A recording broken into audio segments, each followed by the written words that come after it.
Unreliable Truth by Victor Mythos. Performed by Arnell Powell. 1. Holly Fallows screamed until she went hoarse. The pain was so excruciating, it didn't feel like her body was causing it. More like something had taken possession of her and was trying to tear her apart from the inside out. Her neck was stabilized on a backboard, and several nurses, doctors, and paramedics rushed her through the hospital corridors. All she could see was fluorescent light after fluorescent light as her croaky screaming bounced back at her from the walls. "Am I dying?" she cried. "Am I gonna die?" No one would answer her. It amplified the terror and constricted her throat so much she couldn't breathe. "My dad doesn't know where I am. I have to call my dad. Please let me call my dad, please." No one talked to her. No one looked at her or even acknowledged she was there. They were shouting about trauma, fractures, and internal bleeding. Someone was yelling about x-rays and CAT scans. Another person held gauze against a wound in her leg, and the gauze had soaked red with blood. It felt like the hospital corridors were closing in to crush her, and she shouted, "Someone answer me, please!"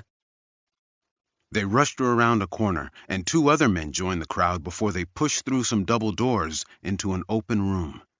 Holly's nose had been broken so badly she couldn't smell, and when one of the nurses barely tapped the nail on her index finger, the bloody sliver of nail slid off.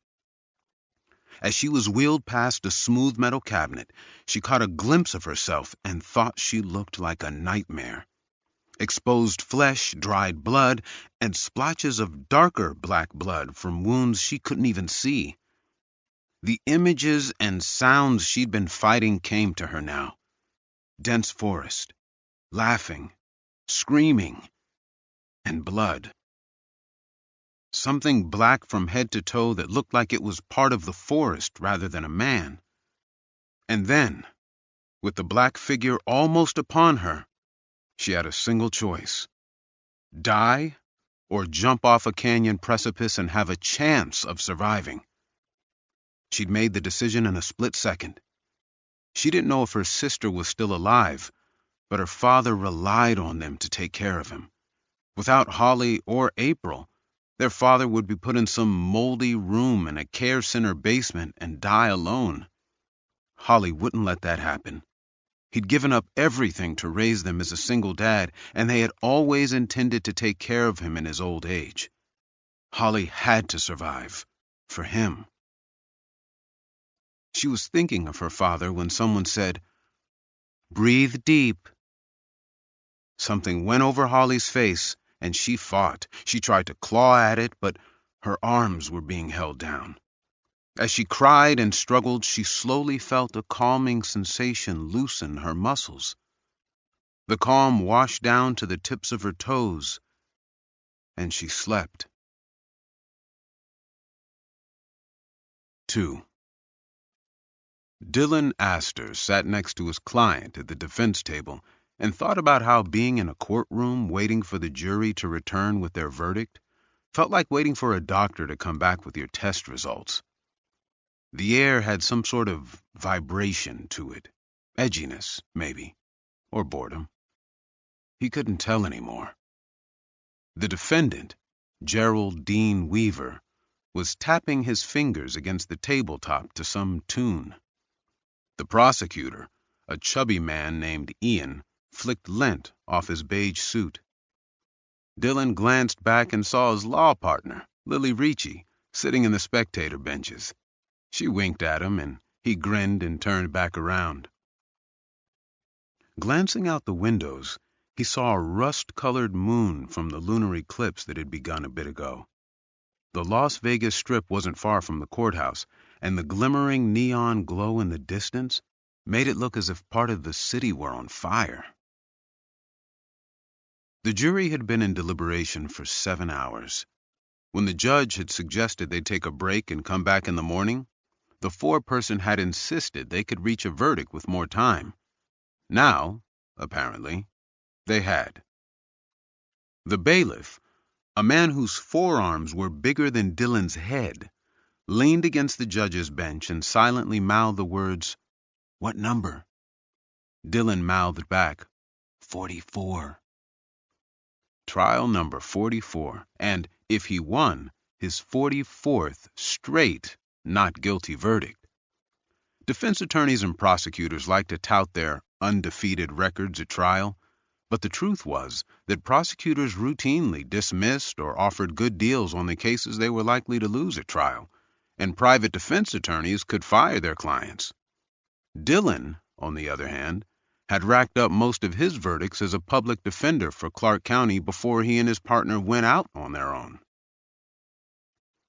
Public defenders couldn't fire clients or dismiss cases. He took the worst of the worst cases, the unwinnable cases, to trial, and had never lost.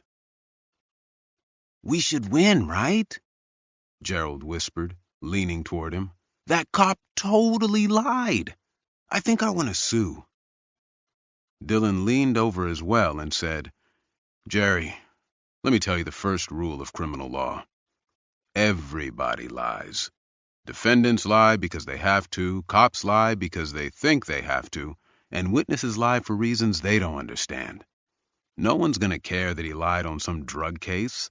And even if they did, how much money you think a jury's going to give you?" The door leading back to the deliberation room opened, and the bailiff bellowed, "All rise for the jury." 12 men and women entered and didn't look at either the defense or the prosecution. But it didn't matter where they looked. Dylan could feel their energy. It almost radiated off them. They were going to acquit Jerry, and he surmised there had only been one holdout, the elderly woman at the end. She had given Jerry a dirty look during jury selection, the grimace on her face saying she wanted to, good Lord, be absolutely anywhere but a courtroom, and someone was going to pay for it. But when the other jurors didn't budge, she probably knew it would be too much effort to keep fighting, and the path of least resistance was to acquit. The judge said, "It's my understanding the jury has reached a verdict in this matter."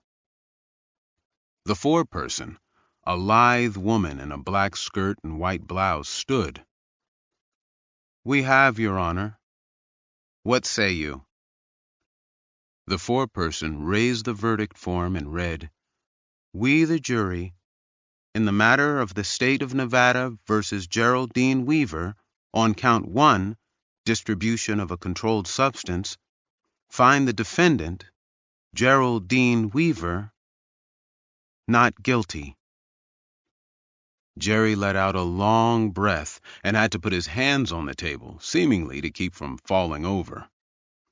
The judge asked everyone to remain standing as the jury filed out, then thanked Dylan and Ian for their hard work and told Jerry he was free to go. Jerry hugged Dylan, then shook his hand, and then hugged him again. "I still want to sue the cops," he said.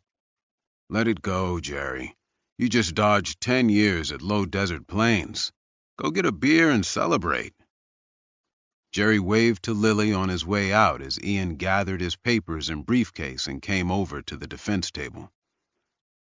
"He's guilty as sin. You know that, right?" "How about a beer on me to make up for it?" "I'm going to bed, Dylan. You should get some sleep, too. And buy a new suit, for hell's sake. You look like you slept in that one." Dylan grinned as he gathered his papers and law books. He dressed like this purposefully, acutely aware of what impression he wanted to make with the jury. The better the prosecutor dressed, the worse he did.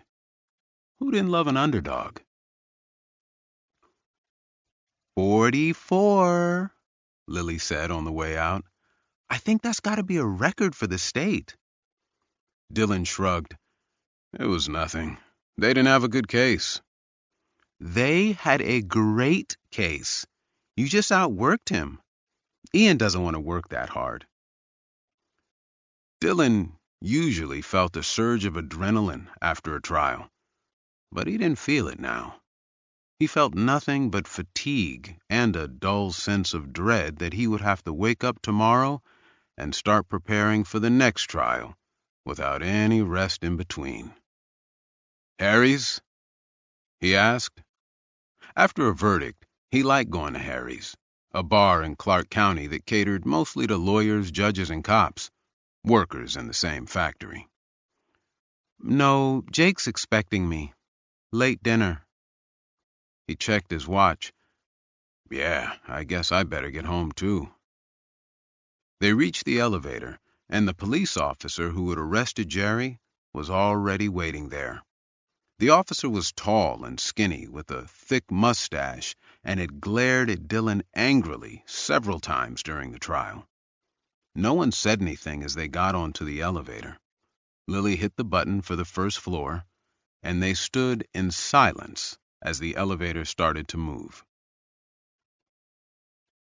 "I don't know how you do it," the officer finally blurted out.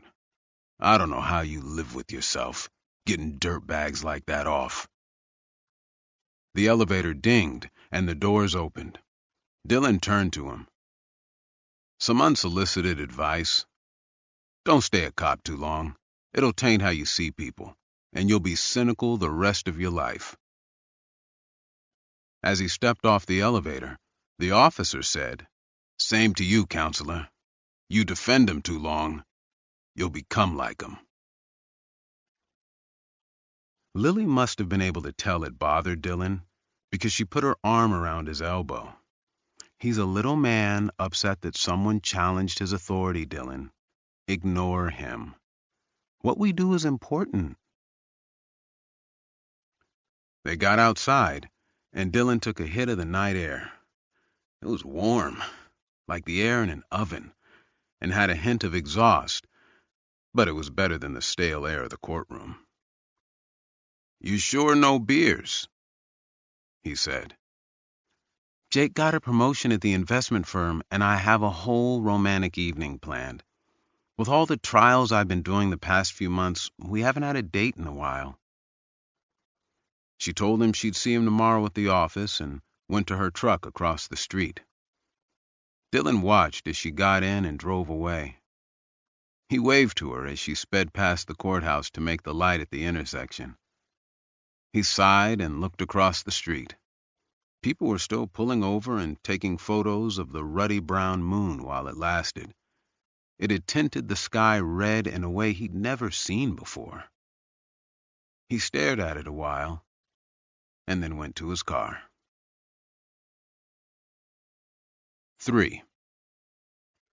Kelly Whitewolf woke to her cell phone vibrating on the bed. She had fallen asleep watching a true crime documentary, and the TV was still on, the volume turned down. Blurry-eyed, she picked up her phone and saw that the ID said Hank Phillips. She turned the TV off and answered. "What time is it?" "Not so late I feel bad calling," he said.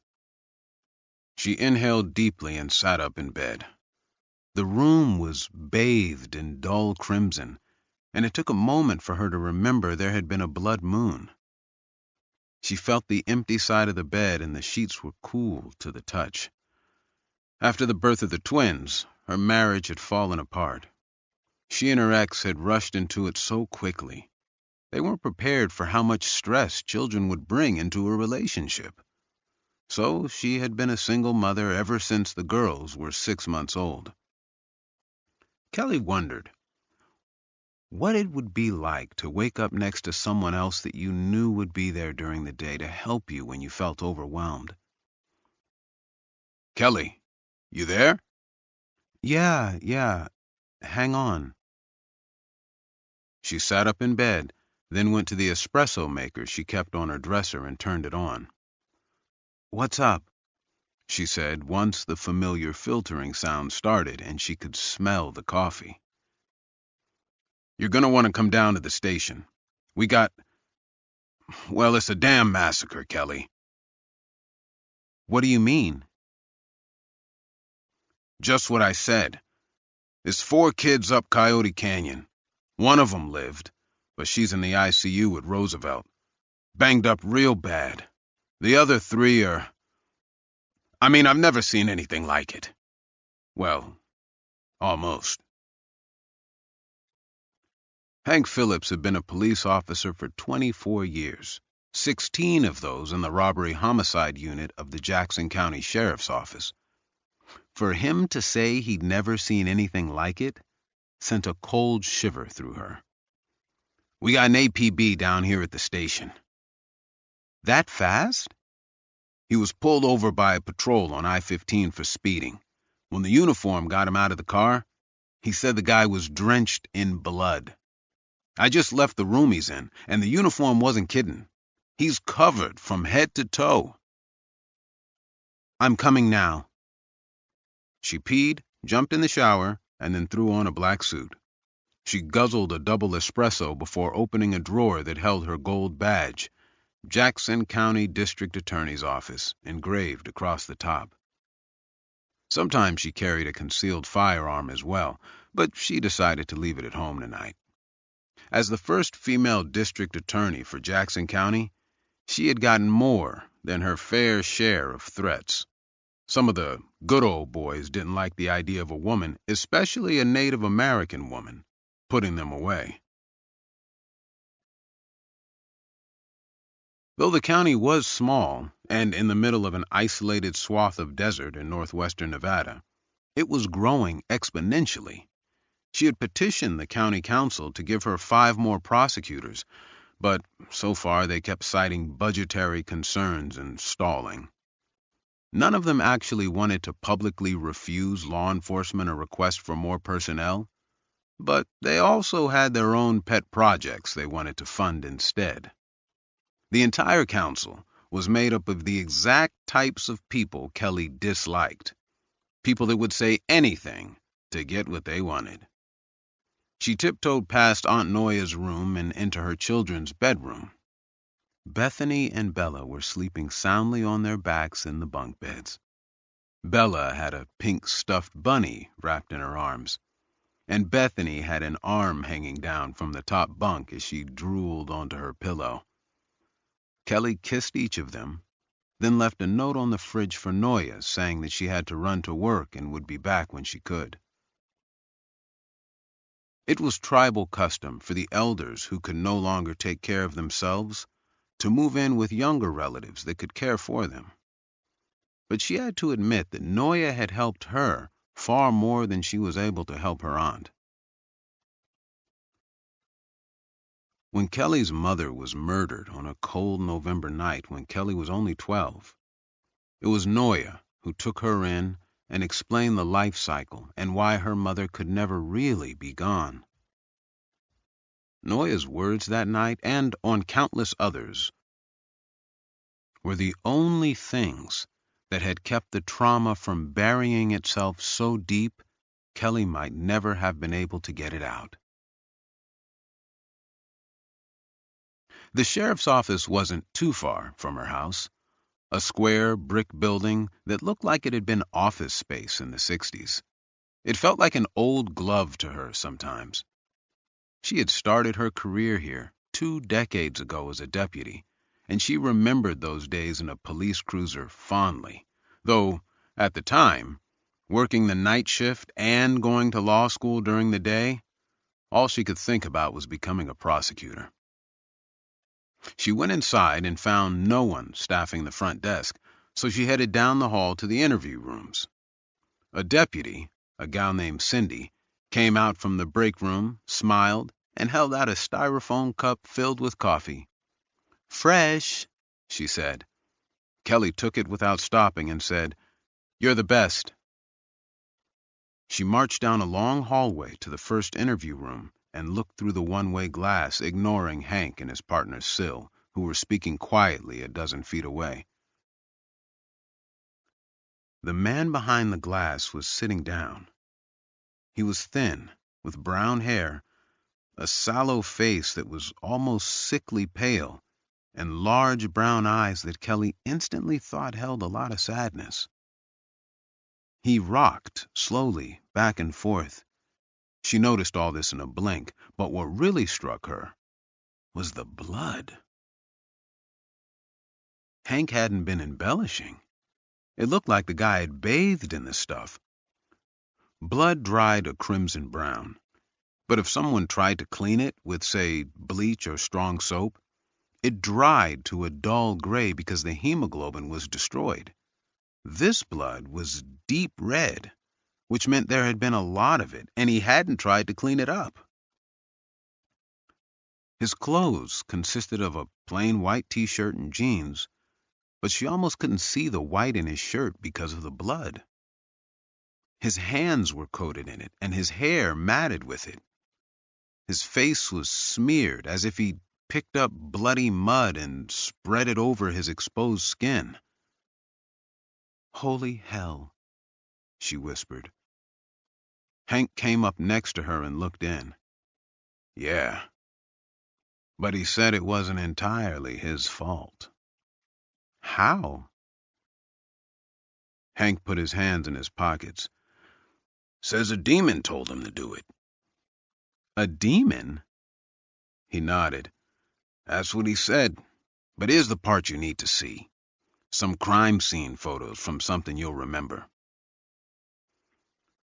He handed her a file, and she opened it. Inside were glossy photos from a case she had thought about every day since she had closed the file and sent it to the basement to be locked away in the open unsolved racks 6 years ago. It's almost exactly like, I know, she quickly interjected. She glanced at Syl. He know? Nope, just me and you. She closed the file and tapped his chest with it, leaving it against his heart. No one can know about this. Not yet. I know, Hank. I'm serious. This doesn't go anywhere but you and me. It was our mess, and I need time to make sure this is him. He nodded and looked back at the man sitting in the interview room. You really think this guy coulda... Yes, she said before digging out a clove cigarette from her purse. Hank took out a lighter and lit it for her. She blew out a puff of smoke before saying, Anyone is capable of doing anything, Hank. They just need to be put in the right circumstances. 4. The red tinge of the blood moon had faded to the color of copper by the time Dylan stopped at a drive-thru before heading home. Home was a flat rambler on the outskirts of Clark County in a small town called Janesville. His father had built it with his own hands. His father had been a large man, tall and muscular, and Dylan remembered him as a giant, not only in size, but also in remoteness, unreachability.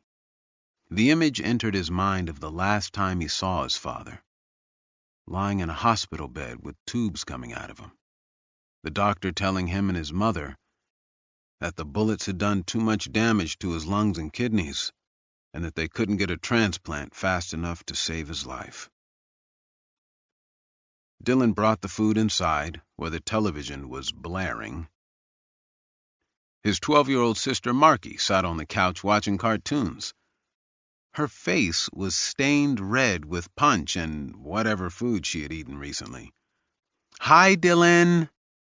She had the widest smile, and her eyes always glimmered when he came home.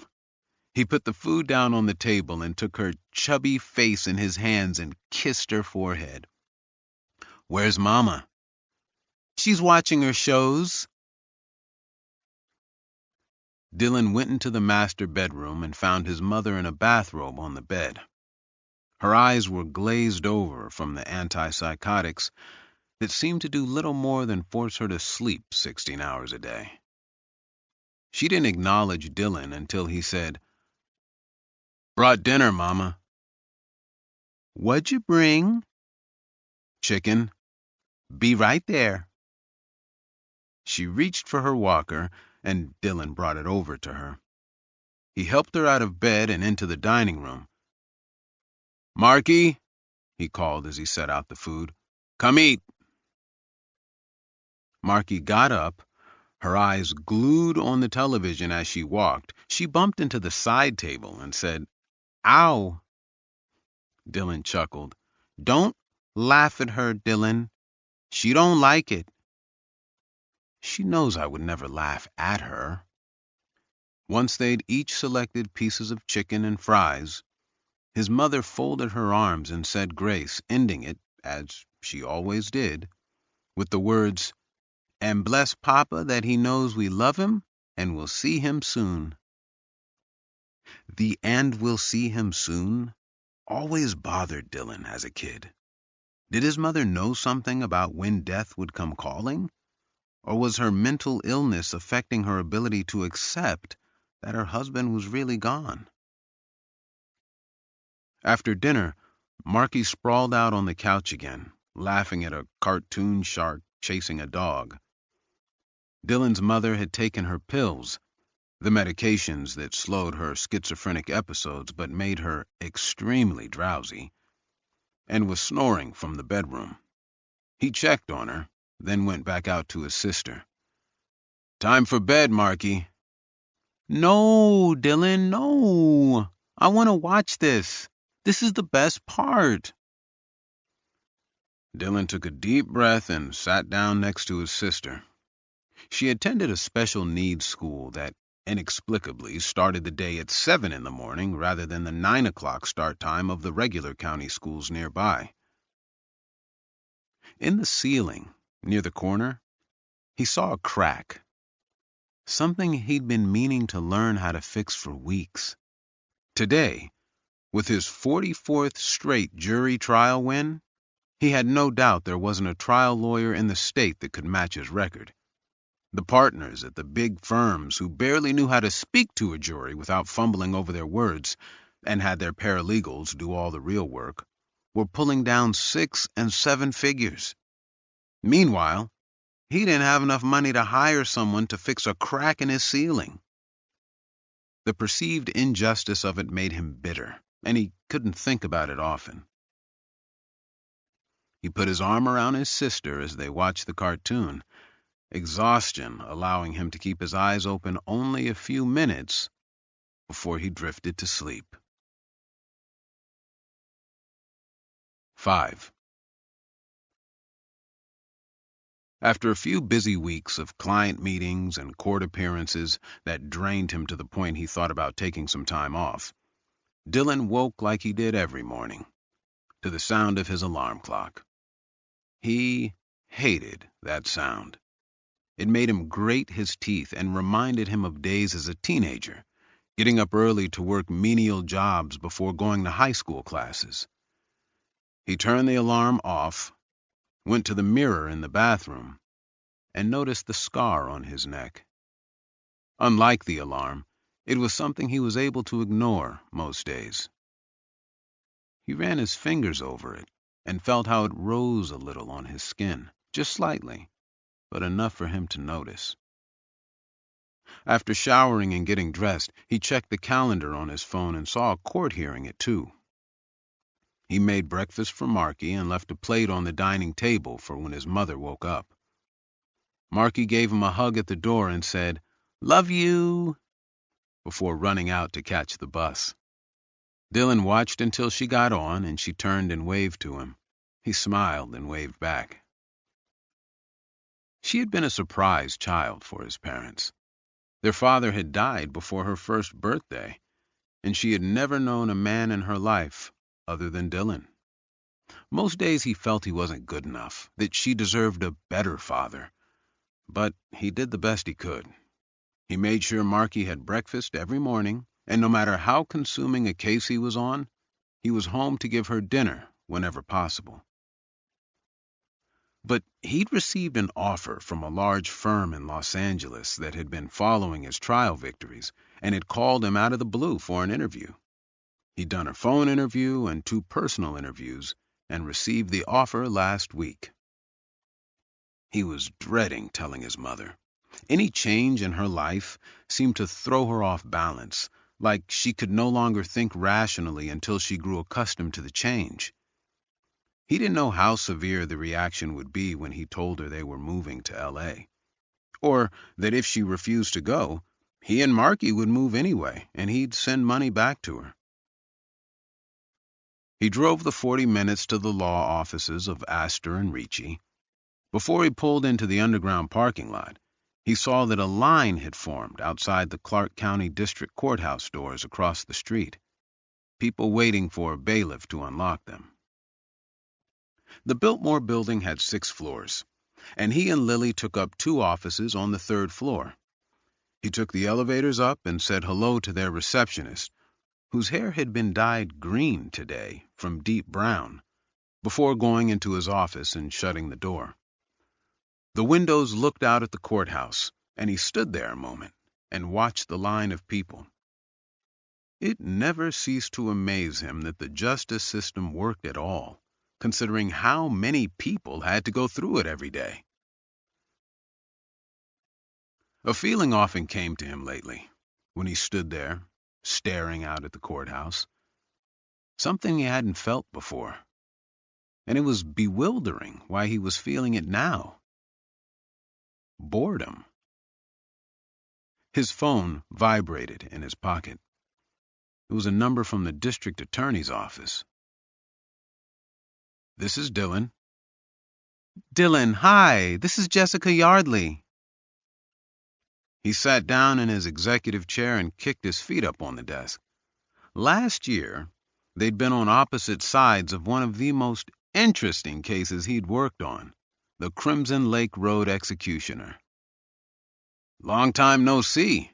How's the zoo of the DA's office?" he asked. "Believe it or not, I'm actually glad I didn't retire. How are you?" "Same old. So, do we have a case together, or did you just miss me?" "Actually, I'm calling for a personal reason. I have a friend who's a public defender for Jackson County. You there much?" "A few cases a year, I think. Why?" "She caught a complex case a few weeks ago, and she reached out to ask if I knew anybody she could speak with. It could potentially be certified as a capital case, and she's never handled a death penalty case before." "What is it?" "Apparently a triple murder. It's starting to get some media attention, so I'm sure you'll hear about it." Dylan had handled a triple murder before. A man who'd shot up a gas station while attempting to rob it. Dylan had settled the case with a plea deal that saved the man's life, but landed him in prison without parole.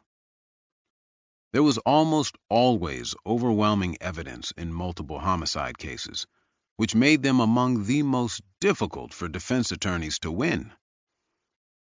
Dylan felt a flicker of excitement he hadn't felt in a while. "Huh. Yeah, I'm happy to talk to her. Give me the number."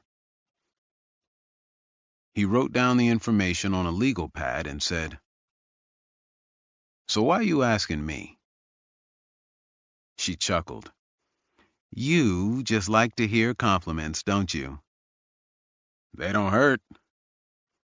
"You know what I think about your work." She sounded scared, so I wanted the best defense attorney I knew. He grinned and wondered if he was blushing. Compliments had always been awkward for him, probably because he had so seldom received them growing up. His father was the type who thought giving any type of recognition or affection to a child made them weak, and his mother had gone through long periods where she wasn't lucid. He had raised himself and Marky without much parental guidance. "Okay, yeah, I'll give her a call." He leaned back in the chair. "When you quitting prosecution and joining Lil and me?" Jessica chuckled. "Maybe in another life." "I appreciate this, Dylan." "No prob." He hung up and looked at what he had written on the pad. Madeline Ismera. He picked up the phone again. "Hello," a soft female voice answered. He introduced himself, and she said, "Oh my gosh, thank you for calling. Jessica said she would reach out to you." She sounded incredibly young, and he remembered when he was just starting out and how overwhelming the system had felt. Happy to help. So, sounds like you got something interesting. She sighed. Arlo Ward. He was arrested a few weeks ago. He's accused of killing 3 people in Coyote Canyon. I mean, like, really violently killing them. There was a 4th victim who survived, so there's rumors they're going to make this a capital case because of how brutal it is, and I've never handled one. Apparently, you're not required to have much experience in this state to do one, so they just gave it to me. Dylan knew precisely why she had gotten the case. Most counties didn't have a permanent public defender's office and instead put out bids every year, which meant the DA's office had a lot of input on who got the contracts, how they were managed, and which attorneys got the call. They wanted someone on this who would plead it out quickly. Madeline would be a perfect choice. You can pass on it.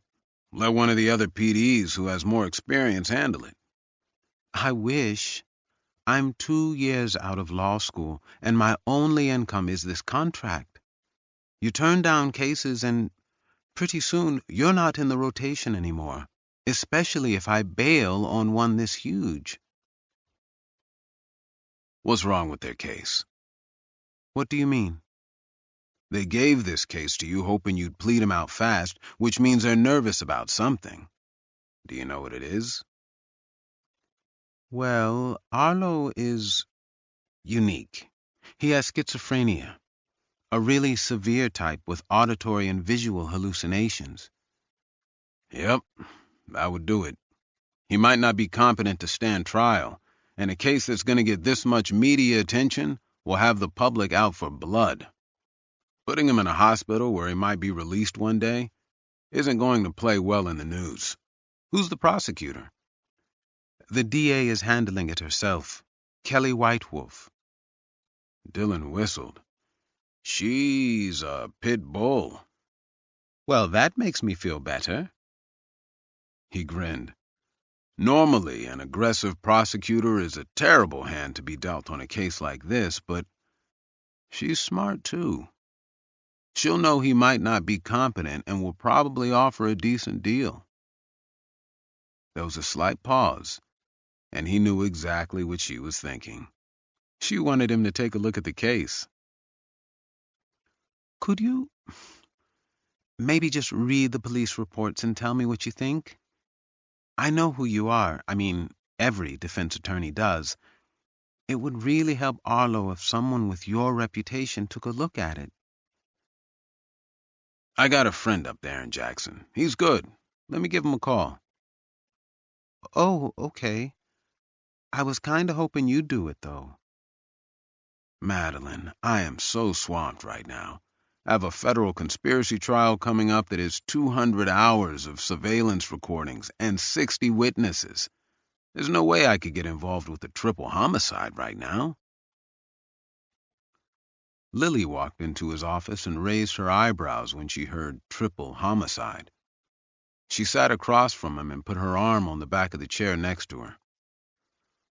Oh, okay, Madeline said. I totally get it. Yeah, if you could have your friend call me, I would really appreciate it. Sure thing. He hung up and put his phone on the desk. Triple homicide? Lily asked.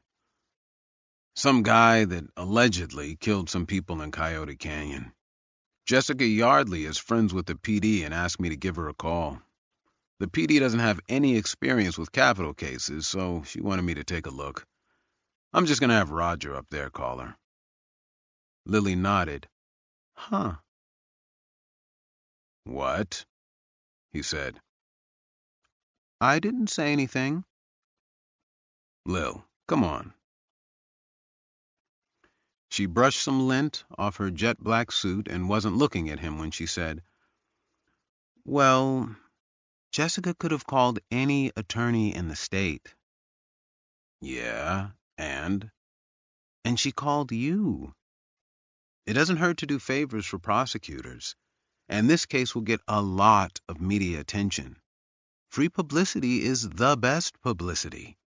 If we want to grow and stop having to scrape by, we have to take cases like this." He shifted uncomfortably in his chair. "It sounds like it's going to be a beast. Guy's got schizophrenia. No, can't do it with the caseload I have right now." "You could continue your other cases if you wanted to. Are you too swamped, or is it because if you lose, he's going to get the needle?" He hated the way she could cut to the issue.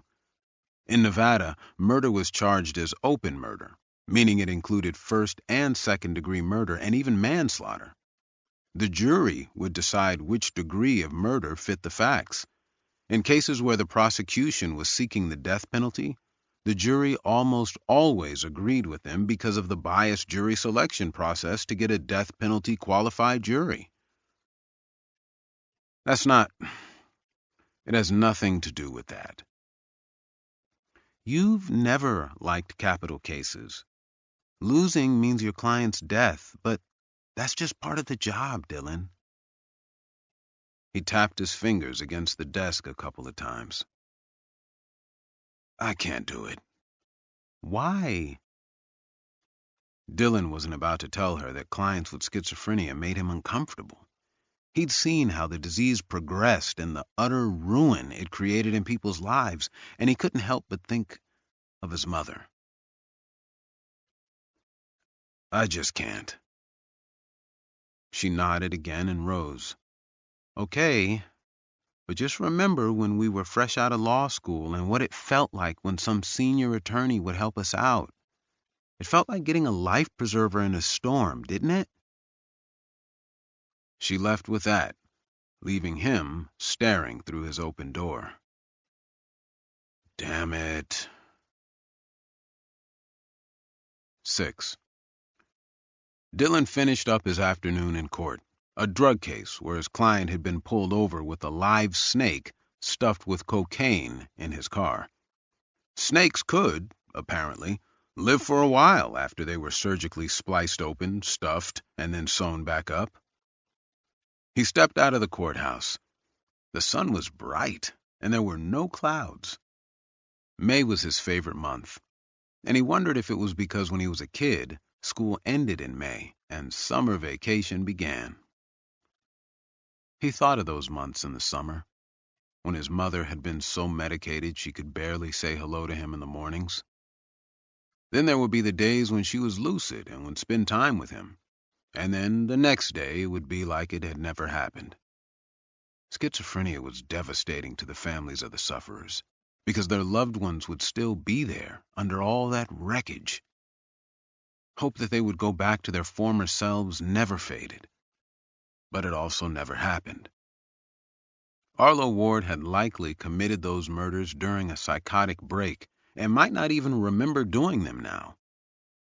If that was true, Dylan couldn't even imagine the shock of being told what he'd done for the first time. He let out a long breath and called Madeline Ismera. "Hello?" "I'll take a really quick look and give you my thoughts. Email me over what you got." "Wow, I cannot thank you enough. Thank you so much." "Don't thank me yet. I might not tell you anything you don't already know." "I don't care. Just having someone else look it over is a huge help. I'll send everything over right now." Dylan realized he hadn't eaten lunch, since the court appearance today had taken longer than anticipated, so he walked to the Strip, which wasn't far. Though he loved May, one downside was that it occasionally came with the intense Las Vegas heat. He took off his suit coat, undid his tie, and rolled up his sleeves. His undershirt still became drenched with sweat. The restaurant he chose, a steak place, was packed, and he had to wait for a table. When he was seated, he ordered a sandwich and soda and opened Madeline's email. It contained scanned copies of some of the preliminary police reports for Arlo Ward's case.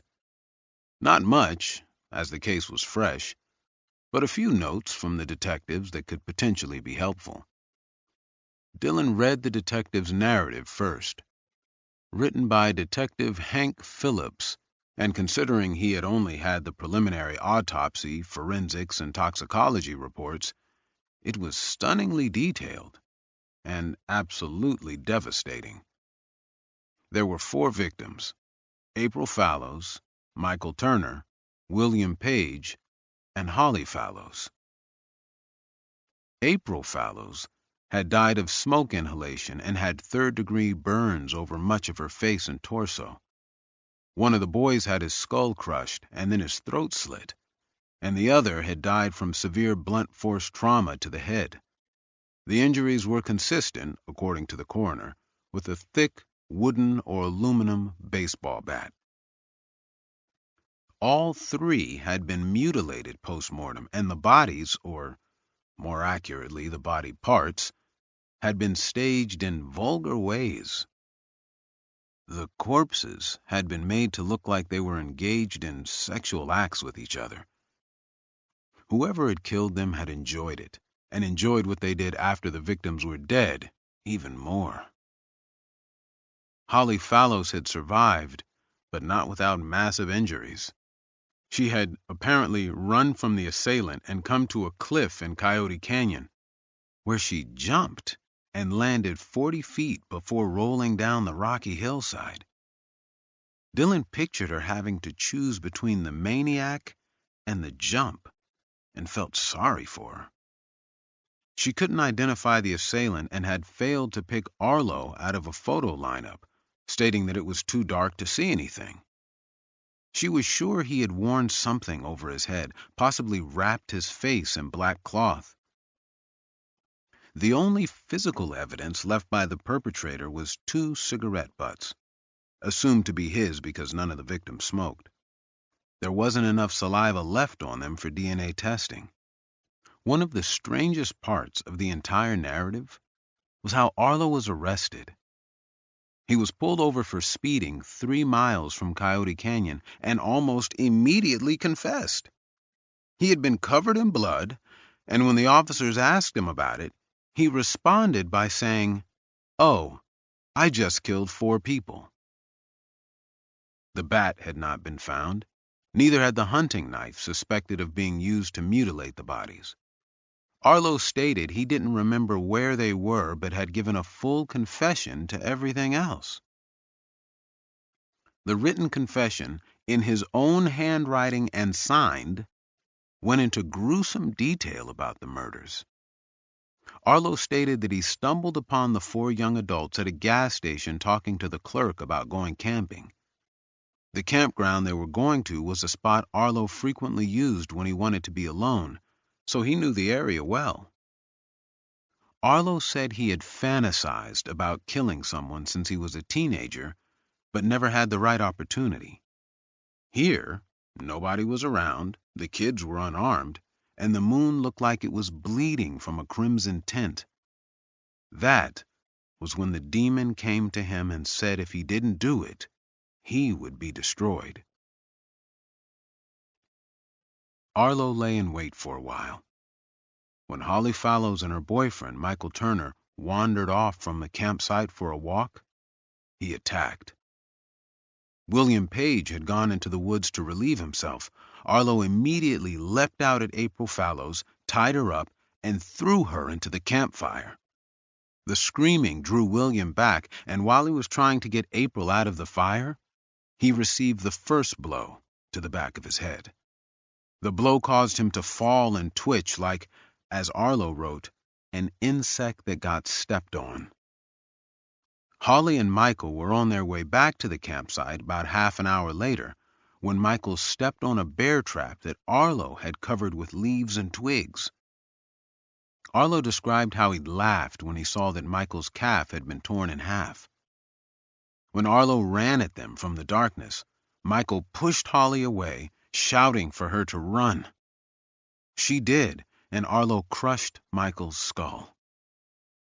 Arlo estimated he chased Holly a good 10 minutes before cornering her, and she chose to jump rather than face him. "I thought she was dead for sure," he'd written. "Can't believe she survived that. Bet she's ugly now, isn't she?" Dylan moved on to the autopsy and toxicology reports. They were only preliminary, as a full autopsy report would take several more weeks to prepare. He skipped the external and internal examination sections, the laboratory data section, and the evidence collected sections, and went straight to the opinion section. The autopsy had been performed by the local coroner for Jackson County. The death report and death certificate were attached at the end, and Dylan quickly glanced at them before returning to Detective Phillips' narrative and rereading it. His food came, but he wasn't hungry anymore. 7. Dylan stepped into a small side room at the courthouse. Lily came here 2 afternoons a month to donate her time to victims of domestic abuse who needed legal advice. She and 2 domestic violence advocates handled the entire county. Sometimes there'd been so many people lined up for the 2 hours the court gave them for the room that they would have to turn people away. Though Lily rarely went through with it, she would tell the victims to meet her outside in her truck and would occasionally stay well into the night. She had never talked about it, but she was passionate enough about the work that Dylan knew someone had hurt her in the past. He saw her sitting at a table, speaking to a young woman who held a baby in her arms. Lily looked like the girl next door, a sweet, innocent look that belied how absolutely ruthless she could be in a courtroom. She had once flirted with a married prosecutor who had shown interest in her, even speaking with him late at night on the phone and having dinner together. Subtly, she'd gather as much information from him as she could. When the case went to trial, Lily used every weakness she had learned from the prosecutor to secure a not guilty verdict. Dylan had been in the courtroom and thought the guy wouldn't be able to pick his jaw off of the floor. He remembered the first time he'd met her in law school. She sat by herself at a table eating lunch, the rest of the class ignoring her. Dylan sat next to her, and the first thing she said was, "How do you get that scar?" Most people did everything they could not to mention the scar on Dylan's neck, but Lily simply said what she was thinking without deception. Probably, Dylan had thought, the rarest trait in a human being. "It's a long story." "We got time," she said. They had been inseparable ever since. The woman with the baby thanked Lily and left. Dylan strolled up to the table with his hands in his pockets. Lily stretched her arms above her head and yawned. "Didn't sleep much?" he asked. So. Little insomnia. How was court?" He shrugged. "Fine." He looked down at his shoes, some old penny loafers, and thought he should get some new ones. "So I looked at the case in Jackson." "Oh, yeah? And?" He shook his head. "It's the worst I've ever seen, Lil." "That bad?" "He didn't just kill him. He made him suffer. They had organs missing. One of the victims' hands was cut off. There were limbs missing, and then he posed all of them post-mortem." "Posed?" "Like in sexual positions after he cut limbs off. Really gruesome. A jury will take one look at the crime scene photos and convict him." "Wow. But how's the strength of the case?" "For the prosecution? Airtight. Arlo Ward was pulled over 3 miles from the campsite covered in blood and gave a full confession. He said the blood moon called to him and made a demon appear that ordered him to kill. I don't have the video or audio, but the confession was also written out by him. And I mean, he gave them every detail and said like 20 times that he did it and it was fun." I've already seen an article about the case that called him the werewolf of Coyote Canyon. She leaned back in her seat. So what are you going to tell Madeline? I don't know. Maybe say your prayers and eat your vitamins because that dude is going to death row. She grinned. I'm sure she'll appreciate it. Yeah, well, I'm smooth like that. He sighed. You coming back to the office? She checked her watch. Yeah, I've got a motion to write. Are you going to call her? The PD? Yeah. Dylan eyed her a second. You don't seem too shocked about all this. She shrugged. I may have received a call from Jessica about whether you'd be willing to talk to Madeline before she called you. What? Jess really wanted you to look at it and asked me if I thought you would do it. He shook his head. Scandalous. Yeah, it's all a big conspiracy by us girls. She thought a moment. It isn't just that the case is complex. The real problem is that Madeline thinks he didn't do it. She thinks he's innocent? That's what she told Jessica. How could she possibly think that? Lily shrugged. I don't know, but that's what she said. She thinks he's taking credit for what someone else did, and she's freaking out that she's going to get an innocent man executed. That girl is lost, and they're going to screw her client, Dylan. Maybe he deserves to get screwed. She leaned forward. Do you remember the first rape case I ever defended? I came back to the office crying after the prelim because I knew I was going to get the case dismissed. Do you remember what you told me? He let out a long breath. That we're not defending people, we're defending the Constitution, and that without it, we're just a dictatorship. She nodded. I've never forgotten it. Ever. I'm not saying take the case, but maybe point her in the right direction. She's young and scared. Besides, the publicity is going to be massive. Our names would be in the news every day for months. We seriously can't buy advertising like that. He glanced at the woman with the baby who was speaking to someone in the hallway. She was wiping tears away as they whispered to each other. I'll think about it. 8. The corner office at the Jackson County District Attorney's office was spacious and had a lot of windows. The furniture was plush, something Kelly had upgraded since the previous 2 DAs had never been in the office enough to care what it looked like. The district attorney's office employed 12 prosecutors and nearly twice as many staff. If she'd wanted, her senior attorneys could handle every case and she could be out campaigning and making connections, ensuring she'd get reelected. But that didn't appeal to her. That wasn't why she was in this office. She had started her career as a trial prosecutor after leaving the sheriff's office, and unlike other prosecutors, many of whom began in misdemeanors, she'd started out in violent felonies. She had told the then district attorney in her initial interview that prosecution was all she wanted to do. She wouldn't do criminal defense work, and fighting over money in civil litigation wasn't up for consideration, so it was either this or find some other profession. She'd been hired on the spot. The morning newspaper was on her desk. On the front page were 2 photographs.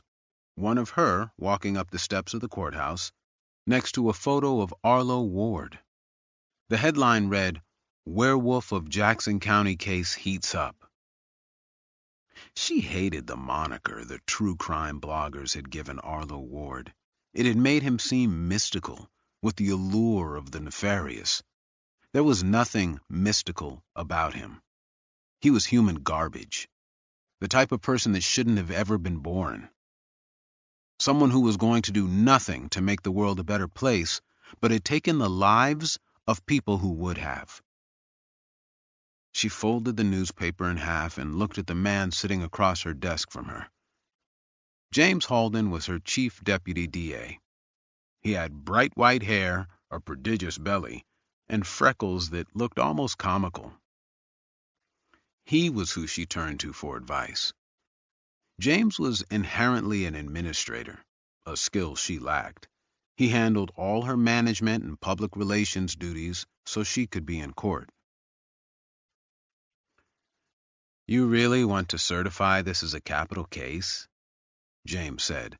He gestured to the Arlo Ward files spread out on her desk.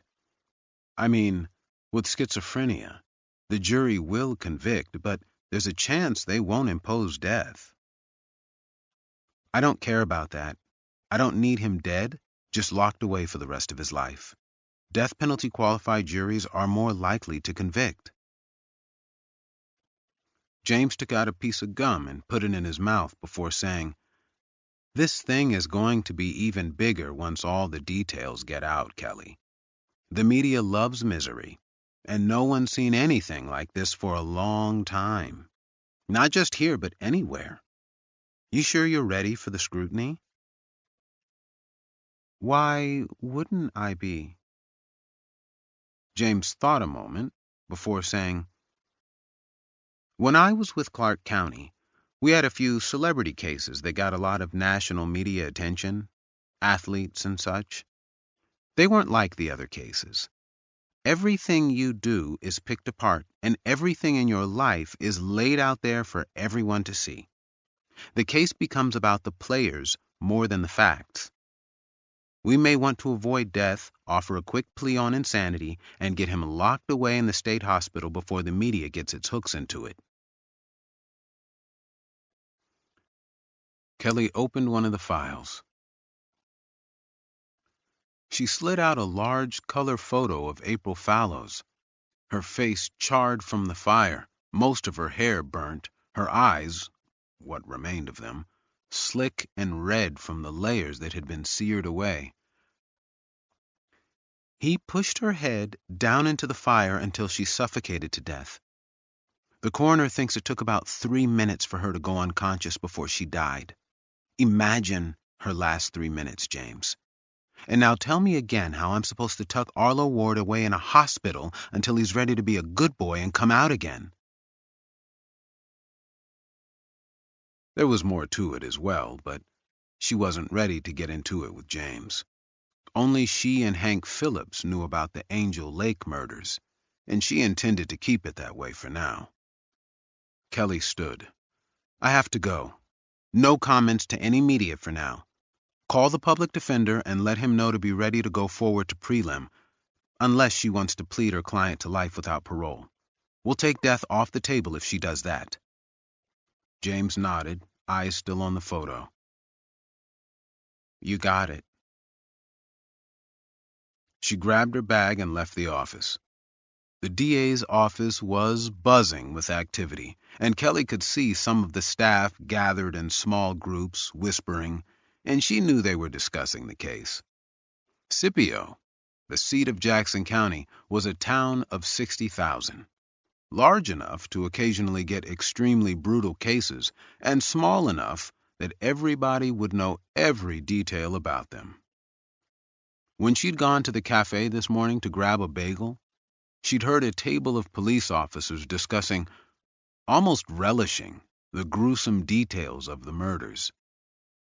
One of the officers cracked a joke about April Fallows roasting like a marshmallow. Kelly turned to him and said, "That girl's father had to go down to the morgue and look at his daughter pieced back together by the coroner. I hope you never have to see someone you love like that and then have some jackass joking about it over his omelet." Kelly got into her truck now, but didn't need to use her GPS. From her days as a sheriff deputy on night duty, she knew this city inside and out, knew where the prostitutes gathered, knew the major drug players, knew the homes that would have 5 or 6 calls of domestic violence every year. Occasionally, she thought about moving. The city held so many dark places for her that it felt overwhelming at times. Her only fear was that she would lose the fire she had. Like how some boxers moved into bare, run-down apartments before fights so they could stay hungry. She felt she had to stay in the city she was protecting. Her ex-husband, Travis, called during the drive, and she put it on speakerphone. "Hey," she said. "Hey, sorry for bugging you during the workday." "It's fine. What do you need?" "I just want to see the girls this weekend," he said. "It's not your weekend." "I know, but I miss them. And there's a show I want to take them to up in Vegas, a magic show with animals. I think they'll get a big kick out of it." "I'll think about it." "Yeah," he said softly. "Okay." There was a pause in the conversation before he said, "So how are you?" "Goodbye, Travis." The home she'd been heading toward was in a nondescript neighborhood on the east side of Scipio. The city, it was widely known, was split along east and west. The Upper East Bench consisted of larger homes of the wealthier professionals in the city, and the west side consisted of the middle class. It created an odd atmosphere where the town felt split, and the two high schools in the city, one on the west side and one on the east, had a rivalry in sports that bordered on obsession. Kelly parked at the curb and went to the front door. She knocked and had to wait a few moments before the door opened, but only just a crack. A young woman answered. Even after several weeks, her face was still deeply bruised. A crutch was under one arm, and the faded tan discoloration of scars covered her arms and face. "Are you Holly Fallows?" Her voice was barely audible. "Yes." "May I come in? I'm your prosecutor, and we need to talk about the man that did this to you." 9. Holly Fallows' home was decorated how Kelly would have expected a young woman in her 20s to decorate. Exuberant, colorful energy permeated the space, though it was messy right now, and she had a feeling it usually wasn't. April had lived with her sister, and she wondered if Holly had put her items in storage or if they were still here. Holly had a steel contraption around her wrist and a boot on her leg, and had to rely entirely on the crutch as she made her way to the couch. Instead of sitting across from her on the love seat, Kelly sat next to her. "How are you feeling?" Holly looked away as she leaned the crutch against the coffee table. "I'm in pain a lot of times. I don't want to take too many meds, but the ibuprofen and Tylenol don't help much. And I still need another surgery on my leg. I shattered this ankle, and they have to put metal pins in it." Kelly nodded as she stared at the boot, which went all the way up past the knee. "You said you're my prosecutor?" Holly said. "What does that mean?" "It means I'm the one that's going to convict Arlo Ward. I wanted to meet with you and give you my number in case you needed anything. I wanted you to know, Holly, that you can always reach out to me personally. If something's not making sense or anyone is treating you in a way you feel is unfair, I want you to call me."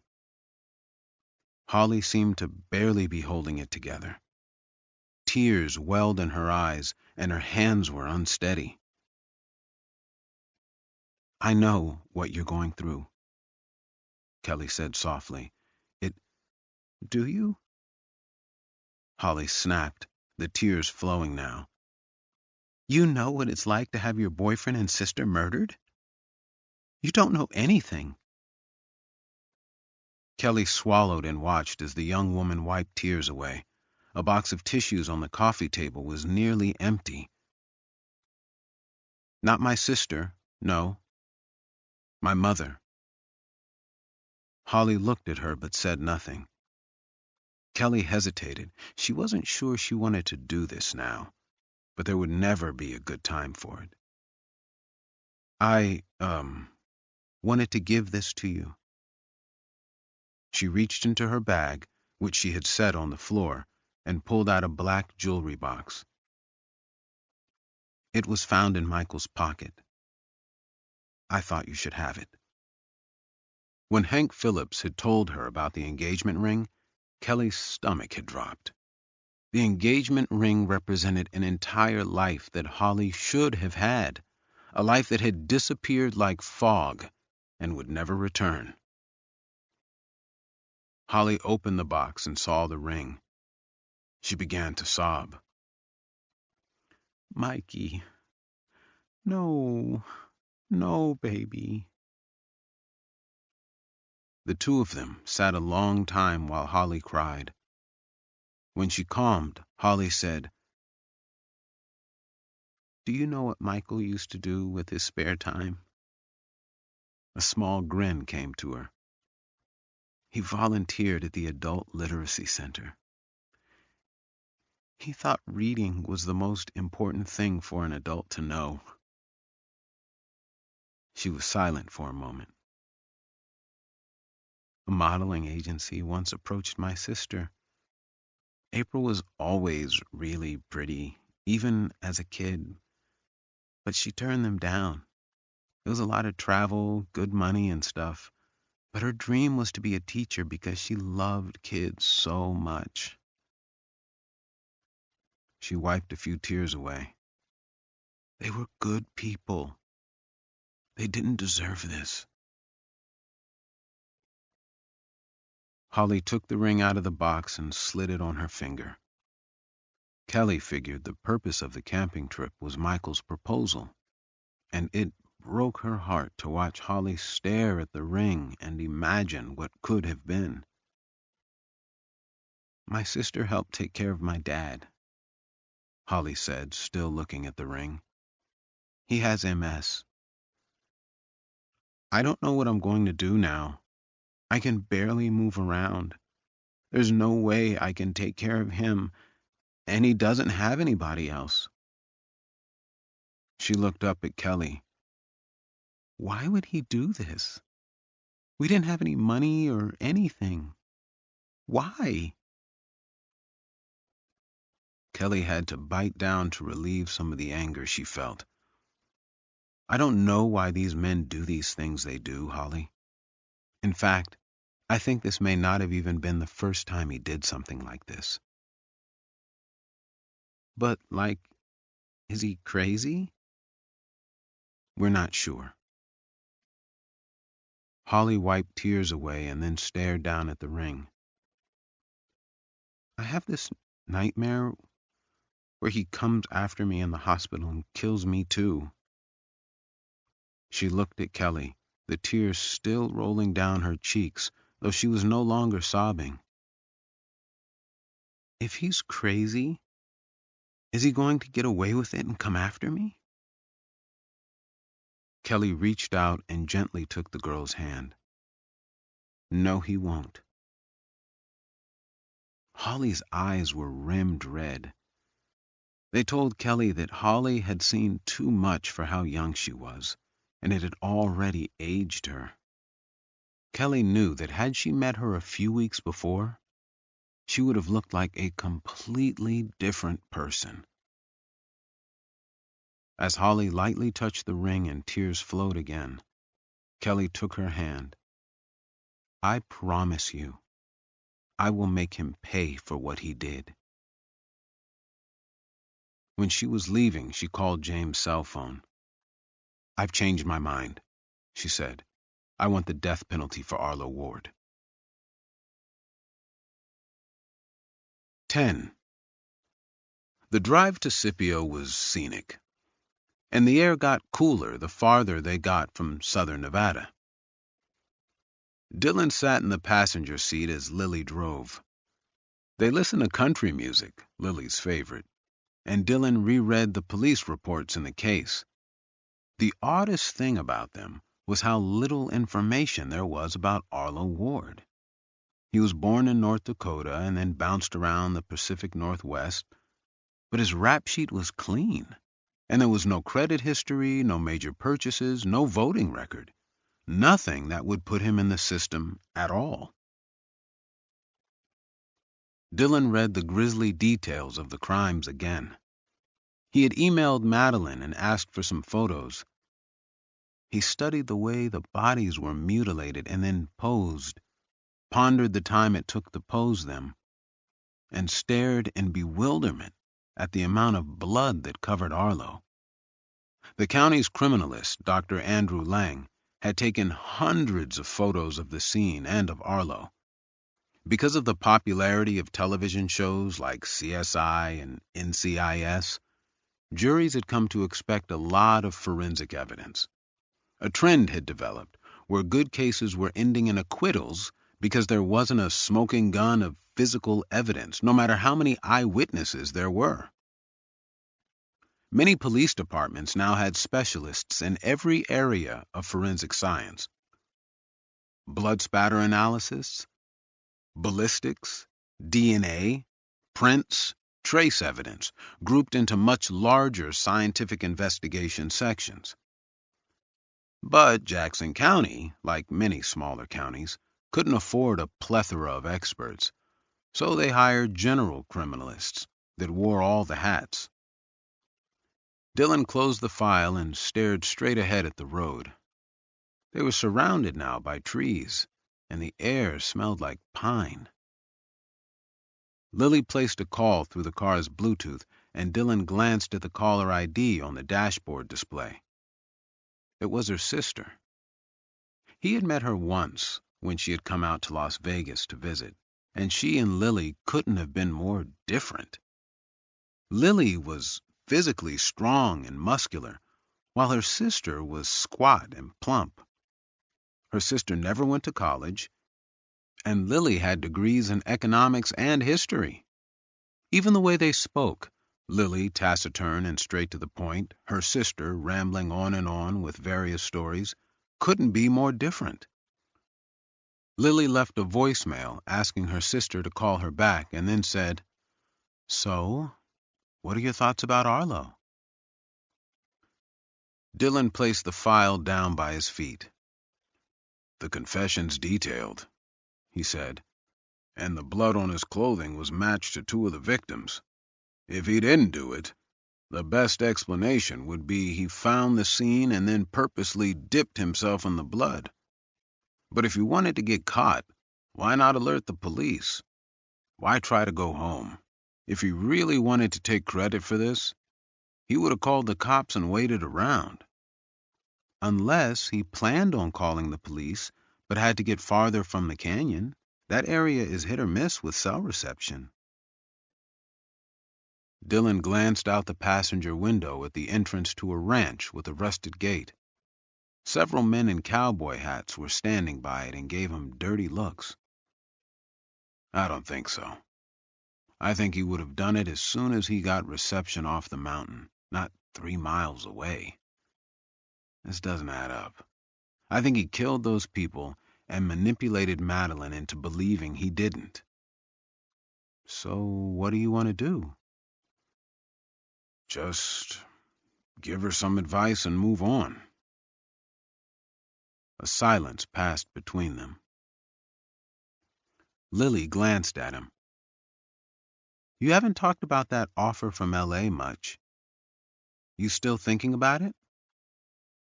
"Almost every minute," he thought. 300 grand a year, Lil. How can I turn that down?"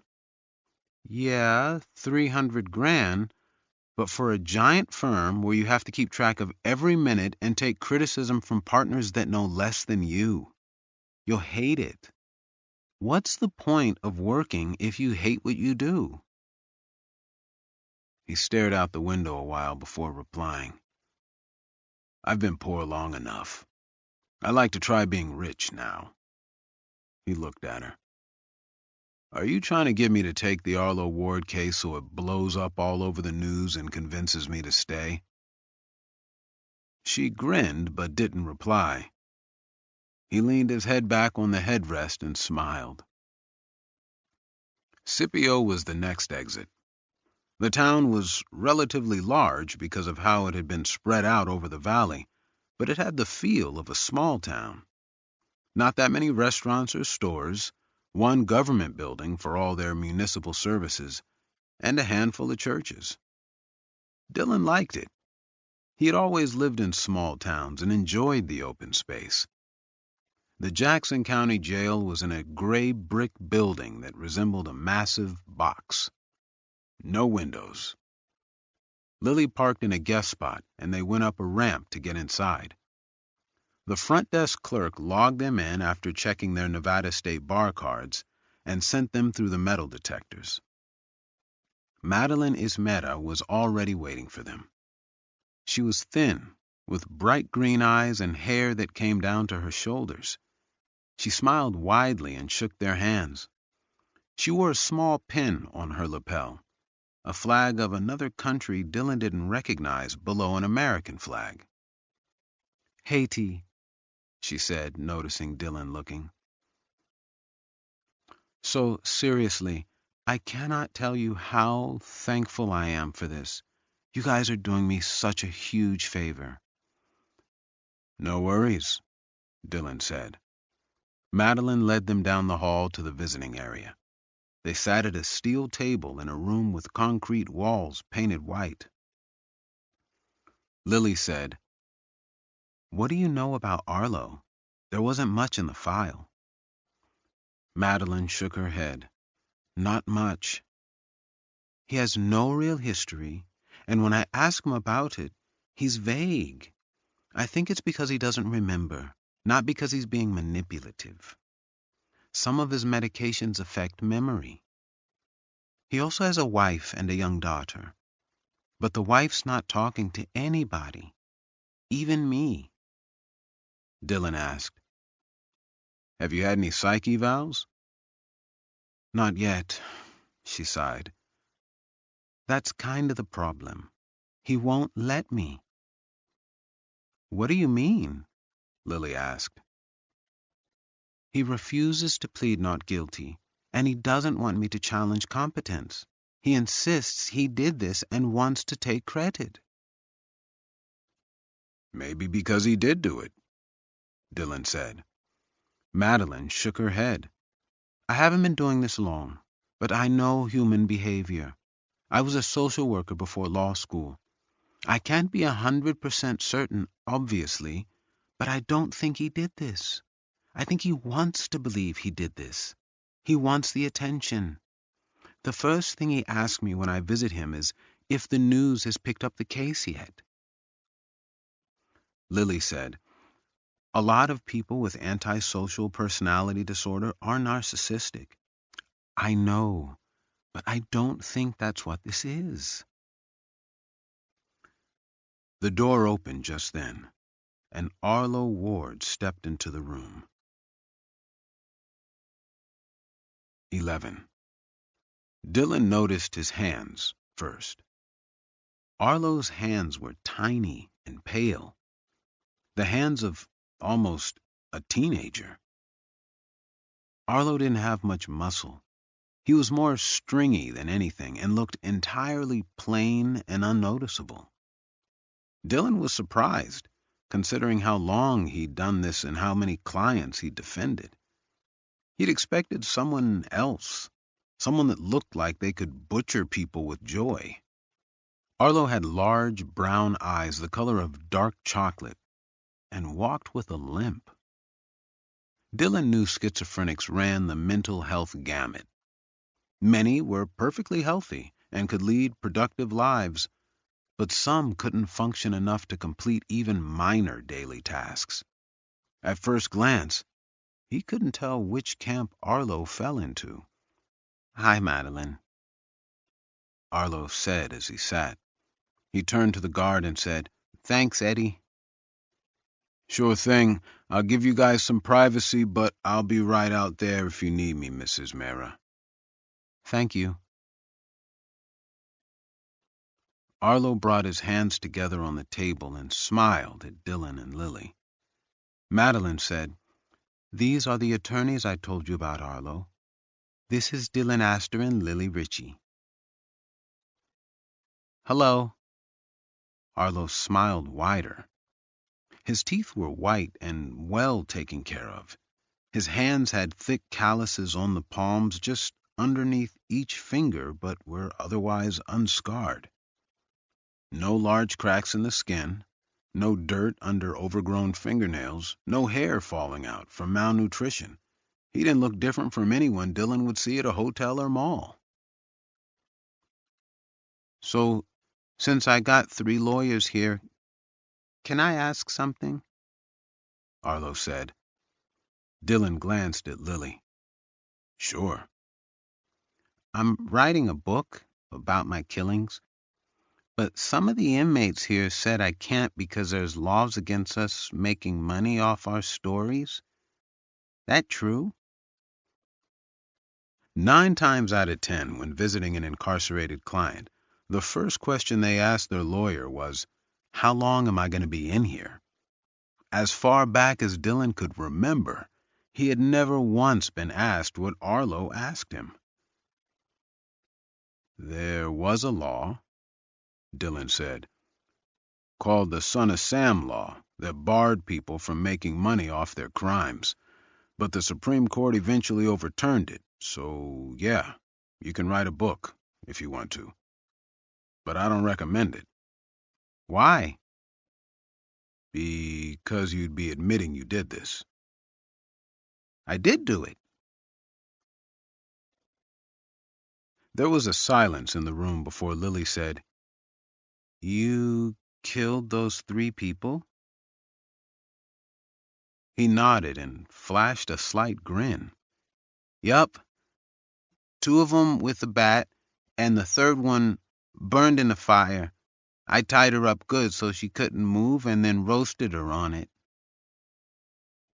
Madeline sensed the discomfort in the room and quickly said, Arlo, why don't you tell them about your condition? He shrugged. Not much to tell. I got schizophrenia. I hear things and see things sometimes. But a lot of other people got it worse. Arlo closed his eyes and let out a long breath. Sorry, I have a stutter that sometimes comes out when I'm nervous. It's all right, Dylan said. Take your time. Arlo inhaled and then let out another long breath.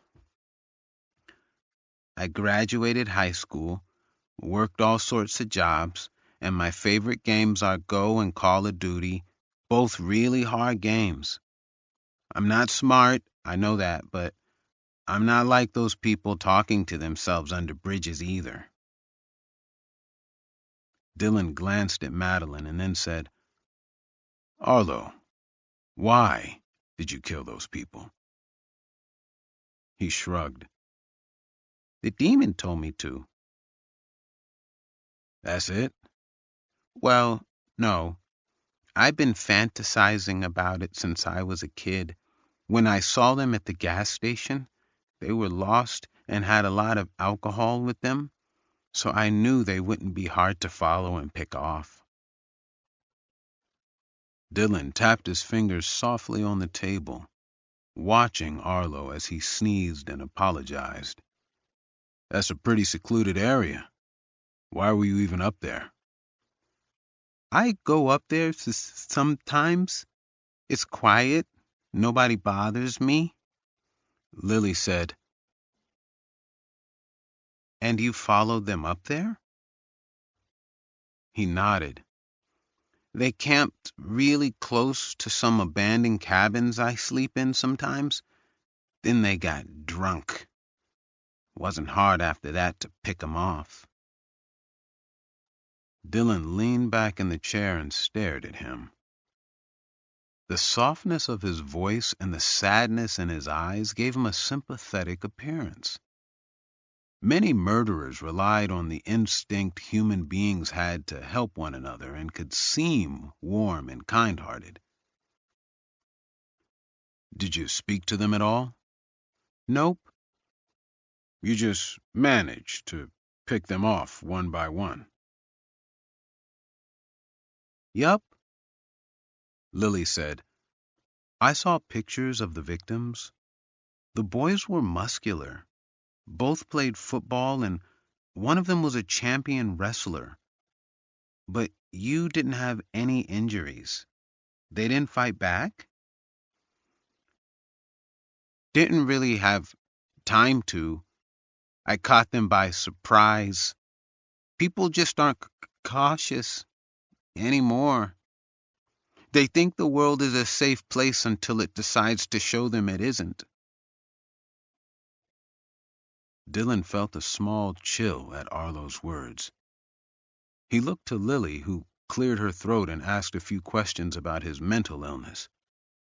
He spoke without inflection, but there was excitement in his voice when he talked about the crimes. Too much excitement, as though he were describing a trip to an amusement park.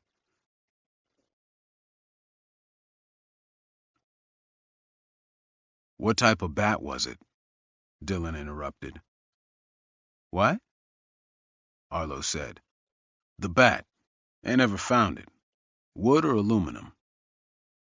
He hesitated. Wood? What brand was it? He shrugged. I don't know. Just a bat. How long was it? Long? Yeah, the length. What was it? There's different lengths. I don't know. I ignore stuff like that. What type of wood? I don't know. Lily said, What type of knife did you use? Hunting knife? Bowie? What size? He glanced at Madeline and said, I don't know. I bought it from the store 'cause it was big. How long did it take for April Fallows to die? I don't know. Not long. Lily said, Where'd you get the bear trap? I found it in one of the cabins up there and kept it in my trunk. Dylan sat forward. Arlo, you know they might be seeking the death penalty in this case, right? If you're convicted, you might die for this. Arlo inhaled deeply and said, If the Lord wants to take me, the Lord wants to take me. But that book might make enough money for Lena and Amy to be all right after I'm gone. Your wife and daughter, I'm guessing. He smiled. Yes, sir. Lily said, What if the Son of Sam law was still in place and you couldn't make any money from your book?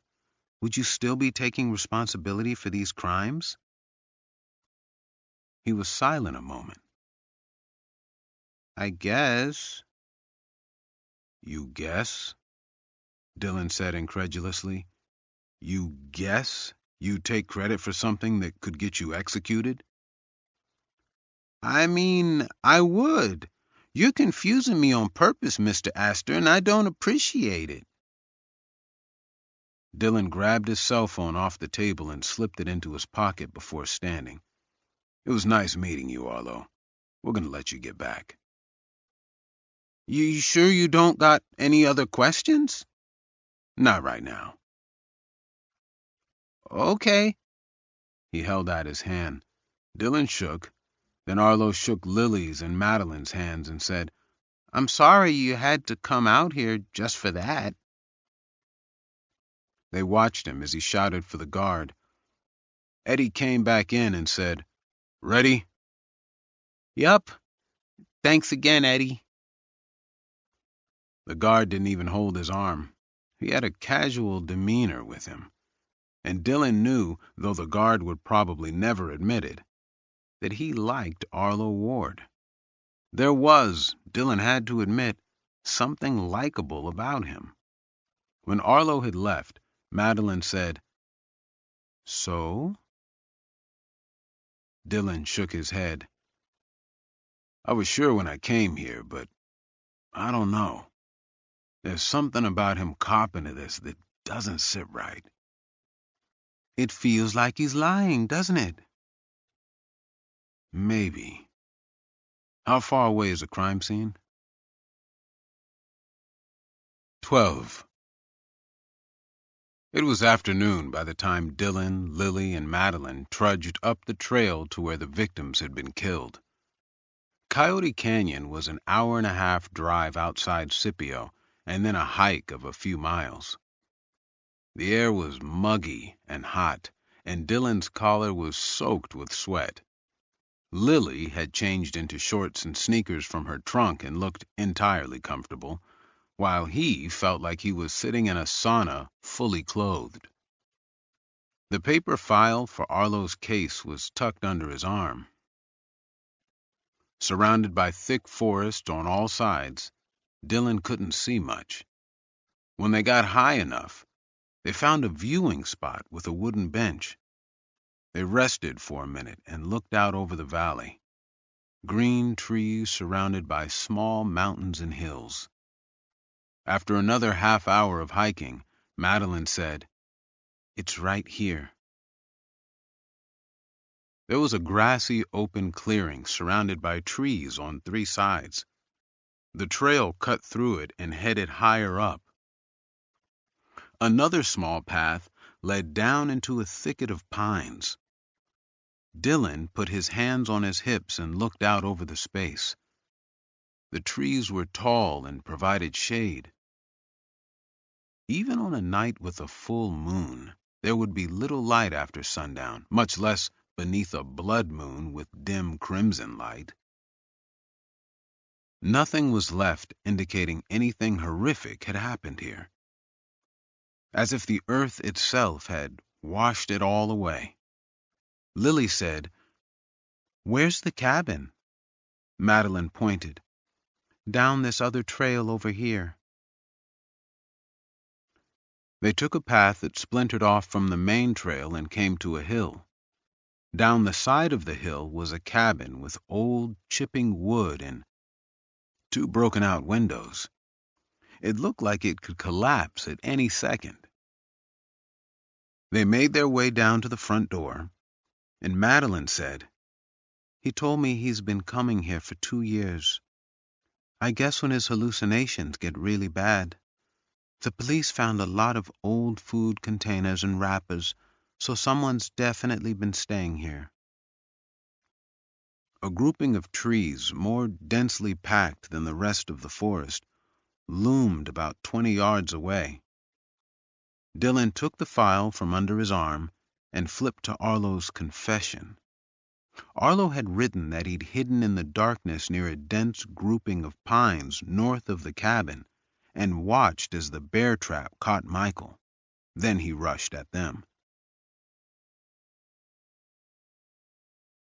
Dylan flipped to Holly's statement. She'd told the police she and Michael were exploring the cabin and heard the door slam. It spooked them enough that they decided to head back to camp.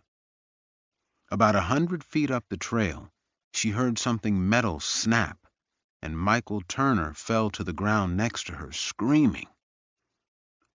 "I noticed Arlo had a limp, but they didn't find any injuries," he said to Madeline, still skimming Holly's statement. "I asked him about it. He got injured years ago, hit by a car. Says he can still run just fine, though." Dylan looked up to the grouping of trees. "So that's the cluster of trees he and Holly agreed he was hiding behind, yeah? So he sprints from there, kills Michael, and is fast enough to catch up to Holly even though she got a head start." He handed the file to Lily. "Time me." She took out her phone and opened a timer app. Dylan went over to the grouping of trees. Lily held up her hand and then dropped it. He flew into a full sprint. His dress shoes didn't grip well, and he slipped twice before running past them and then bending down to gulp large breaths. "Man, I am out of shape. I blame McDonald's. Less Sue." "You also run like a 6-year-old," Lily said. 10 seconds. Okay, so Arlo hears the trap go off, and he runs for them as soon as he sees Michael's not getting out of it. 10 seconds. Then he has to kill Michael. With the number of blows it takes with a bat, we have to assume at least 20 to 30 seconds. So after 30 seconds, he looks up and sees Holly gone. Now he has to catch up with her. Lily nodded and slipped her phone back into her pocket. Even if she did make wrong turns down the trail, she had a huge head start. Arlo would have to be much faster than you to catch up to her in the dark. That limp, Dylan asked Madeline. Do we have verification it's real? She shrugged. I don't know. I haven't gotten any of his medical reports yet. But he says he was hit by a car and it shattered his femur, which never healed right. So who knows? Dylan looked back to the trees and then ran his eyes along the path to the cabin. He couldn't have made that run. Not fast enough to still catch up with Holly. Lily said, Well, congratulations, Madeline. You may very well have an innocent client on your hands. Dylan let out a long breath through pressed lips and said, Damn. 13. Lily Ricci sat at Harry's Bar and Grill and nursed her second drink of the night. She kept staring into the glass, lost in thought, before being brought back to where she was by music on the jukebox or the sound of laughter from a group at a nearby table. Dylan had asked her to go out for a drink again tonight. The visit to the crime scene that afternoon had been rough on both of them, she could tell. But that wasn't why she'd said no. She tried hard for the past 2 weeks to stay neutral with him. She'd never want to be the reason he turned down the job in L.A. And yet that was exactly what she wanted him to do. Was she jealous? She'd asked herself that. Was she scared? They'd been partners practically since they'd met in law school. There'd really never been any question about if they'd go into practice together. But it wasn't that either. So what was it? She thought about the secluded cabin in the woods they'd visited that afternoon, and Holly Fallows. What would it feel like to lose the man you loved and your sister at the same time, in about the most horrific way you could lose them? Lily had left her family when she turned 18 and wasn't particularly close to them anymore. It made her wonder if she'd be as devastated as Holly. Heineken for me, a man said as he sidled up to the bar next to her, and another of whatever the young lady's drinking. Lily smirked as she finished the last of her whiskey. Now, there's something I haven't been called in a long time.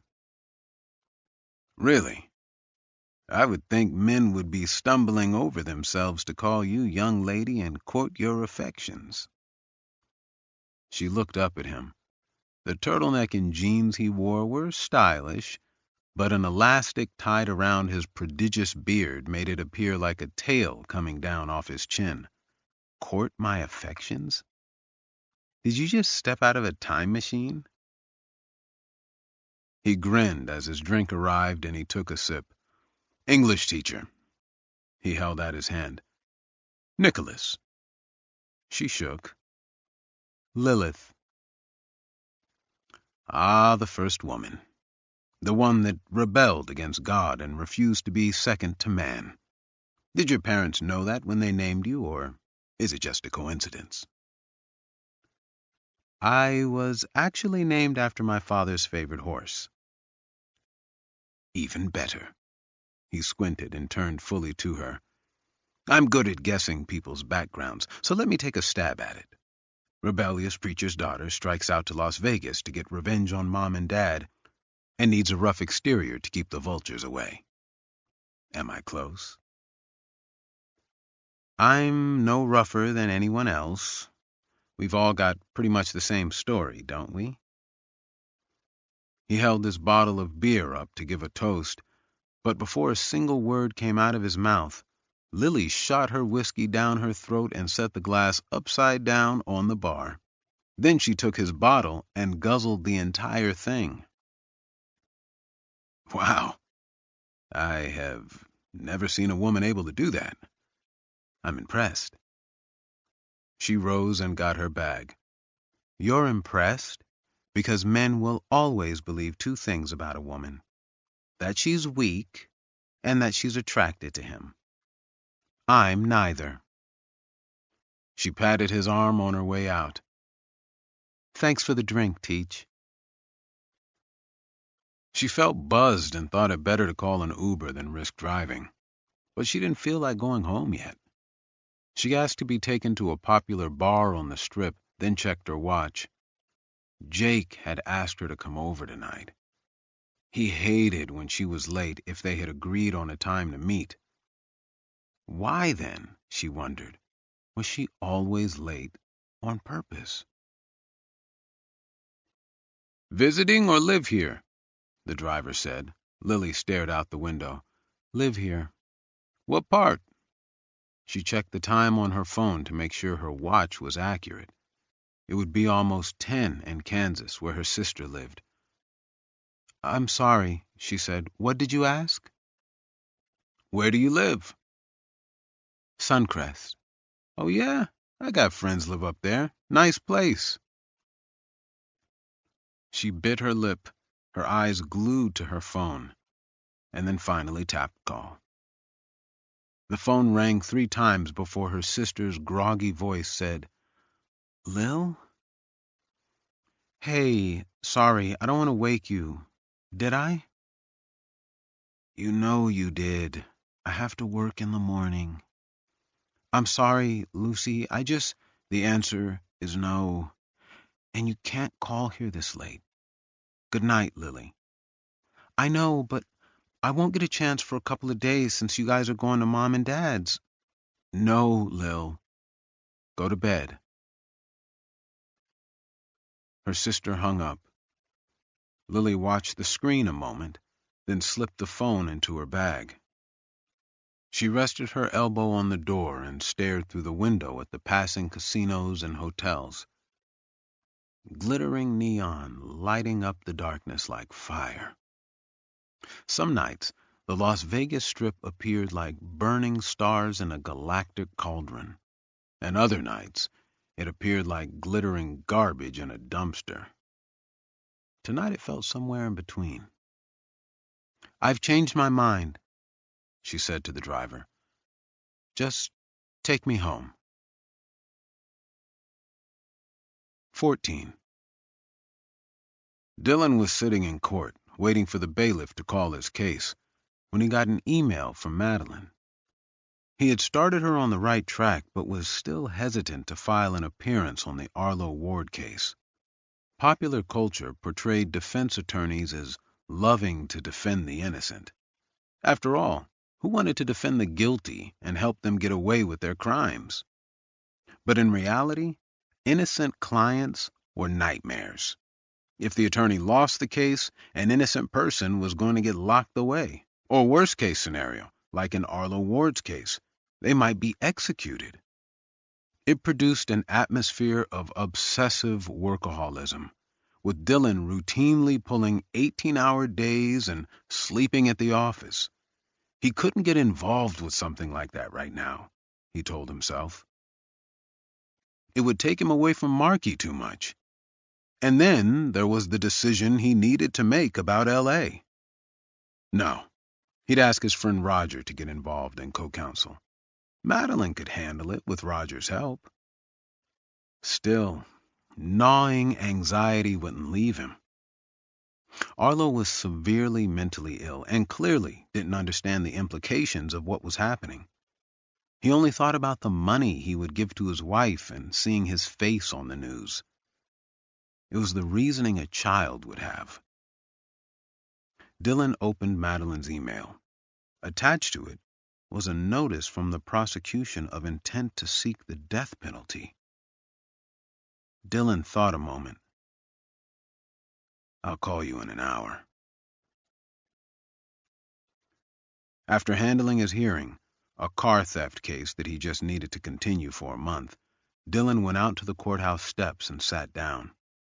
The sun was harsh, and he had to put on his sunglasses. The courtroom was busy, so he tucked himself on the far edge of the stairs for some privacy. "Jackson County District Attorney's Office," the receptionist said. "Hi, I'm calling about the Arlo Ward case and need to speak to Ms. Whitewolf." "One moment." The line clicked, and some downbeat jazz music played. Then a woman's voice on speakerphone said, "This is Kelly." "Hey, Kelly. I don't know if you remember me. This is Dylan Astor. We've had a couple cases together the past few years." "I remember. What can I do for you?" No chit-chat. Not a good sign. "Well, I'm looking into this Arlo Ward case as a favor to a friend. I just saw your notice to seek the death penalty, so I'm assuming there's no offer on the table?" "Yes, that's correct." "He's severely mentally ill. You know that, right?" "Mr. Astor, let me stop you right there. I remember you better than you think. You filed 31 motions on a burglary case we had a few years ago." 31? You remember the exact number, huh? You strike me as one of those attorneys that will do anything to win, regardless of what actually happened. I don't play by those rules. Arlo Ward brutally murdered 3 people and nearly murdered a 4th. If I offered anything, I would not be representing the people of the state of Nevada adequately. Dylan let out a sigh. Risking a trial with a severely mentally ill defendant isn't the smart play. Are you done? I have a lot of work to do. I think we're getting off on the wrong foot. I'm calling because there's some serious problems with your case. I'm sure after further digging, even more issues are going to surface that'll help us get to reasonable doubt. Madeline just doesn't have the experience to get the jury there yet. I think taking an insanity plea right now is a good resolution for everybody. Kelly laughed. So that some third-rate psychiatrist can let him out to do this to someone else? I'll pass. Are you seriously saying you're going to execute a man who might have no idea what he's done or why? Yes. Dylan was stunned into silence. He'd come across prosecutors like this before, stubborn, but rarely on a capital case. The stakes were too high, and any error by either side would be looked at more closely on appeal, so prosecutors were typically more cautious than they might otherwise be. It's not right. I don't think he understands what's going on. I have a lot of work to do, Mr. Astor, and you're not even on this case. File an appearance, and I'm happy to talk as much as you like. Until then, please don't call me. She hung up. He lowered the phone and tapped it against his palm a few times. This was always the dilemma of any attorney. Do I do good for those that can't help themselves, or do I do financially well? Dylan was experienced enough to know you could typically only do one at the exclusion of the other. Damn it.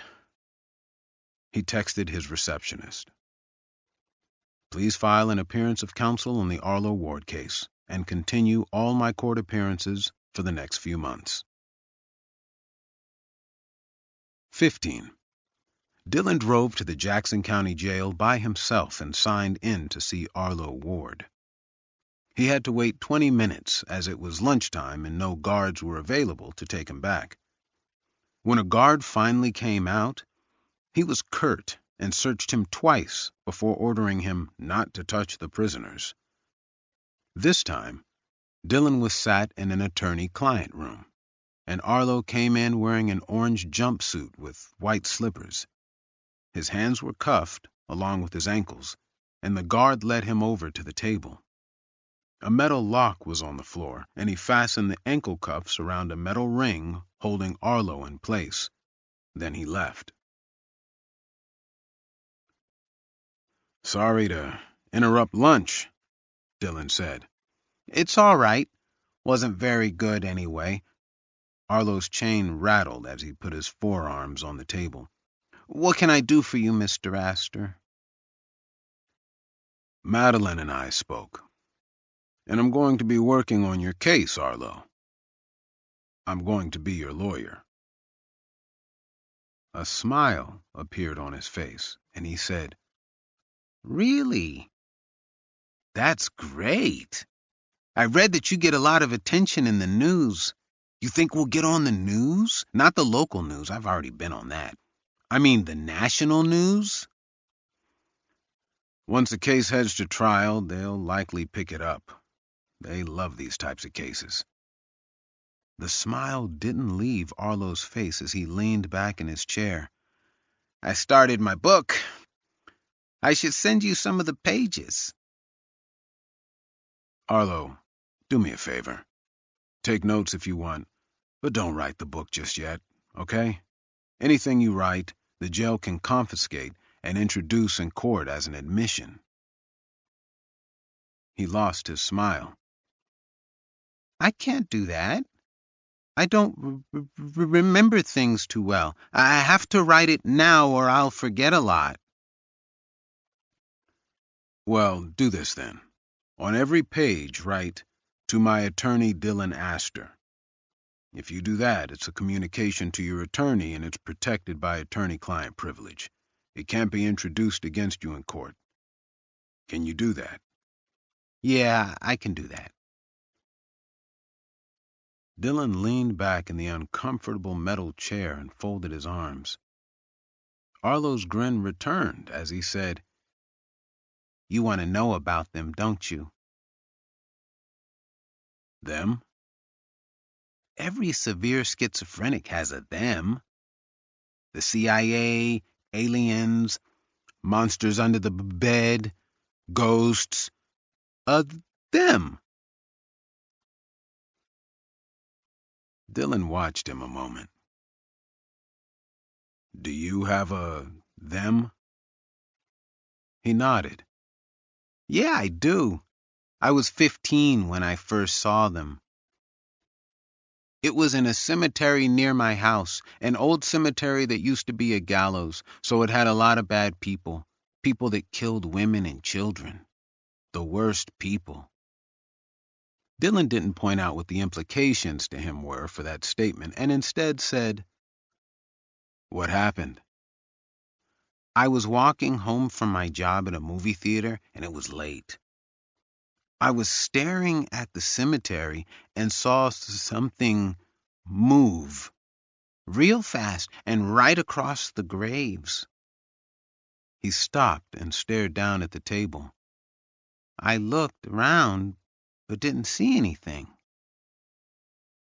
Arlo ran a finger over the tabletop. He didn't speak for a long time, and Dylan didn't interrupt his thoughts. It was clearly painful for him, and Dylan saw something across his face he hadn't expected. Fear. I started walking again, away from the cemetery, and standing right there in front of me was this thing. It looked kind of like a man, but its flesh was falling off its face. It had really bright red eyes. It roared at me like an animal would roar. I fell over, and when I looked up, it was gone." He swallowed. "I swear I never ran so fast in my life. But the next day, I took my brother and we went over to the graves and looked around. Then I felt something hit me from behind. It was so strong, like a wave hitting you in the ocean. It knocked me down. The thing was standing there, and I got a real good look at it." Dylan watched the fear in his face turn to terror. What was it? A demon. That's the only way I can describe it. He licked his dry lips and wouldn't lift his eyes from the table. I yelled for my brother, but the demon was gone by the time he came over. There was nothing. No footprints, nothing. That's when I knew something was wrong with me. It started getting worse. I was seeing the demon everywhere, so my school sent me for a psychiatric evaluation. I was told I had schizophrenia with auditory and visual hallucinations.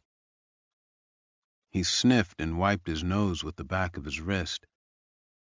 They said it would only get worse. Do you still see the demon? He nodded. Did you see it on the night you think you killed those people? Why'd you say it like that?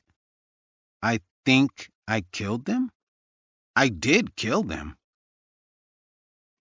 Dylan watched Arlo fidget. The pads on his fingers seemed to be worn down, like he had been rubbing them non-stop for too long.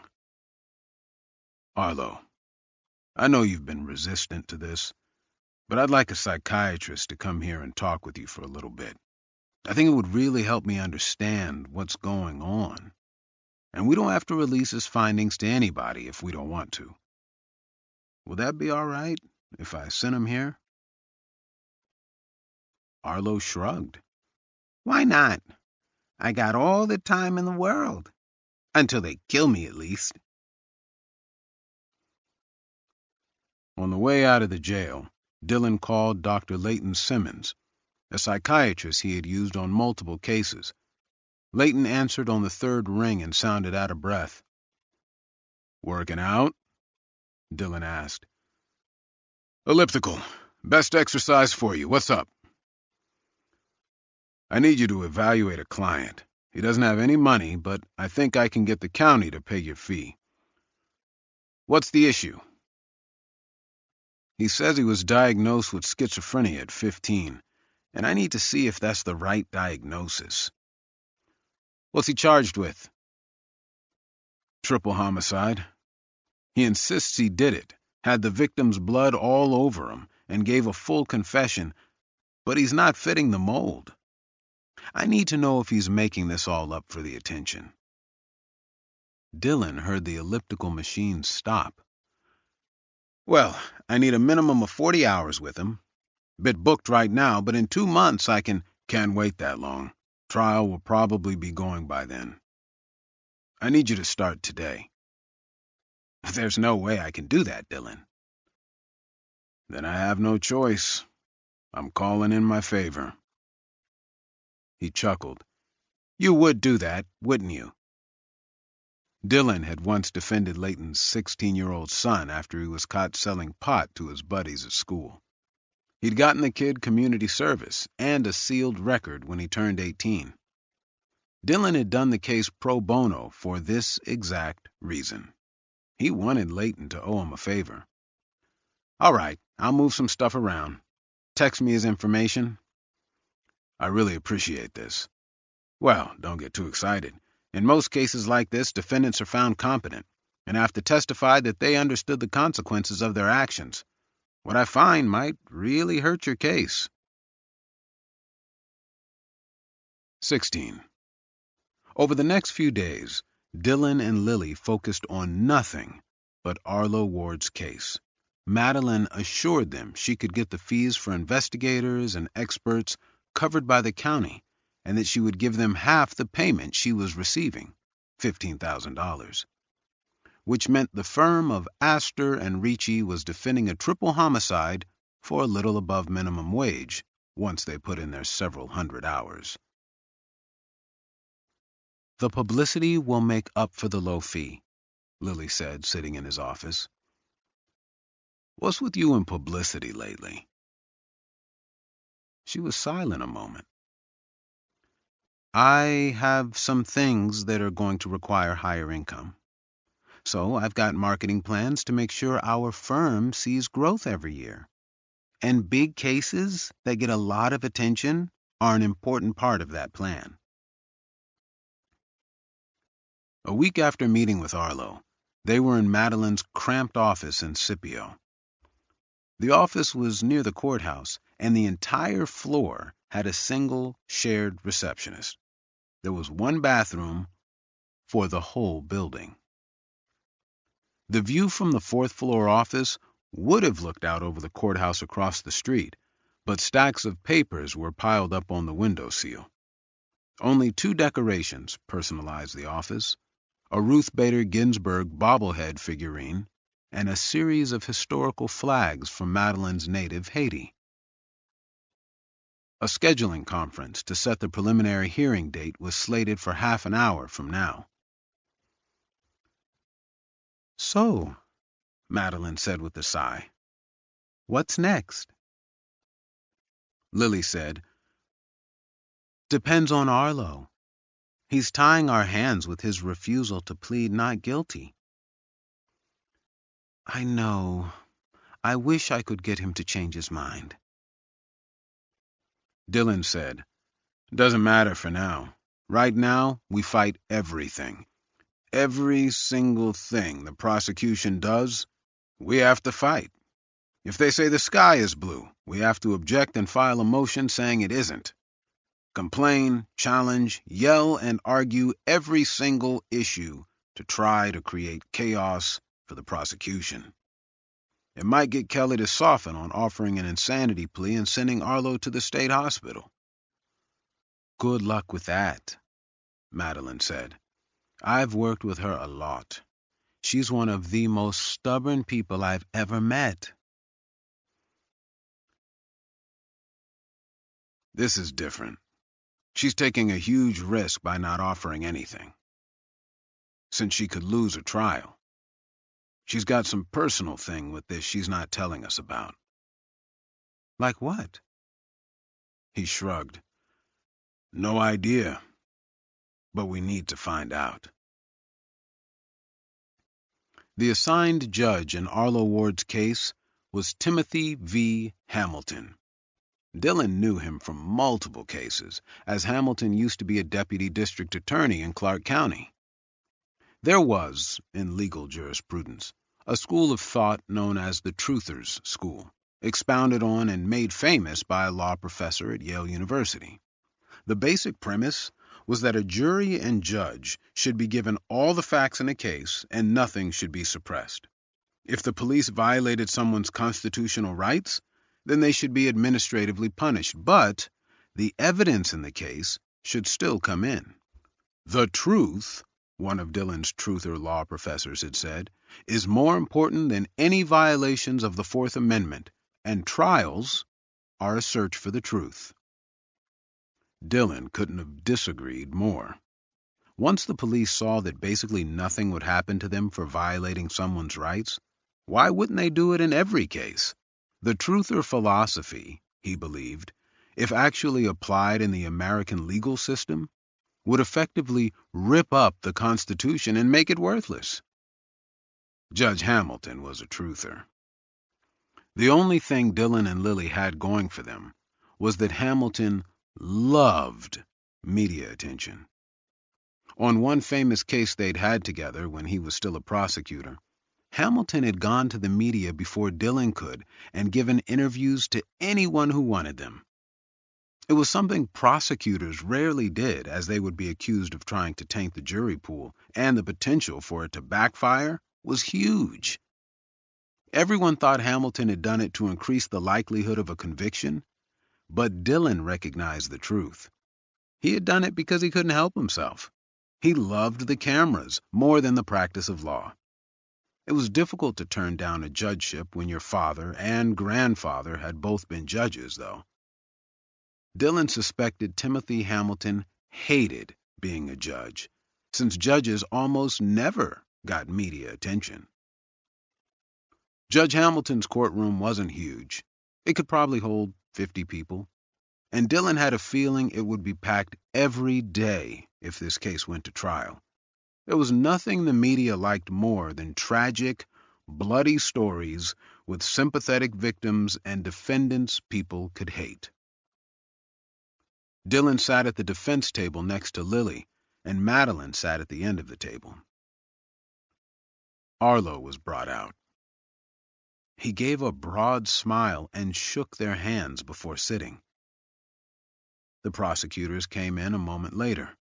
There were two of them, James Halden and Kelly Whitewolf. James was calm and logical, and Dylan had always liked him. He wondered if he could convince James that an insanity plea was the best resolution, and if James could then convince Kelly. "All rise," the bailiff said. 10th Judicial District for the State of Nevada is now in session. The Honorable Timothy Hamilton presiding. Judge Hamilton came out and sat down at the bench before saying, "Please, be seated." He booted up his computer. "Okay, we're here for the matter of State v. Arlo W. Ward. Will counsel please state their appearances?"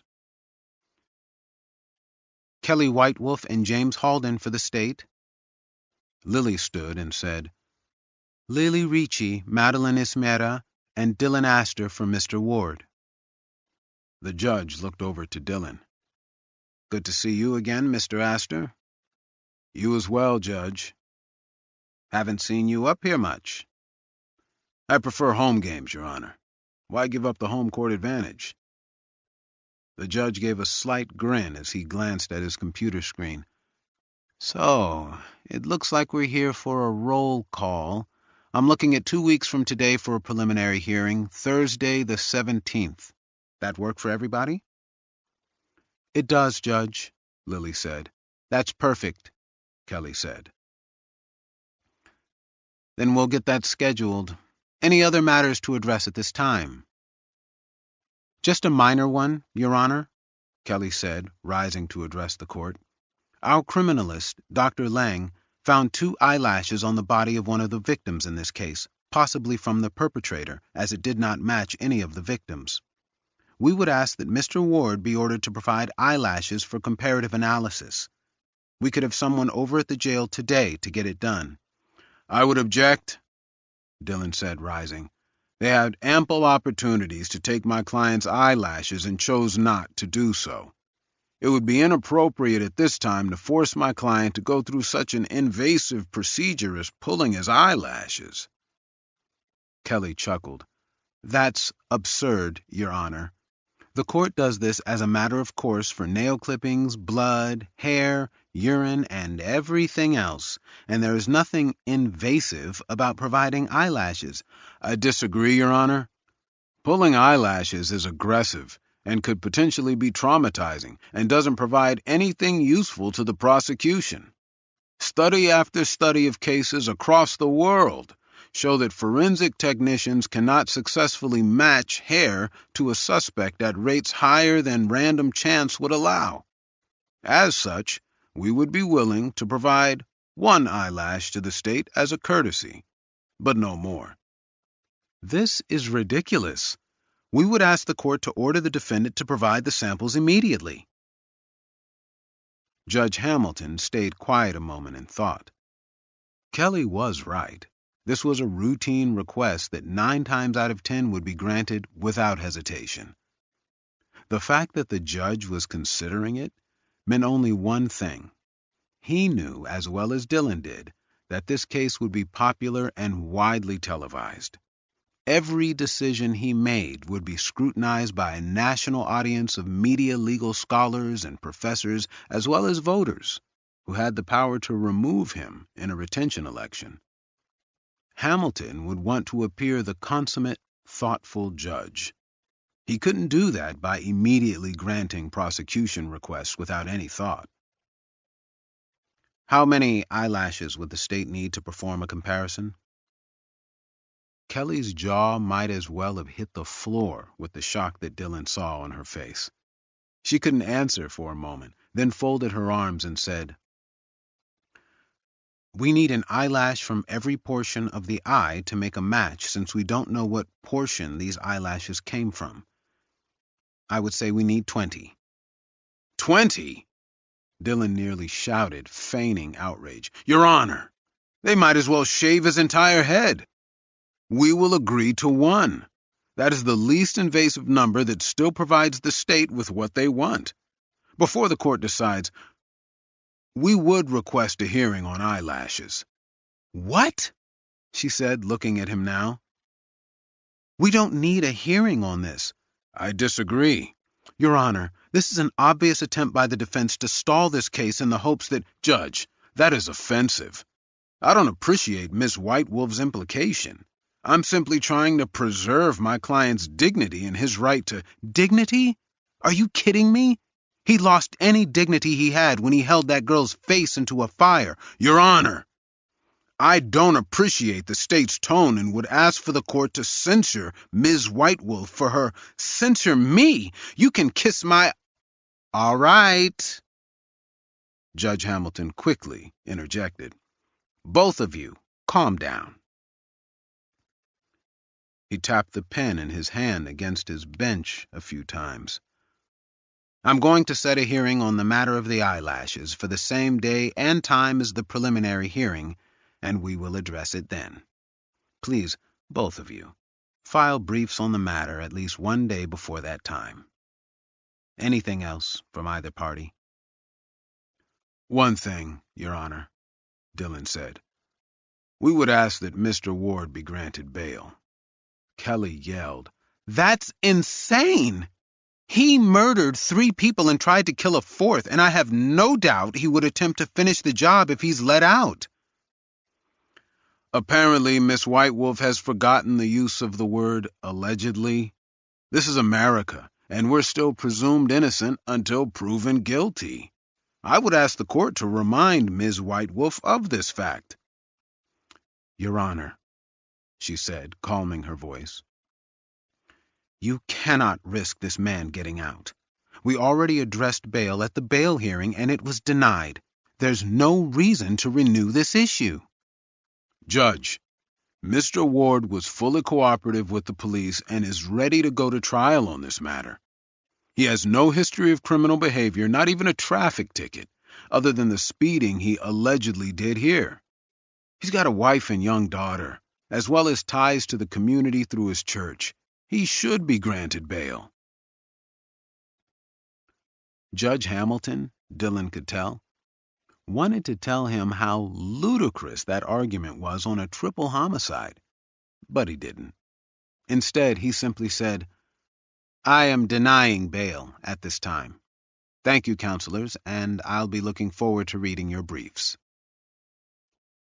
Kelly gave Dillon a hard stare as she left the courtroom, but James gave him a quick nod, acknowledging that he understood this was just part of the job. Dillon looked at Arlo. He was staring out the windows, and Dillon could tell he hadn't paid attention. Maybe hadn't even heard what had just happened. A scene entered his mind.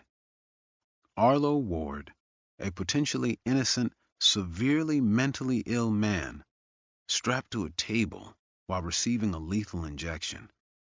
The machine humming its electric buzz as the first medication paralyzed him, the second anesthetized him, and the third caused his heart to stop. It would take 6 minutes to die, and during those 6 minutes, he would still not understand what was happening to him, or why. If that occurred, Dillon knew he would never forgive himself.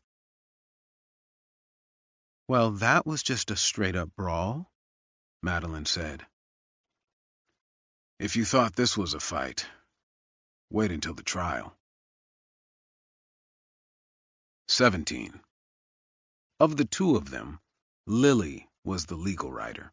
She was meticulous and nearly unemotional, whereas Dillon was passionate and disorganized and liked the anarchy of being so. In law school, she basically wrote the final paper for him in his legal writing class, and he taught her tricks for cross-examination so she could get a good grade in trial advocacy. Dylan read through her brief on the eyelashes a week before the hearing. "This is way more than I thought we needed," he said. "I only objected because I wanted to see how Hamilton would react. This brief might actually convince him we're right." She leaned back in her office chair. "I can't do things half-assed. Want me to argue it?" "Yes," he said, tossing the brief back on her desk. They were waiting for Dr. Simmons to arrive with his evaluation of Arlo Ward, and Dylan, sitting across the desk from her, decided to ask, "So how's old Jake?" "Good. He just bought a Bentley." "I didn't think you cared for stuff like that." She grinned. "I don't, but I love the look on your face." Her office phone beeped and the receptionist said, "Leighton's here." "Send him back."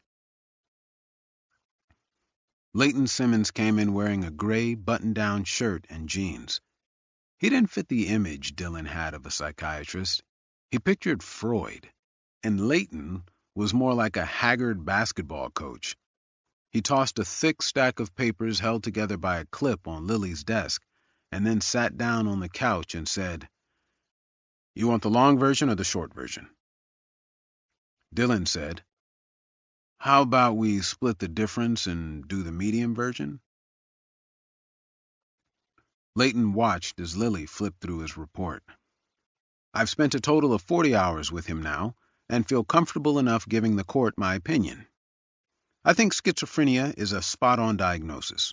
The hallucinations, the time of the onset, and the daily struggles he describes are consistent with that diagnosis.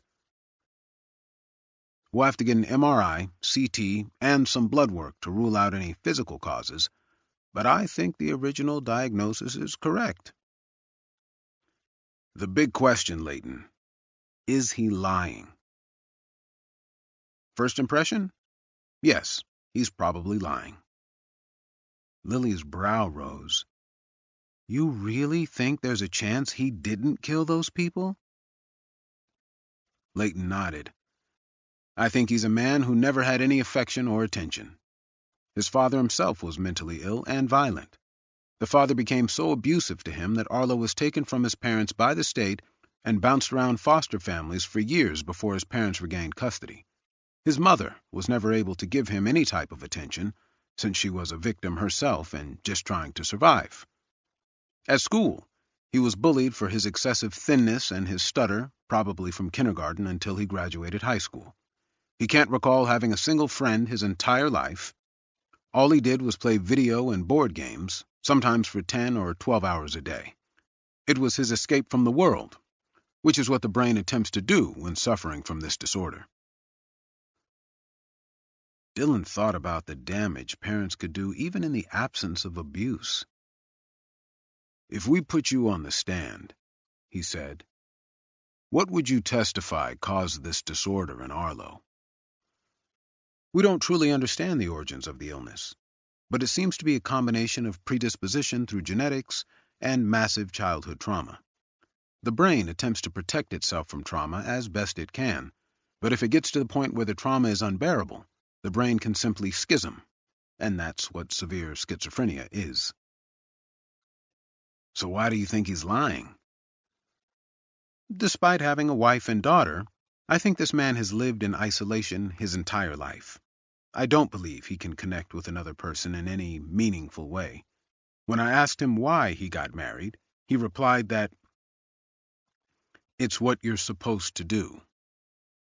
For someone that's been so cut off from society and other people, the attraction of taking credit for an incident like this would be massive." Leighton's cell phone vibrated, and he checked it and sent the call to voicemail. "There's also the fact that he doesn't have any criminal history. None. Someone capable of butchering 3 people, mutilating the corpses, and then posing them would very likely have a record of abnormal behavior.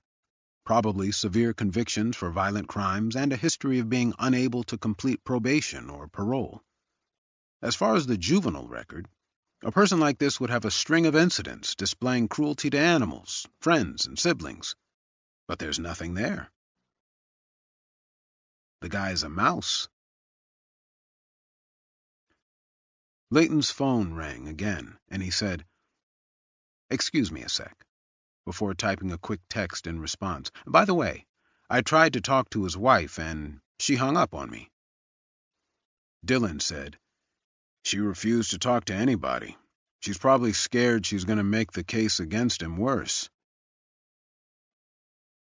Lily said, "How would you explain all the evidence against him if you think he's just taking credit for this?" Layton slipped his phone into his pocket. "My guess? I think he stumbled onto the scene after the murders had taken place and covered himself with the blood. That's why he's not in possession of the bat or the knife and doesn't have any injuries. He also becomes confused about details quickly, and the story changes slightly every time he tells it. In one iteration, Holly Fallows was wearing a t-shirt, in another, a sweater. The beer cans by the fire were Budweiser, and later on, he says they were Coors. He told the detectives he hit Michael in the back of the head with the bat when he was caught in the trap, but the coroner determined that all the blows were to the frontal lobe region. Everything he stated is very detailed and, at first glance, convincing. But if you look at all his statements from the time of his arrest until now, you don't get the impression that there's one coherent story. Don't get me wrong, there's a lot of evidence against him. But gut feeling, I think he's taking credit for something he didn't do." Dylan said, "And you're willing to testify to all this?" "I can't say any of this to a medical certainty, but it is my opinion. A guess. If you want to bolster that guess, I do have a suggestion." "What?" "Regression hypnosis. It's worked with dozens of patients to bring out details of an event they didn't recall. It's proved accurate in the past and might be worth a shot. There's a risk, though." Dylan leaned his head back against the chair and stared at the ceiling. "If he admits to it and the prosecution finds out, they can introduce it in court and reinforce the confession." "Exactly. Up to you, though. I'm not the lawyer. What do you want to do?" Dylan looked at Lily. "I say we go for it. The case couldn't get any worse for us." "I agree. I think we should be there, too." Layton said, "It needs to be just him and me so he can focus." "We can get him transported to the sheriff's station and use their interview room with the one-way glass." Layton yawned. "All right, set it up and I'll be there. Remember, though, if this backfires, this was your decision, not mine." 18. Holly couldn't turn around to look at him. He was dressed in a t-shirt and jeans and had a thick leather bracelet. She'd parked in front of the medical offices building in handicap parking, and he was smoking when their eyes met. He watched her as she got out of her car.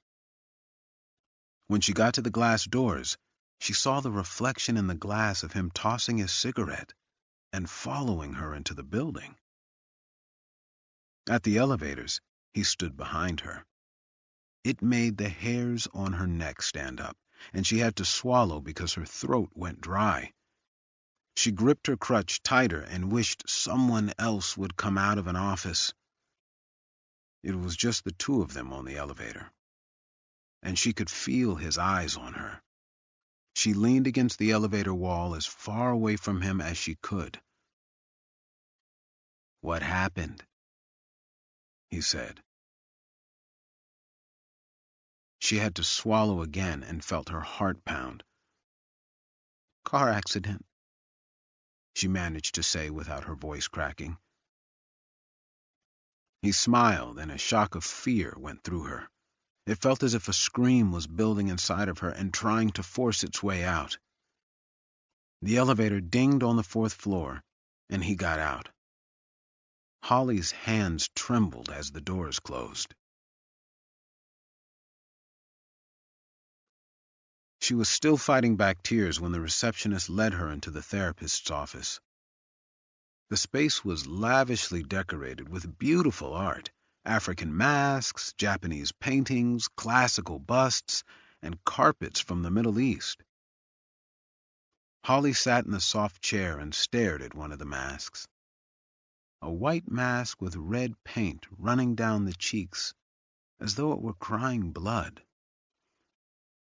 Michael had once worn a mask similar to it for Halloween when they'd first met at a party. He'd commented on her costume, a character named Miranda from a video game Holly used to play with her sister when they were younger. After an hour of talking in the kitchen, they took a walk around the block to be alone and kissed after exchanging numbers. She had to push Michael out of her thoughts, because she knew she wouldn't be able to function if she fell too deep into that well. Dr. Maine sat in a chair with his legs crossed and a legal pad in his lap. "What about your dreams?" he said. "What's been going on there this past week?" "I still have nightmares. I had a new one last night." "What was it?"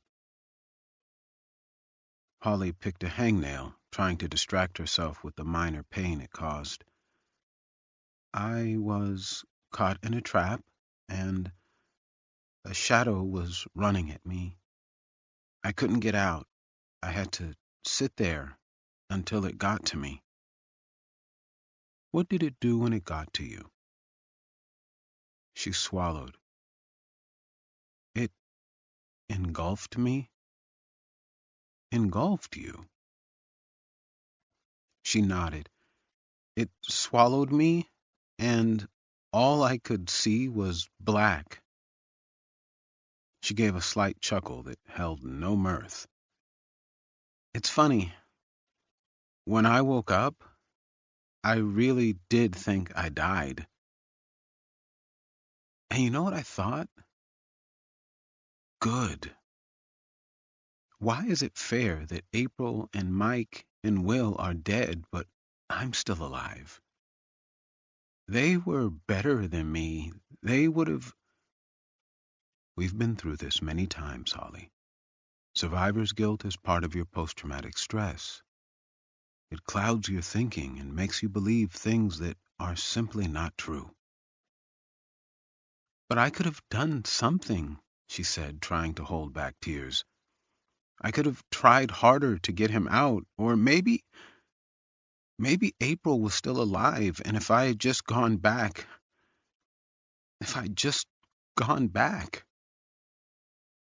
The tears came now, and she buried her face in her hands. Dr. Maine set a box of tissues on the table in front of her. "I can't even breathe sometimes," she sobbed. "I don't know who I am or what I'm even doing anymore." He looked at her sympathetically, and Holly wondered if it was genuine or if therapists were trained to seem like they cared. "You're surviving. That's what you're doing. And I promise as time passes, things will get better. It will never go away, but it will get better." She wiped at her tears. "Doesn't feel like it." 19. Kelly sat in her office, talking to one of her daughters on the phone. "She ate the last pizza slice, Mommy, and that was mine, and I told her it was mine, and then she told me she wished I was never born." Bella shouted from somewhere in the house. "She told me I was adopted." "Bethany, listen to me. You girls are sisters and need to be able to work out your own problems. I won't always be there to do it. So you two sit down and figure out how to fix this. I have to go. I'll see you tonight. Love you. Bethany sighed and grumbled, Love you too. The receptionist knocked on Kelly's door, Holly Fallows trailing behind her. Kelly smiled and motioned for Holly to sit down in the chair across the desk. Holly appeared extraordinarily nervous, holding her purse so tightly in front of her that the tips of her fingers were turning white. Her other arm worked the crutch. I appreciate you coming down. Holly kept glancing at the floor and said, It's okay. Her bruises had faded since Kelly's visit to her house last month, but there were dark shadows around her eyes. How are you feeling? Kelly asked. Okay, I guess. I had the other surgery on my leg. She glanced up shyly, then turned her eyes to the floor again. It still hurts a lot. I'm scared it won't get better. You don't need to be. I've had surgery on my leg, and it just takes time. I had an old soccer injury I was ignoring until I couldn't ignore it anymore. You played soccer? I did, all through college. It was brutal, far more violent than the men's division. One girl, a big Polynesian girl, twice my size, rushed me and decided to put me out of commission. She hit me like an NFL linebacker and broke my leg in 2 places. Holly, for the first time since coming in, looked Kelly in the eyes. I played 3 years in high school. It's a great sport. It's a shame it's not more popular here. Holly didn't say anything and returned her gaze to the floor. The melancholy in her eyes was pronounced. Kelly pictured her crying herself to sleep every night. Holly, I wanted to go through something with you, and it's not something I like to do over the phone. I know you couldn't identify the man who did this, but I'm hoping now that you've had some time to process it, you can recall some facts that help us make sure Arlo Ward can never hurt anyone again. Do you feel up to talking about it? Holly nodded, but didn't look up from the floor. It's April's birthday next week. She would have been 22. Kelly looked at her sympathetically, but said nothing. The full impact of a murdered family member didn't hit someone right away. It developed over time, as the loved one saw that the victim really was gone. It left a gap in their lives, a vast open space that rarely filled again. When her mother had been murdered, for weeks afterward, Kelly would wake up and rush down to her parents' bedroom, expecting to see her there. She remembered that the day she stopped running down in the mornings was the saddest day of her life. I'm so sorry. You're too young to have to see this side of life. Holly had tears in her eyes but didn't look up for a long time. When she did, the tears streamed down her cheeks, though she didn't speak until Kelly offered her some tissues. Thanks, she said, wiping away the tears. I'm ready. Kelly picked up a pen and brought out a fresh legal pad from a drawer. Tell me about the gas station attendant, Henry Dykes. Holly shrugged. We stopped and asked for directions because the GPS wasn't working up there. He gave us directions and joked around with us. I looked up Mr. Dykes' history. He's been to prison before. Holly nodded. I don't doubt it. He had really faded tattoos on his hands and said he'd gotten them inside. I didn't know what that meant until Mike told me when we left. Why are you asking about him? Kelly let out a breath. Well, we can't find him. He didn't show up for work the next morning. You think it was him? No, but we need to talk to him. I'm sure he'll turn up down the line. He said he likes to camp up where we were going, if that helps. That's why he knew the area so well. Kelly nodded. Well, let's forget about Mr. Dykes for a second. I want to ask you about what happened at the cabin. When you were inside, you heard the door slam, and that's the first time you realized someone else was there, right? She nodded. Yeah, I think so. It was windy too, though, so I don't know. How long was it after the door slammed that you left the cabin? Right then. How long did it take to get outside? Holly took some tissues and dabbed at her eyes. Like, maybe 10 seconds. Mike just thought it was a cool old cabin and wanted to look around. When the door slammed, we both knew we should leave. We started walking back to camp, and I heard this, loud sound, like a metal pipe hitting another metal pipe or something. I thought maybe it was Will or April trying to scare us, but then Mike. She paused a moment as more tears came. Then Mike screamed in a way I'd never heard anybody scream before. He fell down, and I saw that thing on his leg. It had ripped his calf apart. I could see the bones in his leg. She sniffled and said, I thought it was an accident at first, but then I realized that the trap wasn't there when we walked to the cabin. Kelly scribbled a few notes. Tell me exactly what you saw when you looked at those trees and saw the man there. Describe him. Holly looked up to the ceiling as though recalling a memory she didn't want to remember.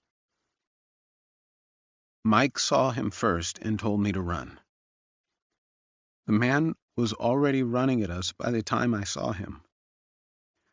I wouldn't leave Mike, but he pushed me away and kept screaming for me to run. So I did. Was this man tall, short, wide? Normal height, I guess. And his face was completely dark. That's why I think he was wearing, a mask or something. I couldn't see any part of his face. What about his hands? Was he wearing gloves? I didn't see any gloves. What kind of pants? I don't know for sure, but they looked like jeans. Shirt? I think white, but in my dreams it's sometimes black, so I don't know. Maybe it was black, and I just can't remember it that way when I'm awake. She wiped some more tears away and crumpled the tissues in her hand. My therapist says trauma affects our memories. Was he limping? Holly shrugged. I don't know. He was moving fast, though. When he started chasing you, how far behind you was he? I don't know. I wasn't looking back. I got lost because the trail went 3 different ways. I didn't look back until I got to the cliff. She swallowed. Then I saw him on the trail behind me. I could see he was holding something, and it looked like a baseball bat. I knew he was going to kill me, so I closed my eyes and jumped. When you came to a stop below after jumping, did you look up to see him? No, I blacked out from a concussion. When I woke up, I had to crawl out to the road. I don't know how long it took me. I just knew I didn't want to die there, and that he was probably coming down to find me, but someone eventually pulled over and called 911. Do you remember anything else about what he looked like? Beard, tattoos, scars, anything that stands out about him? Anything we can use to identify him?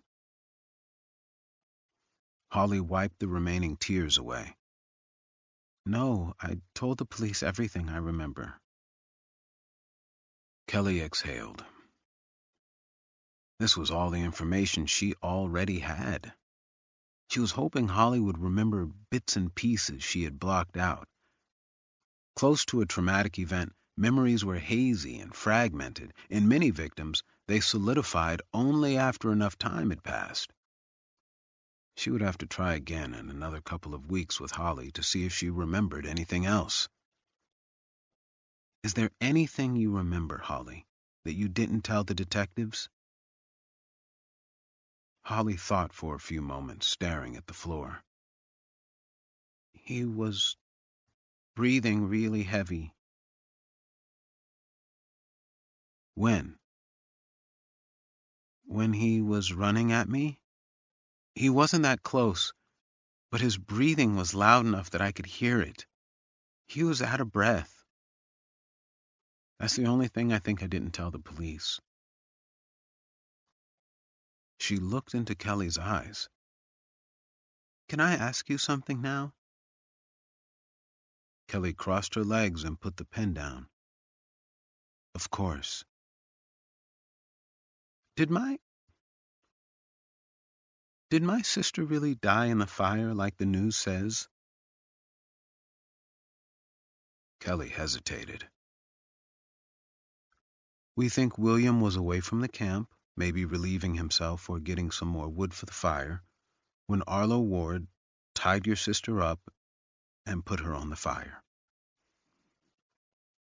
Her screaming probably drew William back, and Arlo Ward hit him at that point. It took several blows to render him unconscious, and then Arlo Ward slit his throat, and William died from blood loss. What about April? Kelly glanced away. She didn't want to be honest here, but knew Holly would find out the truth regardless. He held her face in the fire for 3 to 5 minutes. That's how long the coroner thinks it took for her to suffocate to death. And then that's when he cut them up? Kelly nodded. Yes. Holly swallowed. I can still hear him breathing. I'll be in the shower and hear him breathing behind me, but there's no one there. Does that ever go away? Kelly didn't answer for a bit, but flexed her jaw muscles to have some type of motion. The thought of this young woman suffering decades from now because of one piece of human garbage filled her with nothing but pure, hot rage. I don't know. I'm sorry.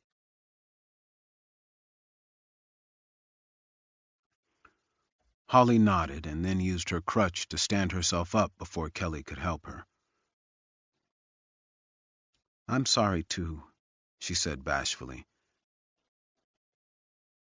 It must be hard that I don't remember anything. You have nothing to be sorry about. And it doesn't matter anyway. He confessed. It would just be nice if you could point a finger at him during the trial and say it was him. Trial? Holly said, her eyes widening. I have to see him again? We will likely have to go to trial and have you testify, Holly. I know it's hard that you have to see him again, but most victims in cases like these tell me afterward they were so glad they did it. You get to tell him to his face he's not gonna beat you. And I'll be there the entire time protecting you. Nothing is going to happen. I promise. Holly didn't say anything. just seemed to zone out a moment before saying, "I better go. I need to take some pain meds, and I won't be able to drive after." Kelly followed her to the door, and before Holly could leave, Kelly gave her a hug. After a short time, seconds, Holly trembled and started sobbing. Kelly let her cry as long as she wanted. It brought up a memory she hadn't thought about in years. A young girl crying in the arms of a police officer who had just informed her that her mother was dead. Later that night, Kelly heard two officers talking about how a man had tackled her mother off her bike, raped her, and stabbed her to death. It was years before Kelly could even remember that she'd heard the officers discussing it. Her mind had simply shut that memory out. She felt the emotion like a stone in her throat, but refused to give it release. She would use it instead. The anger and disgust and sadness would fuel her work on this case, and she needed it. Because the first hearing with Ward's attorneys had taught her something. This case was going to be one of the toughest fights she'd ever have. 20. It was that Friday when Dylan and Lily were led back to the one-way glass in the Jackson County Sheriff's Office interview room. Kelly Whitewolf was already there in the hallway, with a clove cigarette dangling between her fingers. She didn't acknowledge either attorney with a greeting and instead said, "I'm recording this." It was a warning, Dylan knew. You go through with this and it blows up in your face, I'm showing it to the jury. "That's fine," he said. Seated in the room was Leighton, with Arlo across from him. A detective poked his head in and said they could begin. "Look at me and only me, Arlo. Now, I'd like you to look into this pen light I'm going to hold near my eyes. I'm going to move it very slowly, from left to right and back. I want you to focus only on the light and count each time I move it from one direction to the next. Do it quietly. You ready?" "Yeah." This was the attention phase, and it took Leighton a good 4 minutes before Arlo's eyes appeared to glaze over, and he didn't blink. Then Arlo closed his eyes. "Arlo, I would like you to relax. Relax every muscle, starting with your calves, then your thighs, now your stomach and back, now your arms, all the way from the shoulder to the tips of your fingers. As you feel yourself relaxing, I want you to picture yourself lying down on a fluffy, soft, white cloud." The words carried on for a long time, and Leighton spoke progressively more slowly and quietly until he was almost whispering a word every few seconds. "You will now feel my hand softly touch your shoulder, and when it does, you will drift inside the cloud. The rest of the world doesn't exist. It's only you and your cloud in the sky, above the world. You breathe the fresh air and it relaxes you more. You couldn't move your muscles even if you wanted to, because they are so relaxed." Within another 3 or 4 minutes, Arlo's body swayed in a slow, circular motion. Leighton leaned forward and said, "Arlo, I want you to picture something for me. It's a warm night in May, and you're in Coyote Canyon. There are 4 campers there, and you're there with them. Do you see them? Yes. Where do you see them? Arlo murmured. I see them at their campsite near a fire. Tell me what you see. Arlo didn't speak for a moment. There's 2 tents and a bunch of beer cans on the ground near the fire. I'm hiding behind the trees. Who do you see first? I see the girl first. She's in the fire. There's a man there, too. Both of them are dead. There's something else there moving around. Thing? Yes. What do you mean by thing? What else is there besides the man and the girl, Arlo? He swallowed, though his eyes stayed closed. A demon. What's the demon doing? He's cutting their bodies with something. With what? A knife or a saw. He has hands like a man. Can you see what the demon looks like besides his hands? No, it's too dark and I'm scared. I stay quiet. What else do you see? The moon is red. The demon stops and looks at it. Then he looks right at me. What do you do when he looks at you? Arlo continued to sway, but his movements grew slower. I don't move. He starts cutting the bodies again. What happens then? He leaves, and I hear screaming. A man and a woman. I wait a long time. Then I come out and go to the bodies. Do you smell or hear anything? I smell something really strong. What is it? Smells like lighter fluid. The girl has it on her. What do you do now? I hike down to the cabin I was staying at because my phone is there. There's another man on the way. His leg is caught in a trap, and his head is crushed into a mess. Leighton leaned across the table and lightly touched Arlo's shoulder. What do you do then? I get my phone out of the cabin. I'm going to call the police. Do you? No. Why not? Because the demon already killed all of them. So what do you do instead? Arlo was silent a long time, his lips curling and uncurling. He was fighting whatever thoughts he was having right then. Leighton softly touched his other shoulder now. Tell me what you're doing, Arlo. You are perfectly safe and relaxed. You want to talk about what's happening. Tell me what you're doing.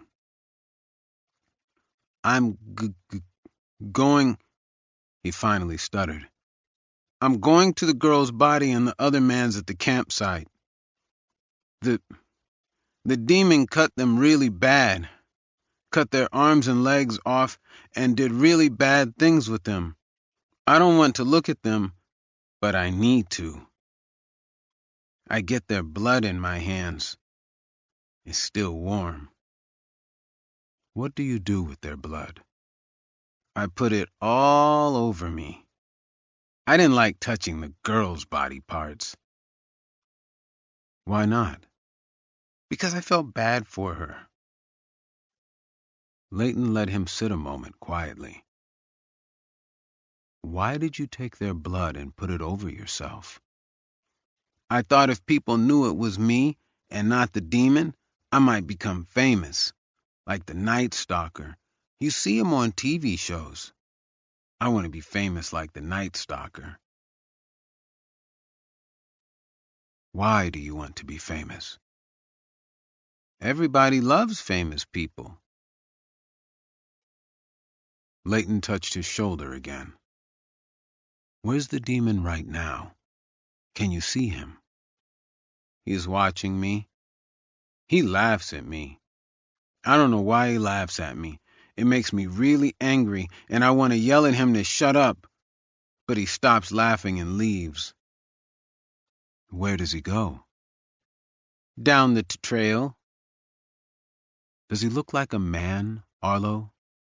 Yes, he took the shape of a man. Do you recognize him? I don't know. If you saw a picture of him, would you recognize him? Maybe. What are you doing now that the demon has left? Arlo swallowed. The demon yells at me from the forest. He tells me I deserve to be famous, so I have to make sure there's a lot of blood. I get more of it. I get some in my mouth and throw up. I get scared and run back to my car and start driving. Where are you going? I'm going home. I'm so scared. I'm driving really fast because I'm so scared. Arlo's face contorted in fear. What's happening now, Arlo? Police lights are on behind me. I'm so scared, but I want to be famous. The demon said I should be famous. Leighton glanced back as though saying, I told you so, and then turned back around. Is it the same demon you've seen since you were a child? Yes. He tells me I want to be famous. So what do you do when the police pull you over? One of them shines his flashlight in my car and sees the blood. He's telling me to get out of the car. I'm telling the police I did it. I'm telling them what I saw, but I'm telling them it's me. And they believe me. Arlo was clearly agitated and had started to sweat. Leighton softly touched his shoulder and said a few words about relaxation. Arlo, did you kill those people? No. Did you see who did? Yes. Are you telling the truth? Yes. Leighton asked him the same questions again, and Arlo answered the same. Kelly put out her clove cigarette in an ashtray on top of the garbage can in the hallway. He's full of shit. See you in court. 21. Dylan sat at his desk and read the official offer letter from the law firm in Los Angeles. He kept looking at the compensation package. $300,000 per year, full benefits, a leased car, and a condo near the courts paid for by the firm.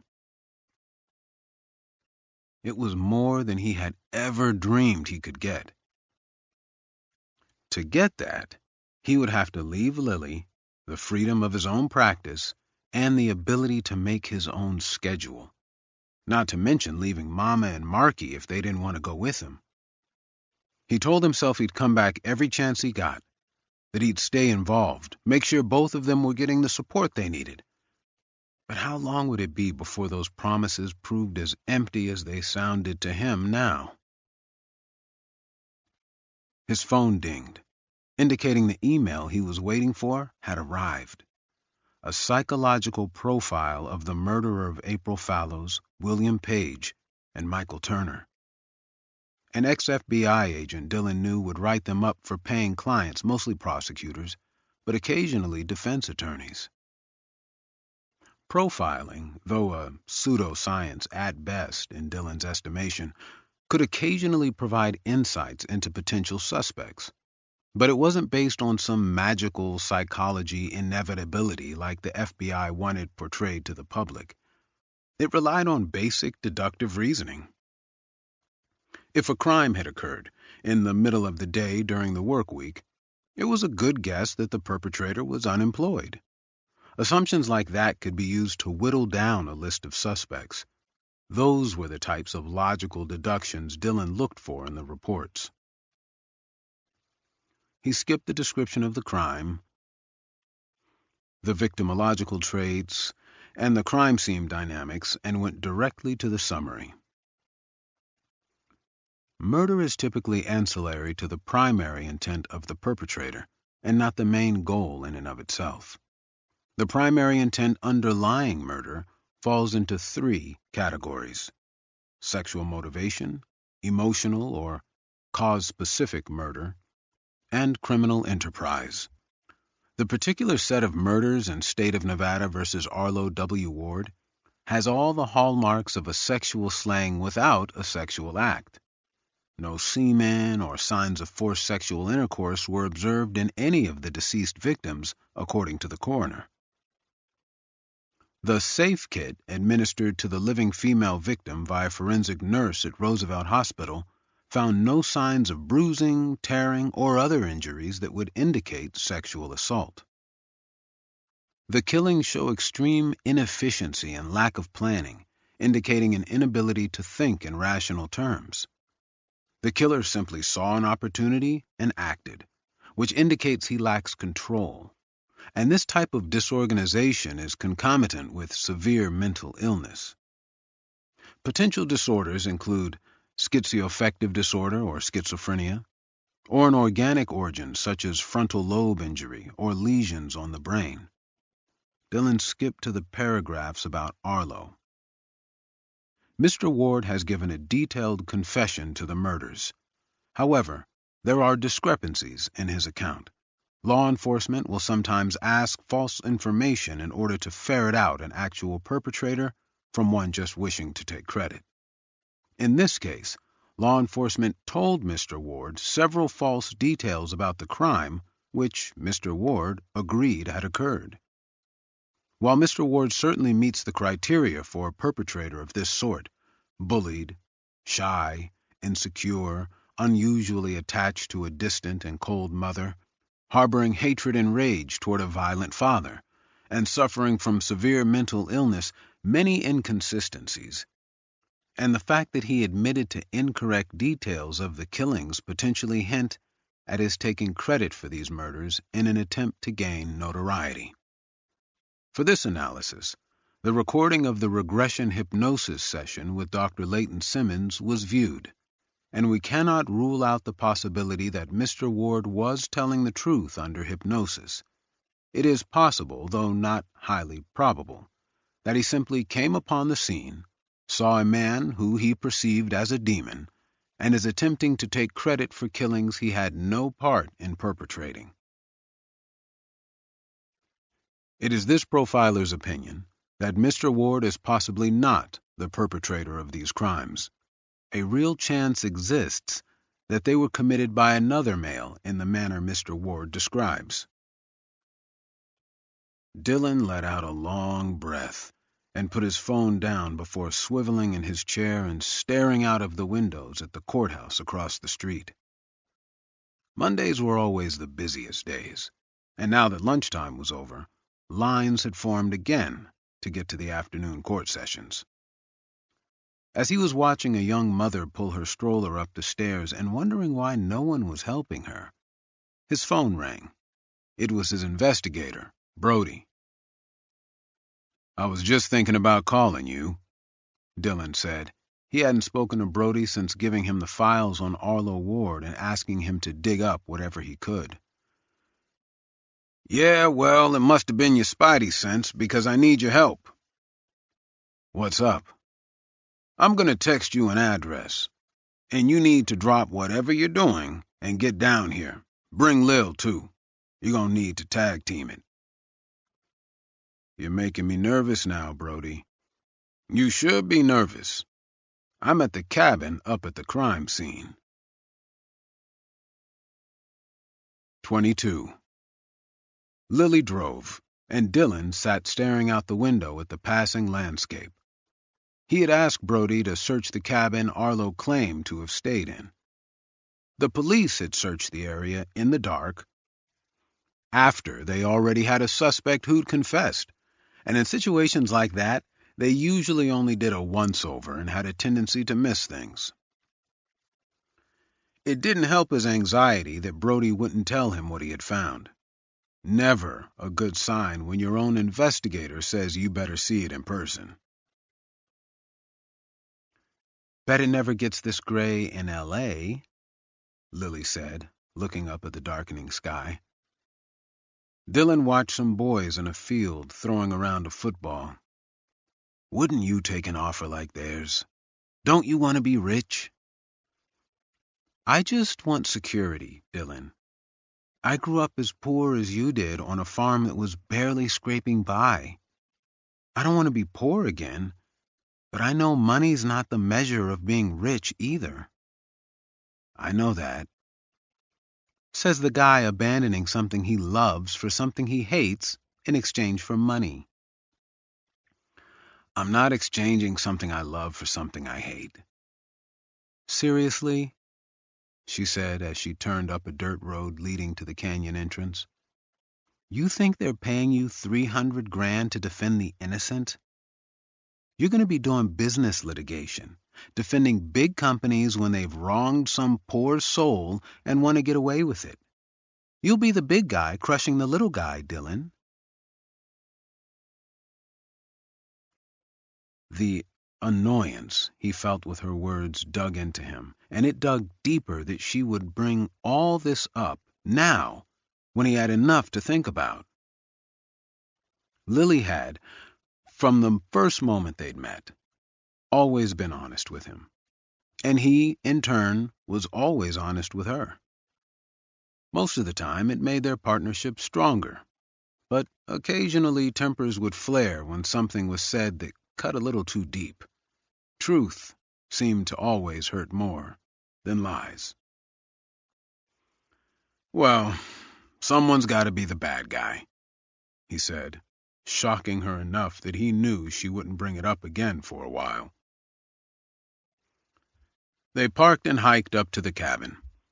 Dylan was drenched in sweat by the time they arrived, but Lily, like the last time, seemed unaffected, which annoyed him even more. Brody stood near the cabin with Paul, a nephew who worked as his assistant while he was trying to break into the private investigation business. Paul looked and dressed like he was still in high school.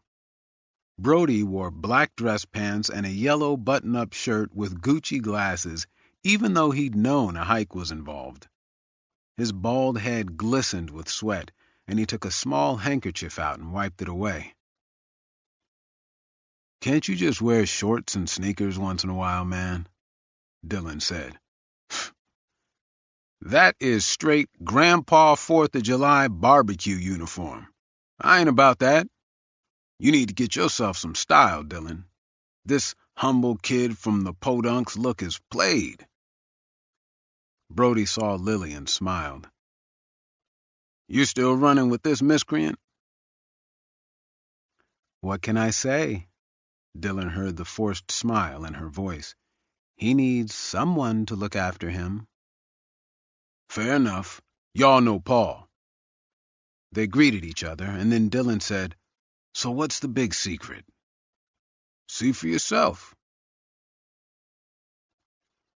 Brody turned toward the cabin and led them past it. Down the trail, through a thicket of trees, was another cabin, much like the first. Dylan guessed it was a couple 100 feet away, and it wasn't visible from the trail because of the trees. Brody opened the door and went inside with Paul and Lily beside him.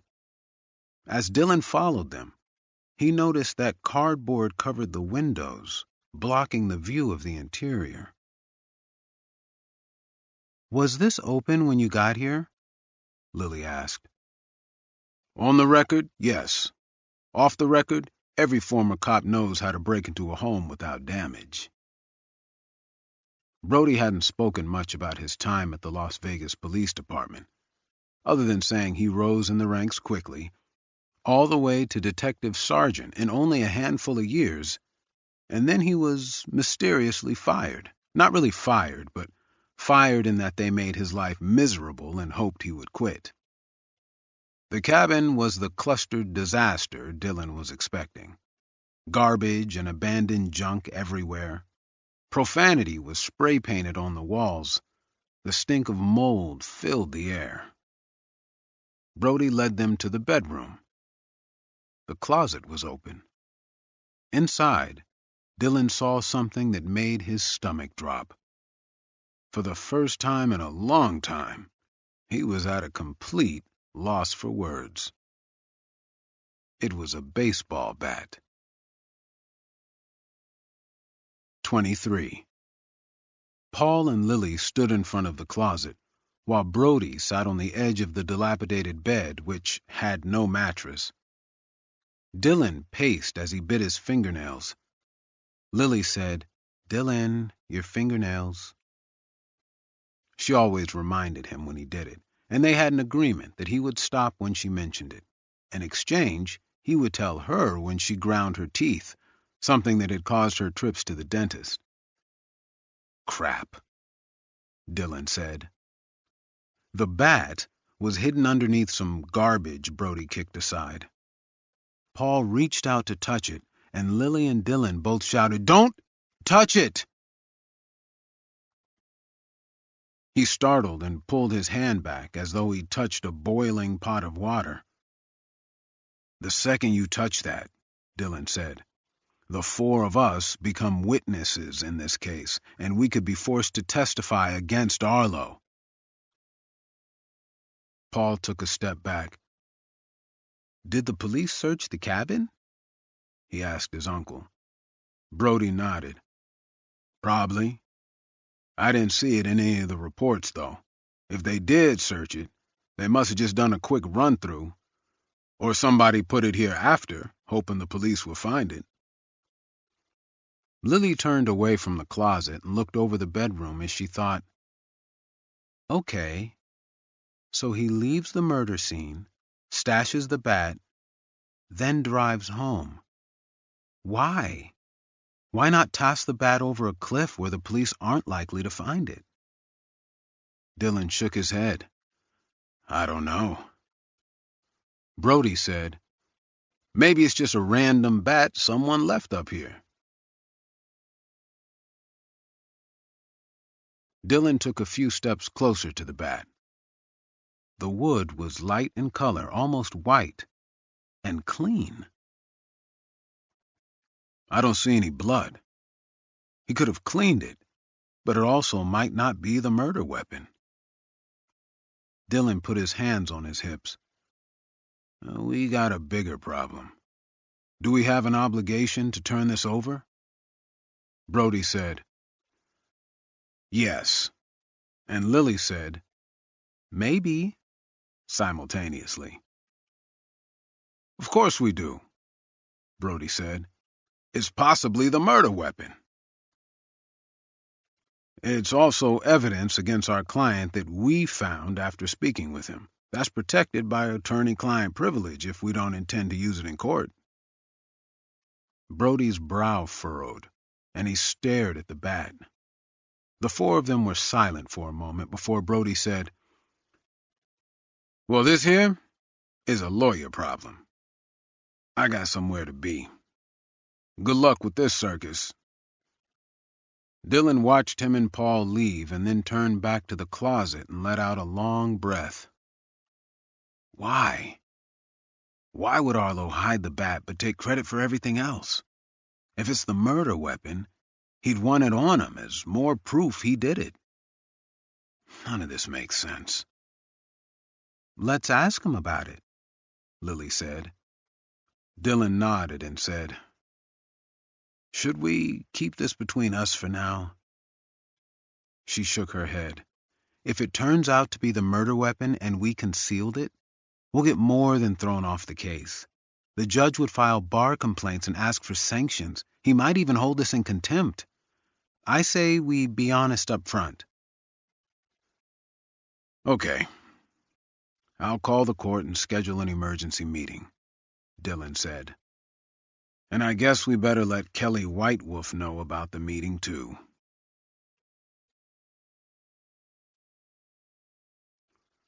Dylan stared at Judge Hamilton's photos on the walls of his chambers.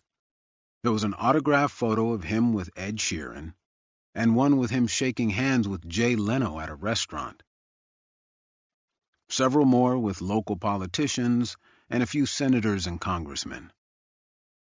Dillon scanned his bookshelf and noticed among the law books and treaties were a few books on filmmaking and the history of Hollywood. Kelly Whitewolf came in by herself and didn't say hello to either of them as she sat in one of the chairs before the judge's desk. He only had 2 chairs, and Lily sat in the other while Dillon leaned against the wall. Hamilton came in a second later wearing his robe.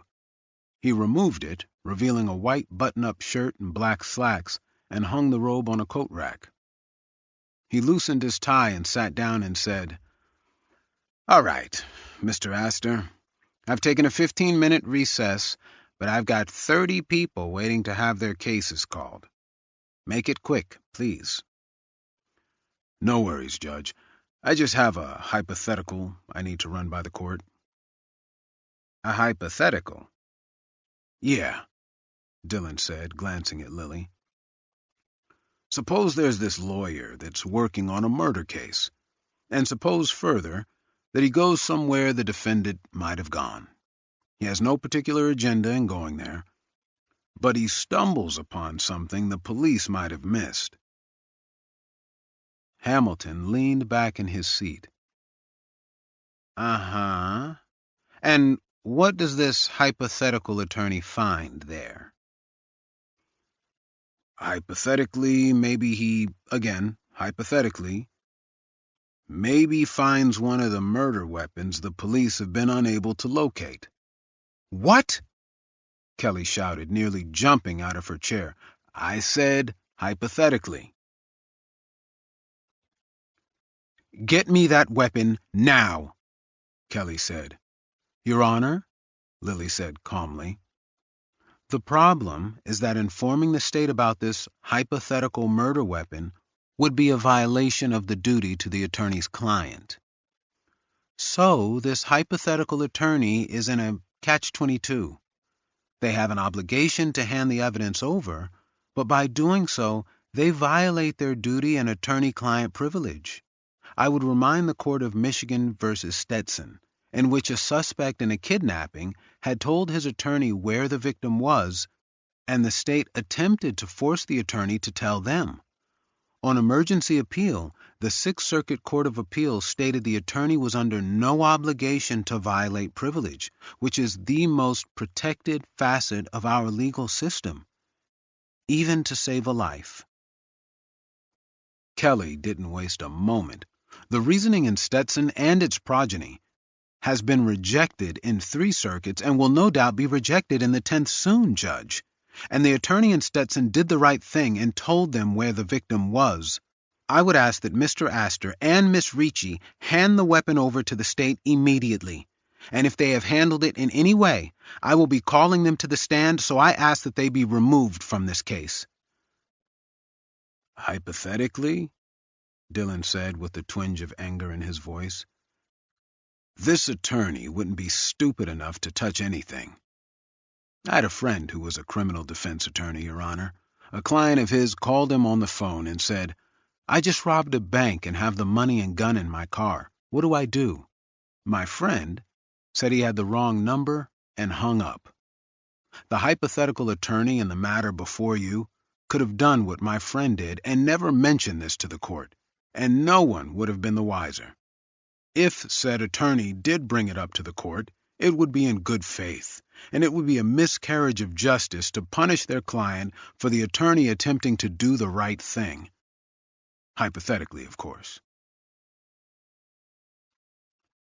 "Bullshit," Kelly said. "They need to hand the weapon over and be withdrawn from this case, Your Honor." Hamilton laid his head on the back of the chair. He stared at the ceiling for what seemed like a long time while he tapped a pen against his desk. "Here's what I'm going to do," he finally said. "Ms. Whitewolf, draft a search warrant for me to sign, and then you are free to send your detectives to have another look wherever the weapon is located to see if they can find anything." As far as I'm concerned, these hypothetical attorney's search and your detective's search are two unrelated incidents and hence do not violate privilege." "That's entirely improper," Kelly said. "I want to call them to the stand to testify about what they—" "No one has touched the weapon. It was simply seen. Your detectives, should they find the weapon, can offer the exact same testimony either attorney could offer. I'm not ordering them off the case. Is there anything else?" Kelly's jaw muscles clenched and she stood. "No." She turned and left. Hamilton watched her leave and then went to the coat rack to get his robe. Lily had followed her out, and Dillon was near the door when Hamilton said, "Mr. Astor." "Yeah, Judge?" "I appreciate you not saying wrong number on this." 24. The night before a preliminary hearing was usually a rush of poring over evidence and lining up arguments, but Dillon and Lily had spent so much time doing that, they felt they were getting diminishing returns at this point. So instead, they picked up dinner and drove out to his house, where Jake, Lily's boyfriend, joined them. She had met Jake while browsing at a bookstore. Lily was a sapiophile, and chit-chat bored her immediately, so Dillon wondered what Jake had said to capture her attention enough to go out with him. Despite Lily's joke about the Bentley and the fact that he did something for work involving trading derivatives on Wall Street, he seemed down to earth enough. Dillon sat with his mama, Marky, and Jake at the table. Lily got water for everyone before sitting down to eat.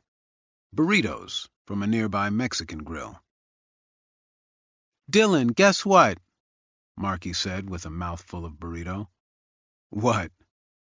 "I got second in my spelling bee today." "No way! That's awesome." "Yeah. The word I lost on was inchoate. I thought it had a K in it, but it don't. It wasn't fair because Mr. Miller gave Tommy Preston the word blanket right after me, and he won. Why would they give him blanket and me inchoate?" Lily said, "Some men are intimidated by really smart girls because they know men can get by pretending to know things, while women have to actually know them."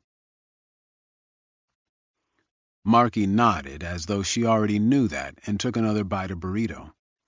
"All the judges were boys. That was unfair too, but I didn't say anything." "Well, now you know. Next time, say something. Don't let them get away with it."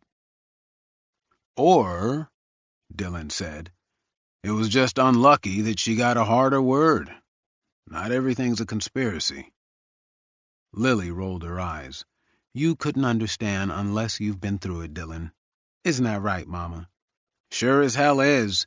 Your papa, Dillon, Lord rest his soul, didn't understand either, until he saw how all the men at my work were getting pushed up and I didn't get nothing, even though I worked twice as hard." The conversation brought up a memory Dillon didn't want to think about. The last words his father had said to him. "Take care of your mama and Marky, Dillon. You the man of the house now. Take care of them." Dillon had done the best he could to make ends meet, but always felt guilty that he couldn't give his mother and sister the life they deserved. And he had spoken with his mother's social worker, who told him her schizophrenic delusions would only get worse with time. At some point, she would need to be put into a facility, and that would run upward of $4,000 a month. Dillon wondered how much of his temptation to move to Los Angeles was because of his mother's condition, and how much of it was his own desire for wealth. Was he just trying to convince himself L.A. was what he wanted, like Lily thought? Or did he actually want it? Dillon excused himself to go to the bathroom. He splashed water on his face and took a few deep breaths before going back out. He said, We should go through things one more time, Lil. The files were in his car, so Dylan retrieved them. When he came back in, Jake was kissing Lily goodnight and saying his goodbyes to Mama and Marky. Lily waved to him from the front door as he left. While Mama cleaned up and got Marky ready for bed, Dylan spread the files on the coffee table in the living room. Lily sat down without a word and picked up the first few reports. After several hours of going through documents, Dylan's vision became blurry, so he and Lily took a break for beer. Tomorrow, he fully expected Kelly Whitewolf to lose her mind in court. Dylan had had Brody serve a subpoena to every single witness, even tangentially related to the case. From the officer taking Arlo's photo when he was booked, to Kelly's receptionist on the day they filed the case. Oddly enough, the only one Brody couldn't find was the gas station attendant that was the last person to see the victims alive. He hadn't shown up to work the day after the murders. Dylan had asked Brody to dig deeper into him. He had also used an old trial lawyer's trick where he served the subpoenas at the last minute so Kelly wouldn't have time to prepare, or a lot of witnesses wouldn't be able to show up and Dylan could ask that they be held in contempt. He'd had more than one case where someone arrested for contempt no longer cooperated with the prosecution. If she'd had the time, Kelly would have filed motions to quash the subpoenas, stating that he shouldn't be allowed to call most of the witnesses, but Dylan had deprived her of that. On one occasion, when he'd pulled that little trick, a prosecutor shouted so long at him that his high blood pressure caused him to faint and he had to be taken out of court on a stretcher. Dylan and Lily sat on the swinging bench on the porch. Crickets filled the night, and the stars were bright in a jet-black sky. They sipped good beer without speaking for a long time. Dylan finished one bottle and opened another. I wanted to ask you something, but I thought it might be weird. That sounds mysterious. What did you want to ask? You've been acting kinda distant lately. I'm wondering if it has anything to do with your time overseas. You never talk about the war. She shrugged as she stared at the fizzing bubbles in her bottle of beer. Not my most pleasant memories. What happened over there? Exactly what you think. War's always been old people arguing and young people dying. Dylan didn't know how to respond, so he kept his gaze on the fields in front of his home.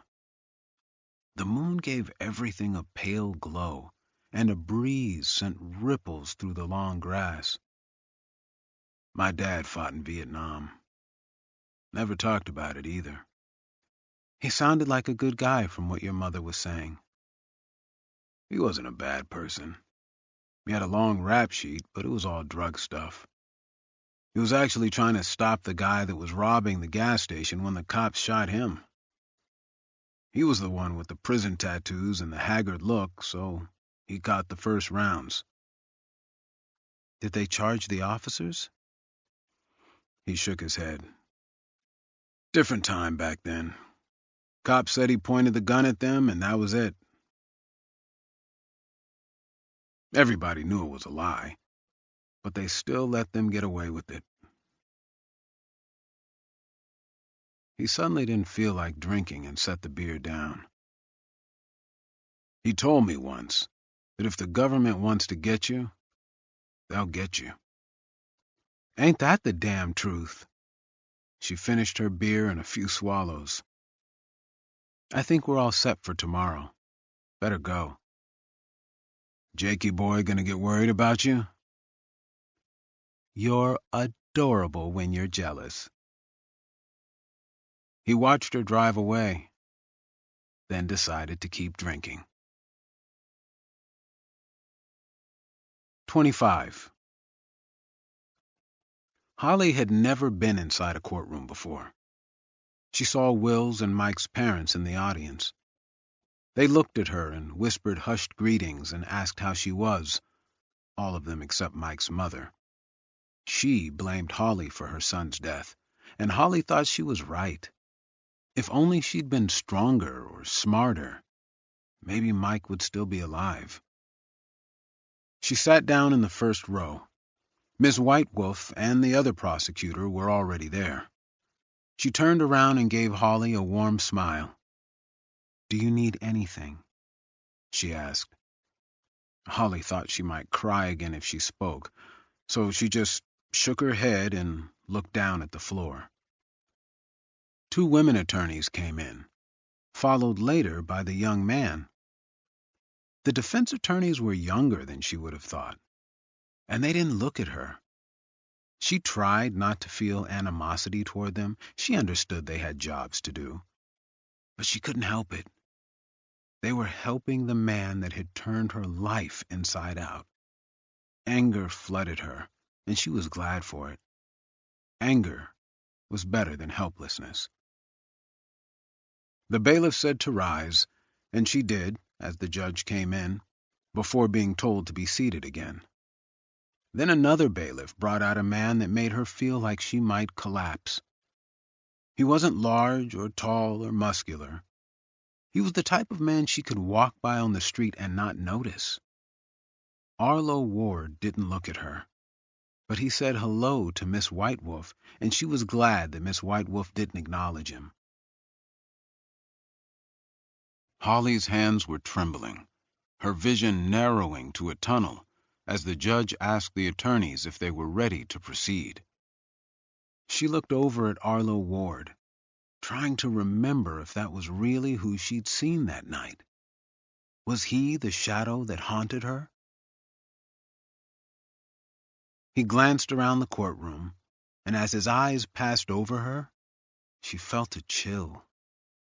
She dug into her memories, desperate for any detail that would tell her whether the man that killed her sister and Michael was sitting 10 feet away from her. But there was nothing. No recognition, no anger, no despair. Nothing. While everyone's attention was on him, she got up and left the courtroom. 26. For the first time, there was real media at the courthouse. 2 reporters from national stations with just 2 staff, but it was the trickle that would start the tsunami, Dylan knew. He walked by the reporters and said, "No comment right now, guys." The hallways were crowded with all the people Dylan had subpoenaed. Almost every single one stared at him in silence as he went by, except when he passed the 2 uniformed officers and one of them let loose a string of profanities. Kelly and James were already at the prosecution table, Lily seated at the defense table. In the spectator benches was a group of about 15 people. The victims' families, along with Holly Fallows, who Dylan recognized from the photographs taken at the hospital. Madeline sat quietly at the end of the defense table. Victims sitting in the courtroom had never much bothered him, except for one. Dylan had defended a man accused of killing someone in a bar fight. The father of the victim came to every single hearing. After the case ended in a decent plea bargain, the father kept coming to all Dylan's hearings. He never said a word. He would just sit in the spectator benches and watch quietly.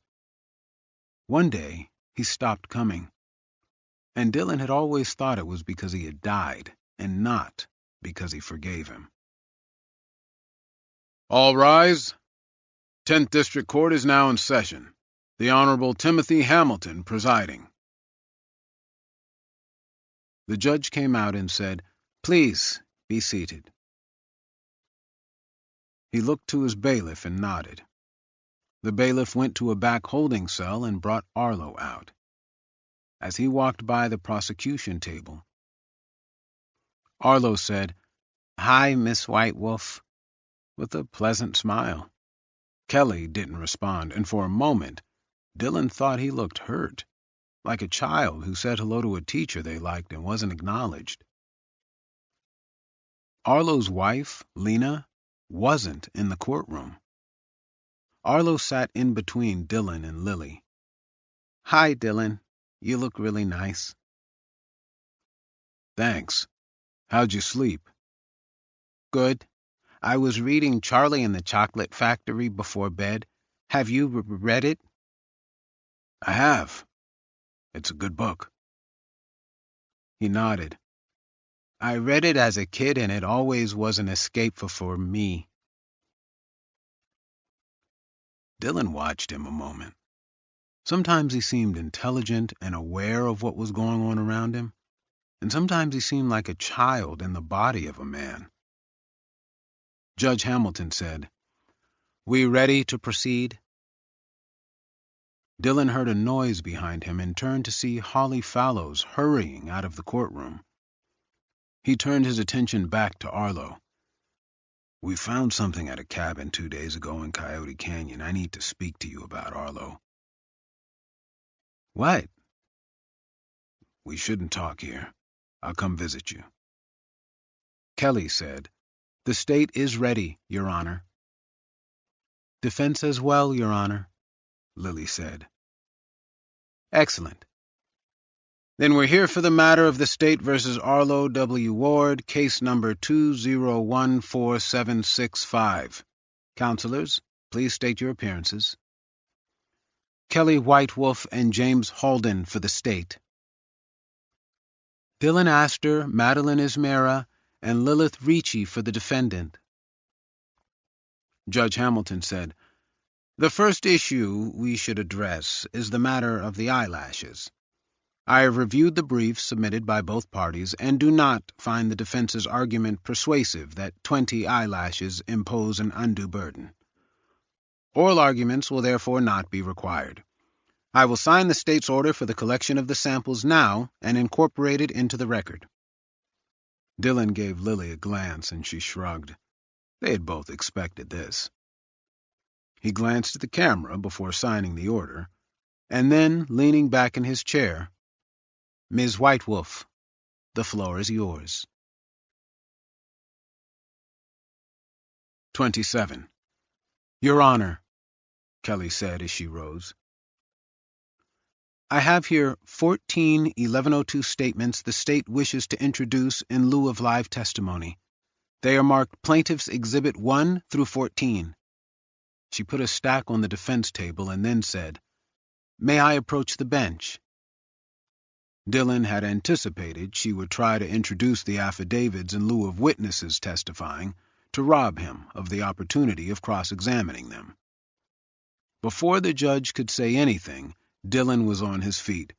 "Your Honor, we would object to the introduction of these statements in lieu of live testimony. This is an attempt by the state to prevent us from cross-examining the witnesses and ensuring the state has probable cause to move forward." "State v. Gessler is binding law in this jurisdiction, Your Honor, and makes clear the state can introduce 1102 statements at preliminary hearing. Mr. Astor's objection is unwarranted, and we would ask the court to censure him for—" "The state is acting in bad faith, and we would ask for censure and—" "Counselors, approach, please." Hamilton hit a button that sent static through the speakers, and Dylan and Kelly went up to the bench. It was set high, and they had to stare up at the judge, as though they were looking up at a giant statue. "This is not how this case is going to be conducted in my court. I understand the passion from both sides. This is an emotional case, but I expect proper decorum while inside the courtroom. If either of you can abide by that, please remove yourselves from the case, because I will start holding contempt hearings if this continues unabated." Kelly shot a venomous look at Dylan and then said, "My apologies, Your Honor." "Sorry, Judge," Dylan said. "I appreciate that from both of you. Now, let's get back on the record." Dylan went back to the defense table and Kelly to the prosecution. Dylan looked at Arlo, who was drawing landscapes on a legal pad. "We're back on the record, and the court is finding that the 1102 statements from the state will be introduced as per State v. Gessler. I will now read Plaintiff's Exhibit 1 into the record." This part of the preliminary hearing, where the judge reads the statements into the court record, happened only occasionally, as most judges simply read them in private and make their findings. Judge Hamilton was doing it for the benefit of the cameras. Before the judge could start, Dylan said, "Your Honor, may we approach again?" Hamilton looked bothered, but said, "Certainly." Once the judge had turned on the static again to conceal their voices, Dylan said, "Your Honor, I believe the reading of these statements with the media present will be prejudicial to my client. The most graphic highlights will be the sound bites on tonight's news and will taint the jury pool. I would ask that the court read them in private and make its ruling." Kelly scowled. "They'll be part of the public record anyway." A journalist summarizing them and you reading them verbatim in front of the camera is a whole different ballgame. You're an authority figure, Judge. The potential jurors will give greater weight to a detective's statement if they see you read it than if they read a blurb on some website. Hamilton thought a moment, tapping the pile of pages against the bench. "I think it's important to have a full record. I'm going to read it, but I'll note your objection on the record for any appeals." After the reading, which put Arlo to sleep and forced Dylan to grab his arm to wake him up, Judge Hamilton asked if there was anything else from the state. Kelly said there wasn't, and Lily rose and said, "Your Honor, the defense would call Holly Fallows to the stand." Kelly shot to her feet. "Your Honor, we would object to the defense's calling of this witness and every witness they have subpoenaed. We filed some motions to quash, but were, of course, not given enough time to file all of them, as Mr. Astor decided to sandbag us with—" "I object to the use of the term sandbag," Lily said. "Oh, sit down," Kelly said, turning her gaze to her. Hamilton bristled. "Ms. Whitewolf, how about if I tell people in my courtroom when to sit?" "Of course," she said, glancing down at the table. "My apologies." She was angry, and the anger was causing her to act recklessly. Dylan wondered how far he could push her when a jury was present. Every trial attorney acted differently in front of a jury, mostly as if their parents were watching them. But if angered or frustrated, many of them couldn't keep the act up. Kelly cleared her throat. "We've provided the court with Miss Fallow's statement and the statements of all the relevant witnesses, and their testifying today would add nothing new for the court to consider. I would also note, again, that the defense sent the subpoenas the day before this hearing, preventing the state from adequately responding with motions to quash in violation of Rules 4 and 7. It was done in bad faith and needs to be addressed." Lily said, "Gessler hasn't taken away our right to subpoena witnesses, Your Honor, and the code simply says that subpoenas must be sent within 5 days or a reasonable time as determined by the court." "You think the night before is reasonable?" Kelly protested. "You did it on purpose to upset our witnesses." Hamilton looked at his computer screen and said, "Miss Ricci, you have subpoenaed every guard who has brought Mr. Ward a meal while in custody, the detective sergeants of the entire sheriff's office, the custodians who were present in any building Mr. Ward was held in, and the list goes on to 84. 84 witnesses to an incident where there was only one witness present. There were also only 9 law enforcement officers directly involved in the entire case. There couldn't possibly be 84 people that have relevant testimony."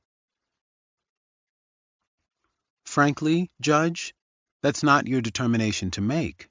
This hearing affords us a chance to prod the prosecution's case and ensure they have the necessary evidence to move forward. Those 84 witnesses will determine exactly what the prosecution has and whether probable cause will be met. That's nonsense, Kelly said. This is an attempt to burden the state and conduct a fishing expedition.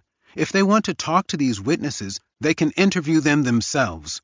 Preliminary hearings aren't the venue to do that. Judge Hamilton took a moment to read the names on the list, then said, Miss Ricci, I am not going to allow you to call 84 witnesses, of which 70 of them or more are immaterial. And I agree with the state that one day is not a reasonable amount of time to allow the state to respond to this many subpoenas. We would note that is erroneous on the record for appeal, Judge.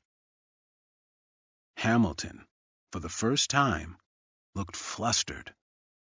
Dillon guessed this was probably not how he wanted the first media appearance on this case to go. So noted. Do you have any other evidence to present? We would again call Miss Holly Fallows to the stand, as is our right per Rule 7 in the Nevada Code of Criminal Procedure. A request to call the victim is denied. Will Mr. Ward be testifying? He will not.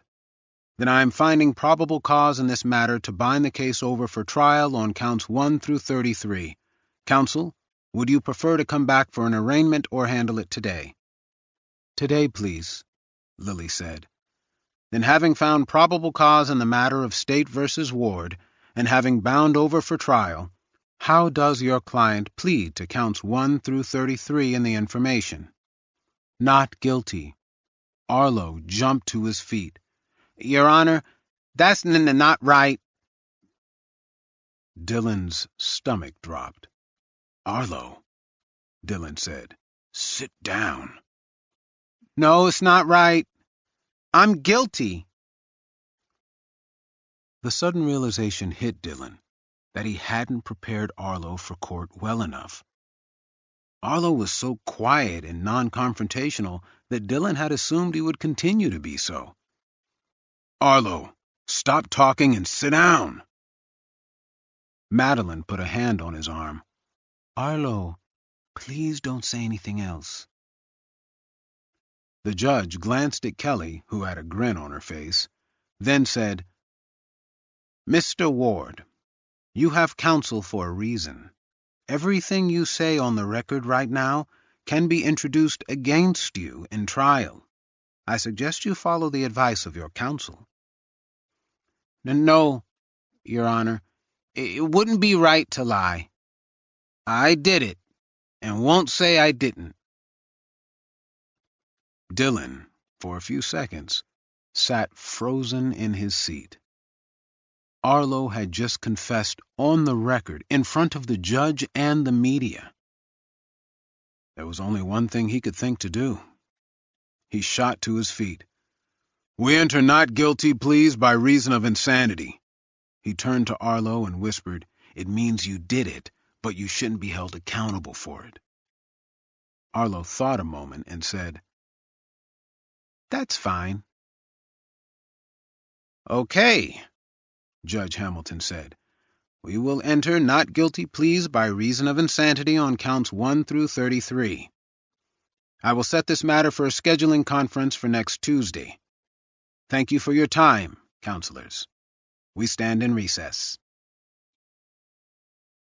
The journalists in the courtroom scurried out, no doubt to get the jump on everybody else about Arlo confessing in open court and then pleading insanity. Kelly lifted her satchel and came over to the defense table. That defense works in less than 1% of cases and has never worked in this county. Idiotic move, she said before leaving. Dillon looked over to Lily, who shrugged. The bailiff came to get Arlo, and he asked, Can I take the pad and pencil to my cell? I'm not done with my drawings. 28. The bathroom used to be clean. April had always insisted that it be spotless and scrubbed with antibacterial cleaner every day. Holly smiled faintly as she thought about how she would purposely leave clothes on the floor or toothpaste caked to the counter, and April would yell at her while she ran to the pantry to get cleaning supplies. April had been diagnosed with obsessive-compulsive disorder as a child, and there had been nothing more terrifying to her than messiness. It wasn't clean now. Clothes were everywhere, and the bathtub and sink had stains encircling the cheap porcelain. Pictures of Mike and April were taped to the mirror, and written across the top in pink marker were the words, "It will get better." Holly hadn't slept well for days, since she had seen Arlo in court. Nightmares woke her up constantly, and she couldn't get back to sleep. She had dark half-moons under her eyes, and her hair looked frazzled and unkempt. She wore a tank top with a pair of Mike's boxers and stared at herself in the mirror. "He can't hurt you now," she whispered to her image, not fully believing the words. The doorbell rang, and she debated not answering it, but knew there was only one person it could be. She got her crutch and hobbled to the front door. She looked out the peephole. Her father, a large man with silver hair and massive hands calloused from a lifetime of manual labor, stood there with a bag of bagels. She let him in, and they went to the dining table. Her father took out the bagels while Holly put her hand underneath her chin and rested her elbow on the table, mostly because she wasn't sure she could keep her head up. "You don't look good, honey. You need to eat."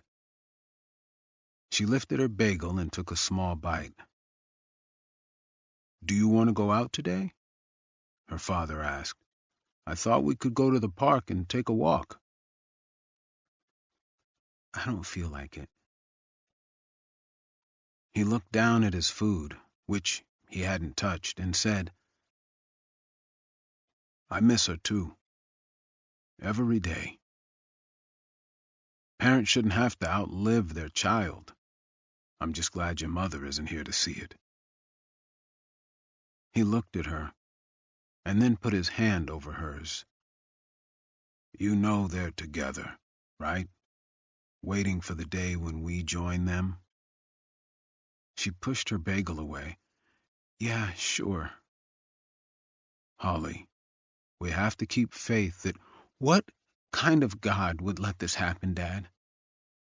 Why would he sit there and watch while people I love are torn apart?" She inhaled deeply and slouched in her chair. "He isn't there." "Don't say that. Life is hard for everyone, you hear me? Not a single person has an easy life. But God gives us challenges when we have to find strength we can't find any other way." He slipped a finger beneath her chin, raising her eyes to meet his. "The world is a tough place. Real tough. But you gotta be tougher. You gotta be tougher. Do you understand?" She looked out the window to the small apple tree she and April had planted when they moved in. They couldn't possibly have guessed that the tree would outlive one of them. "Yeah," she said. "I understand." 29. The jail was loud and buzzing with activity when Dylan signed in to visit Arlo. Arlo was sitting in the visitation room, staring down at the floor. His eyes had glazed over, and he wasn't blinking. He didn't move or acknowledge that anyone else was in the room. Not until Dylan sat across from him and said something, Arlo blinked once and looked up. You okay, Arlo? I'm fine. I haven't had my medication for 2 days. The nurse is sick and hasn't come into work. I'll make sure you get it. Dylan put his arms on the table as he watched Arlo. He reminded Dylan of a boy he'd known in his youth, a sickly child who had gotten a fever and, inexplicably, died. They both looked fragile, as though they should be sheltered in a bubble and not out among everybody else. Can you guess what we found at a cabin near the crime scene? Dylan asked. Well, what? Arlo, I need you to be honest with me. What do you think we found? Arlo shook his head. I don't know. Dylan watched for facial movements and fidgeting, but didn't see any, and couldn't tell if Arlo was lying. He looked perfectly still, almost like he couldn't move even if he wanted to. We found a baseball bat, one of the really heavy wood ones. The police are testing it for blood right now. Even cleaned, they can potentially still find traces of blood in the wood. Arlo looked back down to the table. Yeah, I put the bat there. He began slowly rocking back and forth. When? Right after. Why leave the bat and the trap behind? I didn't want them in my car. I don't believe you. Arlo didn't protest. Is that the bat that killed those people, Arlo? He nodded. Yes. You sure? Yes, I cleaned it, and that's why there's no blood. So you took the time to clean it, but then left it in a cabin where anyone could find it? Arlo shrugged. Dylan exhaled and glanced at the square window on the door to see if the guard was listening. That doesn't make any sense. I don't believe you, Arlo. You need to tell me the truth. Arlo said, I am, but couldn't look him in the eyes. I don't think you are. Arlo said nothing. Look at me, Arlo. Please. He raised his eyes. You didn't kill those people, did you? Arlo's eyes went back to the table. I want to go back to my cell.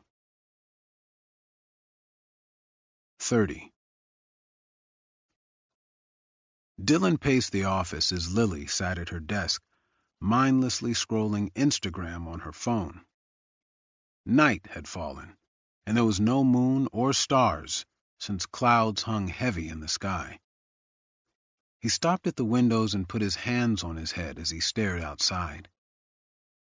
Lily put her phone down and said, So Arlo's up there like he always is, sees this man murder 3 people, and then the man convinces him to take the blame, or he wants to take the blame, and concocts this entire story about a demon?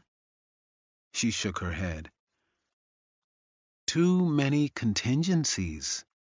No way a jury buys it. Dylan let out a long breath. There's a simpler explanation.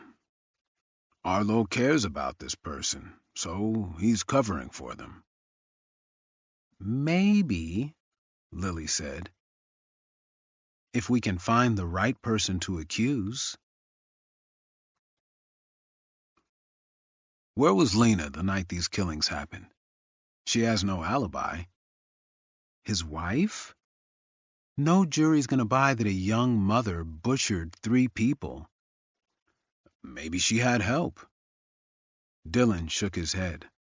None of that matters, because we have a bigger problem. How do we defend someone that insists they're guilty and won't let us argue they're not? It might be time to push for a deal, Dylan. See if we can wear Kelly down.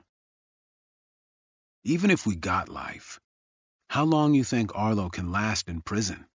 He's what, $1.60 soaking wet? And if he doesn't get his meds every day, he's completely helpless. He's not going to survive. And there's no way Kelly offers commitment instead of prison. We had that conversation already, remember? Dylan moved from the window and lay down on the couch against the wall. The ceiling was made of wood to look like an old industrial building, and he stared at the black nails protruding in spots that had worn down over time. It all comes down to one thing, he said. Motive. I've never seen anything even close to the brutality of this. There's no way the jury is going to say, "Oh well, guess we don't know why." They'll want a reason. Kelly will say it was because he's insane. That's the trick, because our entire defense right now is that he is insane and shouldn't be held responsible. If she says he's insane and that's why he did it, she risks the jury finding him not guilty by reason of insanity. I don't think she'll risk it. She has to find a motive to tell a story. And if our story isn't better, Arlo's going to die. 31. The next few days were spent knocking on doors with Brody and his nephew, who were charging $200 per hour to do so. Arlo rented an apartment in a crowded building, so Dylan went with them on a Sunday morning to interview the neighbors. Had they seen anyone the night of the murders? Were there any cars parked or driving by that they didn't recognize? Did they know anything about Arlo, or had he mentioned anything to them that seemed unusual? No one remembered seeing anything out of the ordinary. As one elderly neighbor put it, "You forget Arlo's even there. He's as quiet as a mouse." The neighbor in the apartment right next door to the Wards told them that Arlo sometimes went to the local playground and brought sodas for the kids playing baseball.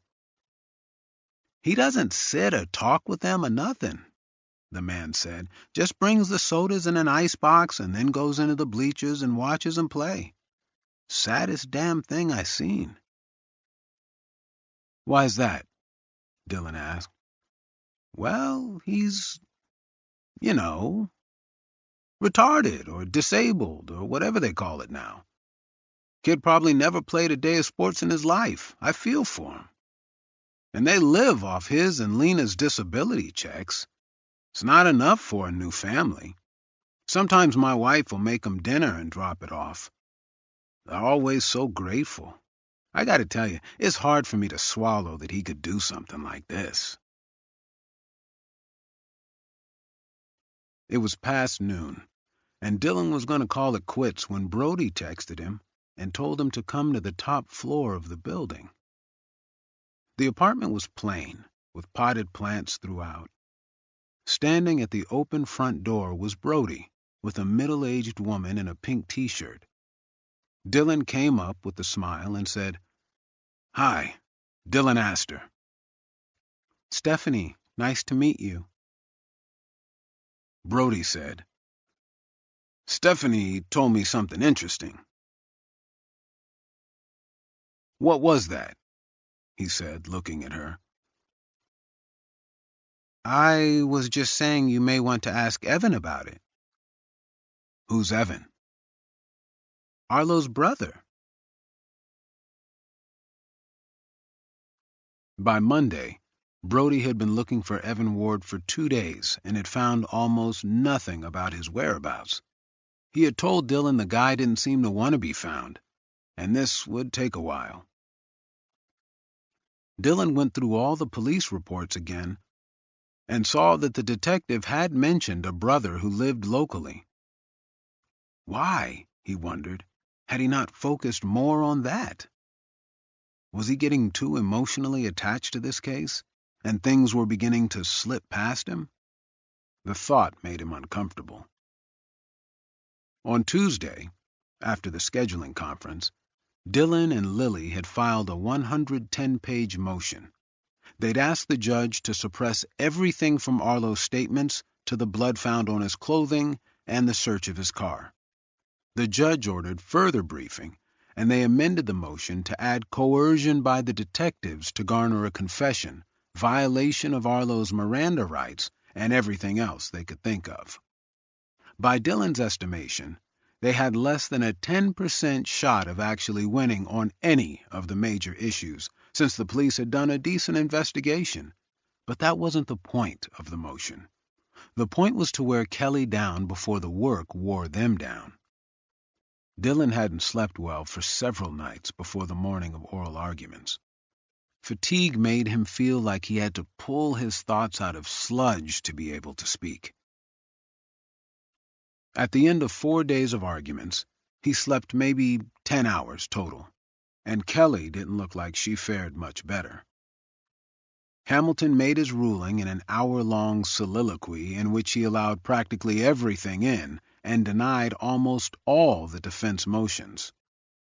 The only thing suppressed were evidence that didn't matter, and Dylan knew he did it to throw them a few bones in front of the cameras to seem objective. When Dylan turned around to leave, he now saw several cameras instead of 1 or 2, and the bailiff had to set up a portion of the spectator benches as a press box. Over the following days, they filed several more motions. This round, they filed them one at a time, arguing each before submitting the next. They didn't have to win any, just show Kelly that she had the fight of her life on her hands. At some point, offering indefinite commitment at the state hospital might seem the better option. Dylan coughed one day as he took out his document from his satchel in court, and Madeline said, "This probably isn't my place, but are you okay?" He coughed again. "Fine. Why?" "You look thinner and pale, Dylan. And you've had that cough for a week. Are you sure you're doing okay?" "I'm fine. Just tired." He didn't tell her how little he actually slept. Some nights he passed out fully dressed, and other nights he pounded energy drinks to grind through until the sun came up. Mama and Marky were understanding, but Dylan still tried to make time for them, especially for Marky. One Thursday afternoon at an arcade, he passed out on a bench and woke up 2 hours later with Marky shaking him and asking for more money to play skee-ball. That Monday morning, on the brink of running out of motions to file and submitting to the idea that Kelly White Wolf could outpace him, he received a call from Brody. Brody asked if Dylan wanted to go with him to meet Evan Ward, who, it turned out, lived not half an hour from the Strip. "I'll be right there," Dylan said. He guzzled an energy drink and then rushed out the door. 32. Kelly White Wolf tried to sleep. The coffee no longer had any effect on her, so she slept on her office couch, the only sleep she had gotten in the past 20 hours. When she opened her eyes, the lids felt heavy, and she wanted nothing more than to close them again. The moonlight glinted off the dream catcher in the corner her Aunt Noya had made for her a long time ago. When she awoke, she got some coffee from a vending machine and sipped it while looking out of a window in the hallway at a busy intersection. Last night, her aunt had made her a concoction of jam that she spread on a warm piece of flatbread. The jam, whatever it was made of, calmed and relaxed her and helped her sleep for a little while. Noya assured her it was all herbs gathered from the nearby desert, nothing synthetic.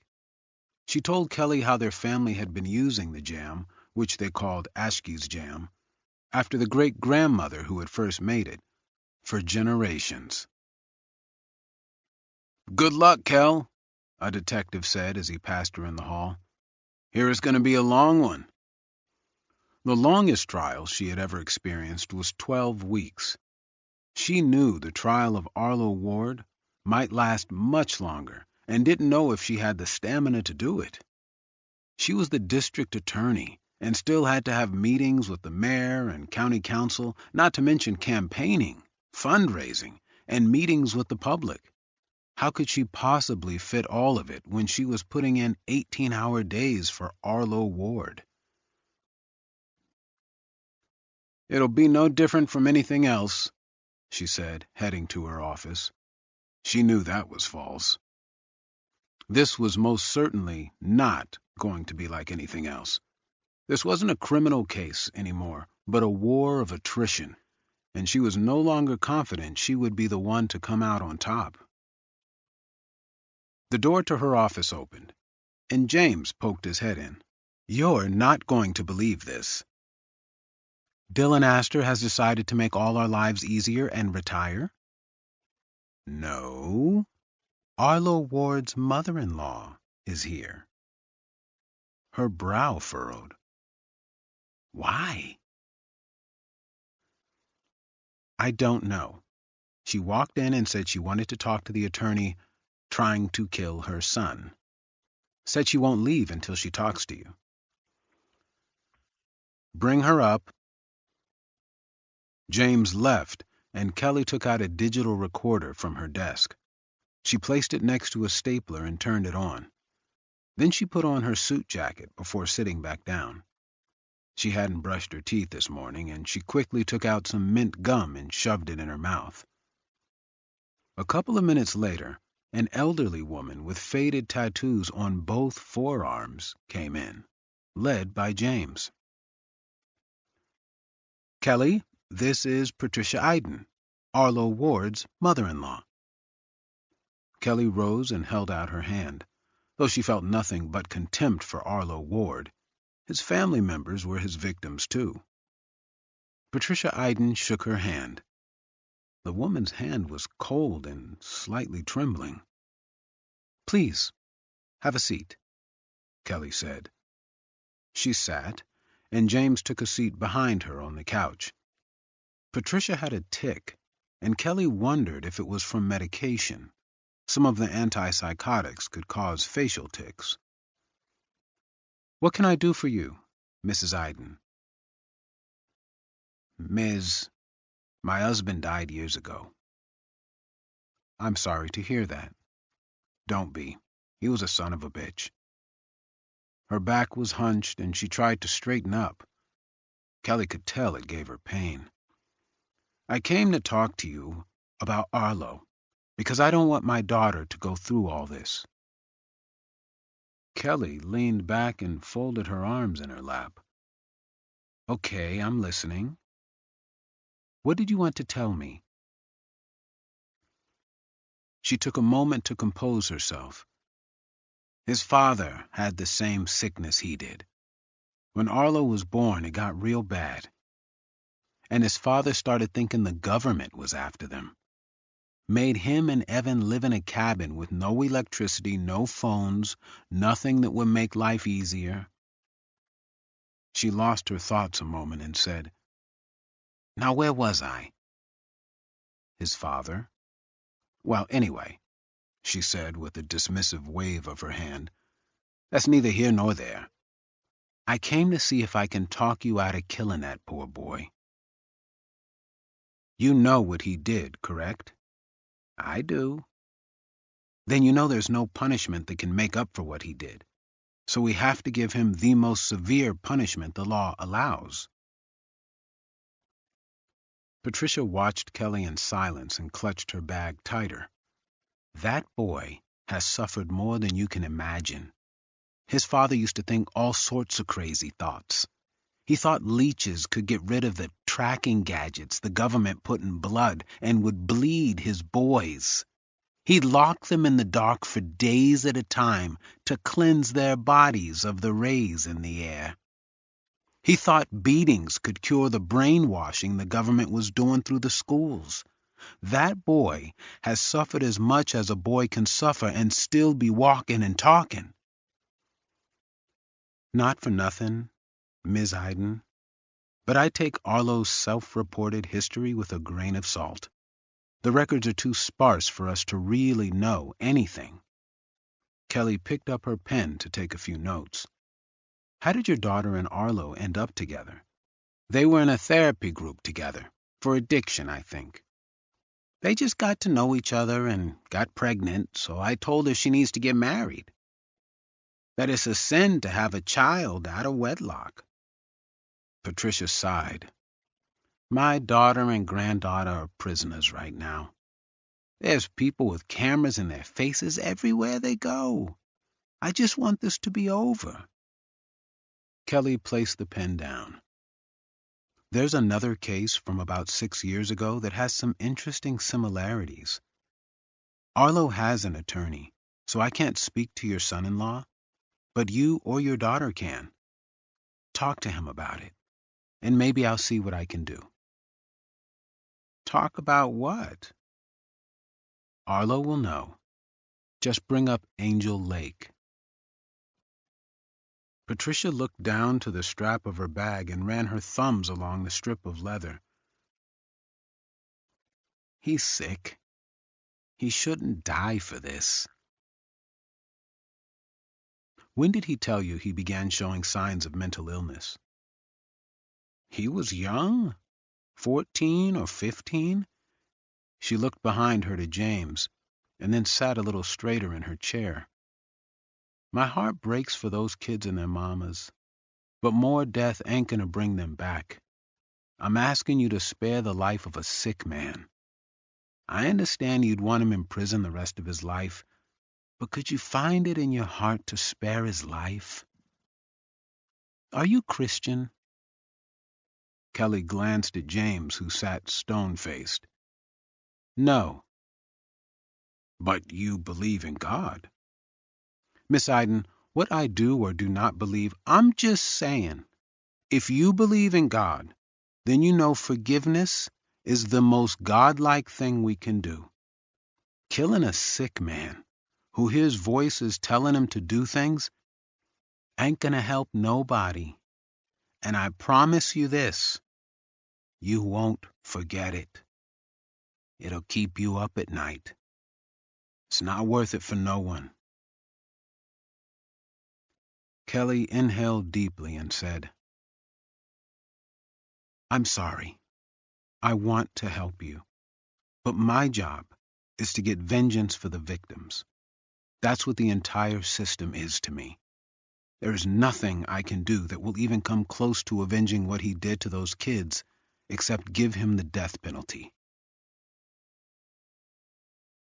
Patricia was silent a long time, and then stood. I understand, but it's a mistake. You will regret this one day, Miss White Wolf.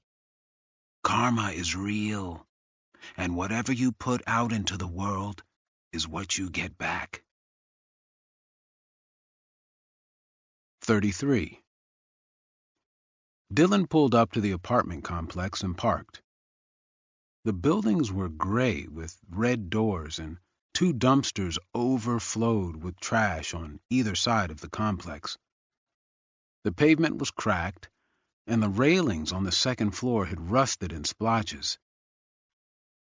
Brody pulled up a few minutes later, and Dylan met him on the sidewalk. Evan Ralph Ward, Brody said, handing him a color printout of a booking photo. Arlo's older brother by 4 years. The man was muscular, with a bald head and dark brown eyes. His neck looked thicker than Dylan's thigh, and a tattoo poked out of the neckline of his shirt. Thought you might want to be there in person when I interview him, Brody said. Do I? He looks like a pro wrestler that ate another pro wrestler. Brody laughed. Must be half brothers or something, because Arlo could be this guy's walking stick. They headed farther into the apartment complex. A car with 5 kids stuffed inside drove by. The mom was yelling at him and tossed a cigarette out of her window that hit Dylan's shoe. "You look like a zombie, man," Brody said. "You been sleeping at all?" "Not really." "This case working you, huh? How much you getting paid?" "Probably a little more than minimum wage by the time the trial's done." Brody shook his head. "Brother, I work for a lot of attorneys. And if you want to get ahead, you spend time on the cases that pay big money, not on low-rent public defender contracts. Why would you think this was a good idea?" Dylan looked through the windows into some apartments. They were oddly recognizable. Before his father built their house, Dylan had grown up in cheap apartments. "My daddy was in and out of prison. I ever tell you that?" "No," Brody said, his eyes to the pavement as they walked. "We never had money for lawyers, so it was the public defenders that always tried to help him. There was this one he always got, Sean Clay.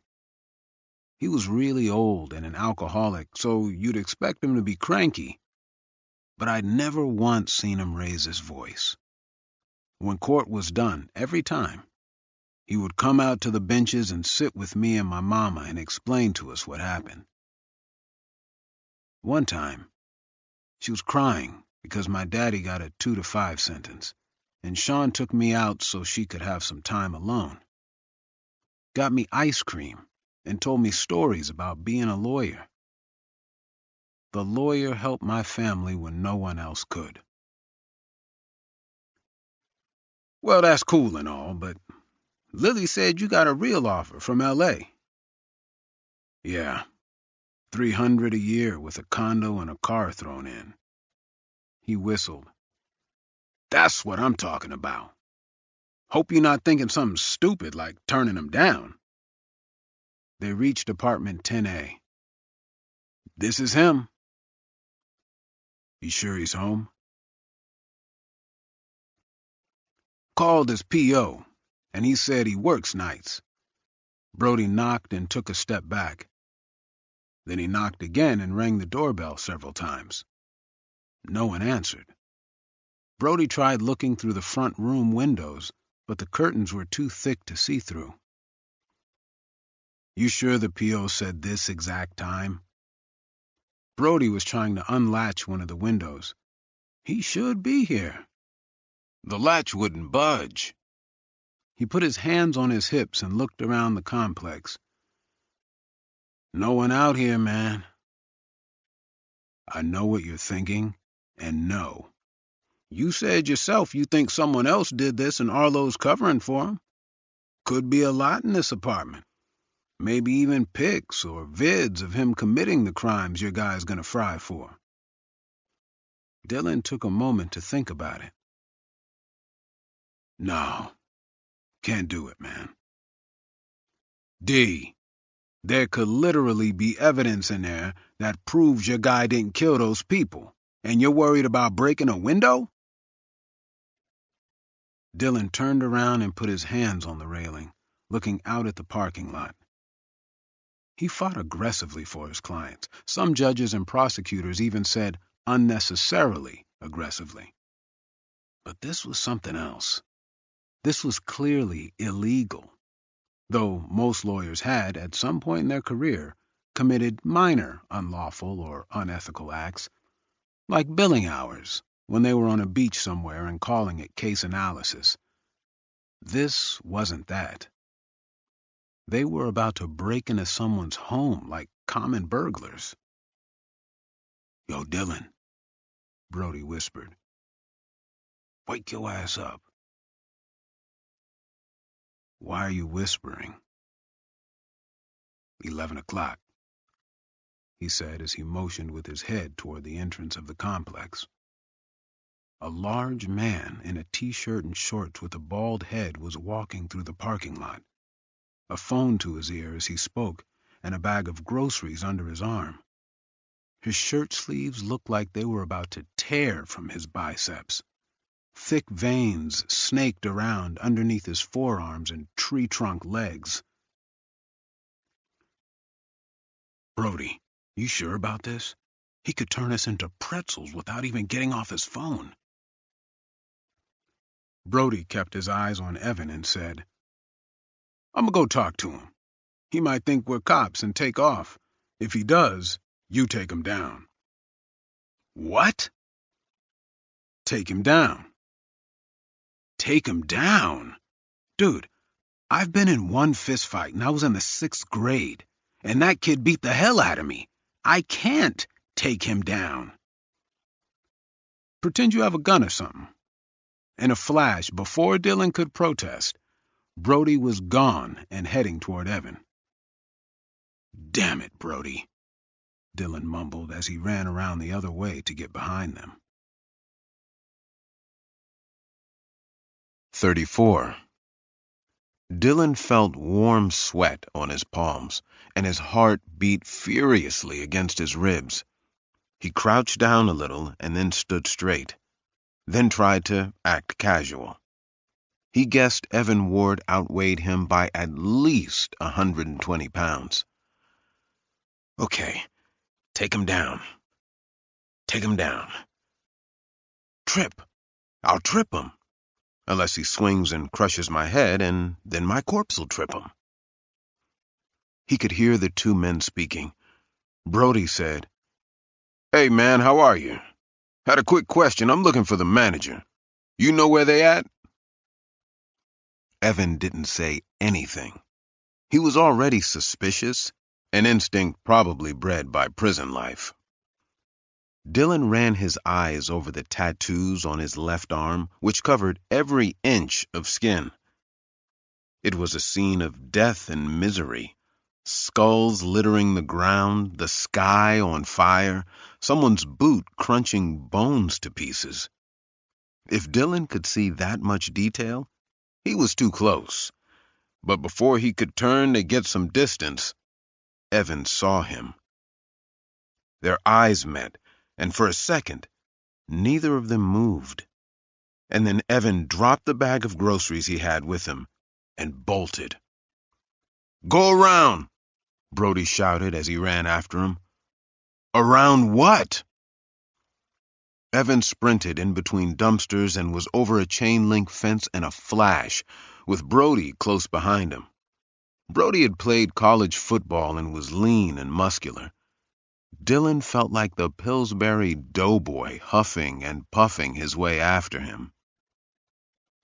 He ran around the chain-link fence, but had lost them. He doubled back and went the other way.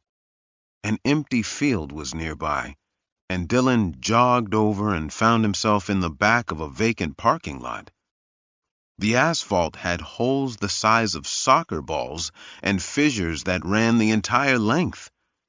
He made his way across, gingerly dodging the holes and avoiding the cracks that looked like they could widen at any second and swallow him whole. As he hit the sidewalk, relief washing over him. He looked over to see Evan Ward rushing right for him, Brody just behind him. "Oh, shit!"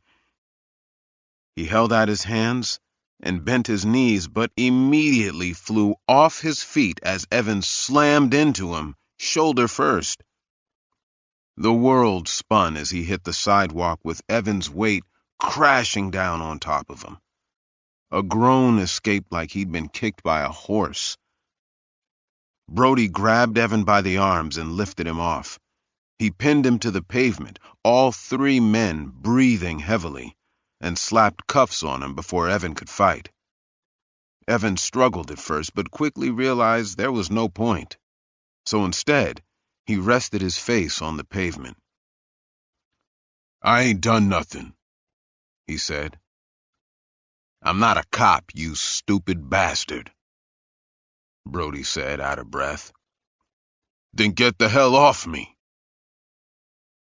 Dylan sat up, resting his forearms on his knees and noticing the scrapes on his elbows where the cloth had torn. Every muscle felt like it had been pulled and then snapped back into place. I'm Dylan Astor, he said, puffing for breath. So glad to make your acquaintance. Evan spit on his shoes. When the three of them had calmed, Brody lifted Evan, and they led him back to his apartment. They explained to him that they were only there to talk about his brother to see if Evan could help his case. Dylan gathered the fallen groceries and said he'd pay for the broken bottle of spaghetti sauce. "I'ma let you go," Brody said, "but don't run, my man. I ain't a cop now, but I used to be. One call, and I get your parole violated." "Yeah, whatever. Uncuff me." Brody did, and Evan rubbed his wrists and then took out his keys. He unlocked the door and they went inside. The apartment had a futon, a television, a kitchen table with 2 chairs, and almost nothing else. The blinds were drawn and the place smelled like burnt marijuana. "Shut the door behind you," Evan said. He went to the kitchen and took down a cereal box. He opened it, dug around inside, and came up with a baggie of pot and pills. He got a pipe and sat down at the kitchen table and packed it before crushing 2 of the pills and sprinkling them on the pot. Brody and Dylan sat opposite him. Brody slid his hand down to his pocket and turned on his digital recorder, a cutting-edge one he had ordered from Israel that was the size of a lighter. Evan lit the pipe and inhaled deeply. He let it soak in his lungs and then leaned his head back and blew out the sweet-smelling smoke. "You want to know if my brother killed them people, don't you?" "Yes," Brody said. Evan took another pull off the pipe and grinned as he let the smoke escape his lips.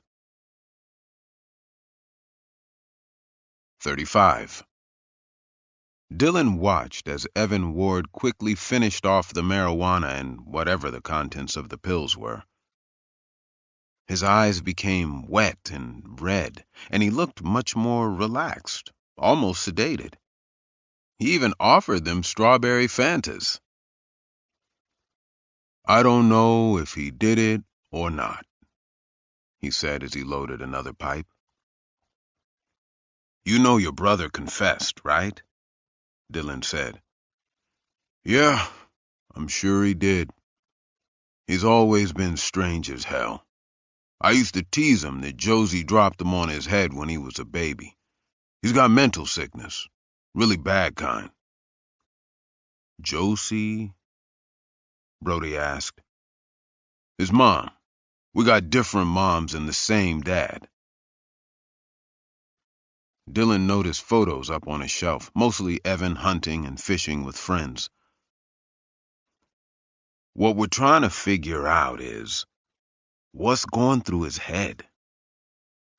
"I don't know what's going through his head, but I'll tell you one thing. I ain't never seen him hurt even an ant when we was kids." "That was a long time ago," Brody said. "People change." "Sure, yeah, I guess. But you asking me if I think he did it, and I'm telling you I don't know.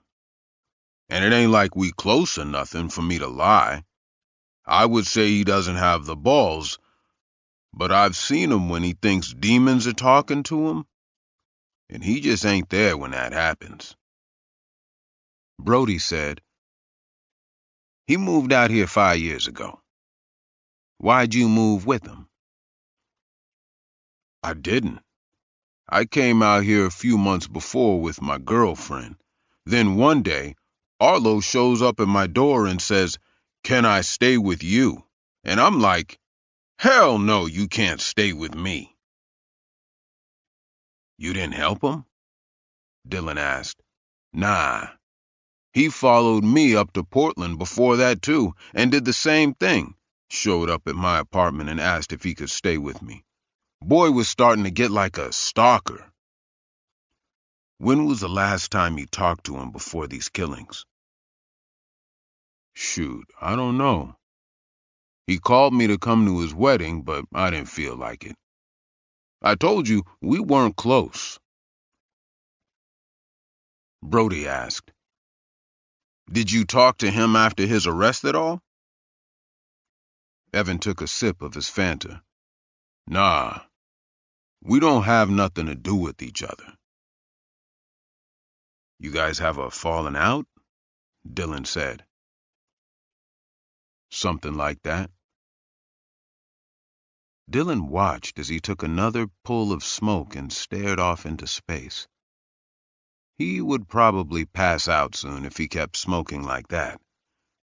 You remember where you were later in the day on May 9th? Why? Just curious. Evan held Dylan's gaze as he took another hit off the pipe. What day was it? Friday. I'd have been getting off work, probably. What time does your shift start? None of your damn business, that's when. And if you boys don't mind, I like to eat something and watch some shows before going to bed. Evan led them out, and once the door was shut, Brody said, Well, that was a waste of time. Sorry you ruined your suit for it. It's cool. I'll put patches on it. But it did help, actually. How? We can give the jury one hell of a story with Evan. Look at him. The guy looks like a killer. Arlo looks like a sick teenager. Out of the two, who would you believe killed a group of people? We can point to Evan and say Arlo is covering for him and avoid using a losing insanity defense. Brody shrugged. Your call, man. Let's get the hell out of here, though. That behemoth is all sorts of scary. 36. Kelly Whitewolf sat in her office and listened to the two men in suits explain their success rates with juries. Peter Deluge and Mark something or other. Peter was slim with black curly hair and glasses, while Mark was chubby with a belly that hung over his belt. They were the owners of Delphi Consultants, a company that did nothing but run focus groups and handle data collection for attorneys, politicians, and big-name corporations. Peter had read about the upcoming Arlo Ward trial in the Las Vegas Sun and wanted to offer their company services for free. Services, he said, that usually ran upward of $250,000. So we would begin, Peter said, simply by showing some of the arguments you've made in the motion hearings, as well as Mr. Astor's, and get the focus group's reactions. Mark added, And it's not one focus group. We've found we need a minimum of 3 groups to gather good data to be able to make recommendations. Kelly nodded politely, but said nothing. The two men grew uncomfortable and glanced at each other. She was amazed at how many people couldn't stand silence. They would rather fill the silence with nonsensical rambling than tolerate it for more than a few seconds. Peter said, clearly uncomfortable. So you can see how valuable a service it is. The last trial we consulted on was a medical malpractice case where the plaintiff obtained a $20 million verdict, one of the highest for the state at the time. And what fee did you guys collect on that case? Mark said, $800,000. $800,000, she said with a raise of her eyebrows. Going from that to free seems like quite a drop, doesn't it? Peter glanced at Mark again and said, This is different. We want to do this. Kelly leaned back in her chair. And why would you want to do this? Her cell phone rang before they could respond. It was her ex-husband, Travis. He'd been bothering her lately about getting more time with the girls. She sent it to voicemail. She took out a package of cloves and lit one, inhaling the smoke deeply. It had a pine taste, and she let it out slowly as she ran her eyes from one man to the next. Peter coughed. Just get to the point. What do you think you can do for me? Kelly asked. Peter swallowed. He was clearly intimidated by her. We think we can help you select a jury that will convict Arlo Ward. A lot of cases, the data shows, are won or lost in jury selection. Mark said, and juries are all a product of their communities. You can't try a case to a Manhattan jury the same way you would try a case to a Peck, Idaho jury. They wouldn't know what the hell you're talking about. So what we want to do is nail down exactly who a Jackson County jury is, and the most likely traits in prospective jurors that will lead to a conviction. You know I haven't lost a murder trial in my entire career, right? What makes you think I need you at all? Well, frankly, this case is, based on our opinion anyway, going to be massive. The news cycle is really slow right now. I mean, they're going to eat this up because not much else is going on. It's gory and sexy in just the right way. Sexy? She said with disgust. I just mean they're already starting to show images of Holly and April Fallows every time they air the story because of how beautiful they are. They'll tie that beauty to the gory scenes for clicks and viewers, and this thing will hit a tipping point and explode on the national stage. So that's what you want to do this for? Fame?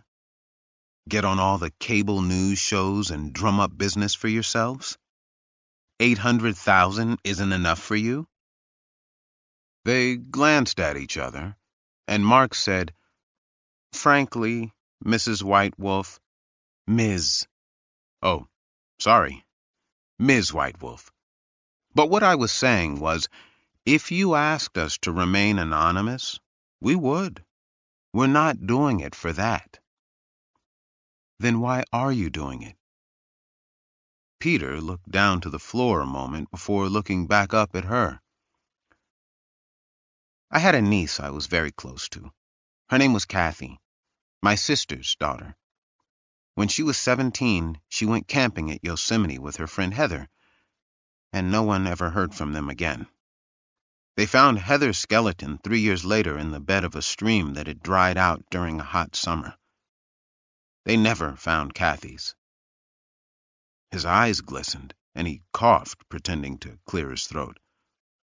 I know exactly what the Fallowses feel, and I want to help.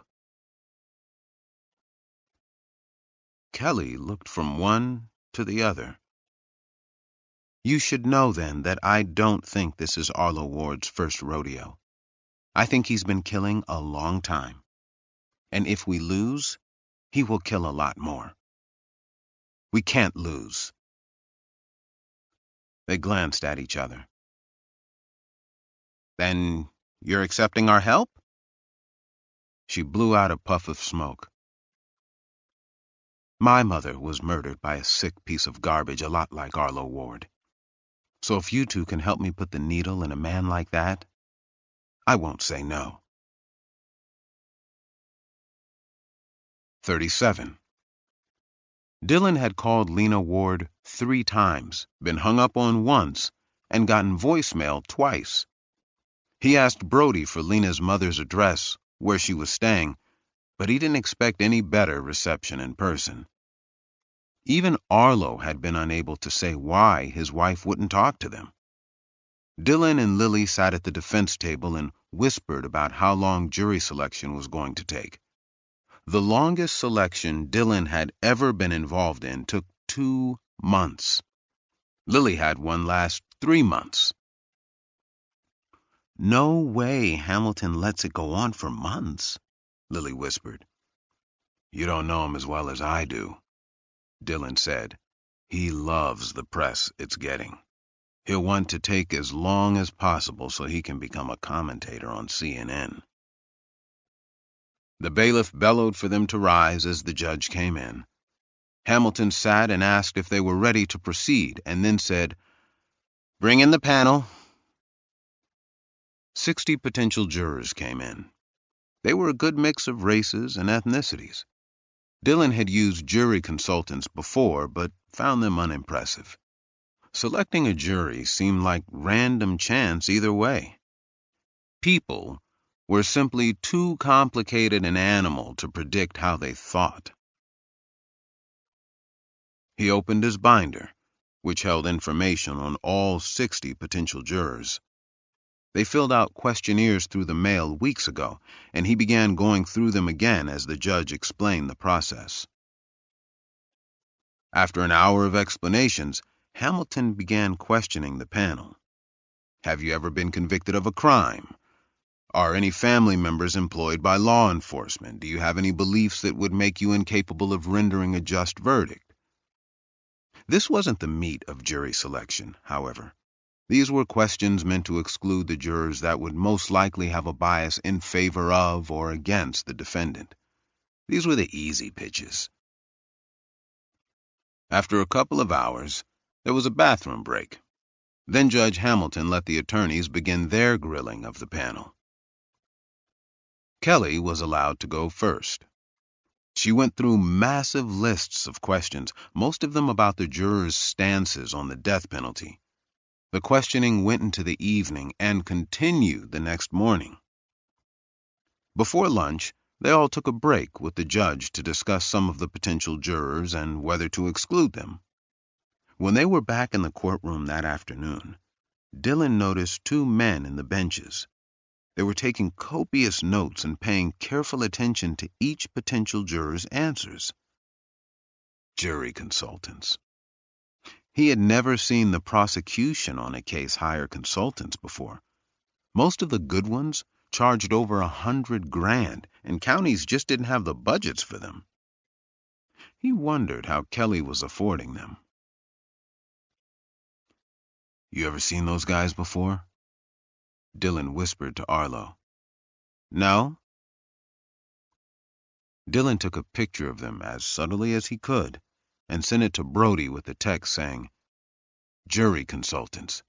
Can you find out who they are?"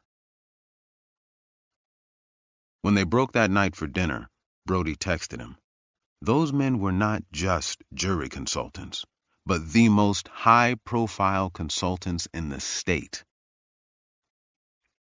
At the prosecution table the next morning, Kelly sat with James and went over a thick folder of notes. Dylan leaned toward Kelly as the judge was speaking to the jury panel and said, "How'd you manage to afford them?" Kelly grinned. "Why? Nervous?" "It's just unusually aggressive for a prosecutor to do that." She looked him in the eyes and said, "Get used to it."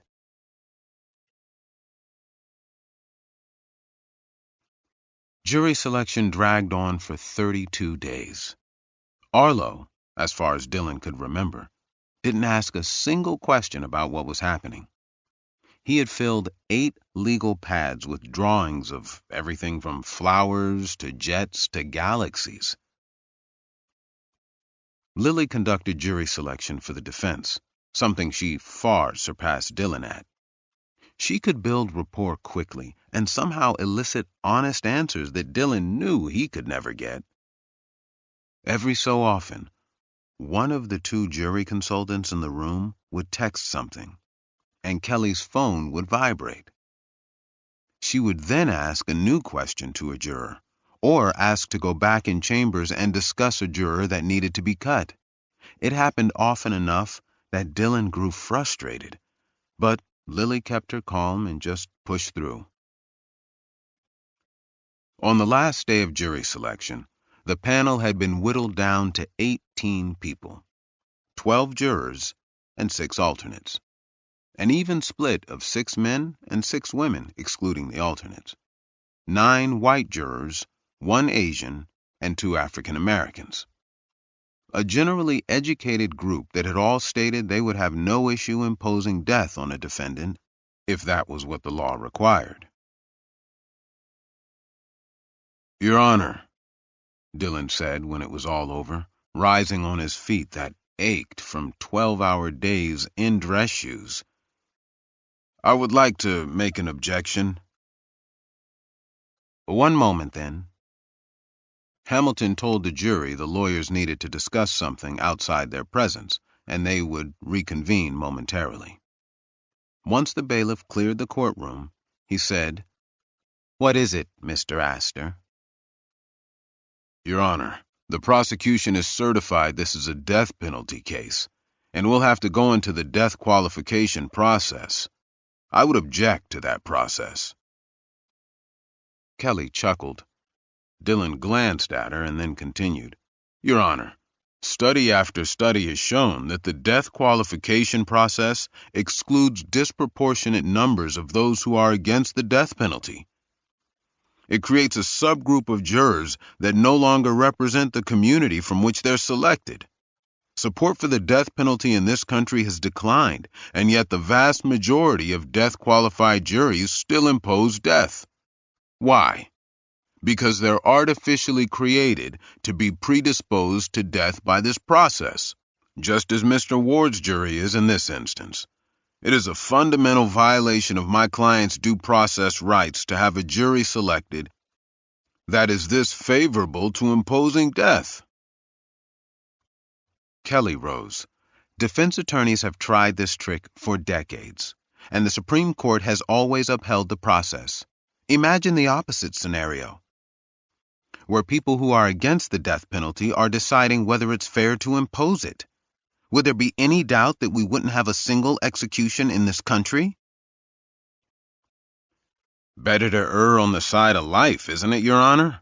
I would like to file a brief and have a hearing on the matter." "That's absurd," Kelly said. "You think getting a fair trial is absurd?" Dillon said angrily. "Your Honor, he could have objected before voir dire began, but waited purposely until after we've put in the work of selecting a jury. This is just another attempt by the defense to delay and aggravate, hoping to get— You're abusing the process to get a jury that's more likely to convict.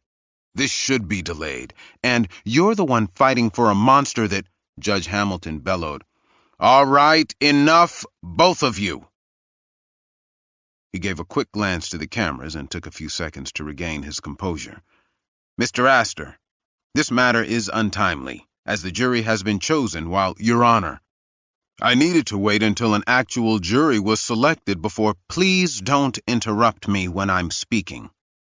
The judge stared at Dillon to see if there would be any pushback, and when there wasn't, he continued, "I find it untimely and am denying the defense's motion." "Then the defense will be filing an emergency interlocutory appeal." Hamilton got a look on his face like he wanted to shout. An interlocutory appeal sent the case directly to a higher court, freezing the case in the lower court. It could take months to settle, and if the appeals ran all the way to the Supreme Court, even years. Judge Hamilton would lose his press time, maybe even the case entirely. Arlo lightly touched Dillon's elbow. "I don't want that. I want my trial." Dillon was stunned into silence for a moment. He hadn't even thought Arlo had been paying attention, much less had an opinion about the process. Dillon leaned down and whispered, "Arlo, this process is unfair, and we need to fight it." "I want my trial, Dillon. I'm the client, and I don't want this." Lily said, "Arlo, I think we should fight this."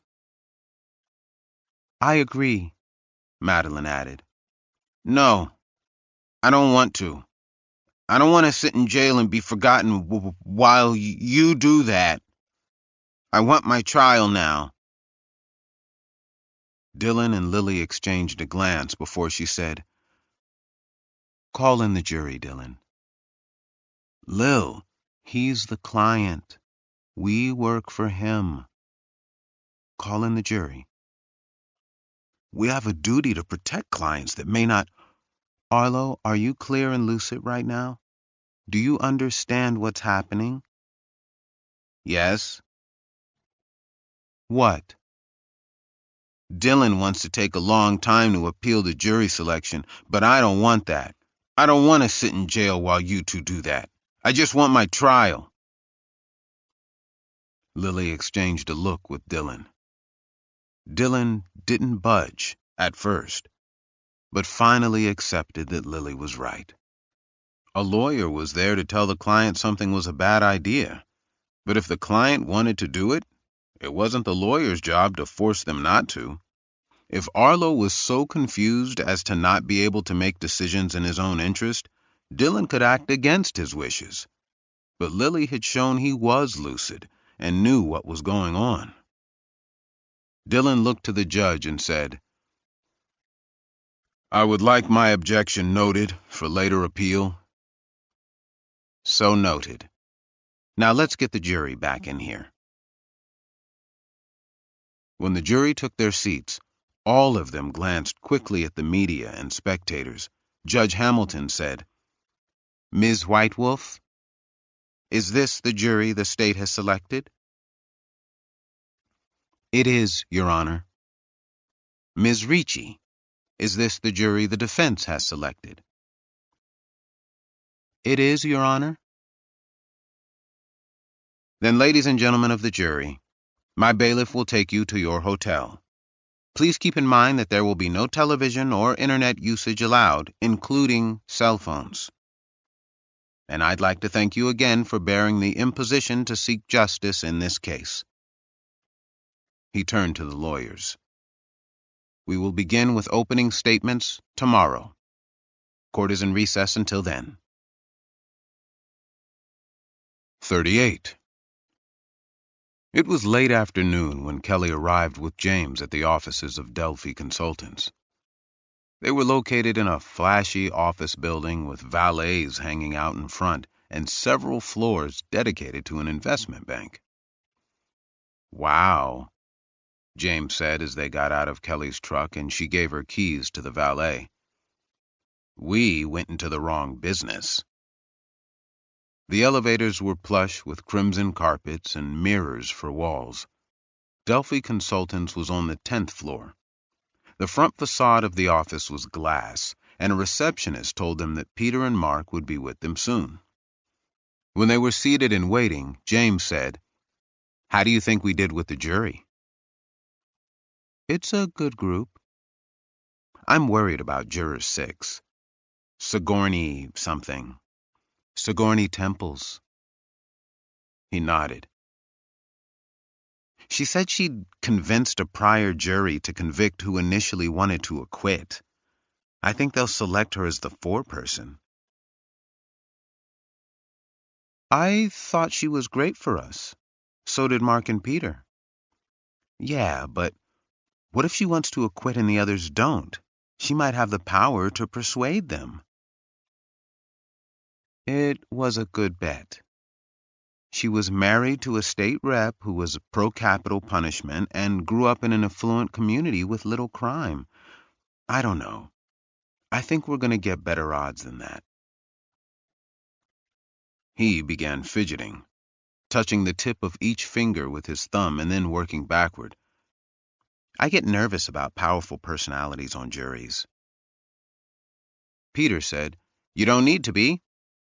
As he and Mark strolled up to them, "You have to play to the jurors, and they'll convince the others for you." Mark agreed with a nod and said, "But before we start, you guys want anything to eat or drink? I know it's dinner time. I'm happy to order in if you like." "I'm good," James said. "I'm fine, thank you," Kelly added. "Then let's check out what we got. It's good stuff." The conference room was massive and held a long glass table with at least 20 black leather chairs. A digital projector was aimed at a large screen, and they all took seats facing it. There was a video still on the screen of 12 people in a room with Peter at the front. So we just shown them roughly half an hour of arguments from both you and Mr. Astor and asked their general impressions of Mr. Astor. He hit a button on the table, and the video came to life. One of the participants said, "I like him. He seems genuine to me." Peter said, "Genuine how?" "He has one of those faces where you trust him. I mean, his client should burn in hell, but I think he's genuine in the way he's defending him." "I didn't like him," a man in a blue t-shirt said. "The way he was throwing around the people dying like it's the most normal thing in the world. He didn't have respect for him." "What do you want him to do?" a woman in a flower print dress said. "He has to defend them. That's his job." A man in a baseball cap said, "Don't know why he's doing this anyway. Guy said he did it. I read it in the news just a couple days ago." Peter asked, "Did you find any of his arguments persuasive?" The man shook his head. "No, not at all. Who cares if the guy is crazy? He still needs to pay for what he done." Another woman in a black top said, "My brother suffers from mental illness. We can't just execute mentally sick people. They're not responsible for what they do." Most of the group groaned. "That's exactly what's wrong with this generation," the man in the baseball cap said. "Everybody needs to be coddled, and everything's not their fault." "So you'd rather kill someone who's mentally sick and has no idea what they're doing?" "I'd rather we get back to punishing the people that need to be punished." The banter went on like this for a while, and then Peter paused the video and said, "This held across all 3 focus groups. The majority found Astor likable, but his client's crimes are so heinous it taints him personally. The effectiveness of his arguments is hurt just by the fact that these crimes were so cruel." Peter glanced at Mark in a way that seemed like he was nervous about going on. "This is what they had to say about you." The video started again a good half hour from where it had stopped. Peter asked the focus group, "What were your general impressions of the prosecution?" The woman in the black top said, "She seemed mean." "Mean how?" "Just like, I don't know, kind of bitchy." The group gave a quiet laugh. "Can you be more specific?" Peter said. "Like, when she was getting so worked up? Just say what you gonna say without getting all emotional about it." The man in the cap said, "Not knocking women or anything, but she could have looked a little nicer too." "Elaborate on that." "Her clothes were all worn out. You gotta wear nicer clothes if you're gonna do something like this on TV." Kelly could feel the men in the room trying not to look at her, and she hoped she wasn't blushing. She glanced down at her clothing, an old suit she'd had for 7 or 8 years. The color had faded. "And her hair," the woman with the black top said. "She needs a serious visit to the salon." Kelly folded her arms. The woman in the flower print said, "Mean and plain don't make for good TV." Another chuckle from the group. Peter paused the video and said, "This, held across the focus groups." "What the hell does my hair have to do with Arlo Ward killing those kids?" Mark said, "Appearance, we found, makes a bigger first impression on a jury than what an attorney says. We like to believe it doesn't matter, but it does." Peter added, You may want to, he cleared his throat, do something different with your hair and maybe pick up a couple of new suits. Jurors particularly like skirts rather than pants on women. The anger bubbled out of her. She couldn't take it anymore. Kelly rose and said, I didn't hear them say shit about his appearance or his hair, and I don't need two men around that think me wearing a skirt is going to get a conviction. Consider yourselves fired. She left the office, and James followed her. When they were on the elevator, surrounded by mirrors, Kelly kept her eyes to the floor. 39. A reporter had shown up at Dylan's home, Mama said, and offered to pay her for an interview. Don't know what the hell he gonna get out of me, but I said I'd talk to you first. Dylan took off his suit jacket and tossed it onto a chair before collapsing on the couch. Every muscle ached, and a fog seeped into his consciousness, attempting to lull him to sleep. You can't talk to them, Mama. I need to use them, and the fewer people talk to them, the more desperately they'll get to talk to me. Marky ran up and jumped on him, making him groan. Can we fly your drone? I'm so tired, Marky. Please, please, please, please. Okay. I swear you should be the lawyer. She got a wide smile as Dylan retrieved his small drone and remote from his bedroom. They went outside as the sun was setting and flew the drone over the trees.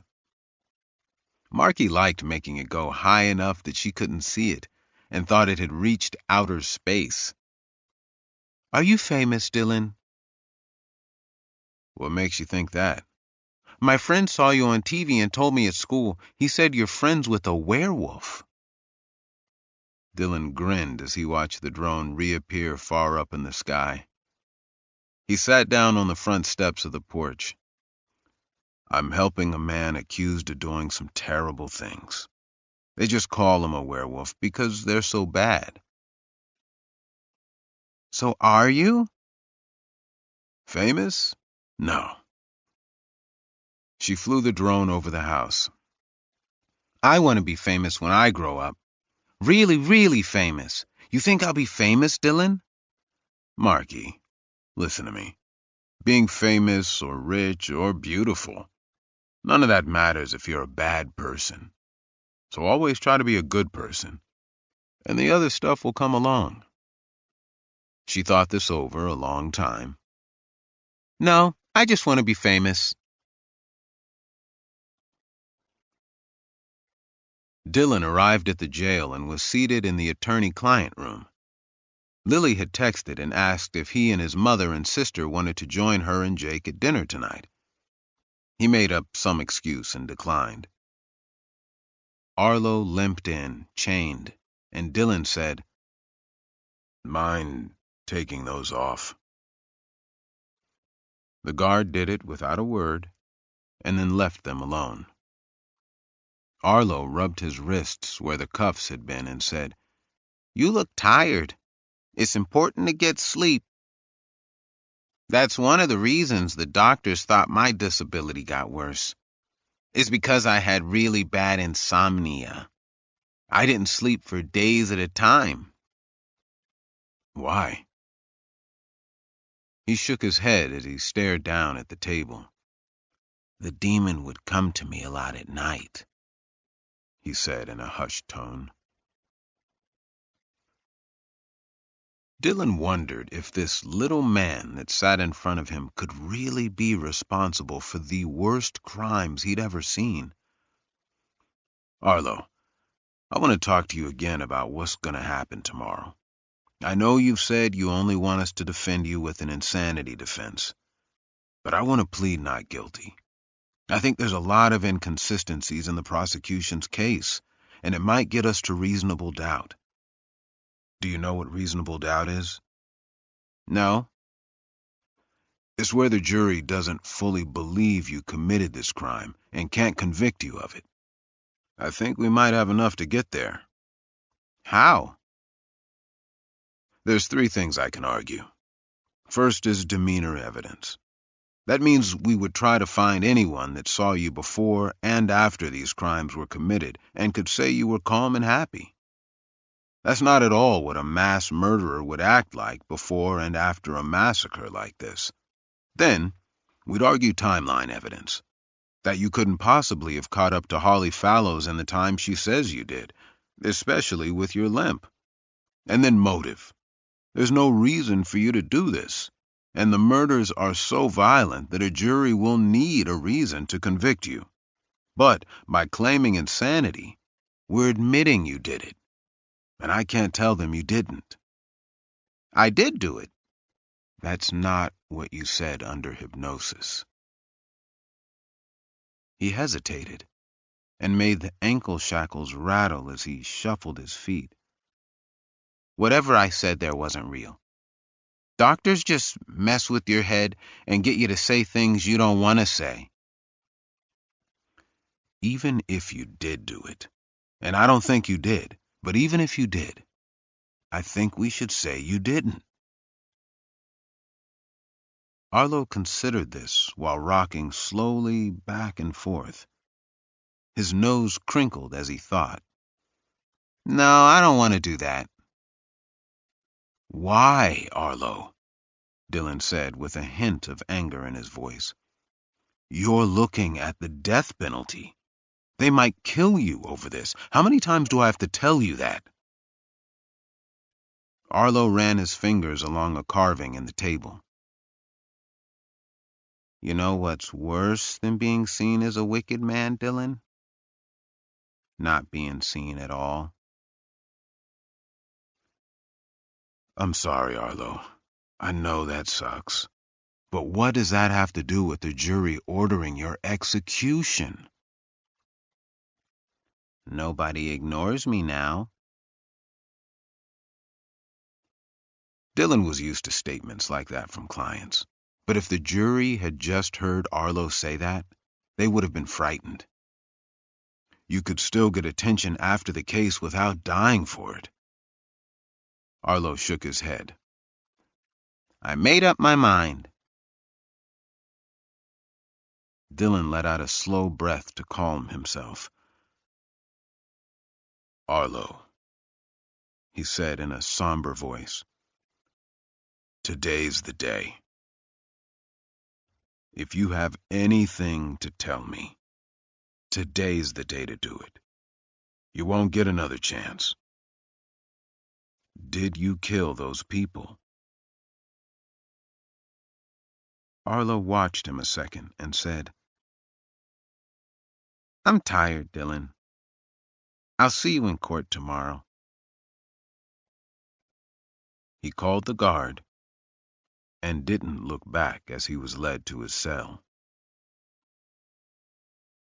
40. Lily pulled up to her condominium and parked in the underground parking. It was more than she probably should have spent on a mortgage, but she liked living someplace plush, because in moments of solitude and silence, she imagined herself back in that damn small town where nothing ever happened and everyone accepted the fate of quiet mundanity.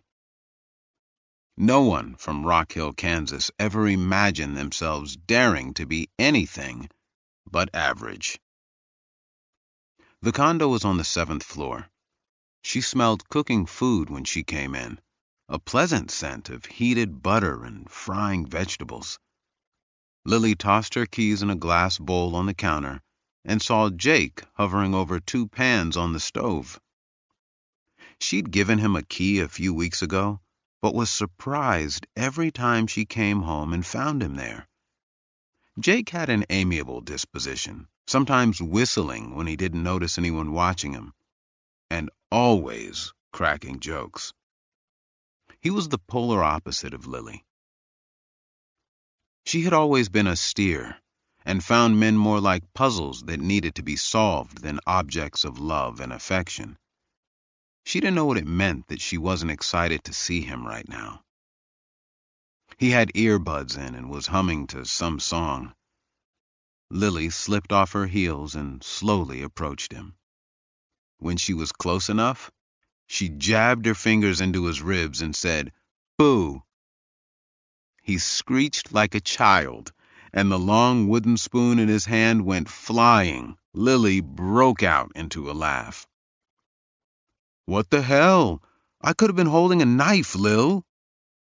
"I saw you weren't," she said, making her way to one of the pans and taking out a sliver of tomato. She blew on it and then slipped it into her mouth. "Are you seriously mad right now?" He picked up the wooden spoon from the floor. "A little." "Come on, Jake. We're not dead yet. Have some fun." She leaned against the counter and looked at him with her large brown eyes. "Do I smell alcohol on your breath?" he said. "I had a couple beers on the way home." "You've been doing that a lot lately." She playfully threw her arms around his neck, a broad smile on her face as she said, "What are you gonna do? Spank me?" "Not funny." "Should I get a paddle?" He couldn't suppress a grin. "It's not funny. Stop it." They looked in each other's eyes a few seconds before he relented and kissed her.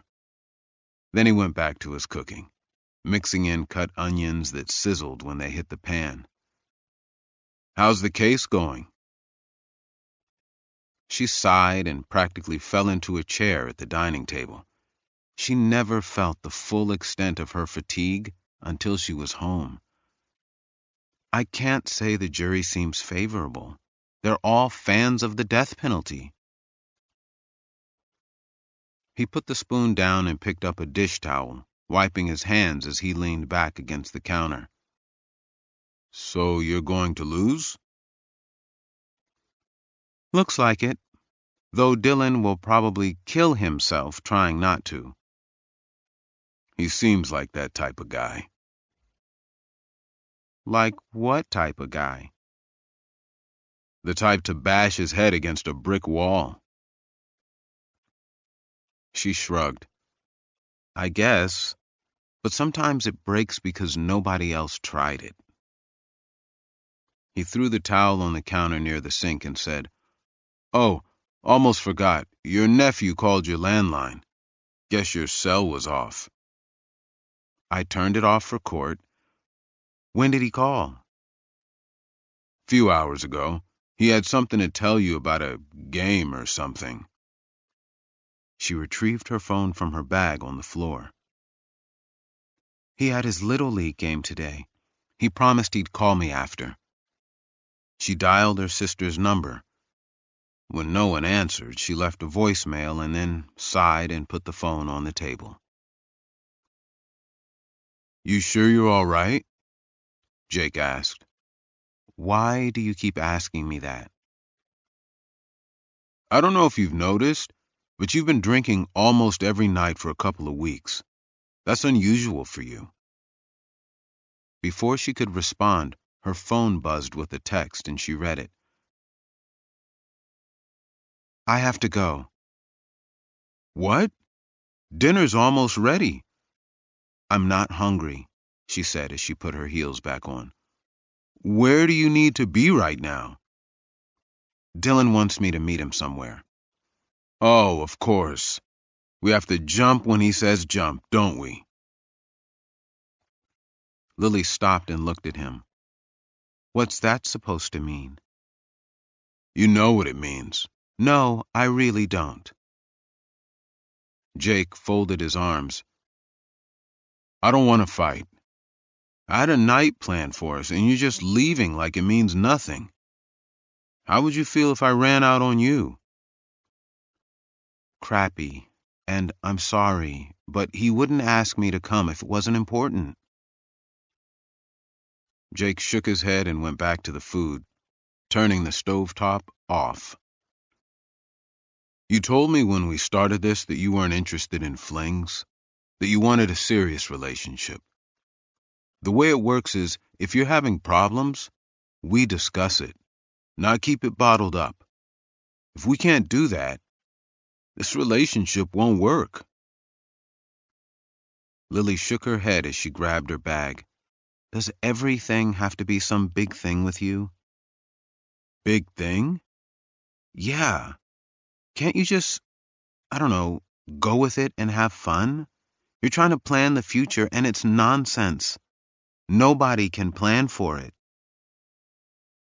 Lily, I just want to be here for you. You never talk to me and I want you to know you can. That's all. I don't think that's asking a lot. She slung her bag over her shoulder and said, I have to go. She got to the door but didn't open it. Jake dumped the food in the garbage and cleaned off the pans. She wanted to say something but knew no matter what she said, it would only make him feel worse. So instead, she opened the door and left. 41. It was late, and darkness had fallen when Dylan saw the text from Brody telling him where to go. Scipio at night didn't look like most cities. There were no sparkling clusters of lights that appeared like bright stars in the inky black of space, no colorful store signs announcing they were still open, no people. The city was predominantly older residents, and it shut down around 9 o'clock. Even the bars closed at 10 or 11. Dylan grabbed a glass of beer at one while he still could. He watched the bartender, a surly man with a red cap and dirty jeans, share a couple of shots with the group at the end of the bar. Dylan drank only half the glass, and then left at 10 before heading out. Lily pulled up to the house across the street from the bar just as he crossed over to it. He waited for her on the sidewalk and said, Sorry, I know it's late, but I figured you'd want to be here. I do, she said, setting her car alarm and not looking at him. You sure? I know you had a thing planned with Jake. I wasn't going to. It's fine, Dylan. Let's see what she has to say. The house was square and beige with a yellowed lawn in front. Patricia Iden answered the door and told them Lena was gone before trying to slam the door on them. Dylan put his foot against the jamb. Move your damn foot, Patricia yelled. I need to talk to your daughter for like 30 seconds. Patricia grunted as she pushed the door, almost slamming Dylan's fingers. She don't want to talk to nobody. With a final push of her somewhat prodigious weight, she slammed the door closed. Dylan had to move his foot and fingers so they wouldn't get crushed. Just 30 seconds, Dylan shouted. I'm Arlo's lawyer. He wants to take responsibility, and they're going to kill him for it. Do you hear me? He's going to die, and I'm trying to save his life. To save the life of your granddaughter's father. There was no sound coming from inside the apartment. Lily watched quietly as Dylan said, If saving his life isn't even important enough for you guys to open a damn door, then he's already dead. As they turned to leave, he heard the door unlock. The home was messy, filled with baby bottles, packages of diapers, toys, and clothes. It smelled like cigarette smoke and cheap perfume. Patricia sat on the worn-out green couch. Dylan carefully sat on the edge of the solid wood coffee table without being asked. He leaned forward and put his elbows on his knees. Lily rested against the opposite wall with her hands behind her back. So, when will Lena be back? Patricia lit a cigarette and watched him suspiciously as she pulled an ashtray near her. Not long. She ran to the store.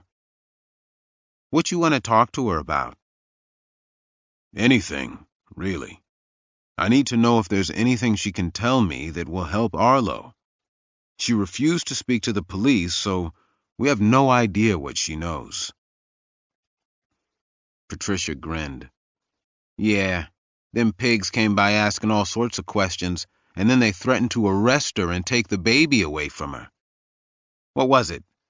Something with justice? Obstruction of justice. It means she's either lying to the cops, or she's purposely hiding something that could help in their investigation. She nodded as she blew smoke out from her nose. I said, do your worst, pigs.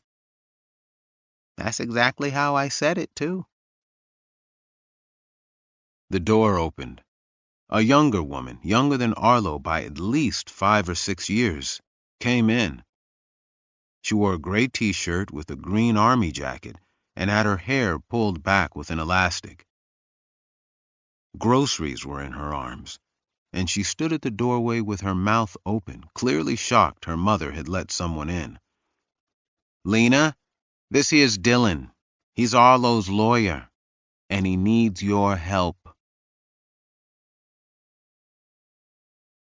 42.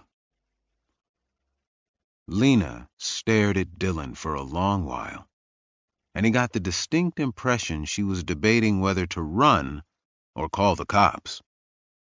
Her mother, luckily, took the 2 bags of groceries out of her hands and carried them to the kitchen. Lena didn't move other than folding her arms. She looked at Lily, and then back to Dylan. Hi, Dylan said with the least amount of awkwardness he could muster. Sorry for just showing up. I called, probably. I know who you are. What do you want? He noticed a round toy on the coffee table. Unable to figure out what to do with his hands, he picked up the toy and rolled it around in his palms.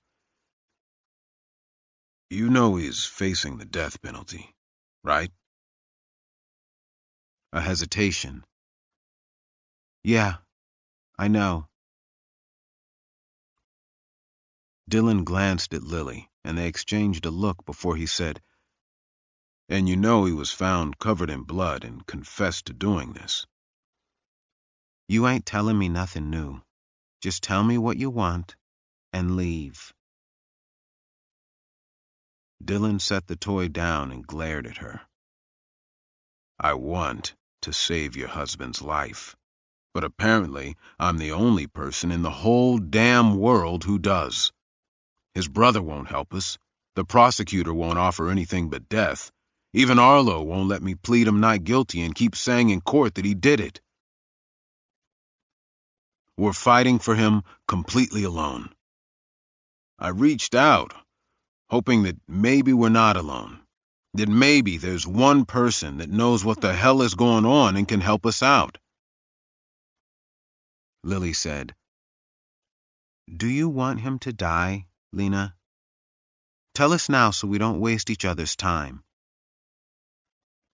How the hell you gonna ask me that? She barked. He's the father of my child. The last thing I want is for my husband to die. Dylan looked at Patricia, who didn't seem to be paying attention as she put groceries away. Then why won't you talk to us? I understand not talking to the police, but why us? Lena sighed and shut the door. He told me not to. Why? I don't know. But he said it's important not to talk to anyone. Dylan noticed scars on Lena's hands. They were faded and had the dull coloration of age. Some cuts were on her wrists as well, and they were thin and straight, done purposely. Well, he's in trouble, and he's gonna die unless you talk to us. She was quiet a while and watched her mother in the kitchen. Then she lit a cigarette before sitting down in a recliner near the door. She watched them like she was expecting a question, but said nothing. Does he keep any weapons here or at your house? Dylan asked. No. No knives? She shook her head. Not that I've seen. Lily said, When did he find out he had schizophrenia? He was a teenager, but he'd had symptoms as long as he could remember. His parents just didn't care enough to take him to see anybody. Dylan asked, How does it affect them on a day-to-day basis? Do you see a lot of unusual behavior? Lena inhaled smoke and blew it out through her nose. Most days he's fine, especially when he's taking his meds like he should. But when he gets off his meds, things change. Dylan had seen the pattern so many times it wasn't a surprise that Arlo fell into it as well. Schizophrenia medications all had horrific side effects, but they would stabilize the patient enough that they were lucid and felt good. Maybe it was plain wishful thinking, but almost everyone believed that something other than the medication was the cause of their well-being. Then they would stop taking the drug because of the side effects. Within a couple of weeks, maybe less, their lives would begin to unravel again. What's he like when he's off his meds? She blew out a puff of smoke and stared down at the floor as she kept the cigarette in between two fingers. He starts seeing things that aren't explainable. Dylan leaned forward. The demon. She nodded. The demon. When was the last time he saw it? I don't know, she said, ashing into a can of soda on a side table. I'd say a couple months before he got arrested. He woke me up one night and was standing over the bed with the phone in his hand and said the demon wanted to talk to me. Of course, there was no one there. I asked him when the last time was he took his meds, and he said 3 weeks ago. So I started giving him his meds every morning myself, and he got better. Patricia spoke from the kitchen. Tell him about Richie. Lena watched her mother and then turned back to Dylan. Dylan looked between them. Who's Richie? Lena blew smoke out again and said, Richie was a boy that almost got hit by a car. He was playing on his phone while he crossed the street. This car came out of nowhere. The driver was on his phone, too. Arlo was on the sidewalk and saw what was about to happen. So he jumped out into the road and pulled the boy out of the way. The car hit Arlo on the hip and broke his leg and hip and gave him that limp. But he didn't even stop to think about it or worry that he could die. He just ran out there and saved that boy's life. Lily said, So you don't think he killed those people? No. I know that man better than anyone on this earth. He's never even raised his voice at me. She glanced down at the scars on her hands. I've dated some real scum. I know what a violent man is like. Arlo isn't one. Did he go to the cabin a lot? Dylan asked. She nodded. It was where he went when he felt an episode coming on. Even with the meds, people with his illness still get episodes. They think things are after them. He doesn't like putting me and Amy through that, so he goes up to that cabin for a couple days until the episode passes. I tell him I don't mind and I want to take care of him, but he says he doesn't want Amy to see him like that. She gave a melancholic grin, as if a baby knows what it means when he acts like that. What was he like before he left to go up there this last time? He was fine. I gave him all his pills and candy bars and told him to eat one candy bar a day. Then I heard about all this when the police showed up in the middle of the night.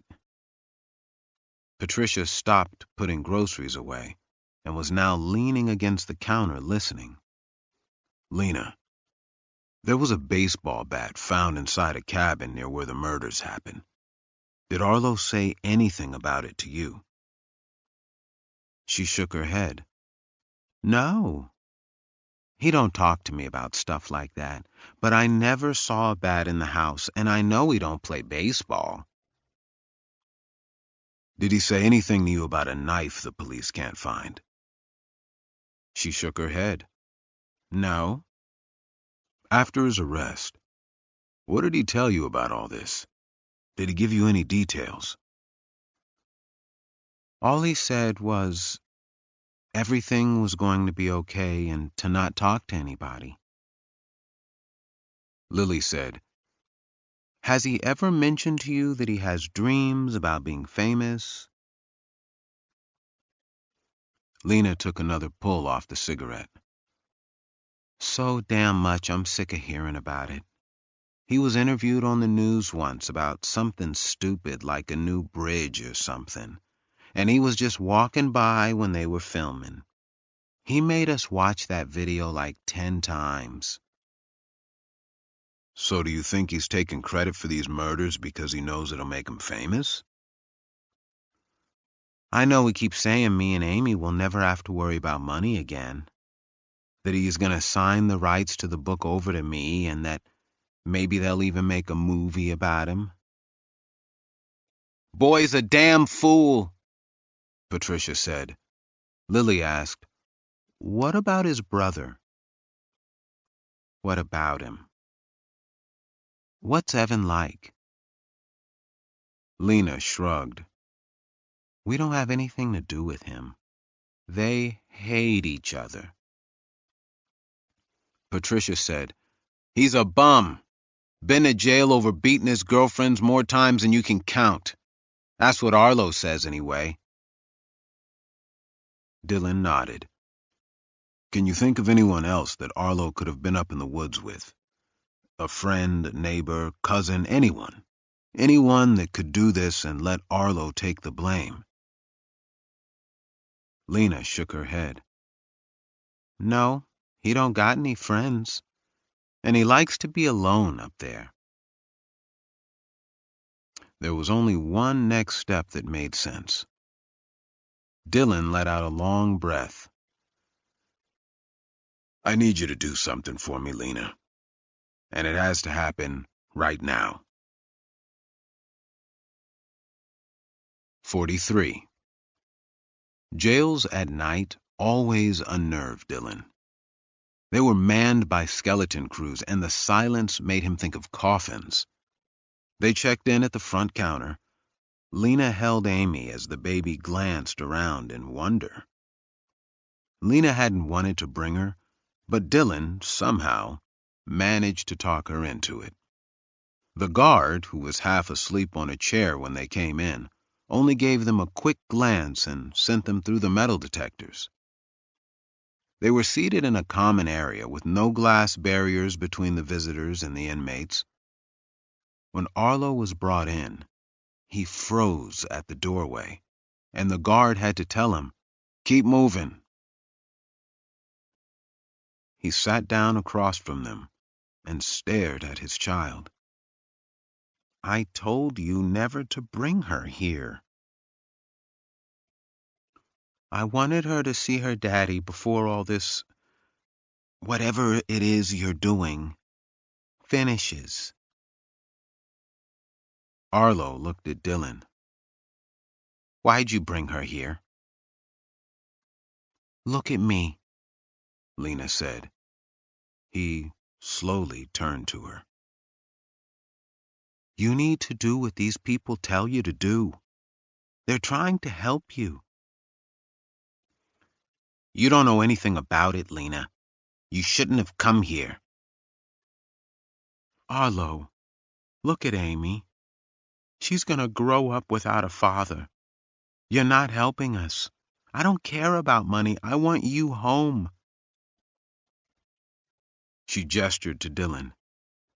"He says that maybe he can get you off if you say you didn't do it, that you only said you did because of your sickness."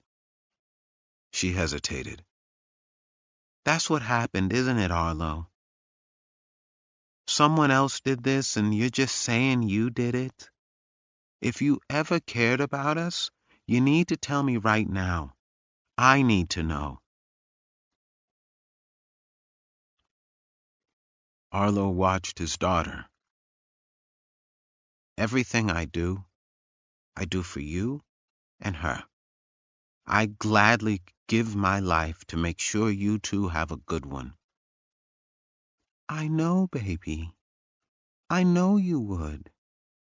But this isn't the way. What's Amy gonna think when she's older and goes online and reads the horrible things people say about you? Is any amount of money gonna make her feel better?" Arlo wouldn't look at her. Instead, he glanced back to the guard and then looked at Dylan before Lena said, "Look at me, baby." It took him a moment, and it seemed like he had to build up courage, but his eyes finally locked onto his wife's. "I'm so sorry you gotta be married to me. You deserve better." He reached out to touch her, and the guard said, "Hands off!" Arlo withdrew his hand. "I love you, but don't come here again." Lena quietly sobbed as her husband went back to the guard and was led out of the visitors area. She hurried out of the room with her daughter. Dylan had hoped Arlo's wife and daughter could convince him to plead not guilty and say he made everything up, that someone else was responsible and he was as much a victim as anybody. Instead, Dylan had made things worse by upsetting both Arlo and Lena. Dylan felt a dim nausea at the thought that the only way to save Arlo Ward's life might be to convince a jury he was insane. Something Dylan had never even seen done in a murder case. After leaving the jail, he sat in the quiet of his car a long time before starting it and heading home. 44. Dylan and Lily sat in her truck and stared at the circus. At least 7 news vans were there, with reporters talking to cameramen and producers. They tried to grab anybody going into the courthouse who they thought was part of the case. When they couldn't get anyone, they would speak into the camera for a while, probably editorializing about why no one would talk to them. He figured at least 50 spectators were there as well, sipping coffees and snapping photos. When the bus arrived carrying the jurors, the frenzy intensified, and the media swarmed the bus to get shots of the people inside. It took several deputies to clear the way for the jurors to step off the bus and head inside the courthouse. "I think we should go in through the back," Dylan said. "No. Once you go in the back, you'll always have to go in the back. Just ignore them." He blew out a breath. "This is going to be a shit show. You know that, right?" "It's what we signed up for. Because we certainly aren't doing it for the money." Lily glanced at him. "Besides, Your big firm in LA is probably following the case. Maybe they'll offer you more if you win." Dylan watched one of the reporters trip and fall while he clamored to shout questions at the jurors. "We could lose. How am I supposed to keep practicing law if he dies because we lost, Lil?" "Same as we always do. You just keep moving forward. If you're going through hell, keep going, right?" Dylan watched as the last juror tried to get into the courthouse and was circled by the reporters. She looked frantic, and he didn't want that to be the image on tonight's news, so they got out of the truck and crossed the street. The steps to the courthouse were narrow, and the reporters crowded them. Dylan ignored their questions and pushed his way inside the courthouse. As he got past the doors, he looked over to see Holly Fallows waiting to go through the metal detectors. They exchanged a glance, but said nothing. Dylan waited until she was headed for the courtroom before going through himself. 45. Ladies and gentlemen of the jury, we will now hear opening statements from the attorneys. Kelly walked over to a projection screen. She had a small remote in her hand, and without a word, she hit the play button. An image came to life. Arlo Ward, sitting at a table in the sheriff's station. 2 male detectives seated across from him. The video didn't start at the beginning, but in the middle at the most shocking part. "I cut her head off," Arlo said. "It was much easier to do than you would think." "Why cut her head off?" one of the detectives asked casually, like it was the most normal question in the world. "She was already dead." "I wanted the other 2 to see it when they came back. I thought it would be fun to see their faces." "But you said you attacked them before they got to the campsite." He nodded. "Yeah, I changed my mind. I thought maybe they might run if they saw everything, and I wouldn't be able to catch them." He smiled. "But I was wrong. It was easy to catch up with her when she ran." Kelly looked out behind the prosecution table at Holly Fallows, who sat with her father. Tears streamed down her cheeks, and her father put his arm around her. "You don't realize how heavy a dead body is until you lift one," Arlo volunteered. "She felt like she weighed a ton, but I would never say that to her face, of course." The detectives didn't smile or chuckle or have any reaction at all. Arlo shifted in his seat and said, "I really wish I would have gotten the last one. I was close. But who could have guessed she'd jump? I thought she might beg me not to kill her instead. It would have been nice to hear one of them begging. Everything happened so fast, the other 3 didn't have time to beg."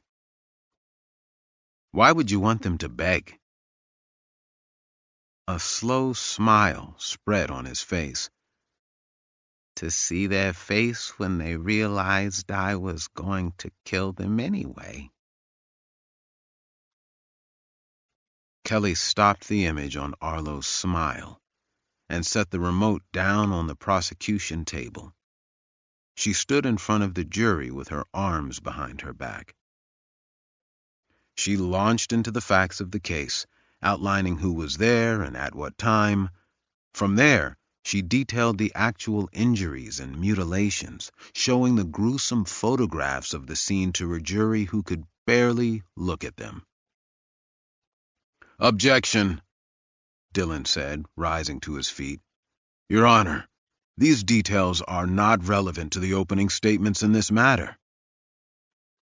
Kelly felt a small flash of anger. It was customary not to object during another attorney's opening or closing statements because you would disrupt their flow. In turn, that attorney implicitly agreed not to object during your opening or closing.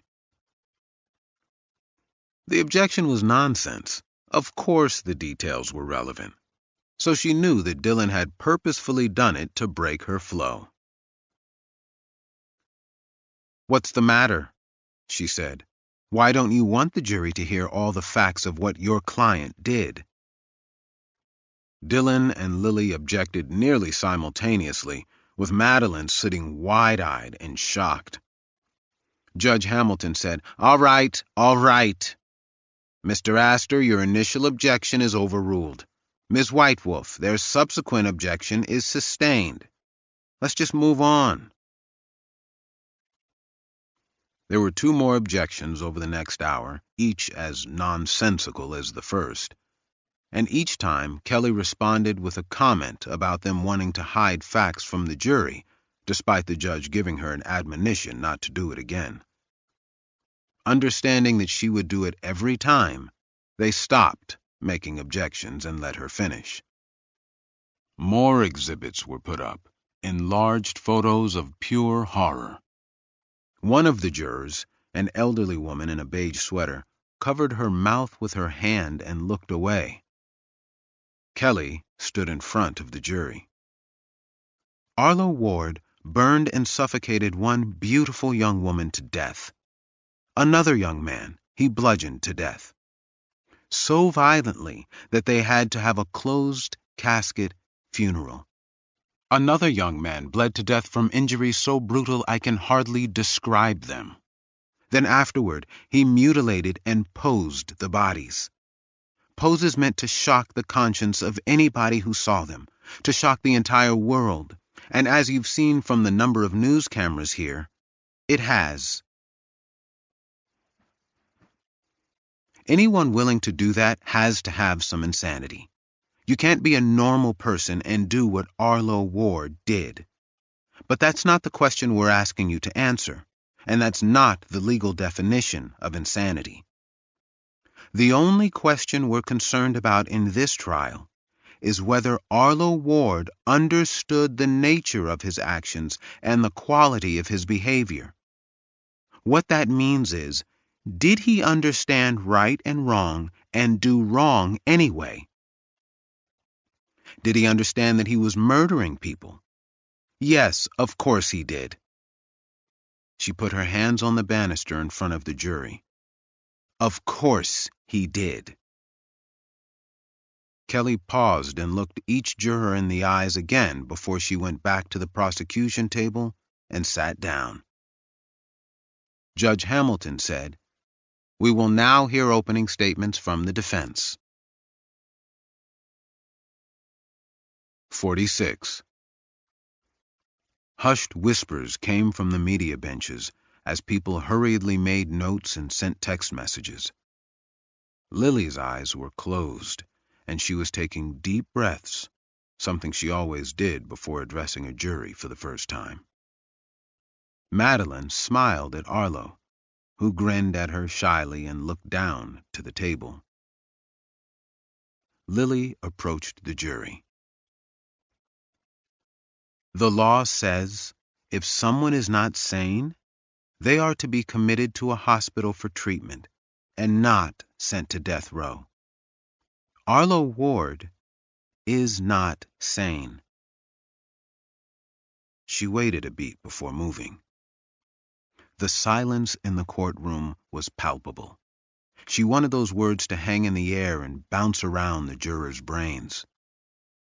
With that simple statement, she sat back down, and no one in the courtroom spoke. 47.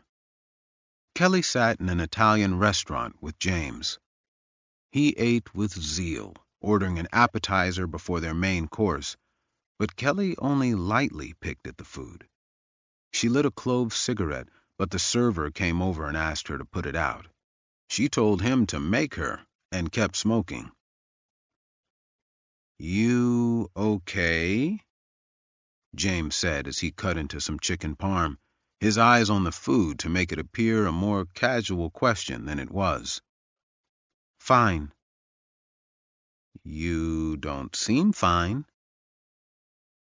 She blew out a long stream of fragranced smoke. I didn't like their opening. He shrugged as he put a hunk of chicken in his mouth. Brevity's a good tactic. The jurors actually remember what you said. But it doesn't seem like anything special to me. What made you nervous? They're homing in on the right issue. The jury might believe no sane person could do something this savage. James gently wiped his lips with a linen napkin. Look at it like this. Worst case scenario. They find him not guilty by reason of insanity, and he gets an involuntary commitment at the state hospital. He's up for review only once a year. We can offer statements to the review board every year about why he shouldn't be let out. It could potentially be a life sentence. He doesn't deserve a life sentence, she said more forcefully than she meant to. They sat in silence a bit after that, and James finally broke it by waving the server over and asking for their check. Kelly told James she would see him tomorrow and left cash on the table before putting out her clove. You didn't drive. I'll give you a ride home, James said. It's fine. I want to walk. It was a chilly, cloudy night with a light drizzle of rain. She strolled past the courthouse and stared at it. So much of her time had been spent in that building that it seemed like a second home. When she looked at it, a feeling of warmth and comfort came over her, like getting to lie down after a long day. Right now, there was no warmth and no comfort. It didn't appear like a home at all, but like an abandoned building, a structure with no soul, left to rot in time. She shivered with the breeze and folded her arms as she walked. Kelly went up the block and came to Urban Classic Chic, a clothing store she had never been to. The lighting was dim, and the small space packed tightly with clothes, jewelry, shoes, and bags. A young woman with bright blonde hair behind the counter said, "Hi." "Hello," Kelly said, running her fingers along a flower print dress. Anything I can help you find? The suit she had on was one she'd worn a couple of days a week for the past 5 years, and the words of the focus group ran through her mind. Mean and plain. An entire lifetime spent fighting for people who couldn't fight for themselves, for people like those in the focus group, and they passed judgment on her in a second. I need something really impressive, Kelly said. 48. Dylan and Lily ate in silence at a hamburger joint. Dylan watched as Lily dipped a fry in ketchup, slowly took a bite, checked her phone, and then took another bite. "You okay?" he asked as he sipped his Coke. "Yeah," she sighed. "I suppose." "What is it?" "We're losing, Dylan." "What? We barely had opening statements." "You didn't watch those jurors' faces. I did. I think those photos made up their minds for them. They only had a vague idea that evil existed until today. Now they know what it looks like. Evil's just a word until you see it in person." Dylan took another drink and said, "Well, congrats. That's the bleakest thing I've ever heard." She gave a small grin. "It's true, though. I saw it all the time with young soldiers." "Is that what happened to you? You saw evil?" A pause. "Yes." Dylan leaned back in the seat and looked over to the cashier, a teenage girl laughing with one of the customers. There's horror in the world, but that doesn't make it a bad place. We only like the sunshine because there's rain. Lily picked up a fry, dipped it, but changed her mind and placed it back down. Did you ever read Lord of the Flies? Like in high school. Why? There's this scene that's always stuck with me. The kids kill this pig, and they put its head on a stick to honor these island gods they've started worshiping. This dark, black blood starts dripping down its mouth, giving it a terrifying appearance, almost like it's speaking to them. And some of the boys run away, but one of the boys begins to cry. When I was a kid, I thought it was because he was scared. But when I got older, I understood that's not why he cried. She swallowed. He cried because he realized they weren't innocent anymore. That's a real moment people have, Dylan. The moment they see what people are capable of doing. If any of those jurors hadn't had that moment yet, they have now, and they'll hate Arlo for it. Dylan pushed away his food and folded his arms on the table. I know it seems that way, but we've got a shot. The extreme nature of this, his diagnosis, his lack of criminal history, the way he's acting, and how he confessed without any prodding, it gives us a shot. She shook her head. They're not going to put him in a hospital and risk him getting out. And I don't like how hopeful you are that it's going to happen. No one knows what's going to happen. Right. And that includes you. He sighed.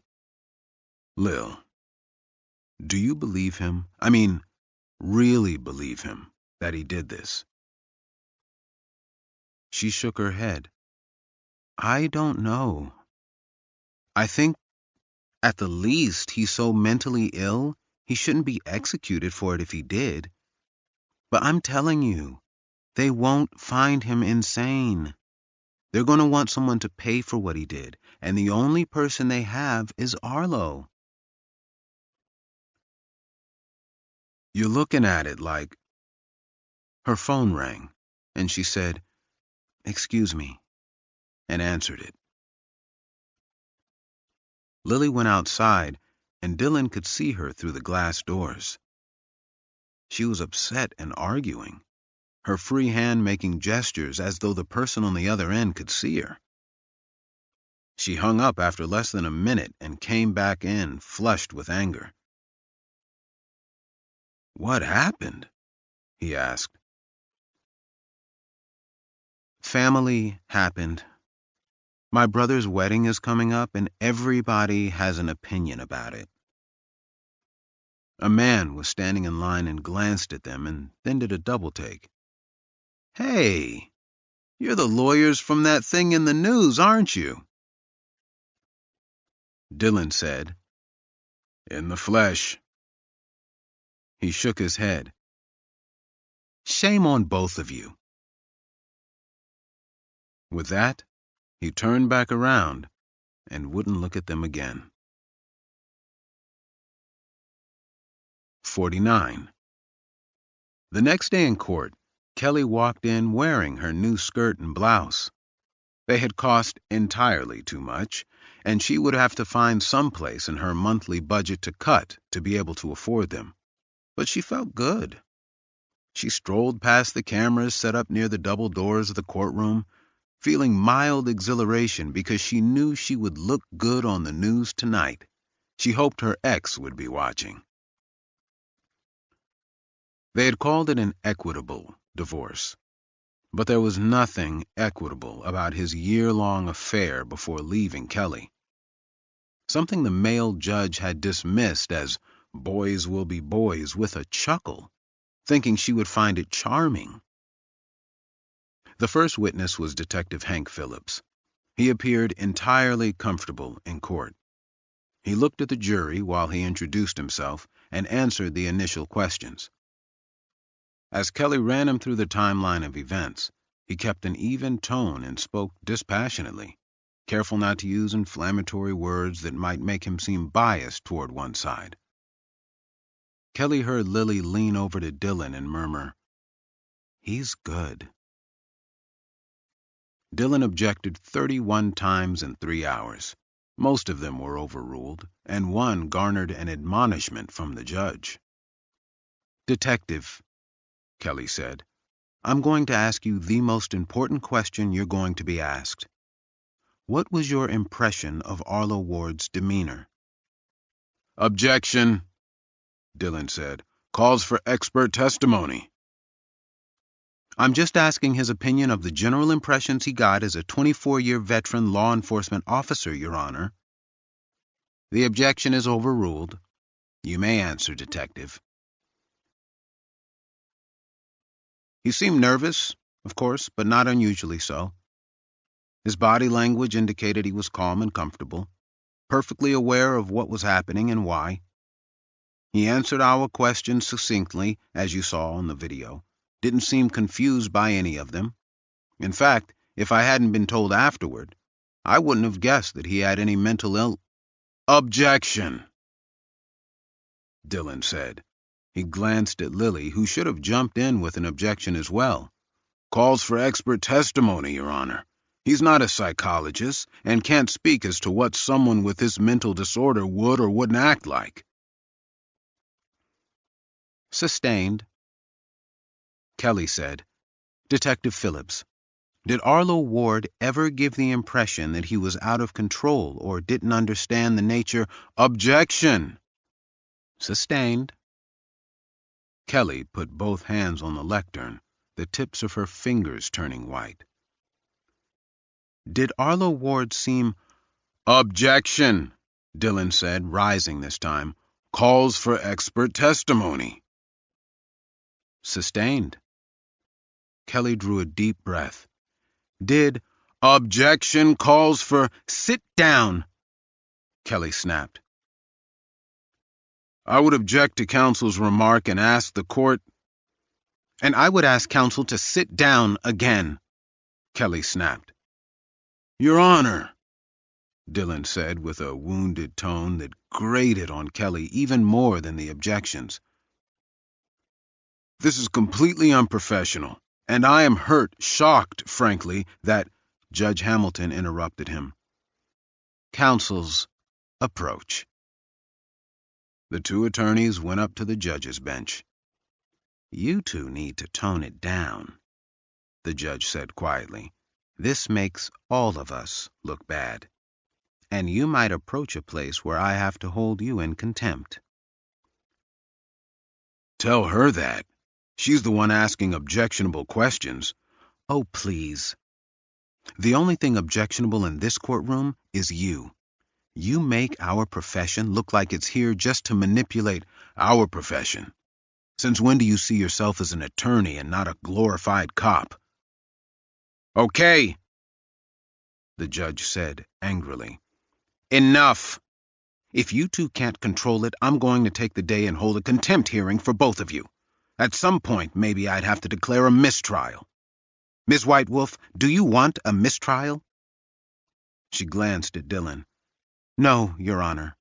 "Mr. Astor, do you?" "No." "Then I suggest you each take a breath before we get back on the record." 50. The attorneys went back to their respective tables, and the judge called a 10-minute recess.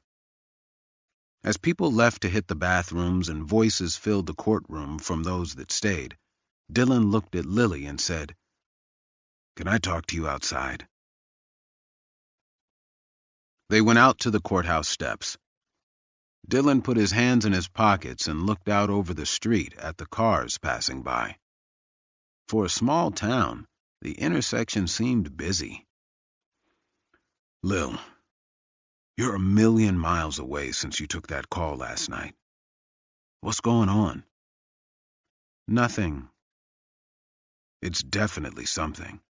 Well, if it is, I don't want to talk about it. And honestly, it's none of your business. It's my business when it affects our client. You realize he's on trial for his life, right? That jury looks to us to see how to act. You're staring off into space and not even paying attention. If his own lawyers think he's a lost cause, what chance do we have that they'll see him differently? She shook her head. It's so easy for you, isn't it? So black and white. There's defending the client, and everything else comes after. But maybe for some of us, our own lives come first. Kelly stood in front of the lectern and finished her questioning of Detective Phillips. Dillon objected only twice. No further questions for this witness. Before she sat down, she turned back to Detective Phillips and said, Actually, one more question, Detective. Based on what you observed, did Arlo Ward seem like a man that couldn't control himself that night? Based on my observation of him and my training and experience, my opinion is that Arlo Ward was perfectly in control of his faculties that night. Thank you. As the detective poured some water into a plastic cup, Judge Hamilton said, Mr. Astor, your witness. Dillon didn't stand in front of the lectern. To cross-examine witnesses, he preferred to stand in the well, the space between the lectern and the witness box. Throughout his questioning, he liked to slowly move toward the witness. As the pace and intensity of his questions increased, he would decrease the distance. Getting closer while raising his voice created an intimidating effect that resulted in a more flustered witness, and a flustered witness was a witness who made mistakes. You've been a police officer for over 2 decades, correct? Yes. Seen a lot during that time, I bet. You could say that. You've come to know the ins and outs of criminal investigation, yeah? Phillips shrugged. I take my job seriously, if that's what you're asking. You've worked in a homicide unit before, correct? Yes. In the Salt Lake City Police Department? Yes. And in homicide, practically every unit across the country has a homicide board. Isn't that right? I can't speak to other jurisdictions, but the ones I've worked in this state and Utah do. That's correct. What is a homicide board? It's just a white or clear board up on the wall that lists all the open homicides a unit is working at a given time. It gives the detectives a quick visual estimate of the ebb and flow of homicides in a particular jurisdiction. It lets you know how behind you are, correct? That's one of its functions, I suppose, yes. What's a whodunit and a dunker, detective? He did a slight clearing of his throat as he glanced at Kelly. They're common terms that homicide detectives sometimes use. A whodunit is a murder in which there are no witnesses, no solid leads, and no suspects, correct? That's correct. What's a dunker? It's a nonsense little shorthand for a slam dunk. It means there's plenty of evidence, a suspect, and witnesses, and the case will probably resolve with an arrest. Arlo Ward confessed to this crime, correct? Yes. He was covered in blood when he was pulled over. He was. He agreed to give a written confession to you, yeah? That is correct. Isn't it true that you told the other detective interviewing Arlo Ward that this case was a dunker? Phillips sat in silence a moment, his brow furrowing. How did you know that? I didn't until just now. The detective looked at Kelly, who leaned back in her chair and folded her arms. So, you thought this case was a dunker right from the start, yeah? Dylan said.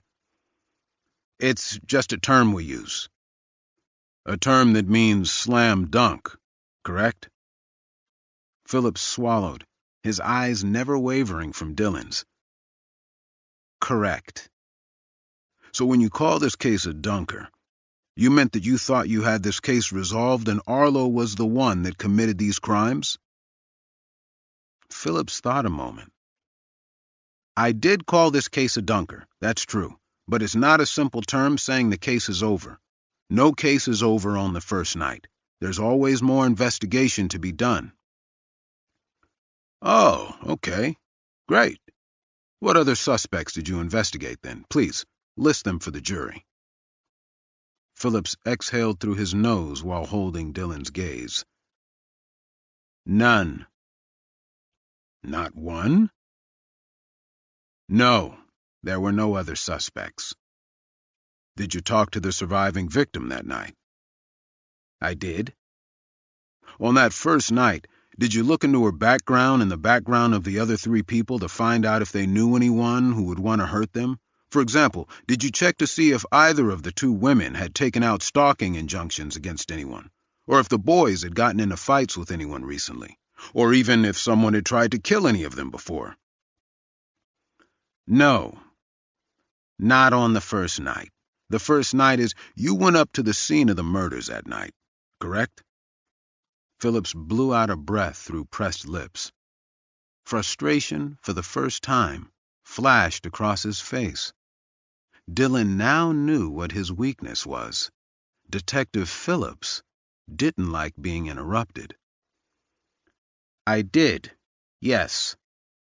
Did you search for other campsites other than the murder scene?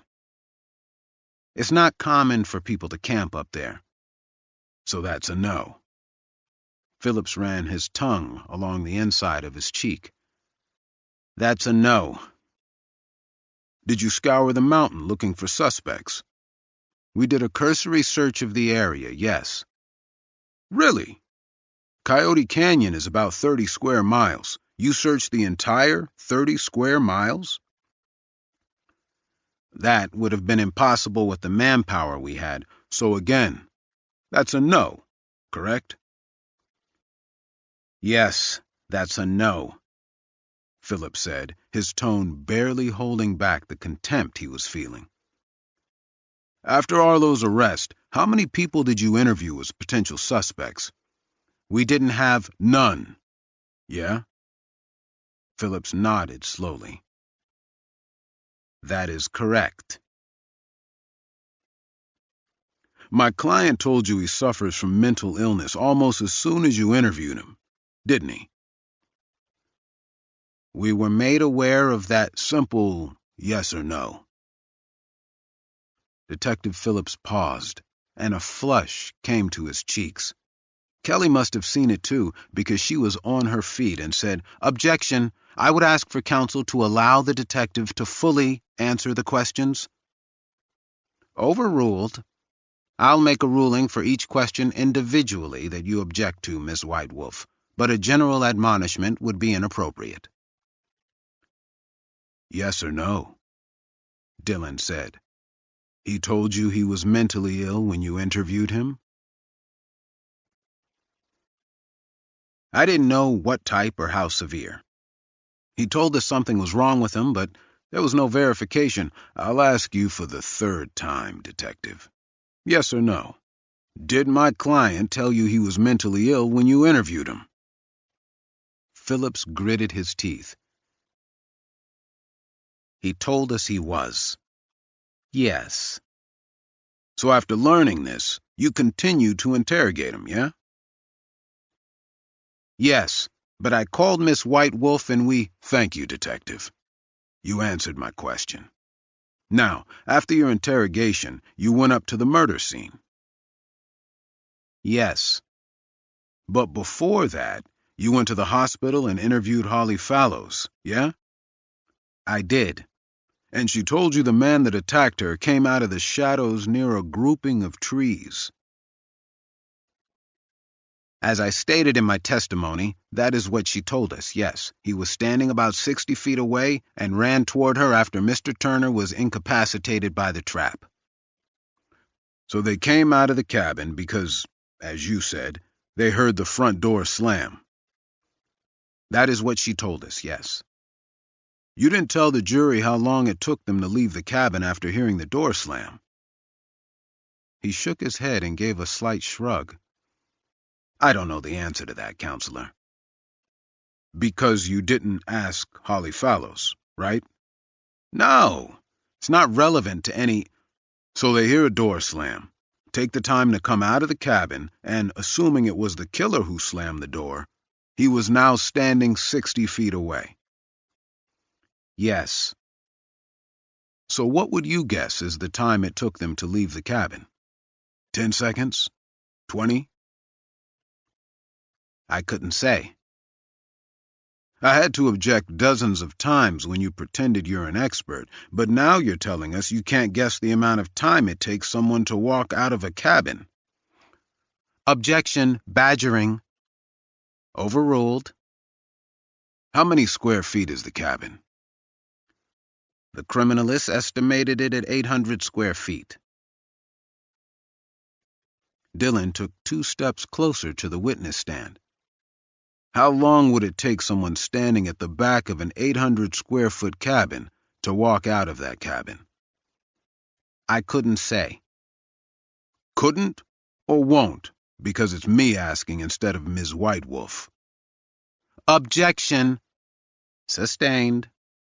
Dillon didn't miss a beat as he said, "Pretend I'm Miss White Wolf. How long?" Objection, she said on her feet again. Badgering. Sustained. Since you won't tell the jury what you think, let's assume 10 seconds. So it wouldn't have been that fast. Dillon took another step closer to him.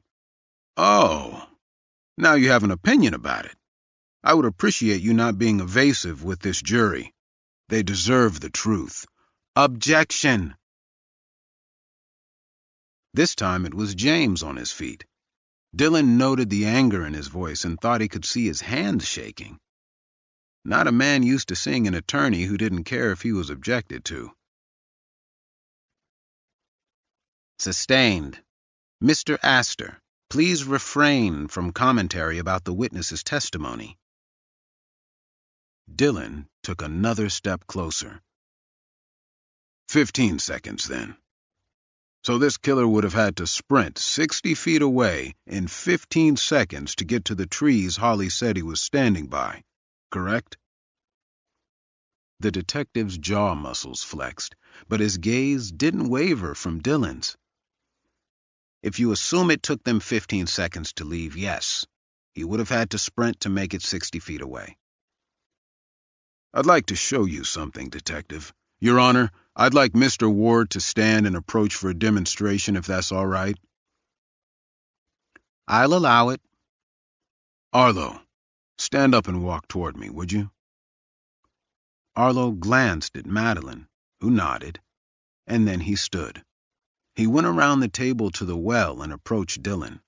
His limp caused a dip down on his right side with each step. Thank you, Arlo. You can sit back down. Arlo stood silently a second, unsure what was happening, and Dillon gently placed a hand on his shoulder. It's okay, Arlo. Go sit back down. Arlo limped back to his seat. Dillon turned back to the detective. He walked with a limp, didn't he? The detective didn't answer for a moment. Yes, he did. Do you know how he got that limp? James was on his feet again. Objection, relevance. He saved a boy's life by pushing him out of the way of a moving car. Dillon tossed in. James and Kelly both objected, nearly shouting, and Judge Hamilton held up a hand, letting them know he already had it under control. Mr. Astor, that's twice I've had to warn you about your objectionable questions. I will not warn a third time. I'll just cut the cross-examination short. An empty threat, since not being able to thoroughly cross-examine a witness on a death penalty case would be automatic grounds for a reversal on appeal. But Dillon didn't say anything. He knew the judge just wanted to appear in control of the courtroom, for the cameras. Dillon took 2 more steps toward the detective. The detective's discomfort was growing. Dillon could see the sweat on his brow. "Did you run that length, detective?" "What do you mean?" "From the cabin to the cluster of trees about 60 feet away. Did you run it?" "No." "Would it surprise you if I said I did, and it took me 10 seconds?" "No, I suppose that's about right for someone that can run relatively fast." "Could someone with a limp run that fast?" "I wouldn't know, counselor."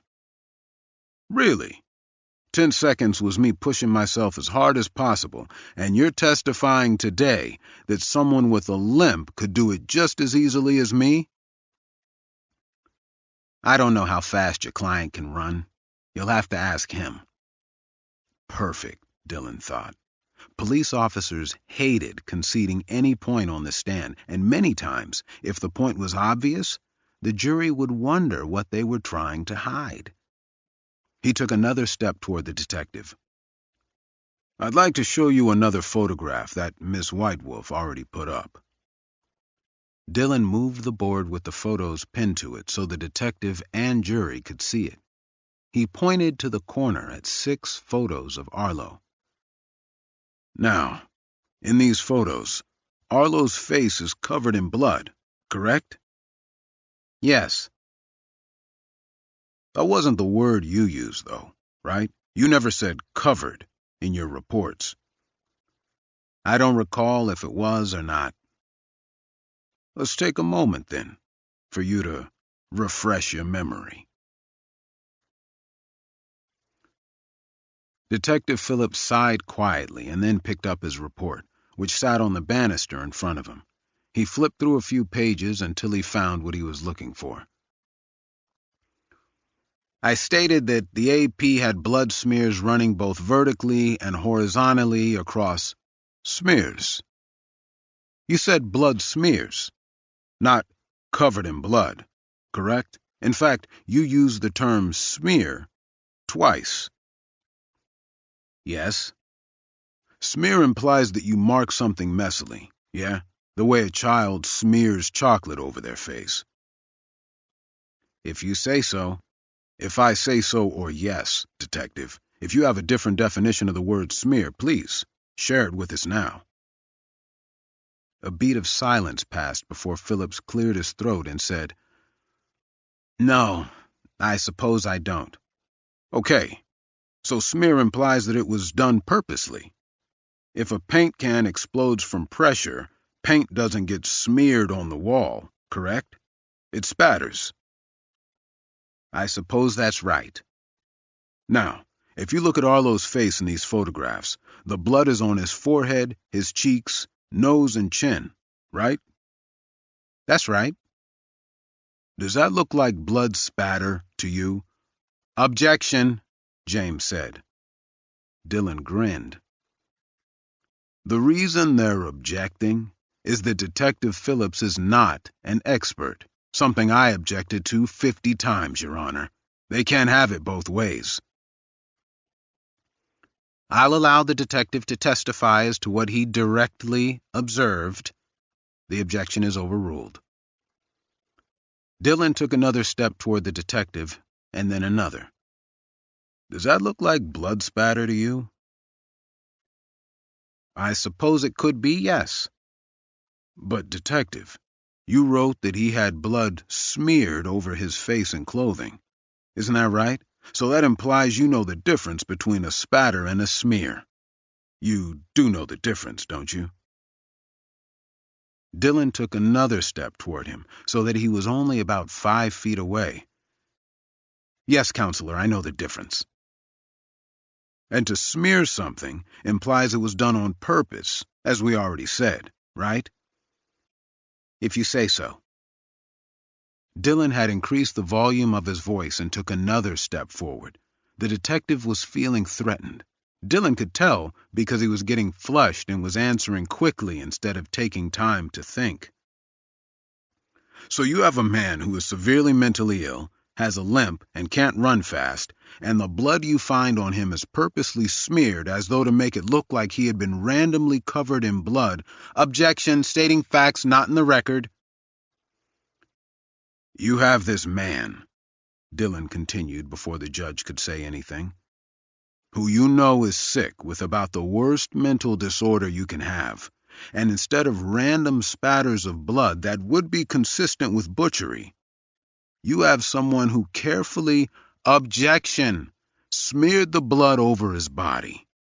You have all this, and you didn't look for other suspects, did you, Detective Phillips? Your Honor, I have objected twice now. Mr. Astor, please wait until the objection is ruled upon before continuing with your questioning. Ms. White-Wolf, your objection is sustained. Move on, Mr. Astor. Detective Phillips, he said, taking another step forward. You didn't even look for another suspect, did you?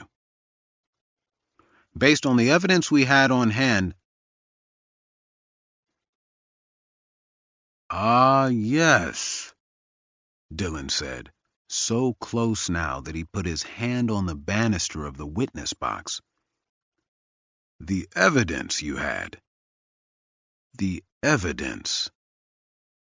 You never found the murder weapons, did you? We found a bat at a cabin in... You found a bat in a cabin weeks after the murders, correct? He paused a moment. Yes. And you didn't find it, did you? Someone gave you a tip. That is correct. Has it tested positive for any blood evidence? It has not, to my knowledge, no. In fact, the bat looks brand new, doesn't it? Unused. I suppose it does. There was likely a knife used to mutilate the victims, correct? Correct. You find this knife? No, we have not at this time. Some organs were missing from the victims, isn't that right? Yes. Were all those organs ever recovered? They were not. One of Michael Turner's limbs was missing, his left arm. Did you find it? He shifted uncomfortably in his seat. No, we never found it. One of the victims' hands was missing, April Fallow's right hand. Did you ever find it? We did not. That's it? We did not? Isn't that sentence usually followed by, we assume it was taken by the perpetrator? Not in every case, no. Not in this case, because you allegedly caught the perpetrator, and he didn't have anything like that with him, did he?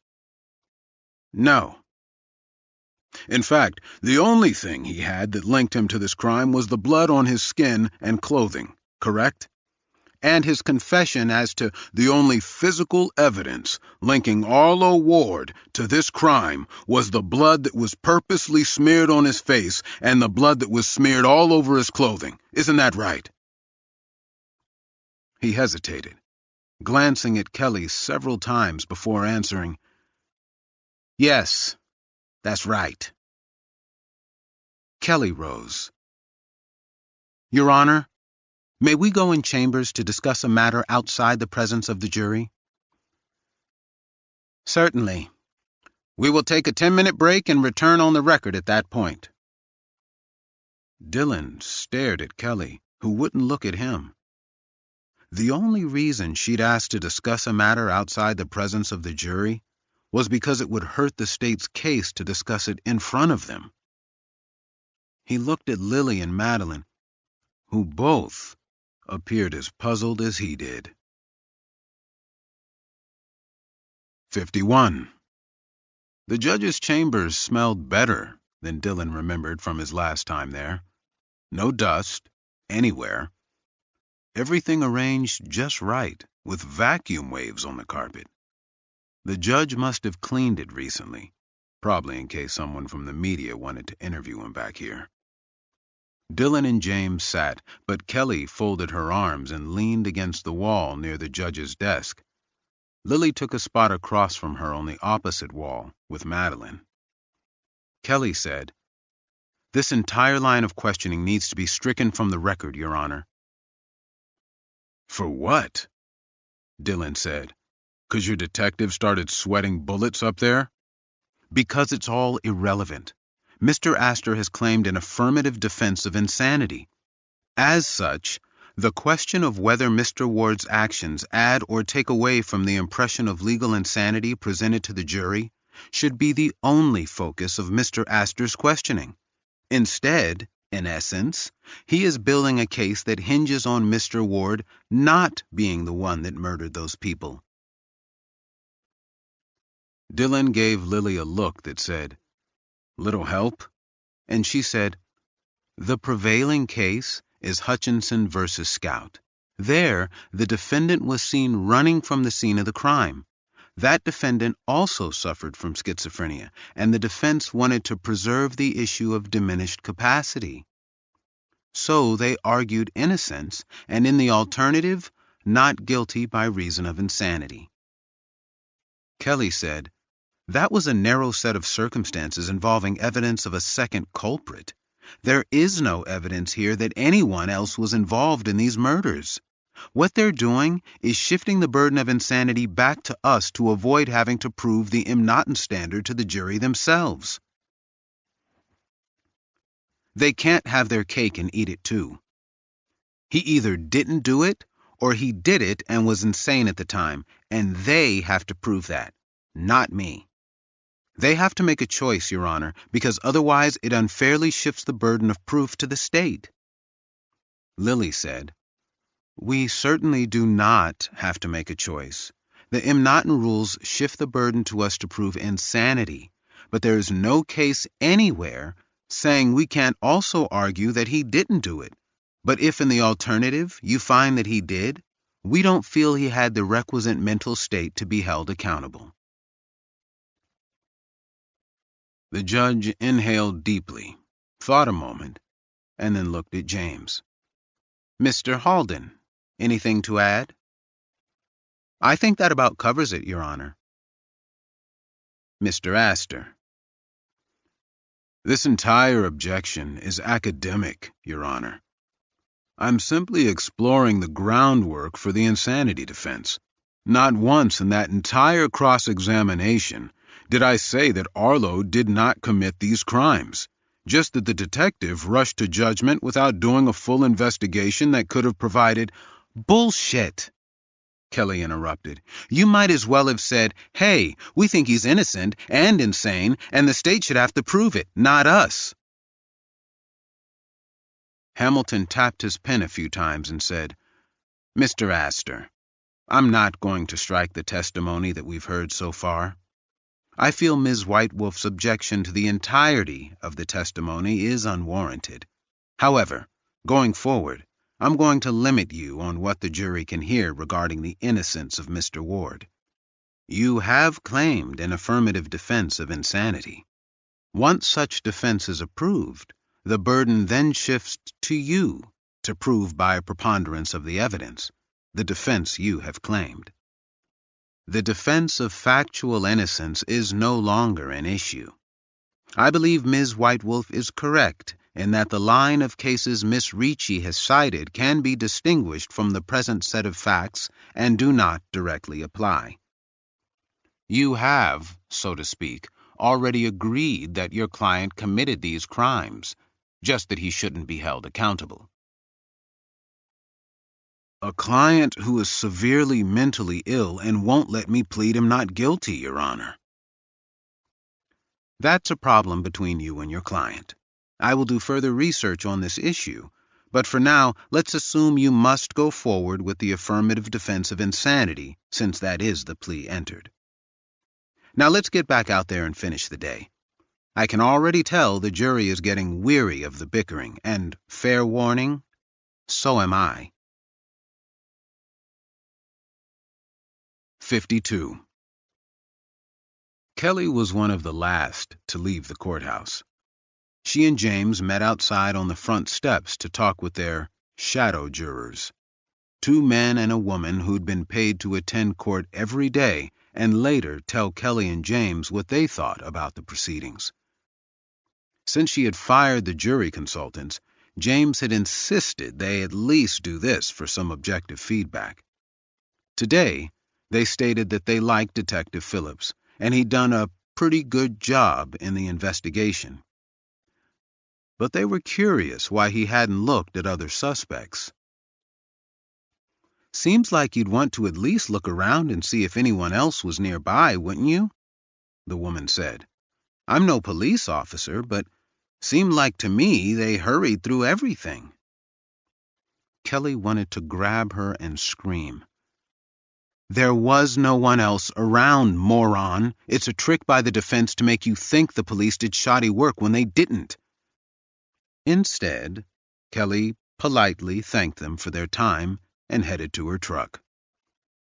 It was Friday, which meant 2 days without the case taking up every waking moment. It lifted her spirits enough that she didn't even mind the press shouting questions at her as she marched past. The media attention had grown from a mild annoyance to a downright pain in the ass. A woman even followed her into the bathroom to see if she could get a snippet for the news. A few cameras were in the parking lot, pointed in her direction. She held her chin up just a little higher, making sure they caught a full view of the new clothes. When Kelly got home, her daughters were at the dining room table, eating hot dogs and playing on Bethany's phone. Aunt Noya was watching television and sipping tea. Kelly kicked off her heels for the first time in 16 hours. It felt like her feet were being released from vices. She rubbed her aching arches, and her aunt said, "You should wear better shoes." "Those are the nicest ones I have." "Nice don't mean better." "We saw you on TV, Mommy," Bella said. "You did? How did I look?" "So cool. You were arguing with that guy, and the TV man said you were aggressive," Bethany said.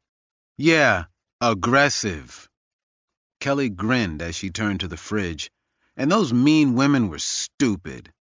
"Bella," Bethany snapped, "you said you wouldn't say anything."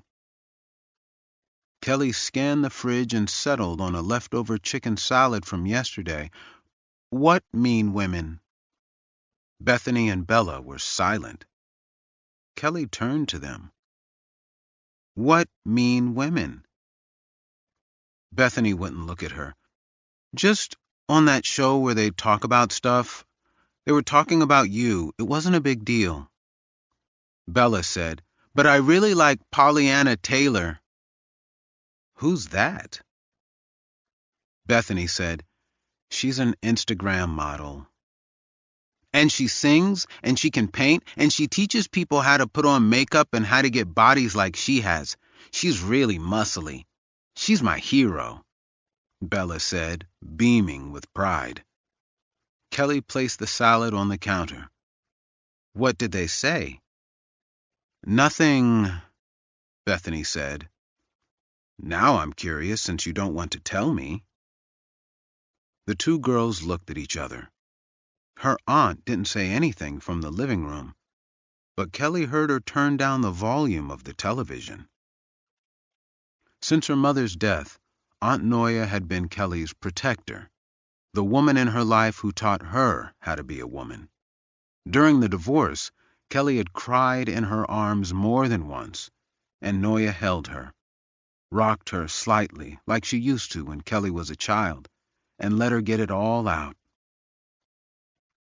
The fact that she turned the television down to listen meant she knew Kelly wasn't about to like what she was going to hear. Kelly went over to the table where a laptop sat closed. She opened it, saying, "Let's see what these mean ladies said." Bethany hesitated, her head held low, and then pulled up her Instagram account. There was a video of 4 women. All of them could be twins. Buxom blonde hair, long legs, skimpy clothing. Lips puffy from Botox and long eyelashes. "It's nothing, Mom," Bethany said. "They're idiots. It doesn't matter what they say." "Yeah, but Bella said she's her hero. I'd like to hear what her hero has to say about her mom." "Which one is she?" Bethany hesitated. "That one in the white skirt." "Start the video. Let's see it." She hit the play button. The women were jabbering and chuckling. They were discussing the trial. A video came up. It was Kelly, standing at the lectern, making an argument. No sound to actually capture her words, just the image. "And look at that skirt," Pollyanna Taylor said. "I mean, not to knock someone when they're doing their job, but my gosh, like, get a clue. It looks like she bought it off the rack." One of the other women said, "It matches the hair. Like, if you're going to be in front of millions of people, you need to look sex-alicious, or you're better off at home and just telling people what you would have worn." "Honey, if you're out there watching, I will be your stylist for free. We can't let this disaster just keep going on like nothing happened. And you clearly got the bod for it. We can make miracles with our... And OMG, I have to say something. Those shoes, right? Like, maybe if you're working at a car wash, but if you're flexing your guns on every channel, you need to look like a Kardashian, not a Karen yelling at a manager in a tanning salon." "Oh, totally. The first thing I would do is get a refund from Target for that suit, and then..." Kelly closed the laptop. She stood in silence a moment before saying, "What they say doesn't matter." She put the salad back. She'd lost her appetite. 53. Once the kids were in bed, Kelly sat outside on her back porch. Her home was in the middle of 2 acres of property, and the nearest neighbors were far enough away that they rarely ran into each other. Kelly had, at first, not liked the isolation, but once she'd grown used to it, she wouldn't have had it any other way. In her lap was the new outfit, a skirt and blouse. She lifted them up and stared at them.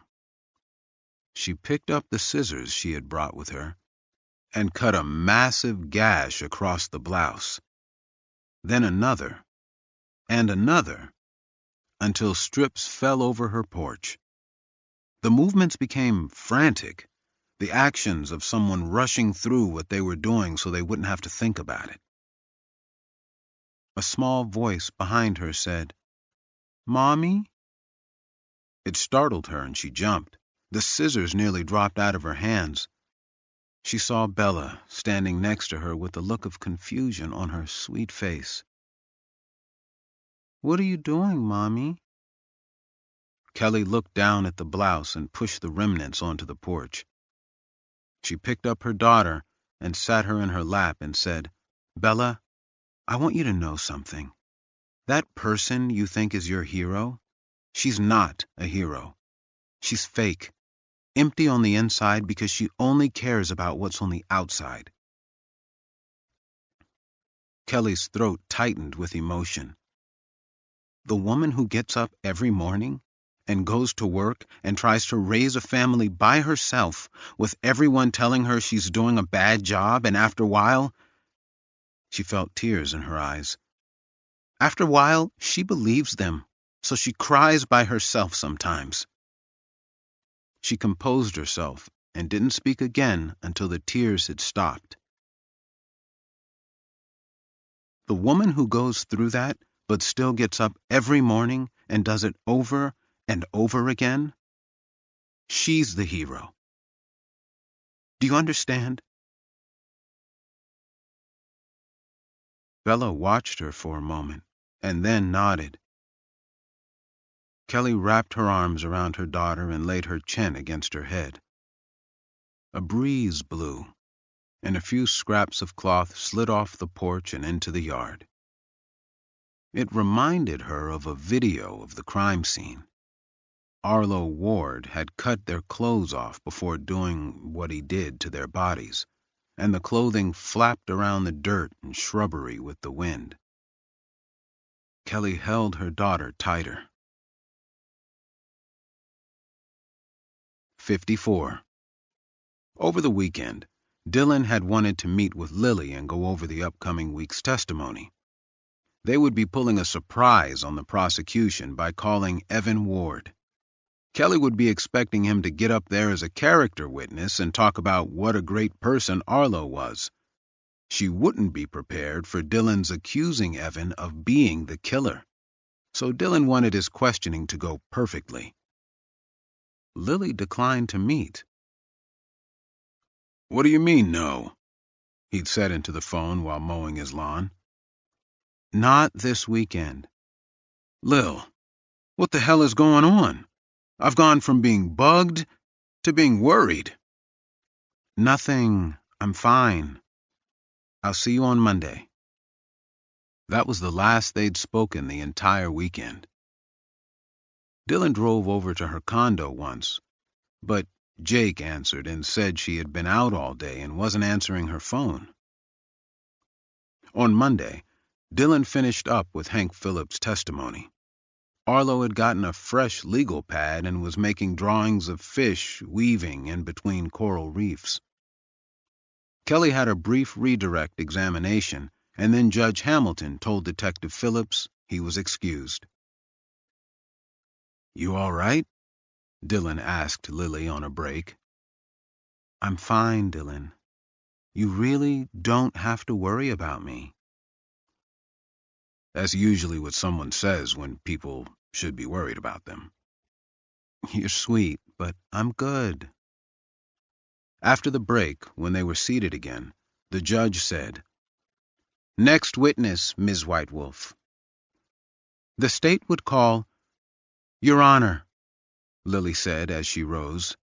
"The defense has a motion we'd like to argue at this time. It's probably appropriate for the jury to be excused for this."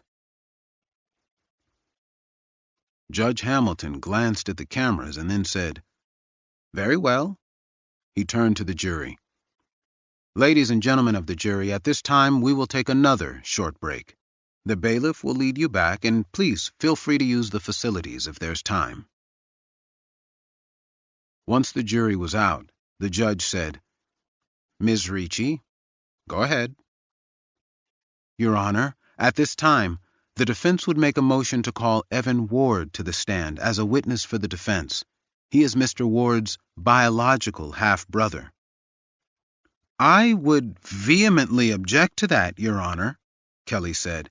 "They can wait until the state has rested. There's no reason to call him now." "Your Honor, in our initial interview with him, before Mr. Astor could get out a word, Evan Ward ran from him and our investigator. I fear we're at risk of him becoming an unavailable witness. Our investigator has escorted him here today with a lawful subpoena, but I'm uncertain if we could ever get him back. I would ask we get his testimony on the record now. It's a very minor inconvenience to the prosecution, but will preserve testimony that will help this jury come to a just verdict." "That's not what this is," Kelly spat. "She wants to interrupt the flow of the state's case, to manipulate the jury and present evidence counter to what has been offered by the state." "That is not what we're doing, Your Honor. He might run. If we don't get his testimony on the record today, we may never get it." The judge tapped his pen against the bench while he thought. Dylan kept thinking, "Come on, come on, come on." "On what authority do you assume that he may flee the jurisdiction, Miss Ricci?" "On the authority of his parole officer. May I approach?" "You may." Lily picked up 2 signed affidavits off the defense table and gave one to Kelly and the other to the judge before going to the lectern. "In front of you is an affidavit from Mr. Evan Ward's parole officer stating that he has jumped parole twice in the past. He told me in private she believes he will not wish to cooperate with the case and either not show up to court or simply abscond." "And how did your investigator get him here today?" "We sent out a valid subpoena, as had the state, and my investigator went to his favorite diner and convinced him, just barely, to be here today." "Uh-huh," Hamilton said, eyeing Lily suspiciously. He looked at Kelly and said, "What's the state's position, Ms. Whitewolf?" "Miss Ricci is treating this witness as though he's already unavailable, but he is not. The state should be allowed to finish presenting our case, and then we can worry about which of the defense's witnesses we can or can't get here." Hamilton looked over the affidavit again. "Due to the fact that his own parole officer states he is a flight risk, I'm going to allow his testimony to come in at this time." "Your Honor," James said as he rose to his feet, "this is an attempt by the defense to interrupt the state's case and confuse the jury. They know that the order of witnesses is laid out logically for any trial of this magnitude, and they're attempting to break that presentation and divert the jury's attention." "Mr. Astor, Ms. Ricci, if that is what you are doing, I will hold both of you in contempt. Is that clear?" Lily said, "It is, Judge." Hamilton nodded. "Having said that, this witness does seem like a flight risk, and getting his testimony on the record outweighs the risk of, as you said, breaking the flow of the prosecution's case. I'll allow him to testify." 55. Brody followed Evan Ward into the courtroom.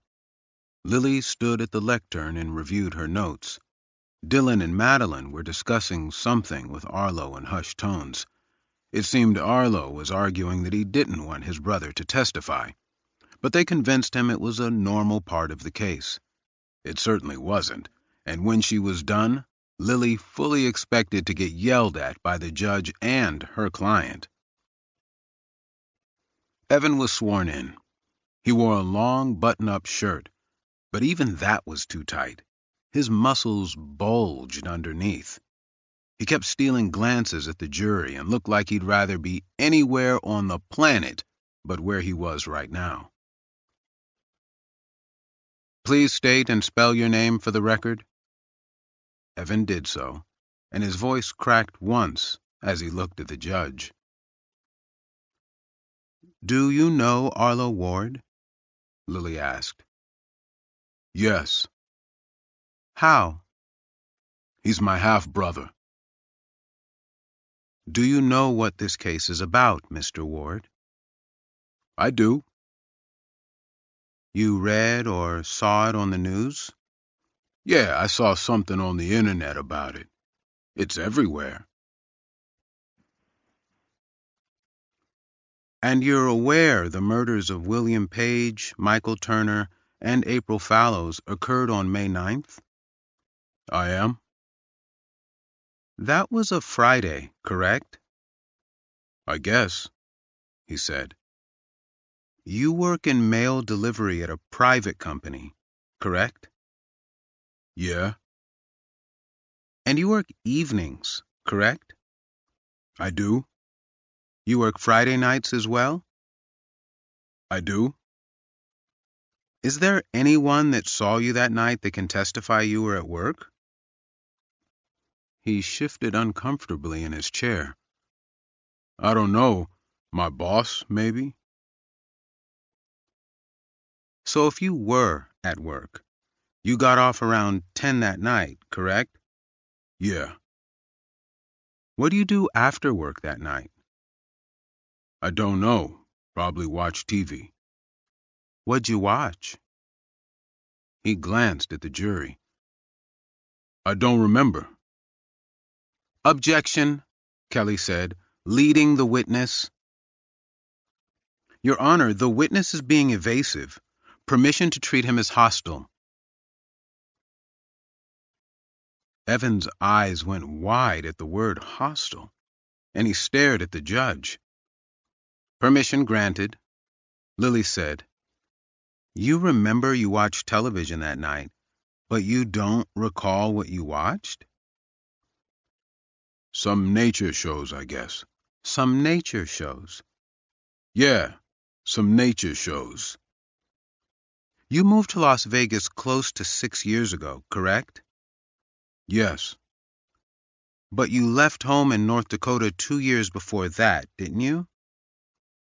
About 8 years ago, yeah. And where'd you go? Oregon, up the coast. You worked for a company out of Midway, correct? Yes. What company did you work for? Lily said. It was called Herbert Construction out of, like you said, a small town called Midway. It's called construction, but they did a lot more than construction, didn't they? I guess. They were primarily a logging company, correct? Yeah, we did a lot of logging. What was your job with the company? I was a logger. In fact, you were something called a brush monkey. Is that right? Evan swallowed and looked at Arlo, who was staring down at the table. He wasn't drawing now. Yes. What is a brush monkey? It's what they call the newer workers. That's not entirely true, is it? It's what they call the workers that get the worst jobs at the logging site, correct? Yeah, I guess so. And what's the worst job on the logging site? He cleared his throat. It's called, haymaker. And what is that? It's someone who clears trees with an axe before the guys with the chainsaws come in. We clear out the... Thank you. So you swung an axe for 2 years. Objection, Kelly said. Relevance? Also, we address this in chambers, Your Honor. Its relevance will soon be made clear, Your Honor, Lily said. I'll allow it, said Hamilton. Answer the question, Mr. Ward, Lily continued. You swung an axe for 2 years. That's not all I did.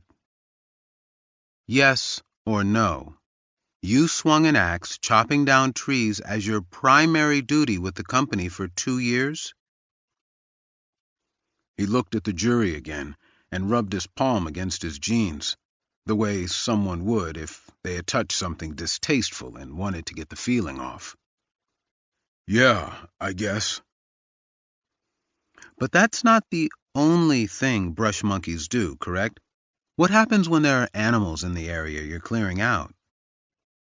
He looked at the jury. We have to dispose of them. You kill them, right? Deer, moose, boar, whatever you find, correct? Yes. You carried a large knife with you as a brush monkey, did you not? He shrugged. Yeah, we all did. And the knife was to stab the animals if they were shot and weren't dead, correct? Yes. How would you kill them? How? Lily nodded. In what manner would you kill them after they were shot and helpless on the ground? Objection! Your Honor, we addressed this already, and the court ruled that further research will be conducted. The defense, should be allowed to question all witnesses that may have exculpatory testimony or knowledge as to the defendant's mental health. I'll allow it within reason, Miss Ricci, but my prior ruling on this stands. Thank you, Judge. Mr. Ward, go ahead and answer. How would you kill them? He swallowed. We'd either gut them or slit their throats. By gut them, you mean you'd stick the knife into the belly of the animal and then slide the knife all the way across, disemboweling them? Yes. And by slit their throat, you mean you'd slide the knife across the throat to cut major arteries and allow the animal to bleed to death, correct? Yes. Lily put her hands behind her back and stared right into his pupils. And you were a brush monkey with another gentleman named Tom Naples, correct? Evan folded his massive arms across his chest. Yes, I was. And you and Mr. Naples got into an argument one day. We did. It became a physical confrontation? He hesitated. It did. And you struck Mr. Naples with a weapon, correct? He ran his tongue along his cheek. I did. A log of wood, right? He didn't answer at first. Only in self-defense. Hitting someone with a log and hitting them with a baseball bat isn't that different, is it? Objection, Evan said. What? Whoa, wait a sec. Withdrawn, Lily said before the judge could rule. You're on parole right now, aren't you? Evan looked at the judge, but saw he wasn't going to help him. Yes. In fact, you're on parole for a violent felony, robbery. Objection, Kelly said on her feet. None of this is relevant, and Mr. Evan Ward shouldn't even be on that stand. He's here because he has relevant information as to the defendant's mental state, Your Honor. That's not what this is, Judge, Kelly said. They're attempting to blame someone else in clear contradiction to the court's ruling. Again, Judge, if the defense is not allowed to question witnesses who may have direct knowledge about the most important issue at hand, what's the point of having a trial at all? If that's the case, Kelly said with a quick look at Lily, then the defense should have waited until the state called him and they could cross-examine him. They're attacking their own witness. It was true, and everyone in that courtroom knew it. But if they had told Evan they were bringing him to court to blame him for the murders, he never would have come. The judge was silent as he thought it over. He clearly didn't want to contradict his earlier ruling that they had to argue insanity, but he also must have realized not letting the defense fully question a witness that may have direct knowledge about the case would be an automatic grounds for appeal. I'm going to allow it for now, Ms. Whitewolf, and we can go over the testimony at a later date, and curative instructions may be given to the jury should they be required. The objection is overruled. Evan Ward cleared his throat as Lily held his gaze a moment before continuing. So you were convicted of robbery, correct? It was a cash grab. Nobody got hurt. Most robberies occur using a gun, don't they? I don't know. You didn't use a gun, though, did you? She said, ignoring his answer so she could tell the jury what she wanted to tell them. What do you use?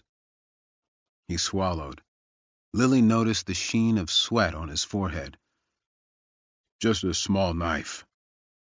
With a 6-inch blade, right? Yeah.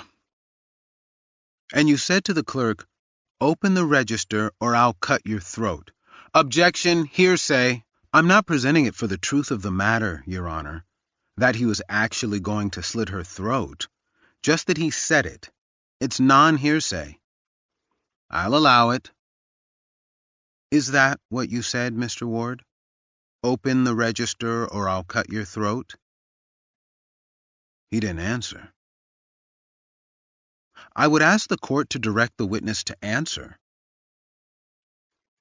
Judge Hamilton said, "Mr. Ward, please answer counsel's question." Evan inhaled deeply, his surprise and frustration turning to anger as he realized what was happening. I didn't kill those people. I didn't say you did. Yeah, but I know what you're doing. Well, let's forget that for a second and go back to my original question, which you're avoiding, Mr. Ward. You told the cashier you would cut her throat if she didn't open the register, correct? He shifted in his seat again and said, "Yeah, but I was never gonna do it. I just needed the money 'cause I was strung out back then." You realize one of the victims in this case had their throat cut, right? In fact, cut all the way through to the point they were nearly decapitated. He didn't respond. Lily placed both hands on the lectern, and the volume of her voice increased, the anger in it. She needed to jar him, shake a reaction out of him that would stay with the jury long after he was off the stand. Mr. Ward, you don't like your brother, do you? I wouldn't say that. You wouldn't say you dislike your brother? Really? So you didn't tell Lena Ward, Arlo's wife, the very first time you met her, that she should leave him because he's, and I quote, just a crazy-ass loser? I may have said something like that. I don't remember. The last time you saw Arlo was at your apartment, correct? I guess so. He came to your apartment to let you know he was getting married. Yeah, he did. And you opened the door and saw him. He shrugged. Yeah. And you told him to leave. I don't remember. And after you told him to leave, she said, ignoring his answers again, you became violent with him. No, I didn't. You didn't grab him and throw him down? No.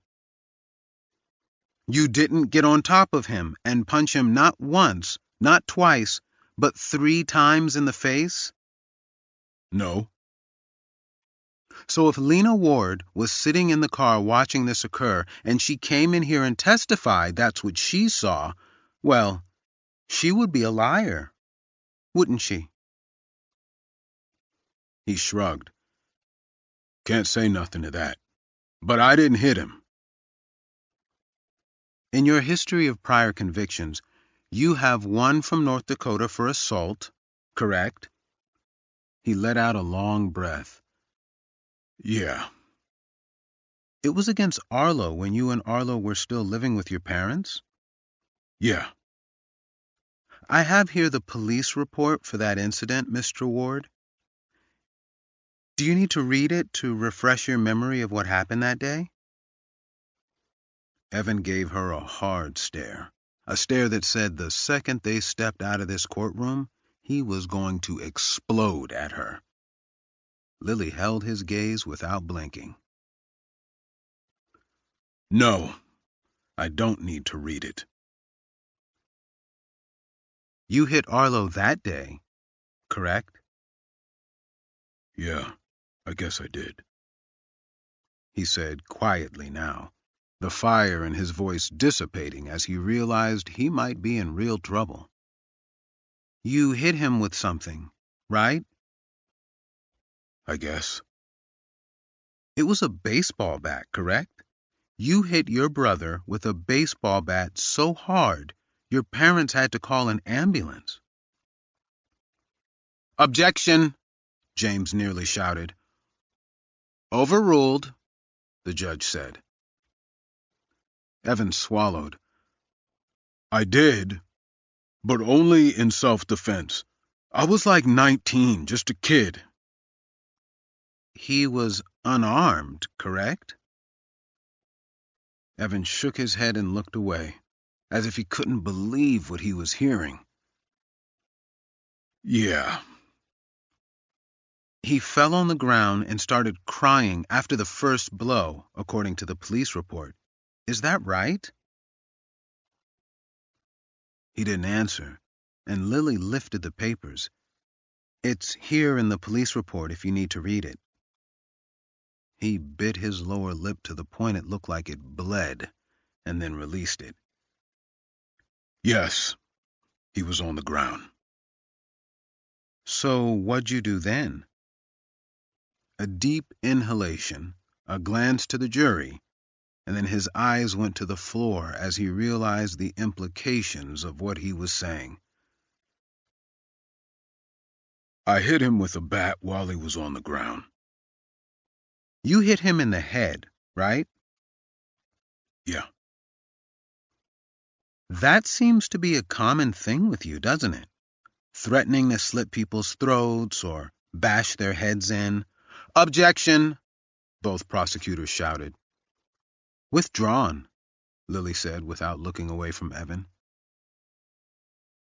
You know where Coyote Canyon is, don't you, Mr. Ward? And please don't lie, because we've already confirmed with your parole officer that you've been there.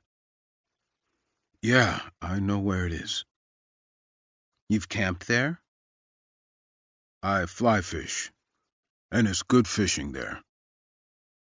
In fact, I believe your parole officer said you go up there quite a bit, correct? Well, like I said, best fly fishing in the state. She came around the lectern but didn't approach the witness box like Dylan did. You were there on May 9th, weren't you? No, I wasn't. You killed those people. Hell no, I didn't. Objection, Kelly and James both said, shooting to their feet. You finally did what you've always been threatening to do. Bash in people's heads and then cut their throats.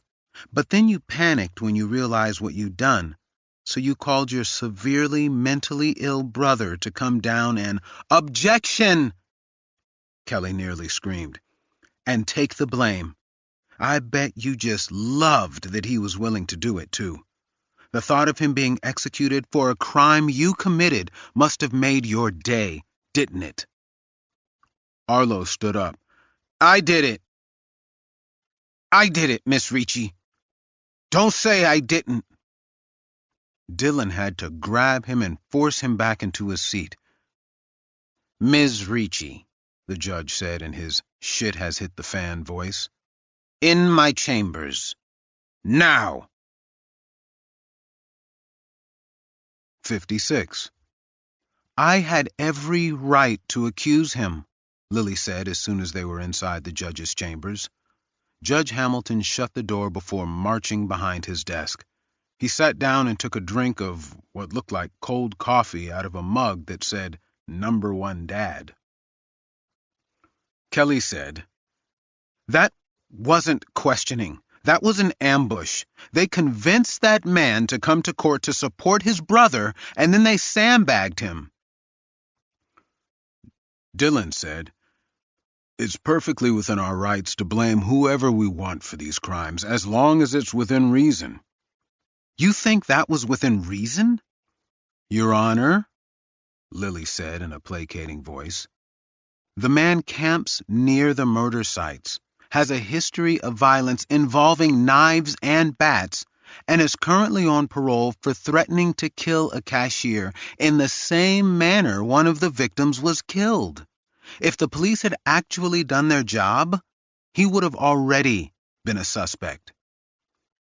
James said, The defendant himself stated his brother had nothing to do with these murders. There isn't a shred of evidence Evan Ward was anywhere near Coyote Canyon.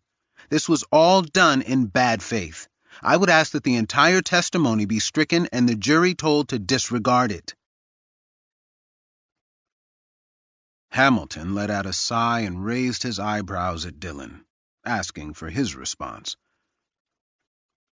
Again, Judge, I would ask the state to point me to one statute or rule of evidence that says we can't question another suspect about this crime.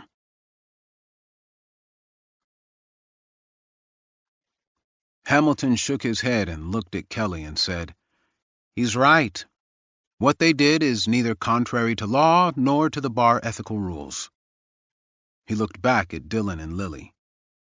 "But it is sleazy and borderline immoral." No one replied. Judge Hamilton rose and said, "Let's get back on the record and excuse the jury for the day. I think everybody's exhausted and could use a break."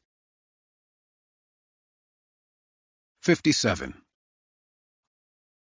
The next day, the first witness to be called was a forensic technician who was the assistant to the criminalist for the county.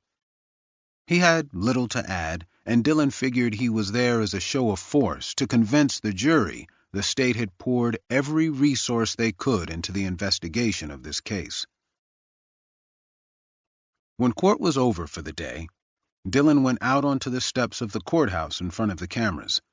Lily stood next to him. They waited until all the cameras were pointed at them and the reporters had rushed up from all corners. One asked, "Mr. Astor, do you honestly believe Arlo Ward's brother is the one that committed these crimes?" Murders are a simple matter of who is the most likely person to have killed the victims. Arlo Ward is severely mentally ill. He walks with a limp that prevents him from running, and he's never been arrested for anything. Evan Ward is a convicted felon with a long history of violence behind him, including violence against his brother, who he harbors a deep hatred for. He likes to camp at the site where the victims were murdered. He has an affinity for bats and knives and knows how to use them. And he's got a bad chip on his shoulder. I don't know why the victims were chosen by Evan Ward. Maybe he just wanted to rob them, like he wanted to rob the convenience store that resulted in his latest arrest. Or maybe he just has so much rage inside him that he killed them because they were there. But either way, it's just Occam's razor. The simplest explanation is always the best. And the simplest explanation here is that Evan Ward killed those people and then called his mentally ill brother to take the blame. Now, if you'll excuse me, I have somewhere I need to be. They hurried through the crowd of reporters, who followed them until Kelly and James stepped out of the courthouse. The crowd then turned toward them, and Dillon and Lily were able to make it across the street to Lily's truck without speaking to anyone else. Once they were driving, Lily said, "That was good. Conjugal visits for the jurors are tonight, and their spouses will tell them everything they heard you say on the news." We'll see. I mean, we just need one of them, Lil. Just one to get a hung jury. It'll convince people this case isn't as clear-cut as it seems, and our next jury, death qualified or not, will be much more favorable to us. Yeah, but we also won't be able to do what we just did. Evan will be prepared. This might be our only bite at the apple. They stopped at a diner known for serving hearty country breakfasts all day and ordered pancakes, eggs, and hash browns with orange juice to wash it all down. As they waited for their food, Dillon flipped through the latest report Brody had emailed him. "How's it looking?" Lily said. Brody still can't find the gas station attendant the Vic spoke with before driving up the canyon. Police are considering it a missing persons case now. Didn't he show up to work at some point? Dillon shook his head. Hasn't shown up to work, get this, since the day after this happened. Not answering his phone or emails, nothing missing from his apartment, no contact with his family or friends. Just gone. He tapped his phone against his palm as he thought. He gave the victims directions, so he clearly knew the area. He follows them, takes them out, and then Arlo really does just stumble onto the scene after they were already dead. He puts his phone down. We've got to get Phillips back on the stand. The jury will eat this up. Lily shrugged as she looked down into her glass of juice. Maybe. I don't know. We're running around in circles with complex theories when the most obvious answer is right in front of us. What obvious answer? That Arlo did it? You really believe that? It would make the most sense. He spun his phone slowly on the table. I don't buy it. Lily took a sip of her juice. Dylan, there's 3 human needs we're all trying to fill. The need for intimacy, safety, and a sense of belonging. If we're not getting these needs met through normal means, we'll find other ways to do it. Ways that are barbaric but may seem perfectly rational to the person doing them. Arlo has been missing all of those needs his entire life. These murders and the fame that comes with them might be his only way of getting them. Dylan put his arms on the table and leaned on them. There's another need you forgot. And what's that? The need for immortality. No one wants this life to be it.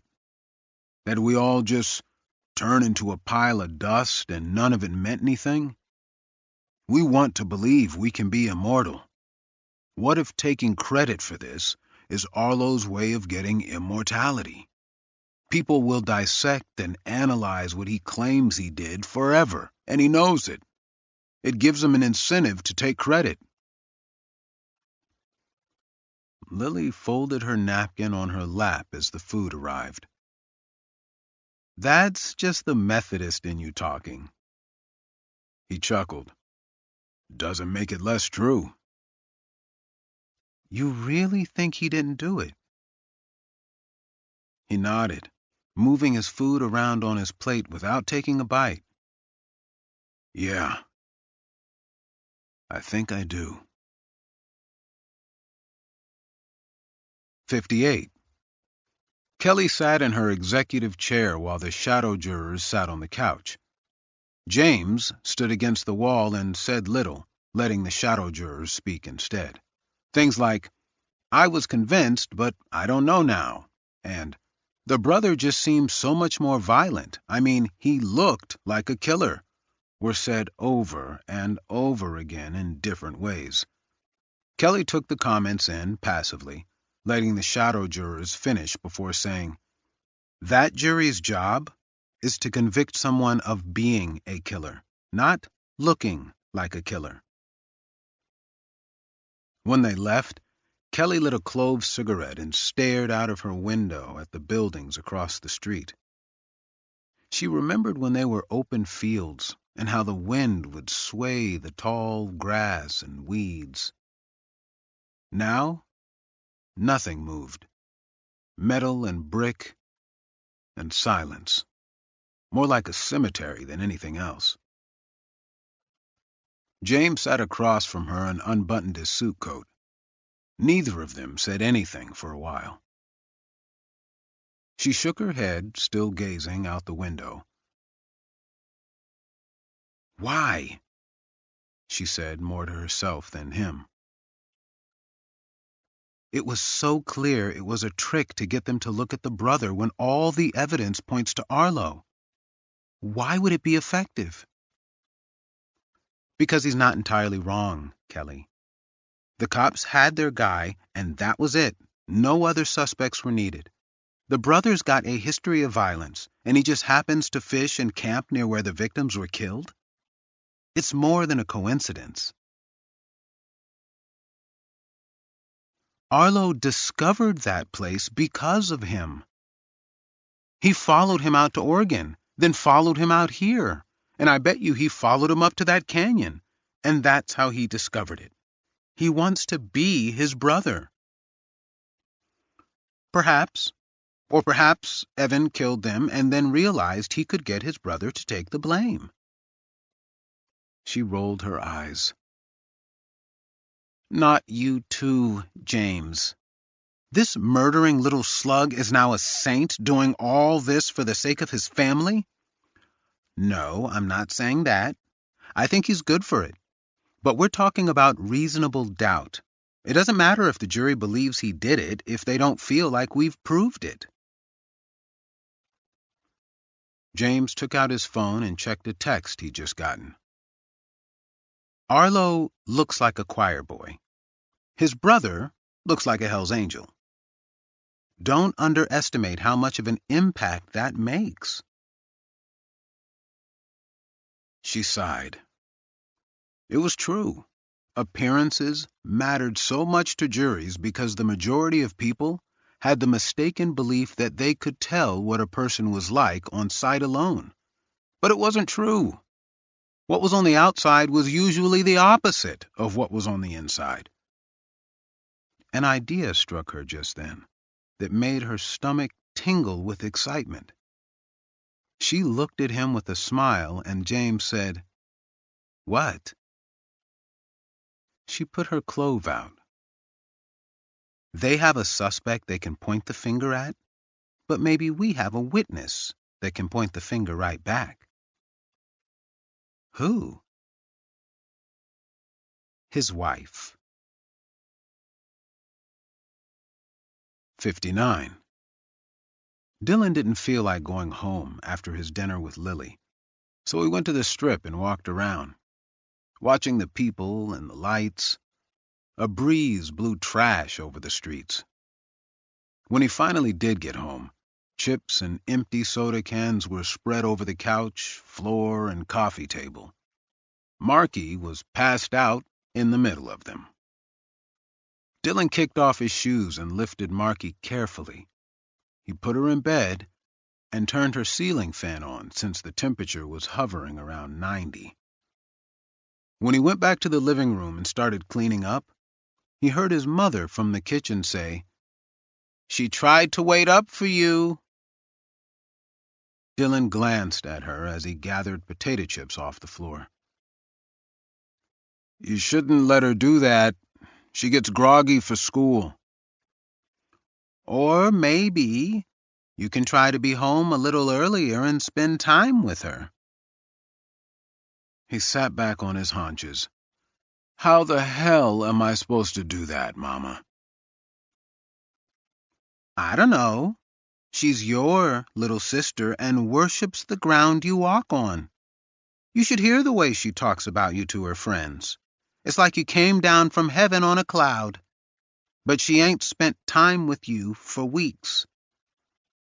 "I'm trying," he said, louder than he had intended to.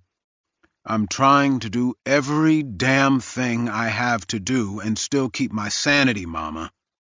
Okay? I am trying." "You always gonna have work, Dylan. But you only got this one time when Marky's still a child. When she's out of the house, she's out of the house. And you're gonna see her on Thanksgiving and Christmas. You need to think about what's important in your life and what ain't." He was about to tell her what he was planning on doing for them, moving to a densely populated, massive city, the type of place he could never have imagined living in, while working for a soulless firm that would shower him with money and gifts, all so he could better support them. But for some reason, he didn't mention it. Maybe because he knew what she would say. She turned to go into the bedroom and stopped. We've only got so much time, son. And once it's gone, we ain't never getting it back. Not 1 second of it. 60. The coroner for Jackson County, Dr. Friedrich Cohen, was a lithe man of about 60 who came to court in a suit at least 2 sizes too big for him. James handled the direct examination, and the coroner kept his answers as short as possible. Lily and Madeline took a few notes, and Dylan noticed that Arlo wasn't drawing. He was staring down at the table and rubbing his fingers together. "What's wrong?" Dylan whispered. "I need you to do something for me soon." "Let's talk about it later." Arlo nodded, but never took his eyes off the table. When James was done with his direct examination, Dylan stood in the well. Dr. Cohen took a sip of water, and Dylan let him finish before starting. "Dr. Cohen, could you please describe, in general terms, the protocols you follow during an autopsy, as far as the timeline of the steps you take?" Cohen set the cup down on the wooden banister in front of him. In general terms, an autopsy starts with an external examination, where we're looking at the outside of the body, the injuries, noting anything remarkable like tattoos or scars and such. Then we move to the internal examination, where we look for injuries, examine organs, and look for diseases. In your report, you gave a description of the victims in this case, correct? Correct. And you described Michael Turner as a muscular, well-developed, tall Caucasian, yeah? Yes, that's right. So, he wasn't disabled or physically handicapped, yeah? No, he was not. He was muscular and probably strong. Objection, speculation, Kelly said. I think a doctor can give us his opinion on whether someone was strong based on their musculature, Your Honor.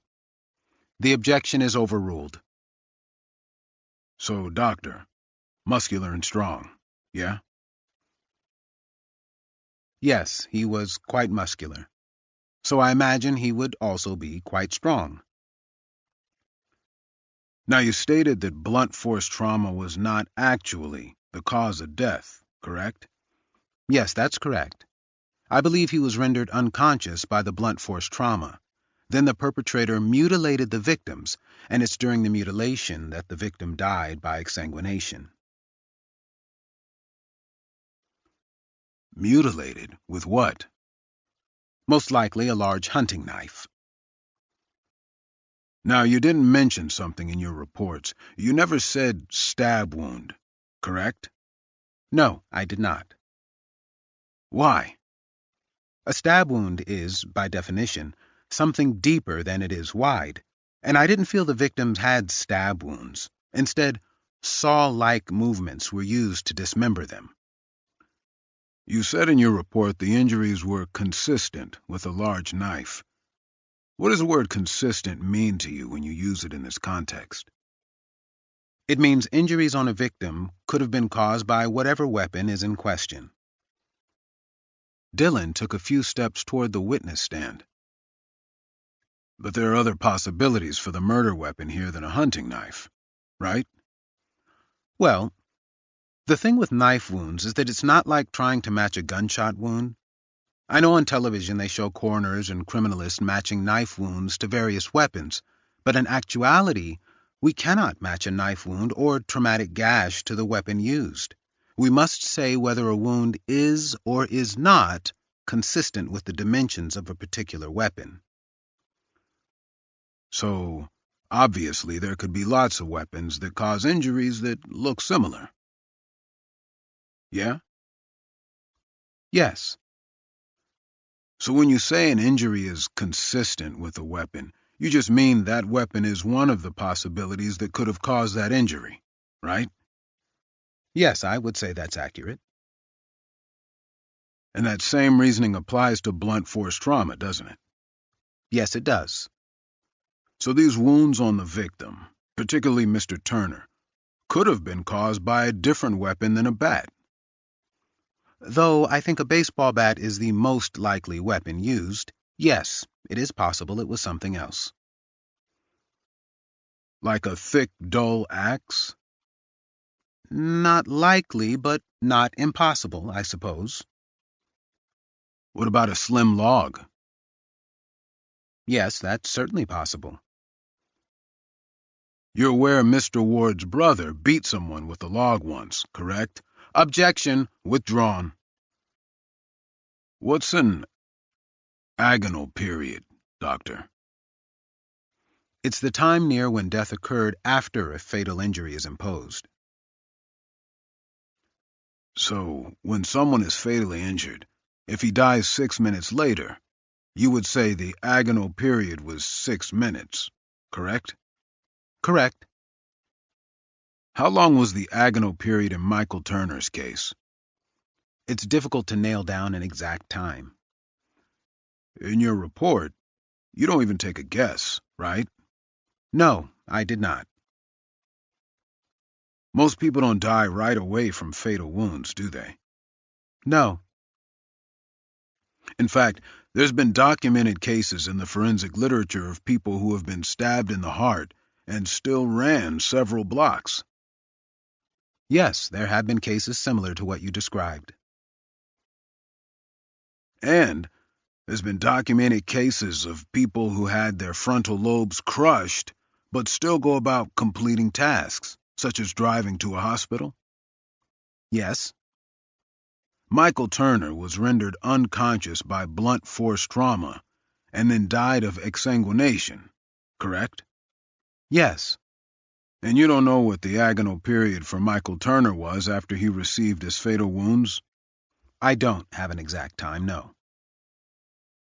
What would you guess? Objection, speculation. They qualified him as an expert, Your Honor. I'm asking for his expert opinion. Overruled.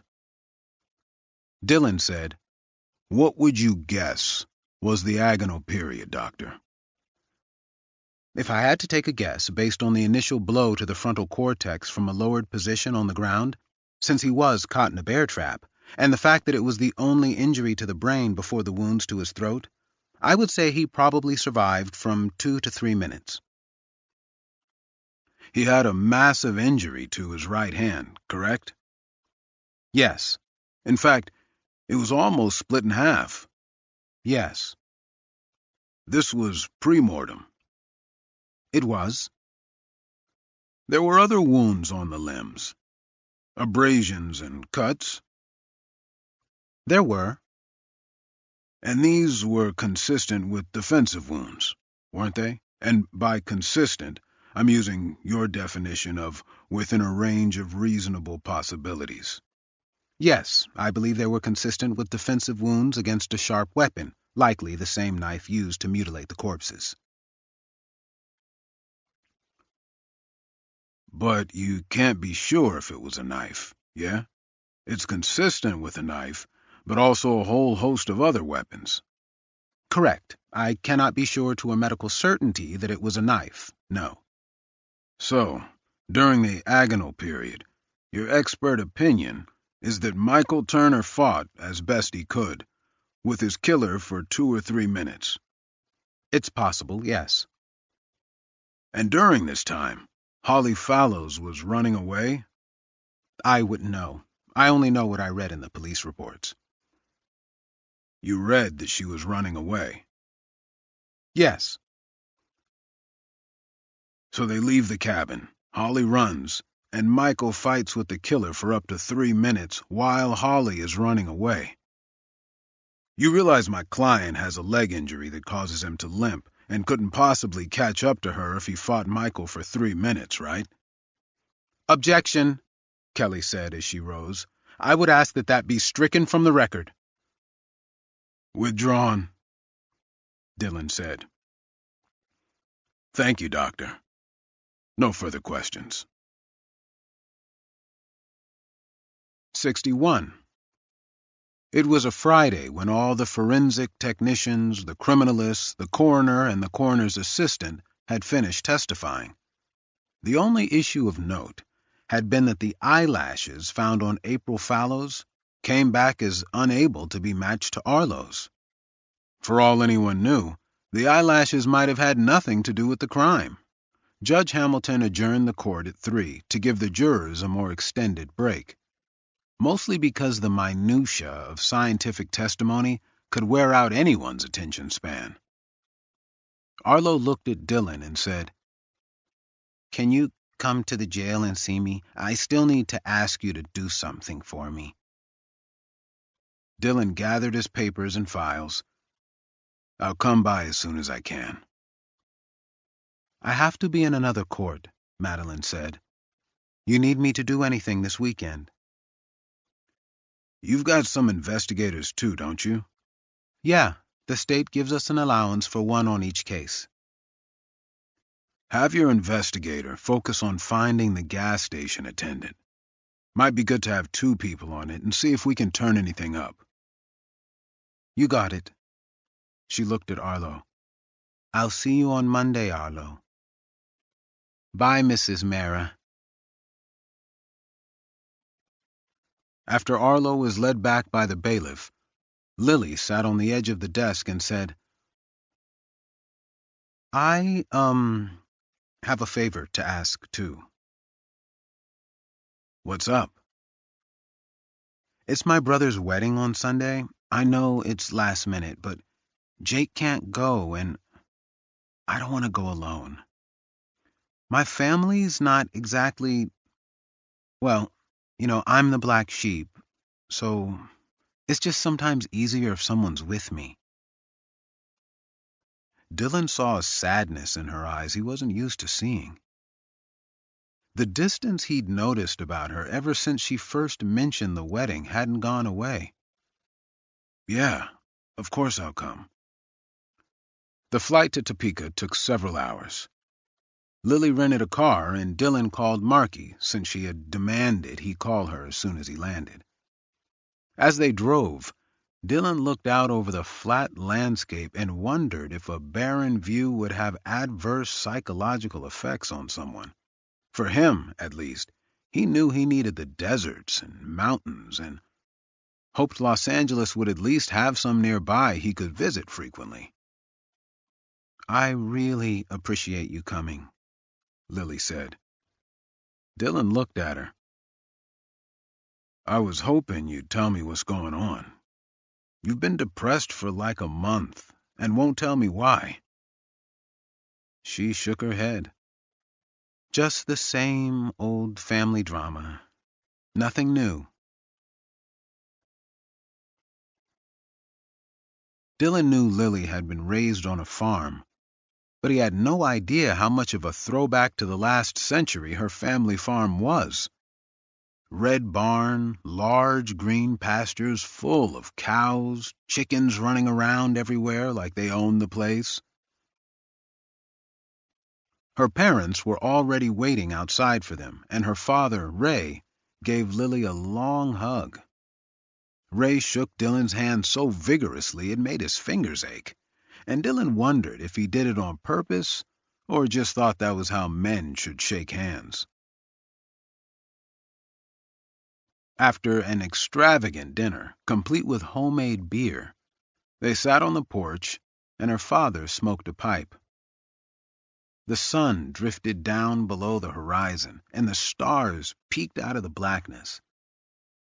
Lily sat next to Ray on a rocking chair, and he said, "I saw you 2 on the news. You looked good. You've been the talk of the town ever since." Lily smirked and said, "I imagine I have." "Good talk or bad talk?" "Mixed." She rested her head on her father's shoulder, and Dylan could see the comfort it brought her. Whatever had been bothering her dissipated, and her face relaxed into a happy grin. Her dog, a German shepherd, ran around the enclosure, barking at the cows and made them moo and go to the other side. Her parents went to bed early, and Dylan and Lily sat in rocking chairs on the porch and sipped beer. The night sky appeared like a black blanket thrown around the earth, and then encrusted with glimmering jewels. There was no light pollution here, since the nearest big city was 70 miles away. It amazes me sometimes how free I feel out here, Lily said. We're born with a nationality, a religion, and a culture, and then we spend our lives rebelling against them. Whenever I come home, I realize it's not a bad thing to slip back into where we came from sometimes. Speak for yourself, Dylan said, taking a sip of beer. I was born to be a coal miner. She chuckled. Are you serious? The town I was born in was a coal mining town. Like 9 out of 10 of our high school graduates went into mining. What? What are you laughing at? I'm picturing you in the depths of a coal mine. You can't even shake hands without slathering yourself in hand sanitizer after. Woman, I am manly as hell. I dig the crap out of that coal mine. Or however it is you get coal out. Anyway, doesn't matter. The coal mine collapsed, and the town went broke. Half the people moved away, including us, and the rest probably stayed there and let life slip away from them. He finished his beer and leaned his head back against the rocking chair. I can't imagine anything worse. Just sitting around, waiting to die without any plans for anything. Is that why you're leaving to take the fat paycheck? You're scared you're going to fulfill your destiny of being mediocre? He shrugged. I don't know. Maybe. He sighed. We're going to lose this case, aren't we? I don't know. We'll have to see how Holly Fallows does, and we still haven't discussed whether to put Arlo on the stand or not. I say no. He's going to get up there and say he's perfectly sane and enjoyed killing those people. There's no benefit to it. He could insist, and we'd have to let him. Yeah, he said, glancing up at the moon. I know. He checked to see if there was any more beer, but found none. I had a nightmare the other night. You covered in soot, swinging a pickaxe? No, he said, staring up at the stars again. I was sitting in the viewing area at the prison in the death chamber. Arlo was getting strapped down. I had a dog once that had to be put down. I remember the injection. Every muscle in him instantly went limp. Then there was a final whine, and he was gone. Arlo did the same thing. A soft whine, and then nothing. Wow. He nodded once. I know. It woke me up at 2 a.m, and I couldn't get back to sleep. It's a dream, Dylan. It doesn't mean it's going to happen. Even if he's convicted, the appeals can take more than a decade. You won't have to be there for the execution. He stared at the sky a long time before saying, Yeah, I will. And I'll never forgive myself for it. 62. Lily's brother, Charles, had decided to have his wedding at the farm. In the open space of lush green grass, there was a platform for the couple to stand on. 100 white chairs were set up in rows next to a stage for the live band. Lily introduced her attractive cousin September, because that's the month I was born in, she said with pride, who was already drunk at 2 in the afternoon. September gave Dylan a hug with a kiss on the cheek instead of shaking hands. "Aren't you the cutest little thing?" she said with a wide smile. "September, quit throwing yourself at my business partner," Lily said. "I don't see a ring on his finger."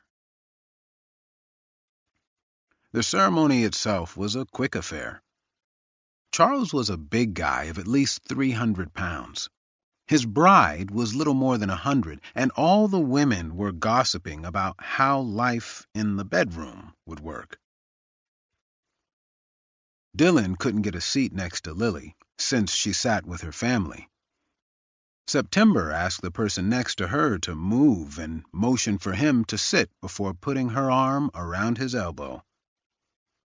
She would lean over and whisper rumors about everyone around them. Oh, and he cheated on his wife with her sister. You believe that? Her sister. I think I'd cut his frankenbeans off if my man did that. You're not a cheater, are you? 'Cause I won't hook up with a cheater. You should probably not mention cutting frankenbeans off before telling someone you want to hook up with them. She laughed so hard she snorted. Lily sat with a young boy on her lap, her nephew. Camden, when he had seen her, sprinted into her arms, shouting, "Aunt Lily!" Her sister stood with her arms folded and a disapproving look on her face. Lily was great with kids, and he wondered what she could have done to garner such obvious animosity from her sister. Lily had given Camden a gift she brought with her from Las Vegas, a set of water guns, and Dylan had heard her sister say, "I said no more gifts. It's just water guns. It's always just something. No more gifts, Lily." The boy ran off to play with some other kids with Lily watching him. After the ceremony, Dylan stood against the fence of the cow enclosure and watched the guests as they gave toasts. Lily went around chatting with relatives and friends, laughing and reminiscing. Whenever she could, she would hug or kiss Camden, to the point that her sister took the boy away and shoved him with the other kids who were playing in the barn. September came up to Dylan, drunker still, and rested her head on his shoulder. The thought of her with a knife, looking for things to cut off, occurred to him, and he decided to let her stay there. She sighed. "You know, I've never been to Las Vegas. I would need a reason to go, like someone who wanted to show me around town. You think you could show me around?" "Yeah, I guess. You really haven't been to Las Vegas? I figured every American has been there at least once." "Nope. I've never left Kansas. Not once. Been working since I was 14 years old to help my daddy out and never found time to travel." "What's it like there?" "It looks like a playground." That's one way to describe it. The first couple of days you're overwhelmed with how much there is to do and how fun it is. But after that, you slowly start feeling something odd. It's like the city has this veneer of fun painted over something darker underneath. That's why I live outside the city. I only work in Vegas. "Wow. You're just a barrel of monkeys, aren't you?" September smiled. "I don't care. I still like you." Dylan saw Lily at a table.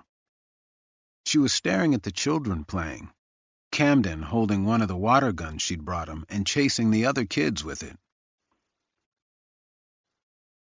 Can I ask you something? Why's Lily's sister treat her like that? Like what? It's obvious she doesn't like Lily talking with her nephew. Did something happen? September hesitated, and then let out a long breath. I'll tell you something, but you gotta promise not to tell anyone. I mean, really promise, not just say it. He looked at her. Her playful expression had turned serious, and she wasn't smiling. Yeah, I won't say anything. Because if you break your promise, I'm putting my Franken beans at risk. Yeah, I know. I won't say anything, promise. September looked out at Lily, and a sadness came over her. It was so pronounced, it changed her posture, and she seemed to slump against Dylan rather than lean on him. What is it? That's not her nephew. That's her son. 63. The flight home was scheduled for 9 that night, and Dylan said goodbye to Lily's family. Lily hugged her father and mother, and Ray was teary-eyed but blinked the wetness away so nobody would see. Lily hugged Camden for as long as she could before her sister told her they had to leave. September wouldn't let go of Dylan and took his phone and put her number in it, making him promise to show her around Vegas one day. Ray said to Dylan, Look after her. She's tough as nails, but she's also soft as soap, and she don't ask for help when she needs it. The drive to the airport was filled with an awkward silence. Lily seemed like she was on the verge of tears. Dylan turned on the radio and stared out at the night sky. After dropping the car off, they sat in the terminal and waited for their flight. Lily stared at the floor and didn't speak. She wore a necklace with a small locket and kept rubbing it. Why didn't you tell me? Dylan said. She looked at him. Her eyes went wide. They were both silent for a few moments. September? Yeah, but I knew something was up from the way you interacted with him. Why couldn't you tell me? She leaned back in the seat and stared out at the massive windows as the plane pulled up to the terminal. It's not something I talk about with anyone. I was young and wanted to get out of this town.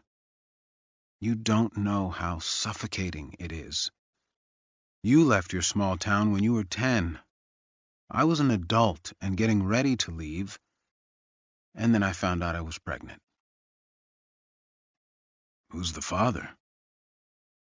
Some piece of trash I thought I was in love with. When I told him I was pregnant, he told me it wasn't his. I told him it couldn't be anyone else's. He said it wasn't his and to never talk to him again.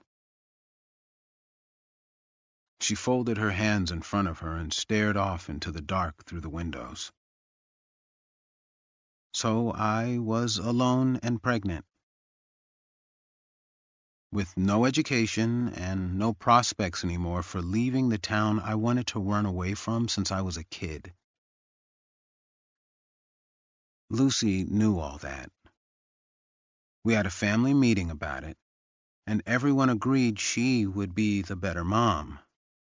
She already had one child, and there were complications where she had to have her ovaries removed. They wanted more kids, and I wanted out. It just seemed so perfect. At the time, anyway. She shifted uncomfortably in her chair and played with the trinket on her necklace. I had him, gave him to my sister, and then signed up for the army. She swallowed. What kind of person am I, Dylan? How could a mother give up her child? You were basically a kid, too. Even a Lily.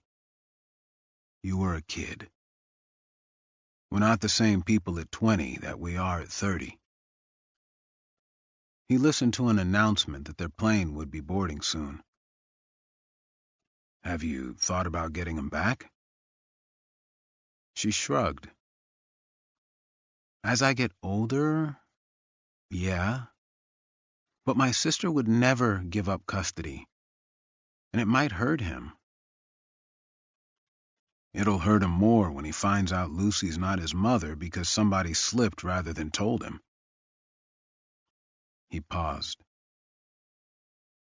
Is that why you want us to be on the news every night and get more clients? To show more income for a custody suit? She stared absently at the floor and shook her head again. I don't know. What kind of mother would I make anyway? A great one. She didn't respond. Instead, she put her head on his shoulder, and they watched the blinking lights of the plane flash in the darkness outside. 64. On Monday morning, there were so many reporters outside the courthouse that a bailiff had to clear a path for Dylan. The case had gotten not just national, but international attention. Court TV had set up permanent cameras and broadcast several hours of the trial every day. Reporters called, emailed, and showed up to Dylan's, Madeline's, and Lily's homes. One even tried to sneak into the jail with a fake Nevada State bar card and said he needed to talk to Arlo Ward. Holly Fallows was there with her father and sent Dylan a sharp look. Dylan felt like giving her a warm smile and saying good morning, or giving any type of acknowledgement, but he knew it would only upset her more, so he just turned away. Arlo came out with a smile and shook Dylan's and Lily's hands and hugged Madeline. When he sat down, he pulled the yellow legal pad and pen near him and said, "You look tired." "I'm okay," Dylan said. "Just goes with the territory." "I'm sorry I have to do this. I know it's not fun." "I don't have to do anything, Arlo. I chose to do this." Judge Hamilton came in, and the chatter in the courtroom stopped. The room was always packed now, and the spare spectator seats were given on a first-come, first-served basis. When they were filled, a bailiff had to stand outside the doors to make sure no one else entered. Once the judge was seated and everybody followed, he looked around the courtroom, stopping his gaze for a second on the cameras, and then said, "Please bring in the jury."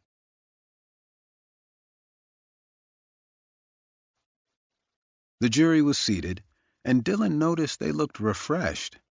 It was like that on Mondays, but by Friday, they looked like they'd just been up for a week on a meth bender. "The state may call their next witness." "Your Honor, we'd like to call a witness out of order of the schedule we presented." "Go ahead." "We'd call Lena Ward to the stand." Dylan and Lily were both on their feet. Arlo's eyes went wide, and he looked behind him as the doors opened, and a bailiff led his wife in. "Objection," Lily said. "We were not given notice Mrs. Ward would be testifying today. Also, she has claimed spousal privilege, and the state shouldn't have even been speaking with her, much less calling her as a witness." Kelly calmly replied, "Your Honor, Mrs. Ward will be waiving spousal privilege and has agreed to testify today. She's on the witness list we provided to the defense, and notice isn't required." "That's ridiculous," Dillon said. "She's maintained spousal privilege throughout this entire case, and now she just happens to waive it without cause? The prosecution has clearly intimidated her into testifying." "I resent the insinuation, Your Honor. We did no such thing, and once Mrs. Ward takes the stand, it'll become clear that she is here completely of her own free will and choice." Judge Hamilton leaned forward and put his hand underneath his chin as though he were a philosopher. "She is on the witness list submitted by the state. If she is willing to waive privilege under oath, I see no problem with her testifying." Lena was sworn in and sat in the witness box. She wouldn't look at Arlo, and he had an expression of pure shock on his face. "What's she gonna say?" Dillon whispered to Arlo. "I don't know." After Kelly introduced Lena, she asked, "How well do you know your husband, Mrs. Ward?" "As well as anybody could, I guess." "Tell us what he's like, from your perspective." She glanced at Arlo once. "He's a good provider. He always makes sure me and Amy have enough and are taken care of, even though he can't work much. He's quiet and shy, doesn't like to talk. He loves that board game Go and video games.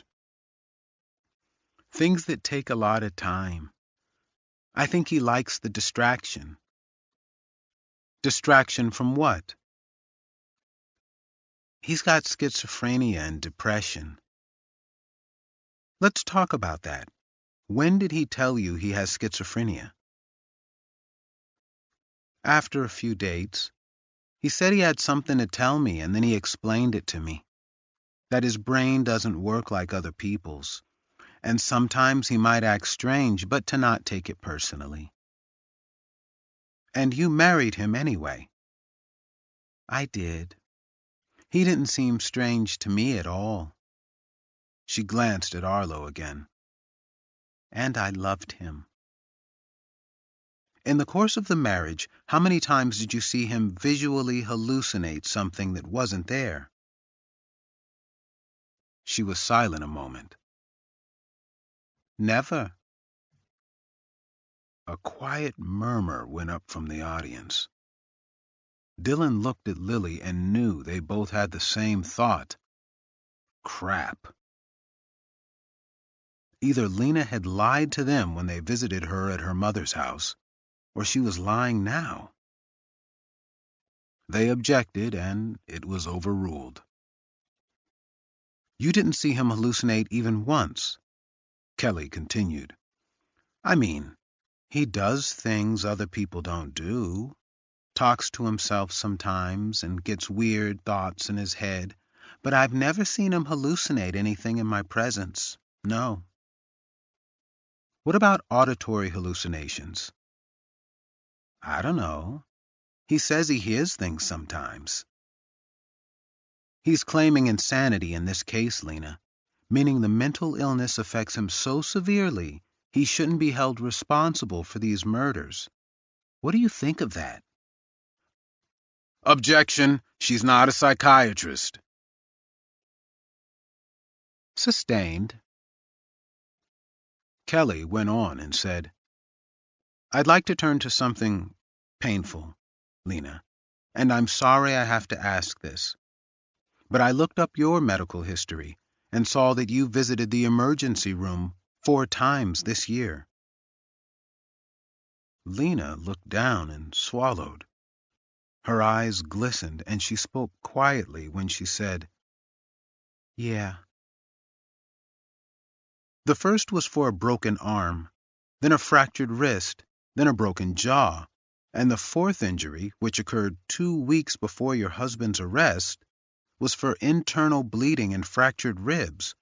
all of which you stated were caused by accidents, correct? Yes, she said without looking up. But that's not true, is it? Objection, Lily said, leading and irrelevant. Overruled. Sidebar, Judge? Denied. Go ahead and continue, Miss Whitewolf.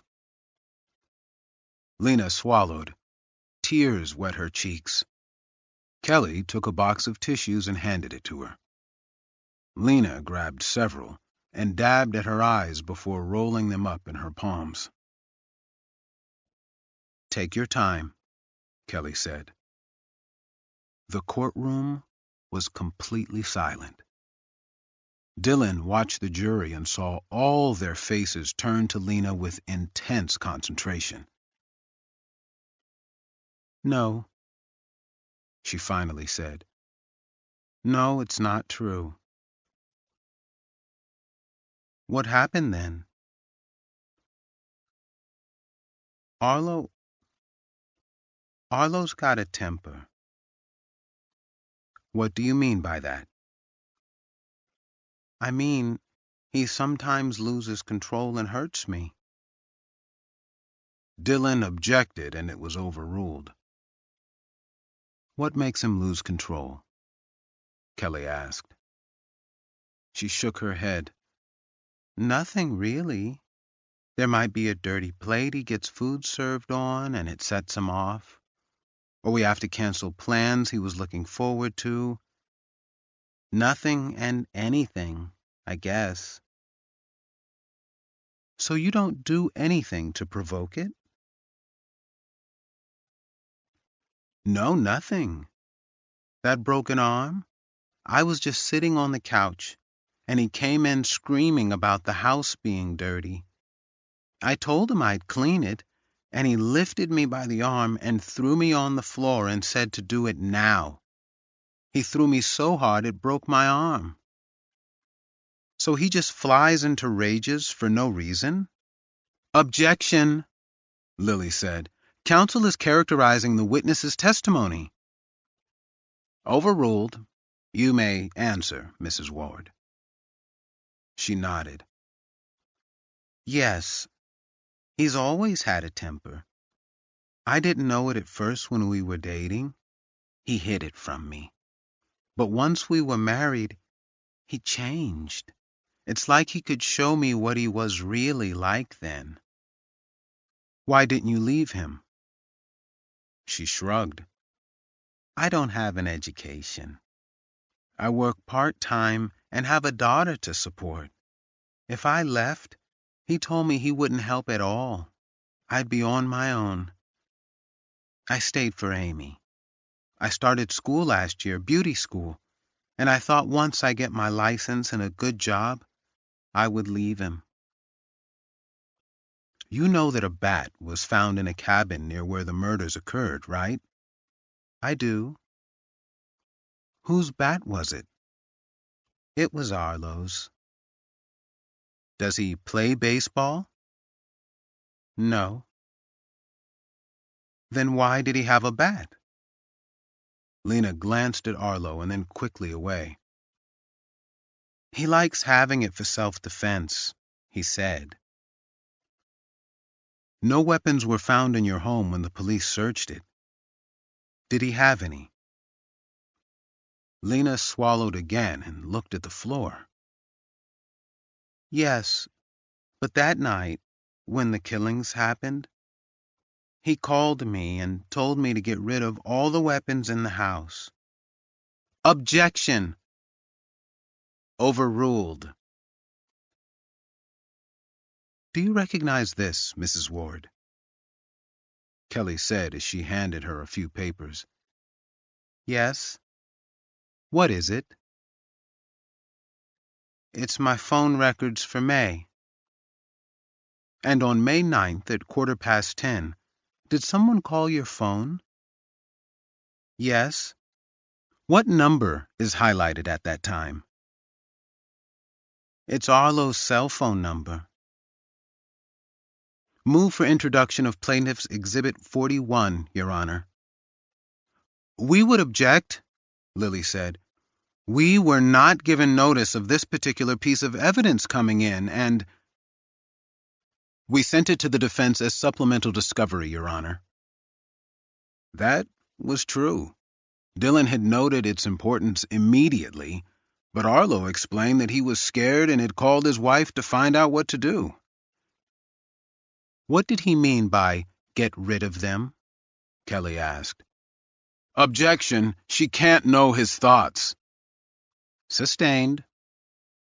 Kelly rephrased the question and asked, What did he say to you on that phone call? He said to get rid of them. So I got rid of all of them by throwing them in a dumpster at the grocery store. I didn't know what else to do with them.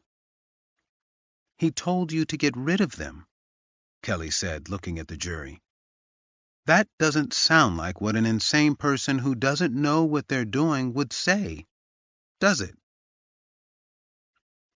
Objection, Dillon said on his feet.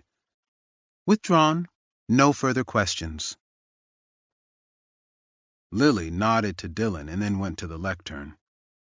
She watched Lena for a moment before speaking. You never talked to the police before now, did you, Mrs. Ward? Lily asked. No. In fact, the police tried to speak with you several times and you refused. I did. But you decided to testify today. Yes. When did you decide that? On Friday. Did you meet with Ms. Whitewolf on Friday? I did. What did she say to you? Objection, hearsay. Falls under the public records exception, Your Honor, as it's part of the state's investigation. I'll allow it. So, what did she say to you, Mrs. Ward? She said she wanted to talk about Arlo today, that he could hurt other people if he was let out, and she needed me to come talk to the jury. What did she offer you in exchange for your testimony? Lena looked at Kelly, who nodded once. She said they would help me after he went away, that they could get me some government assistance for me and my daughter, and a place to live rent-free for 6 months. So, basically, they offered you money. I guess. And you decided to testify only after they offered you this deal? Yes. Before then, you weren't going to testify. I didn't want to, no. Do you remember when Mr. Astor and I came to your mother's home? I do. Do you recall telling us that Arlo was never violent? I do. Do you remember telling us that he didn't have any weapons? She swallowed. Arlo told me to say all that if I ever had to talk about it. It wasn't the truth. So you lied to us? Yes. I had no idea. Have you always been skilled at being untruthful? Objection, James snapped. Sustained. Lily put her hands behind her back and stepped out from behind the lectern. Now, the 4 ER visits you made, there isn't a single police report on any of them, is there? No, I never called the police. The doctors in each instance let you leave the hospital without calling the police? Yes. Did you know doctors are required to call the police when they suspect domestic abuse? No, I didn't know that. But they never called the police, did they? No. Mrs. Ward, you love your husband, don't you? I do. And he loves you. Yes, I know he does. If he's convicted of this crime, he's told you he might get a lucrative book deal, correct? Yes. And he told you he would sign over all the money earned from that book to you. Lena nodded and said, Yes, he did. So in addition to the money and housing the government is giving you, you stand to make money from his book if he's convicted, correct? I guess so. Thank you, Mrs. Ward. No further questions. 65. When court ended, Dylan, Madeline, and Lily followed Arlo back to the holding cells. They got a side room, and Arlo sat down at the table across from them. No way, Dylan said. No way she changes her mind because she might get 6 months of housing. Arlo shrugged. I know she's scared of what will happen without me. I don't blame her for looking out for her and Amy. Dylan shook his head. I don't buy it. Not for that little does she flip on you. What did you say to her? Nothing. Arlo, I can go through your visitor logs and phone calls. I can see if you talked to her. She called you after the prosecutor talked to her, didn't she? He looked down at the table. Arlo, answer me. He nodded. She called me on Friday and said Ms. White Wolf came to see her. Dylan shook his head. The anger was erupting from him. He had to take a breath and calm himself, or else he would start shouting. And you told her to testify against you, didn't you? He nodded. Madeline said, Why would you do that, Arlo? Because things were going good. I told you, I don't want to be let off for this. I need to be in prison to write that book. Dylan nearly shouted, Damn it, Arlo! You're not going to prison. You're going to death row. You're going to die. How many times do I need to say it? Lily said, We're trying to save your life, Arlo. Don't you want to see your daughter grow up? Be there for her on her first day of school? See her go on her first date? Get her driver's license? Get married? Don't you want that? Arlo swallowed and his eyes glistened. I'm getting sicker, Miss Ricci. I don't know how long I can keep functioning on a normal level. One day, I won't be anything but a burden to them. This way I can give them what they need, and Amy doesn't have to grow up seeing her father lose his mind.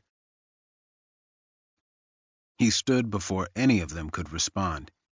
Eddie, he shouted, I'm ready to go back. 66. The state calls Holly Fallows to the stand. She appeared fragile. Her hands were shaking, and she couldn't look anywhere but right at Kelly. The jury had nothing but sympathy on their faces.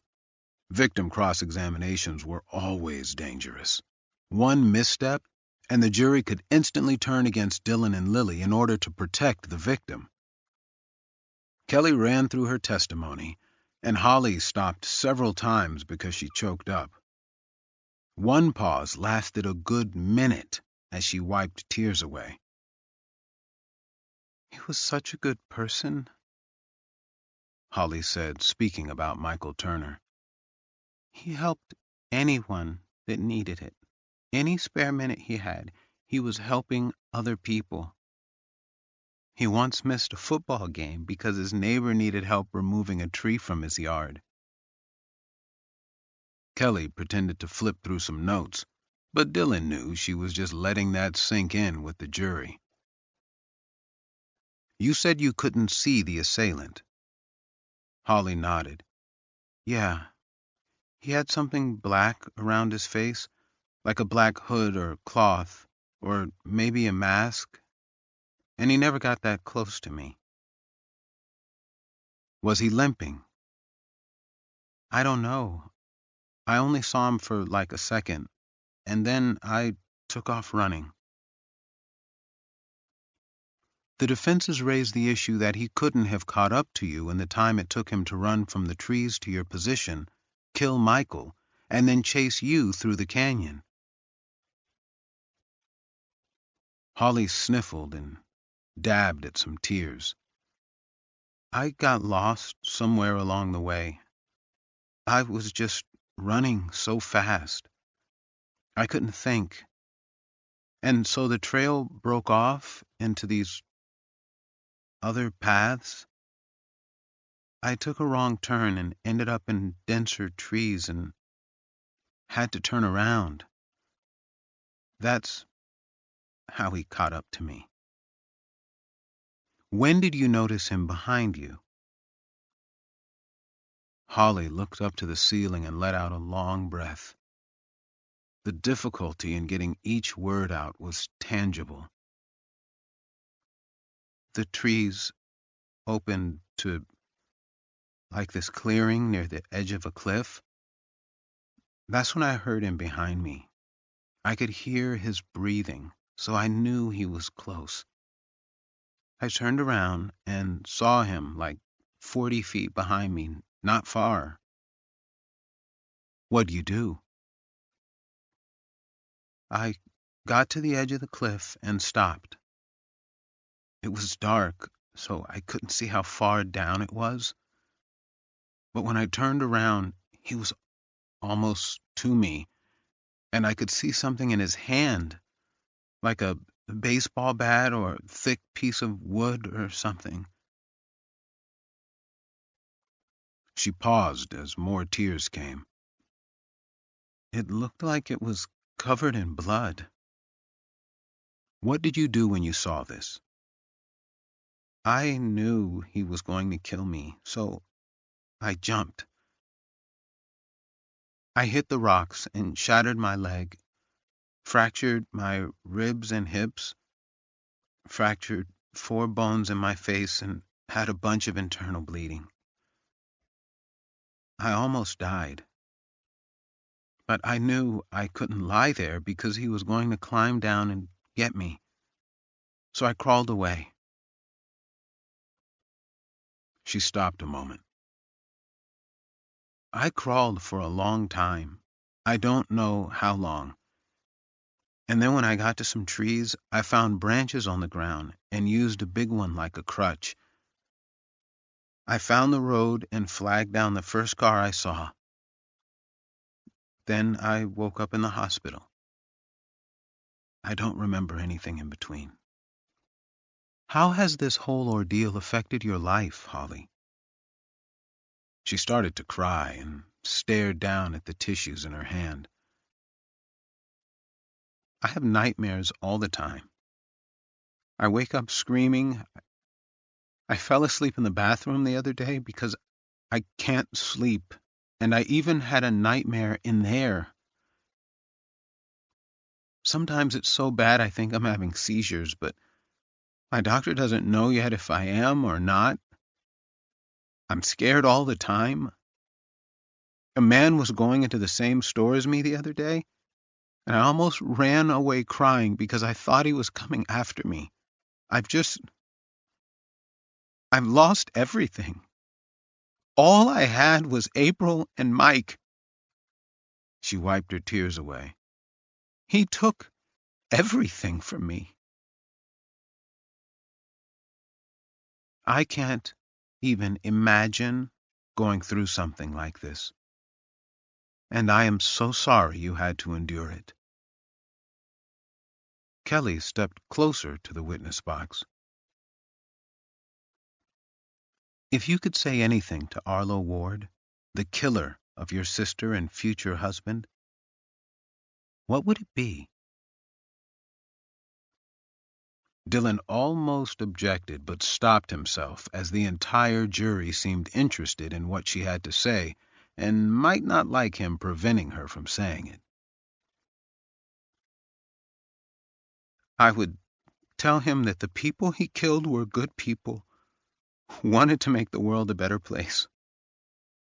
That all he did was put out lights that should have shined for a long time."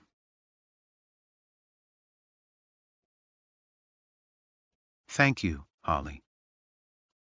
And thank you for your bravery in testifying today." Kelly sat down, and Lily went to the lectern. 67. "Holly, you said you never saw the face of the man that did this. Is that right?" "Yeah, I didn't see it. I think it was covered by something." "Do you know what race he was?" "No."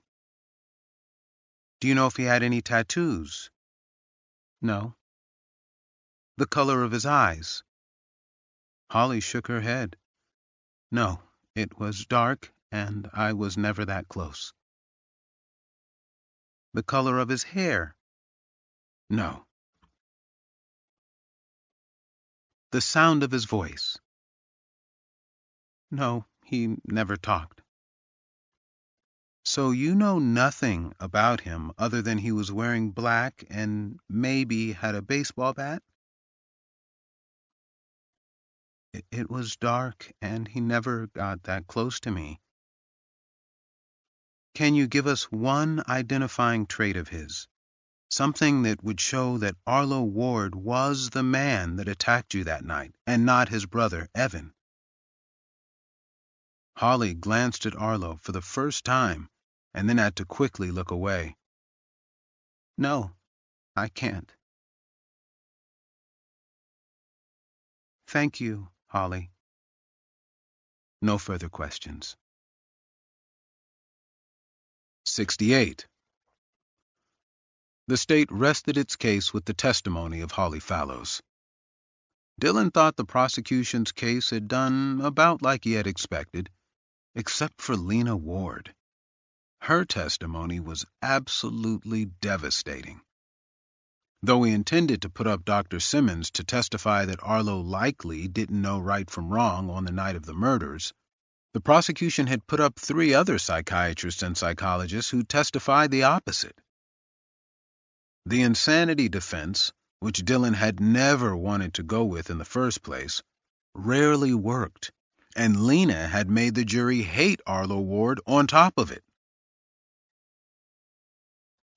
After court that day, Dylan decided to stop by the jail as Arlo kept asking him to. He'd also requested that Dylan bring his phone, something Dylan had never had a client request. The jail was quieter than usual when Dylan arrived.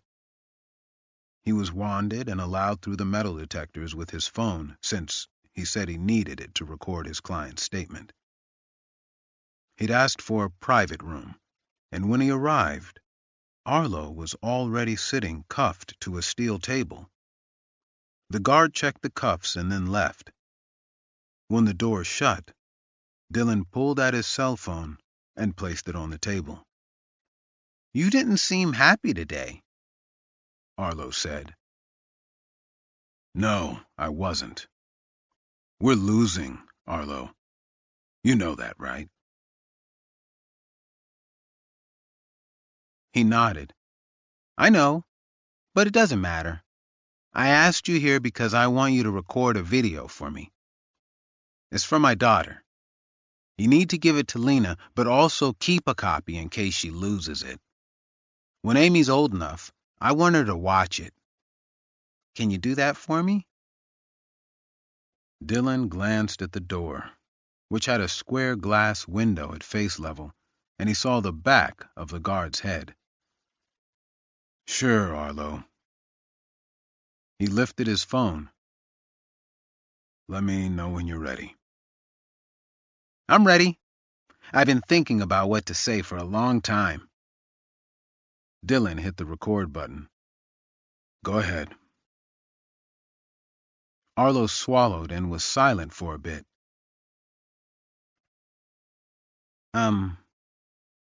Hi, Amy. I'm your father, Arlo. If you're watching this, it means I've been executed by the state. It will happen fast. I'm not going to appeal my case. I don't want to trouble anyone anymore. And I don't want to sit in a cell thinking about it. That's the worst part of it, just imagining what it's going to be like. Dylan felt like turning the phone off and yelling at him. Not appealing it? Without his appeals, he could be executed in as little as 3 months. Despite what he wanted to do, Dylan didn't say anything and kept recording. Arlo was choking up, and he didn't want to take this moment away from him. You're not going to remember me. You're too young. But I wanted you to know that your daddy isn't the terrible person they say I am. I never hurt your mother. She had accidents because of issues she has with drugs, but I told her to say I did it. And I didn't hurt those people. I could never hurt someone like that. But I have a mental illness that's getting worse, Amy. I can feel it. When it gets very bad, I won't know what's real anymore. I wouldn't be anything but a burden to you and your mom. And I won't do that. It's my job as your daddy to make sure you're okay, no matter what. He paused. I'm so sorry for all this. Dylan turned off the recording and slowly lowered the phone. Arlo quietly wept for a few moments, and then took a deep breath and stopped. I only give you permission to show that to Lena and Amy. No one else. I understand. He swallowed and wiped away the last of his tears. Thank you for doing that, Dylan. Arlo, you can't do this. I won't let you. I have to. Arlo shouted for the guard, who opened the door and came in. He unlocked Arlo from the table and took his arm as he led him out of the room. Dylan heard the door close as he stared at the still image of Arlo on his phone. 69. Dylan drove around the city for a couple of hours. He cruised the strip as the glittering lights against the backdrop of darkness sometimes perked up his spirits. But it felt empty, like light bulbs in an abandoned warehouse. He drove through the nearby deserts on I-15 and got to a gas station in the middle of nowhere. He bought ibuprofen and a Mountain Dew. A family went into the gas station, the father teasing his 2 children who pretended to hit him. Dylan thought about Arlo and his family, how Amy would never have that. She would have an empty hole in her life where her father should have been. The thought made him feel heavy and tired. He started the car and drove home. The lights were out when he got there. He checked on Marky, who was sound asleep in her bed. Dylan pulled the covers up to her chest and then kissed her forehead before checking on his mother. She lay with her back to the door. He was about to head out to the porch and drink some beers when she said, You're home late." He looked at her. But she hadn't moved. Just needed to drive and clear my head. She turned toward him. "What happened?" Dylan sat on the edge of the bed and stared out the window in the room. My client is going to die, Mama. They're going to kill him for something he didn't do. "Are you sure he didn't do it?" Dylan nodded. "I think it was his brother, or this man we can't find. And Arlo's taking the blame because he thinks he's helping his wife and daughter. They're going to kill him. And it's because I failed. I couldn't protect him." He let out a long breath. "But I'm done now. I need to tell you something I've been keeping from you. I have a job offer. It's a law firm in Los Angeles. It's $300,000 a year, Mama, with a luxury car and a condo thrown in. I'm going to be able to hire a nurse for you and send Marky to a private school. We're going to have everything we ever wanted." His mother pulled herself up and grimaced from the shot of pain it caused. She leaned against the headboard and said, "Listen to me, boy. If you think a rich man's gold is going to bring you happiness, then I haven't taught you a damn thing." The words surprised him, and he sat silently, trying to figure out if what she had said was what she actually meant. She tried to sit more upright and grunted as she did so. "Money don't solve anything, son. It covers up problems for a while, but they're still your problems. They ain't going nowhere 'cause you got a fancy car." There was a knock at the front door. Dylan sat a moment in stunned silence and then said, "I'll get it. Good night, Mama." Lily stood on the porch with a six-pack. "Thought you could use a beer tonight." They sat out on the porch on a rocking bench his mother liked to use. The bench swayed lightly as Dylan pushed them back and forth with his heels. The beer was cold and tasted good, something foreign, which he never bought for himself. He guzzled half a bottle before saying, "How'd you know?" "Just a feeling. I assumed whatever favor Arlo needed wasn't going to be good." She took a sip of beer and then picked at the label with her thumbnail. "Wanna tell me about it?" Dylan sighed.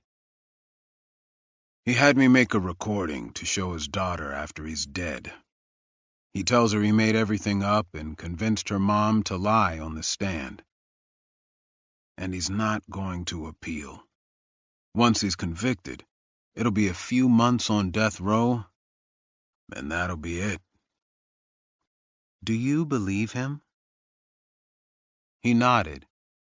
"Yeah, I do." She looked out over the tall grass, lit pale blue by a half moon in the sky. "Do you know what I admire most about you, Dylan? You never give up. Not until there's absolutely nothing else that can be done." He shook his head. "And what does it get me? How did it benefit Arlo? We'll put up Simmons, but so what? They had 3 psychiatrists just as qualified say Arlo isn't insane. I don't know what else to do." "Yeah, but maybe someone does."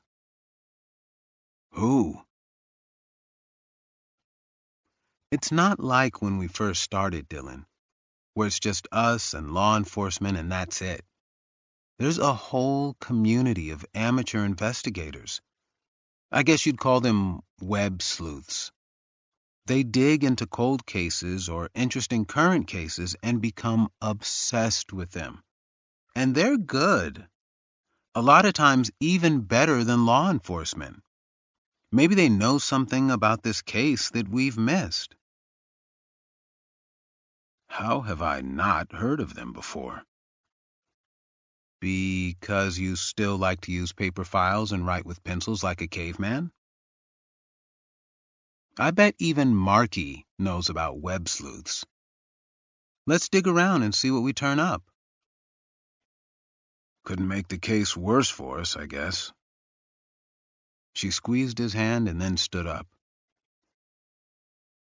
Better go.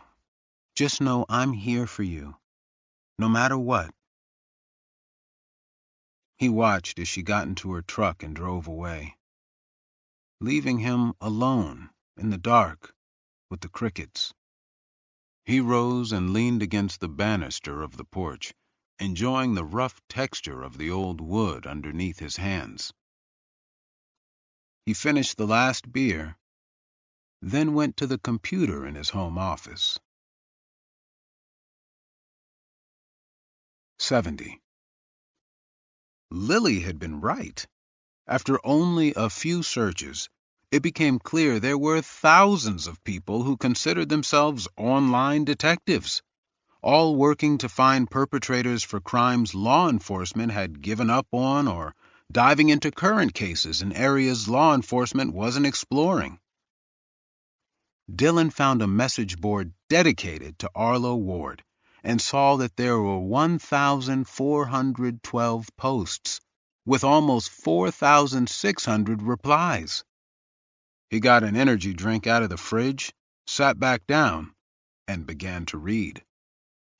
Many of the posts were a back and forth about whether Arlo had really committed the crimes, whether he was genuinely insane, and who was winning the trial so far.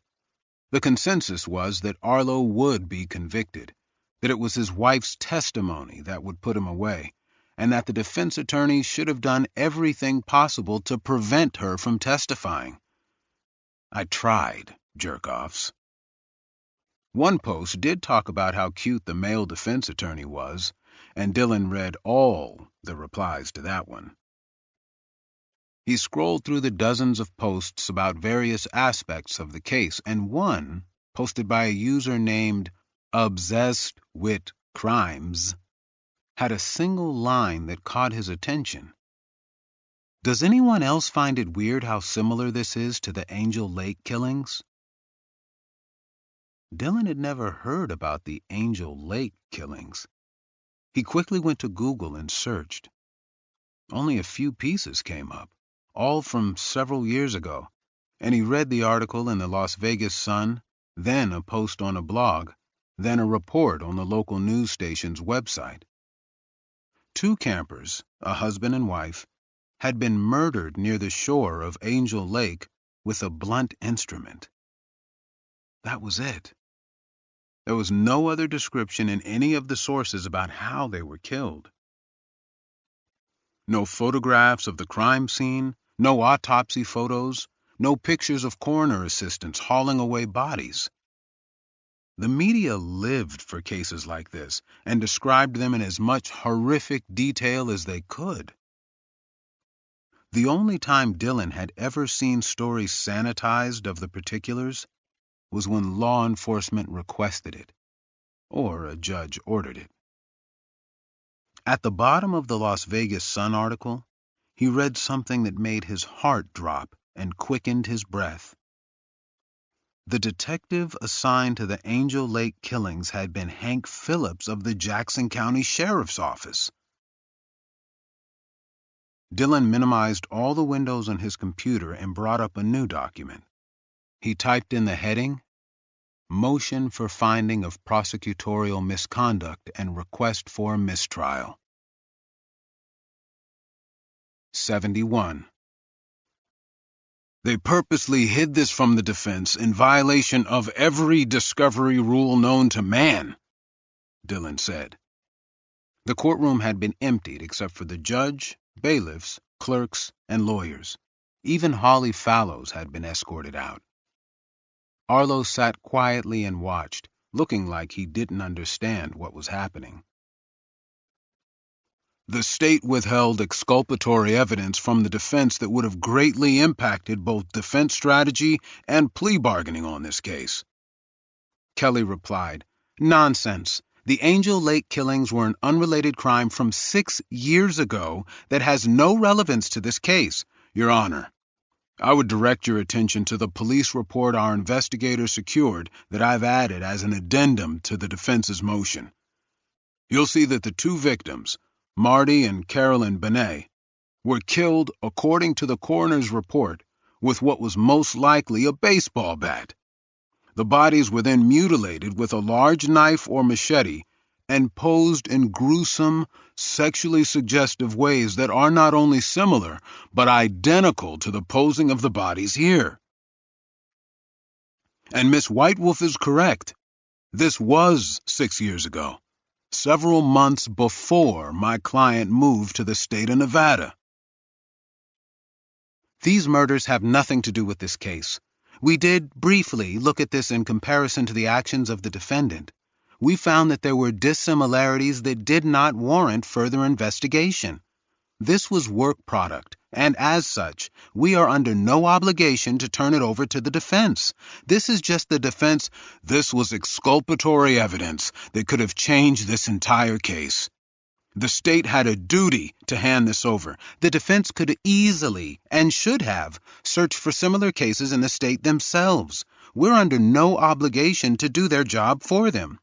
Your Honor, again, I would refer you to the articles attached to my motion. You can see that none of them, not one, mentions the method of death other than that the victims were killed with a blunt instrument.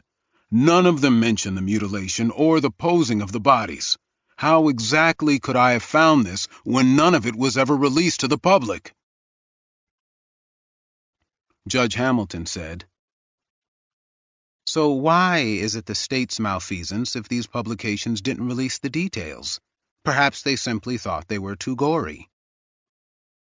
Dylan spoke in a lower tone, so the judge couldn't pick up on the anger he was starting to feel.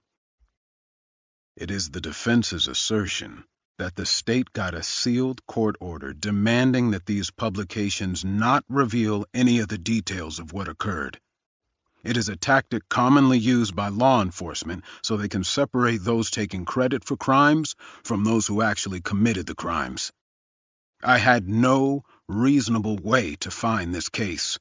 As such, they had a duty to hand these files over to me and did not." Judge Hamilton tapped his pen against the bench.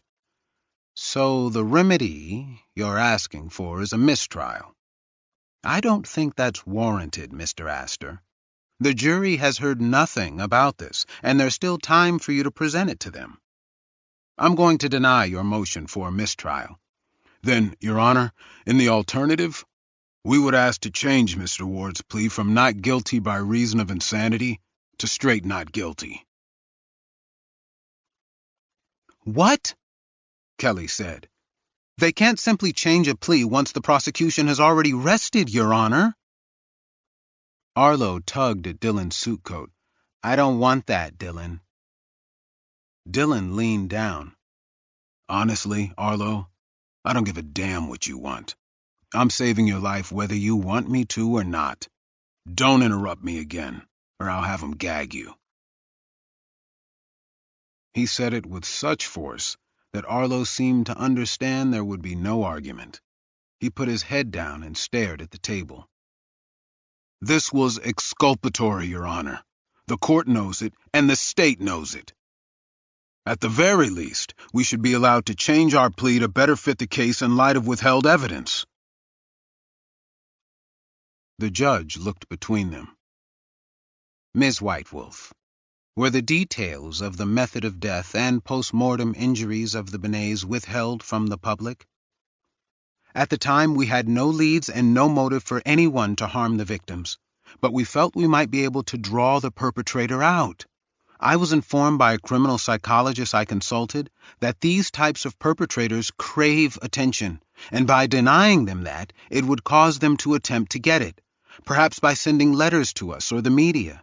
We needed some way to know who was the real perpetrator and who was attempting to take credit, and the only way to do that was to withhold information from the public. Dillon said, and it also made certain that I could never have possibly linked these two cases together. The judge took a moment to think. I did read the entirety of the reports Mr. Astor provided, and I did find striking similarities between the crimes, so much so that I do believe it is not simply work product, as the prosecution claims, but in fact is exculpatory evidence that should have been given to the defense. I am therefore withdrawing Mr. Ward's pleas of not guilty by reason of insanity and entering not guilty pleas on all counts. Kelly bit her lip and looked at Dillon with venom. So, what? Now you're going to instruct the jury he's claiming he's innocent? What I am going to do, Judge Hamilton said, is follow the law. If you'd done that from the beginning of this case, you would not now be in this predicament. Kelly's face flushed with anger, but she said nothing. The judge turned to his bailiff and said, "Bring in the jury so Mr. Astor can call his first witness." 72. The gun store had a range in the basement, and she could hear gunfire. Holly Fallows said, "Thank you," to a woman who held the door open for her. Though she still used a crutch, the pain had become much more manageable. She had stopped taking pain pills and instead relied on ibuprofen and Tylenol. She had never been in a gun store before. A glass case held dozens of handguns, and behind them were assault rifles and shotguns. Knives and ammunition were on shelves in the middle of the store, and the entire place smelled like leather. "Can I help you with something?" an older man with a white beard and camo hat said. She swallowed. "I need something for protection," she said nervously. "Okay. What you got now?" "Just some mace I bought, but I don't know, it doesn't feel like enough." "You gonna concealed carry or use it for home protection or both?" "I'm going to carry it with me when I can." He nodded and put his hands on the glass case. "What you probably want is this." He pulled out a black gun. Glock 26. One of the more popular ones we sell for concealed carry. It's small, just over 6 inches, and has a 10-round magazine with one in the chamber. First firearm? She glanced shyly at the floor and nodded. "Then I think this is the best option. Lightweight, works well, and has a decent stopping power with the right ammunition. We can do a quick background check and get you going." She reached out and touched the weapon before picking it up. Just holding it in her hand made her feel safer. But it also filled her with a sense of regret. If she'd had this on the night... "I'll buy it. With some ammunition, please," she said, placing it back down. "Sure thing. But first, you ever fired one of these things before?" She shook her head. "All right, well, we got a range in the basement. How about we get this paperwork filled out, and I take you down there and show you a few things. You really want to make sure you fire this a lot, because in an emergency, you're not going to be thinking clearly, and instinct will take over." She touched the gun again. "Okay."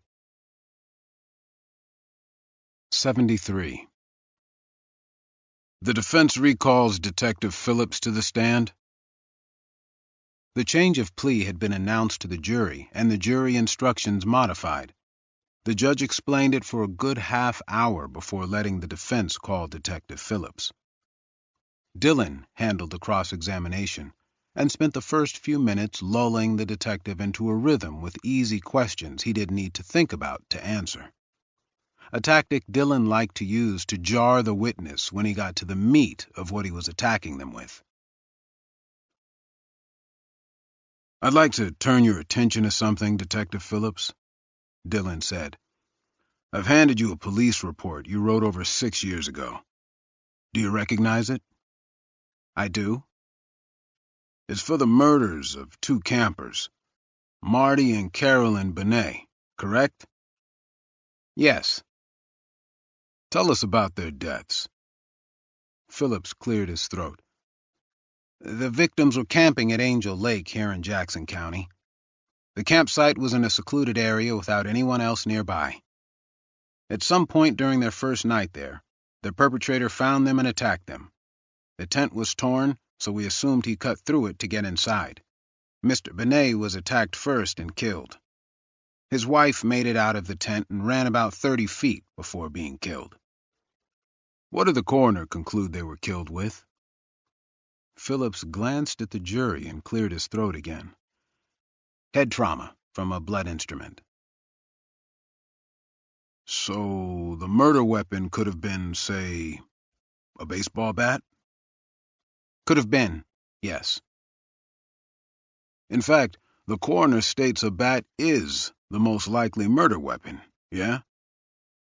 "He does state in his report that the injuries that caused the deaths of both Mr. and Mrs. Benet are consistent with the use of a baseball bat, yes.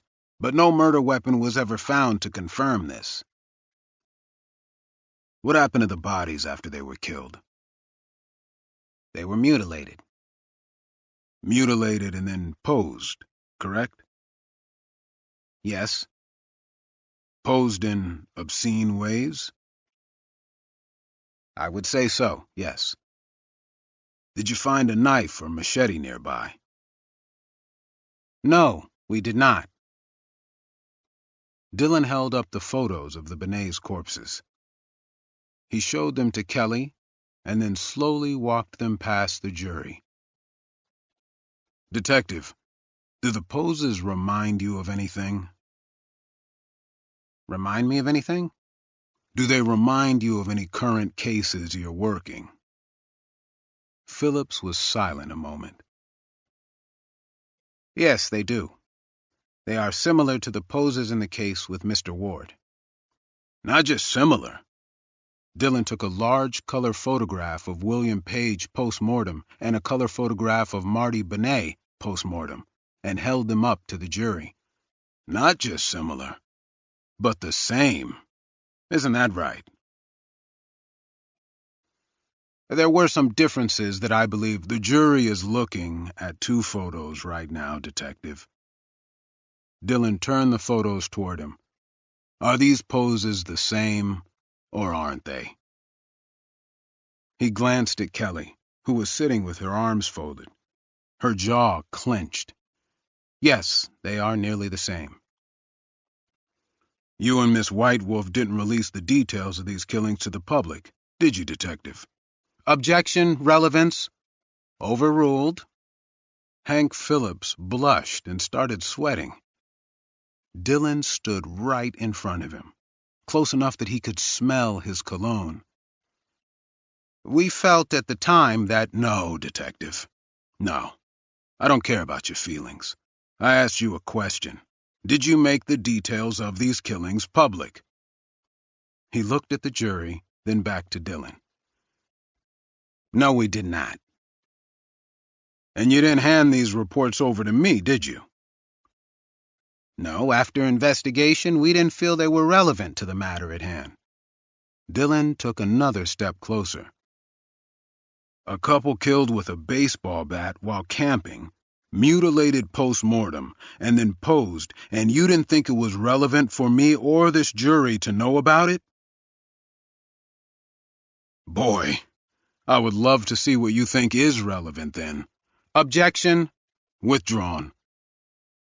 "Detective, you verified the whereabouts of my client going back years, correct?" "Yes, we did."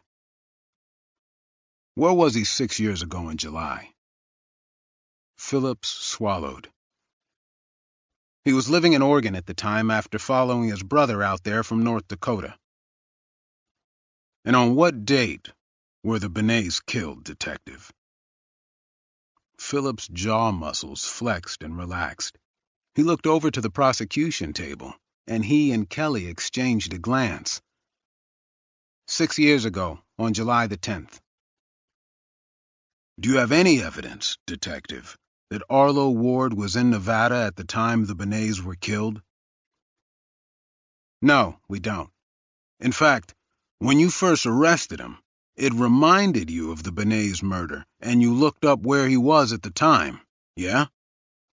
He hesitated long enough that Dylan was about to ask him the question again before he said, "Yes, I did." How do you know he was in Oregon on July 10th of that year? Phillips coughed into his hand and said, "We received verification from his employer that he had worked that day. He held a job as a cashier part-time at a thrift store. We also could not find his name on any flights, buses, or at any car rental agencies, and he had no vehicle of his own." Where was Evan Ward on July 10th of that year, Detective? Were you finally able to come to a conclusion? He wouldn't answer for a few seconds. Yes, we did. He was living here at the time. His brother moved out a few months later. People in the spectator seats immediately expressed disbelief. Murmurs, guffaws, and "what the hells" were heard. The judge had to tell everybody to quiet down or he would have to clear the courtroom. So Arlo couldn't have killed the Benets, could he have? It's unlikely. An identical crime happening at a time when Arlo Ward couldn't have committed it, and you decided to hide all this from me and the jury. Anything for a conviction, right? Whether he's guilty or not. Objection! You almost got an innocent man killed. You make me sick, Detective. Objection! Both Kelly and James shouted. Dylan took a step away from Phillips, holding the detective's gaze. I'm through with this witness. 74. Dylan paced his office while Lily sat on the couch. Madeline returned text messages while sitting next to her. Chinese takeout was spread on the desk. The moon was full tonight and gave the city an icy glow.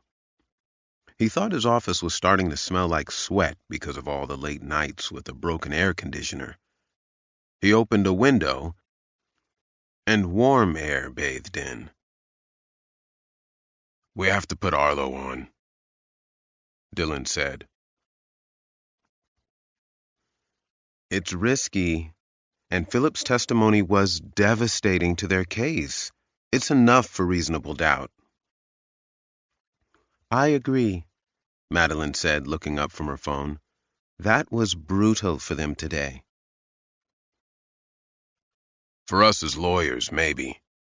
But it might not be for the jury, especially since his wife got up there and said he beats her because he's a violent prick. You'll have to hammer in your closing argument that he's taking credit for the fame and money. Sure, but why would they believe me? He shook his head as he continued pacing. We have to put him up. They have to see what he's really like when he talks about the killings. Lily drew in a deep breath. It's dangerous, but it might work. Dylan put his hands on his head and turned to the window, staring out at the city. Then why does it feel like the wrong move? Whatever we do here will feel like the wrong move. She hesitated. We have to attack him on the stand, and I mean attack him hard. I know you like him, so you might pull back subconsciously and not even know it. It's best if I or Madeline do it. No, He's closer to me. I have to do it. He has to feel the betrayal up there, to lose his temper and say things he doesn't want to say. Well, I'll leave that call to you. Lily rose. I can barely keep my eyes open. I'm going to bed. I will walk down with you, Madeline said, rising. Madeline stopped at the door and turned to him.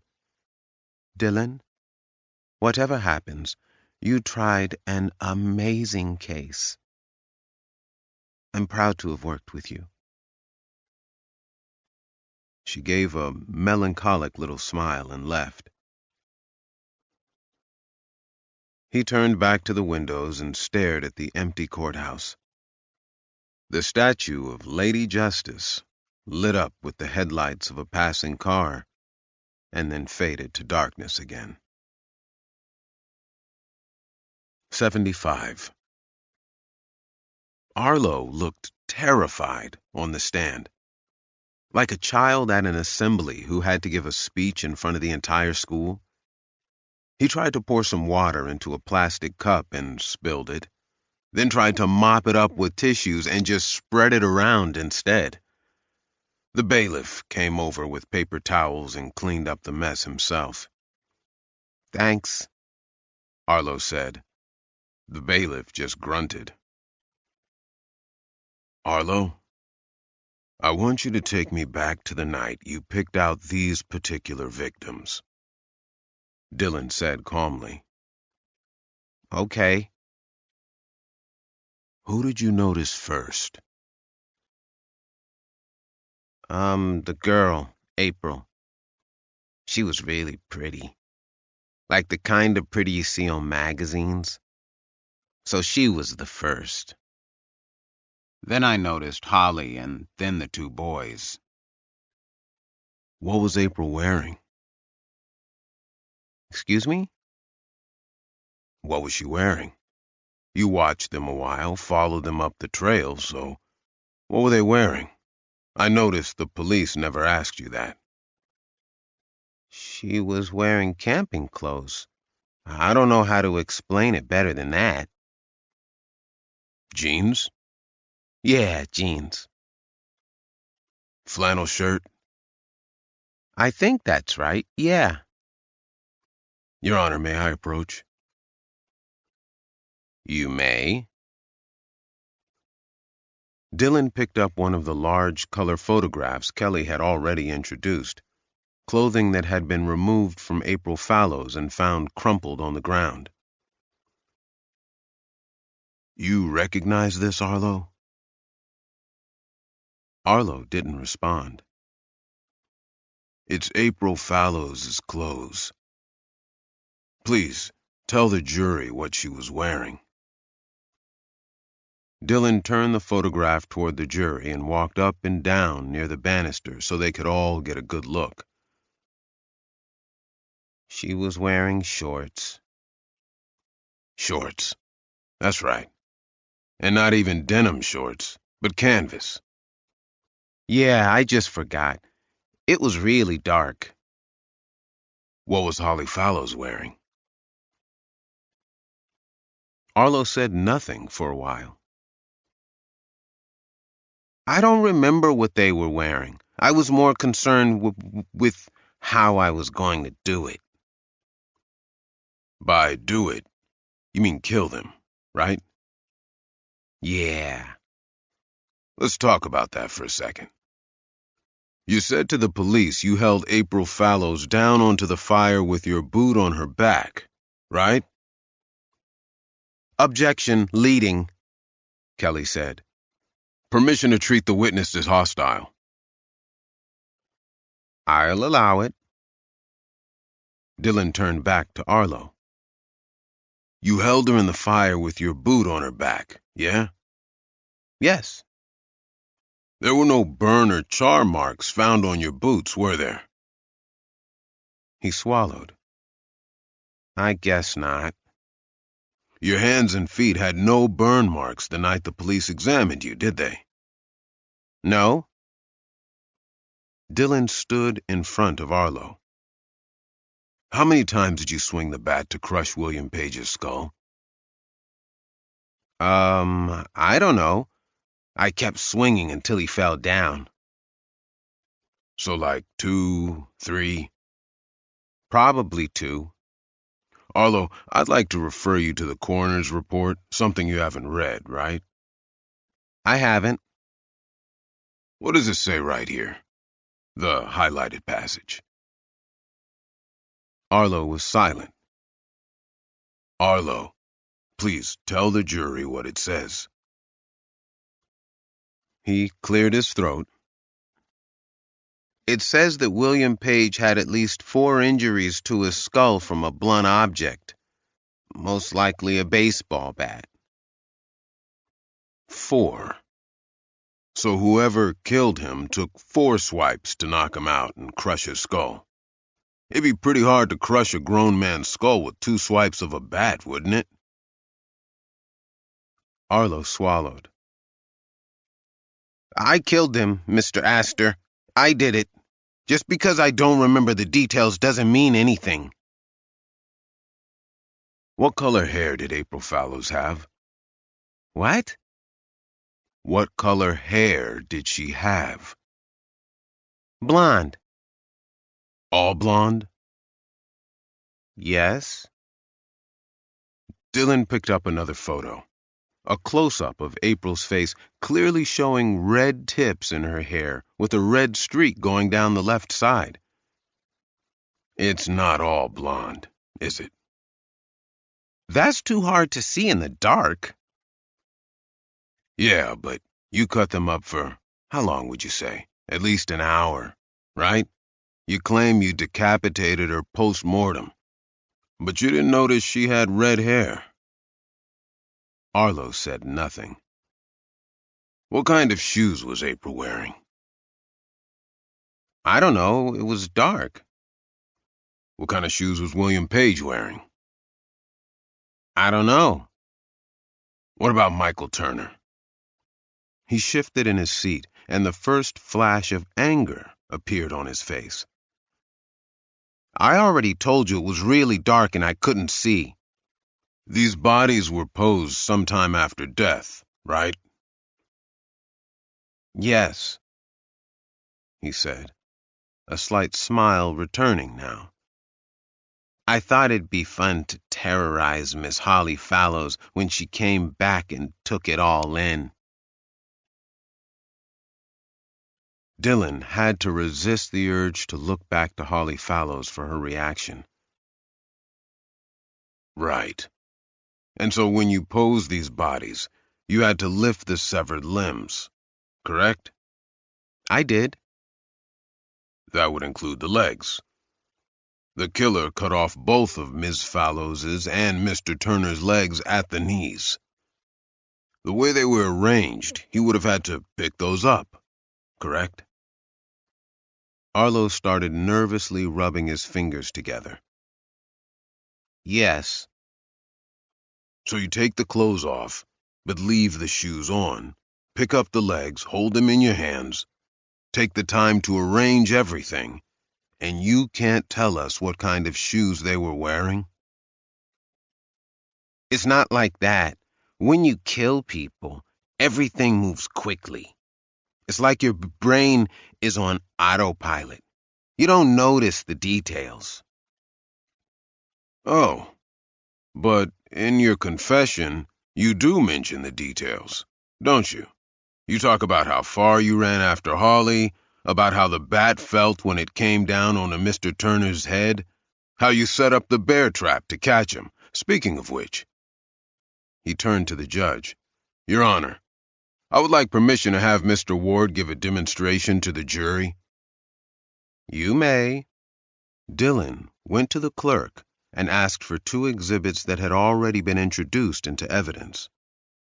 She went through a door behind the judge's bench and came out with the bear trap and the bat that had been found at the cabin, both contained in thick plastic bags. Arlo, Dylan said, taking out the bear trap and putting it down near the jury. Please come over here. Arlo did. He stood next to Dylan with his arms folded, his mouth tight-lipped as he stared at the trap. "This is the trap you allegedly used on Michael Turner, correct?" "Yeah." "Then, if you would, please set the trap in the same way you did that night." "What do you mean?" "I mean, you have to set these traps before they can go off. Set it for the jury to see how it works." Arlo stared at the trap and then bent down. He fiddled with it in various ways, attempting to open it, then trying to twist the spring, then turning it upside down and trying to open it that way. It became clear he couldn't do it. Dylan went to the defense table and got out a long piece of round steel. "Maybe you need this, Arlo? It's the tool that, once you open it, you use it to push up the round part in the middle, which then sets it." Arlo took the length of steel and stared at the trap. He tried 2 different ways before finally getting the circular steel pan in the middle up and setting the trap. "That's fine, Arlo. Thank you. Please stand up." Dylan unset the trap and moved it aside. Then he took the bat out of the plastic bag and handed it to Arlo. "Show us how you swung it." "What?" "Show us how you swung the bat that night." Arlo glanced at the jury and then Lily and Madeline. He held the bat with both hands and stared at it a second before swiping it left to right. It looked like how a child who'd never held a bat might swing it. There was no power behind it, and the swing looked sloppy and uneven. "Again, please. Swing hard." Arlo swung the other direction, and it looked even worse. "You claim you expertly killed the victims with precision swings. Please show us how you did it." "I don't want to." "The jury would like to see it, Arlo. They need to get a sense of what the victims went through, and the best way is to show them exactly how they died. So swing exactly like you did that night." Dylan took a step back. One of the bailiffs went around Arlo, his hand nervously tapping his gun, as though Arlo were about to jump on the jury and start swinging away. "Your Honor," Kelly said, "I would object to this demonstration. It proves absolutely nothing. Not to mention that handing a bat to a defendant accused of committing murder with it is highly dangerous."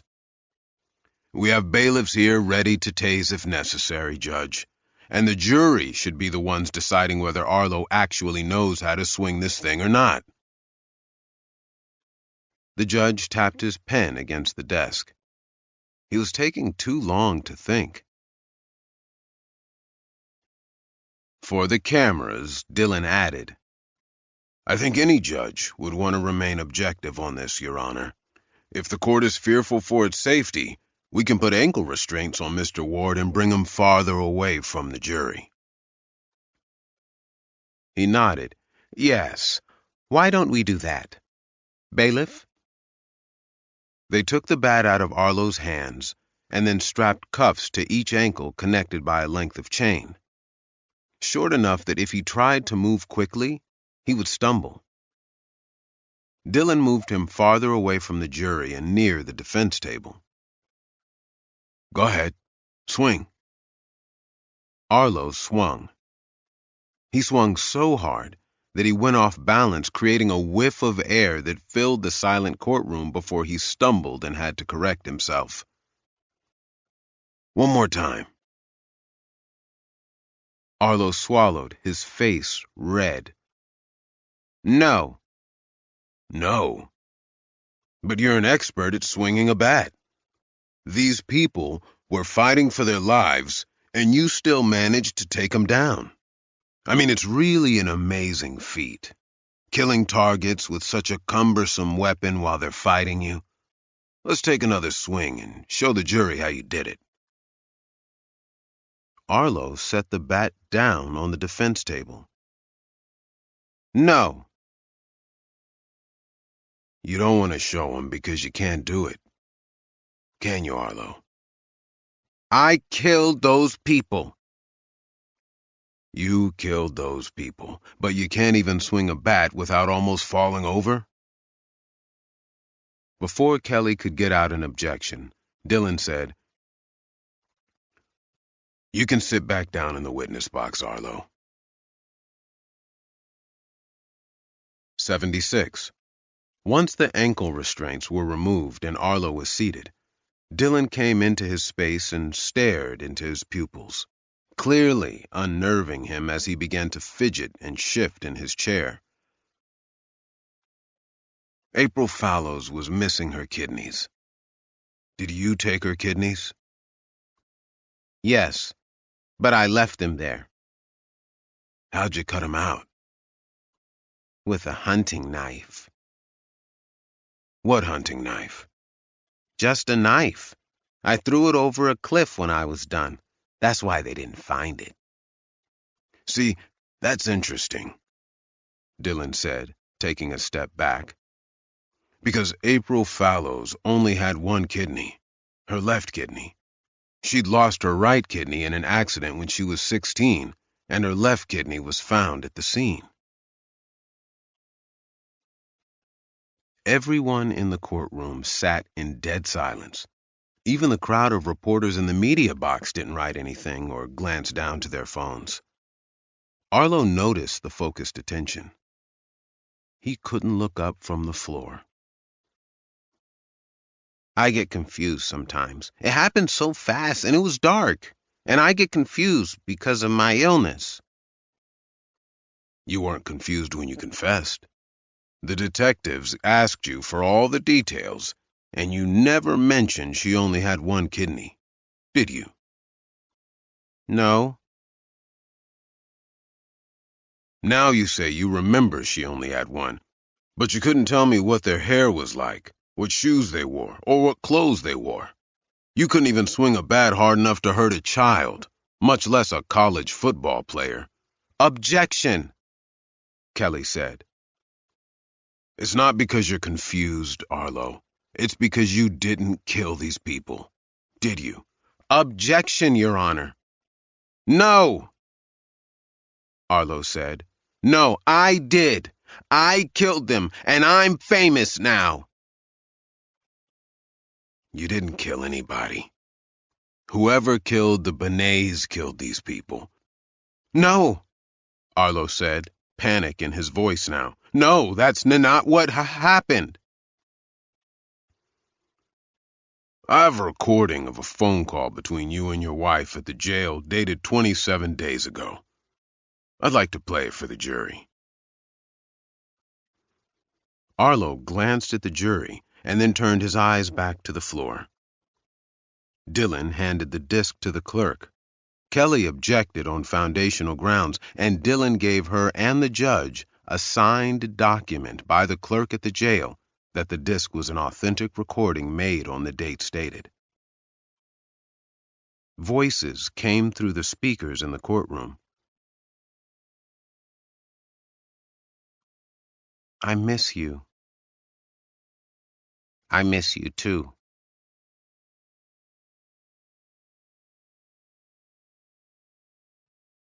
"Pause it, please. Thank you. Arlo, that's your and your wife's voices, right?" "It is."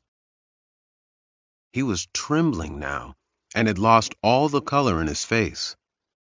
"Clerk, could you fast forward to minute 11 and 22 seconds, please?" The clerk did as he asked. Arlo's voice came through the speakers and said, "You'll both be taken care of.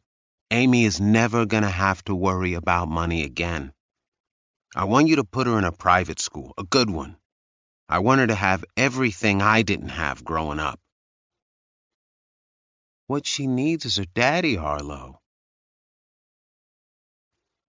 Her daddy will be gone either way. I can feel everything slipping away from me, Lena. It comes in waves, but I feel it.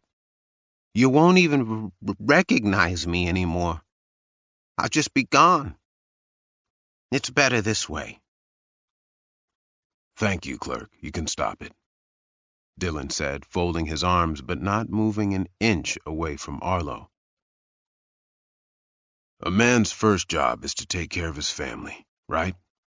You told me that once. You believe those words, don't you, Arlo? He nodded without saying anything. You love Lena and Amy and would do anything for them? Of course. Even take the blame for murders you didn't do if it meant you could help them. I did this! Arlo shouted, his face flushed with anger. I did this! I'm famous. I killed him and everybody wants to talk to me now. They're gonna give me money just to talk to them. Tears formed in his eyes. I'm a good father. I'm not like that trash that raised me. I'm a good father, and I would do anything for my daughter, and I did this. I killed them.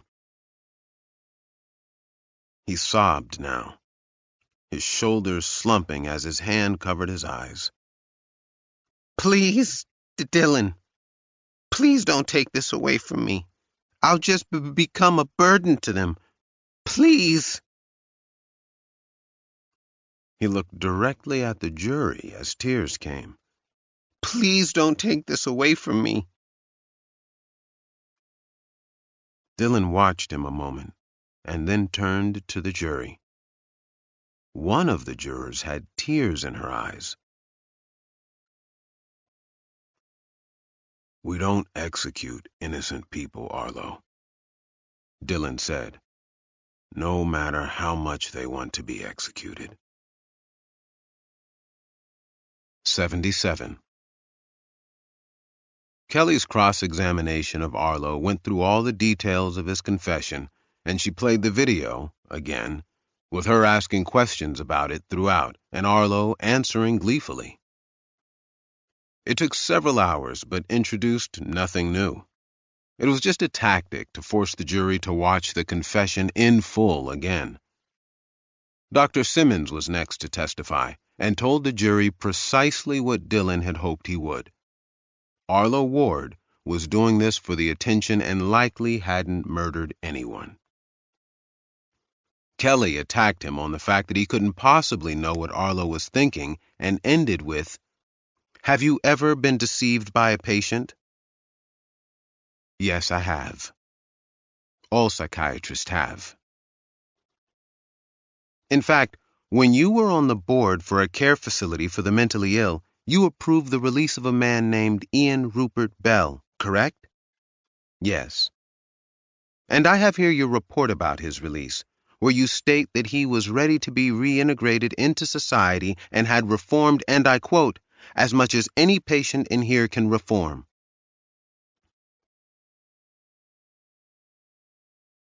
I see what you're doing, but in this particular case, did you say that or not, doctor? He let out a breath, trying to hold back the frustration that was clearly showing. Yes, I did. And Ian Rupert Bell was a model citizen on his release for, 21 days, correct?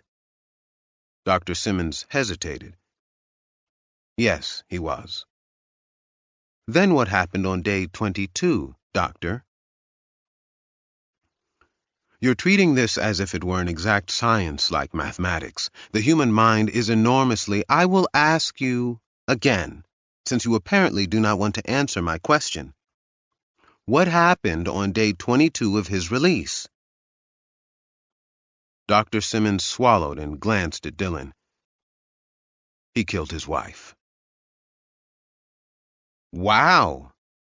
Reformed as much as anyone could be. I wonder how many other spouses are dead because you thought the patients were reformed. Objection, Lily said. Sustained. It's fine. I'm done with this witness, Your Honor.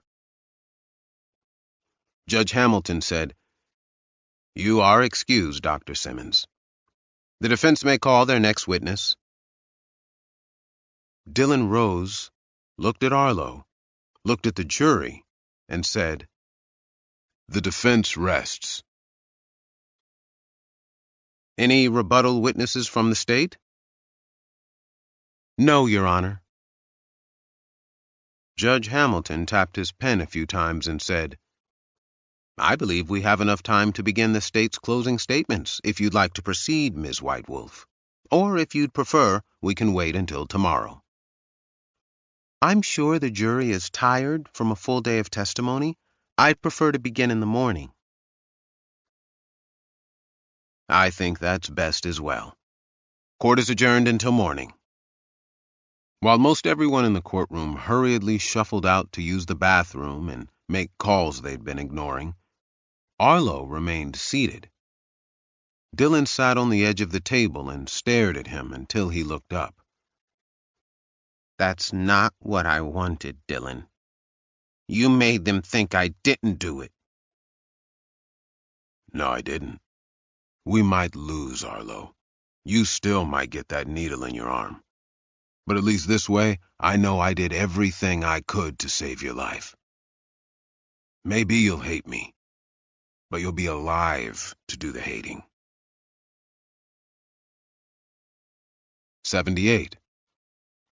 That night, Dillon, Marky, his mother, Lily, and Jake all went out to dinner. It was a quiet Chinese place Dillon had learned about because he'd defended the owner for tax evasion. Soft music played through the speakers, and the restaurant was crowded, but everyone seemed to speak in hushed tones. Jake was telling stories about his time traveling through Africa as an amateur photographer, a hobby, he said, he had picked up with Greenpeace while in some country Dillon had never heard of. Marky looked like she was staring at Superman, and even his mother kept saying, "Wow, that is so interesting." "What about you, D.A.?" Jake said. "What exotic locales compelled you to visit?" Dillon hated being called D.A., but didn't say anything for the sake of not making it more awkward than it already was. "I went to Niagara Falls once and threw a basketball over. It was sweet." Jake stared at him a second, and then asked if anyone wanted dessert. After dessert, in the parking lot, Lily got him away from everyone else and said, "Whatever happens, you did amazing, Dillon." "You too." She looked over to Jake, who was making Marky laugh. "No, I've been distracted. You carried the weight of this, and it's not fair I did that to you." "Hey, what are friends for?" He waited until she looked at him before saying, "He's your kid, and no one can ever change that." Marky shouted, "We're gonna miss the movie, Dillon!" Dillon and Lily exchanged a look, one that told them everything they wanted to say to each other. He got into his car with Marky hanging out the window and tapping the roof and shouting, "On, Dancer! On, Prancer! On!" Dillon pulled away from the parking lot. When he looked in the rearview mirror, Lily was still standing there, staring off into space. She didn't move until Jake came up to her and said something. Then she got into her truck. 79. Before closing arguments, the jury instructions had to be re-examined and finalized. The process was painful for both sides, and terms like likely and somewhat likely were hotly debated. Lunch came and went, and nobody ate while the jury sat in the deliberation room and had pizza delivered. It was 5 in the evening, 3 days later, before the instructions were finalized. Kelly stood in front of the jury with her hands behind her back. She looked each one of them in the eyes. The judge had ordered everyone in the courtroom to maintain complete silence during closing statements under punishment of being removed. "I've never had a trial like this," Kelly finally said. "The defense began this trial with the argument that Mr. Ward is insane, and that he killed those 3 wonderful people and—" She looked at Holly Fallows, who rested her head on her father's shoulder as he held her. "And nearly killed one of the kindest, most humble people I've ever met in my life. Holly, only through pure courage, survived that night. She will never be the same. Her injuries, physical and psychological, have permanently changed her. Not to mention that the life she had envisioned for herself with her husband and her sister is gone forever." Kelly took a step back and pointed to Arlo. "He confessed to this crime and was found covered in the victim's blood not 3 miles from where they were killed. So he comes in here and tells us he's insane.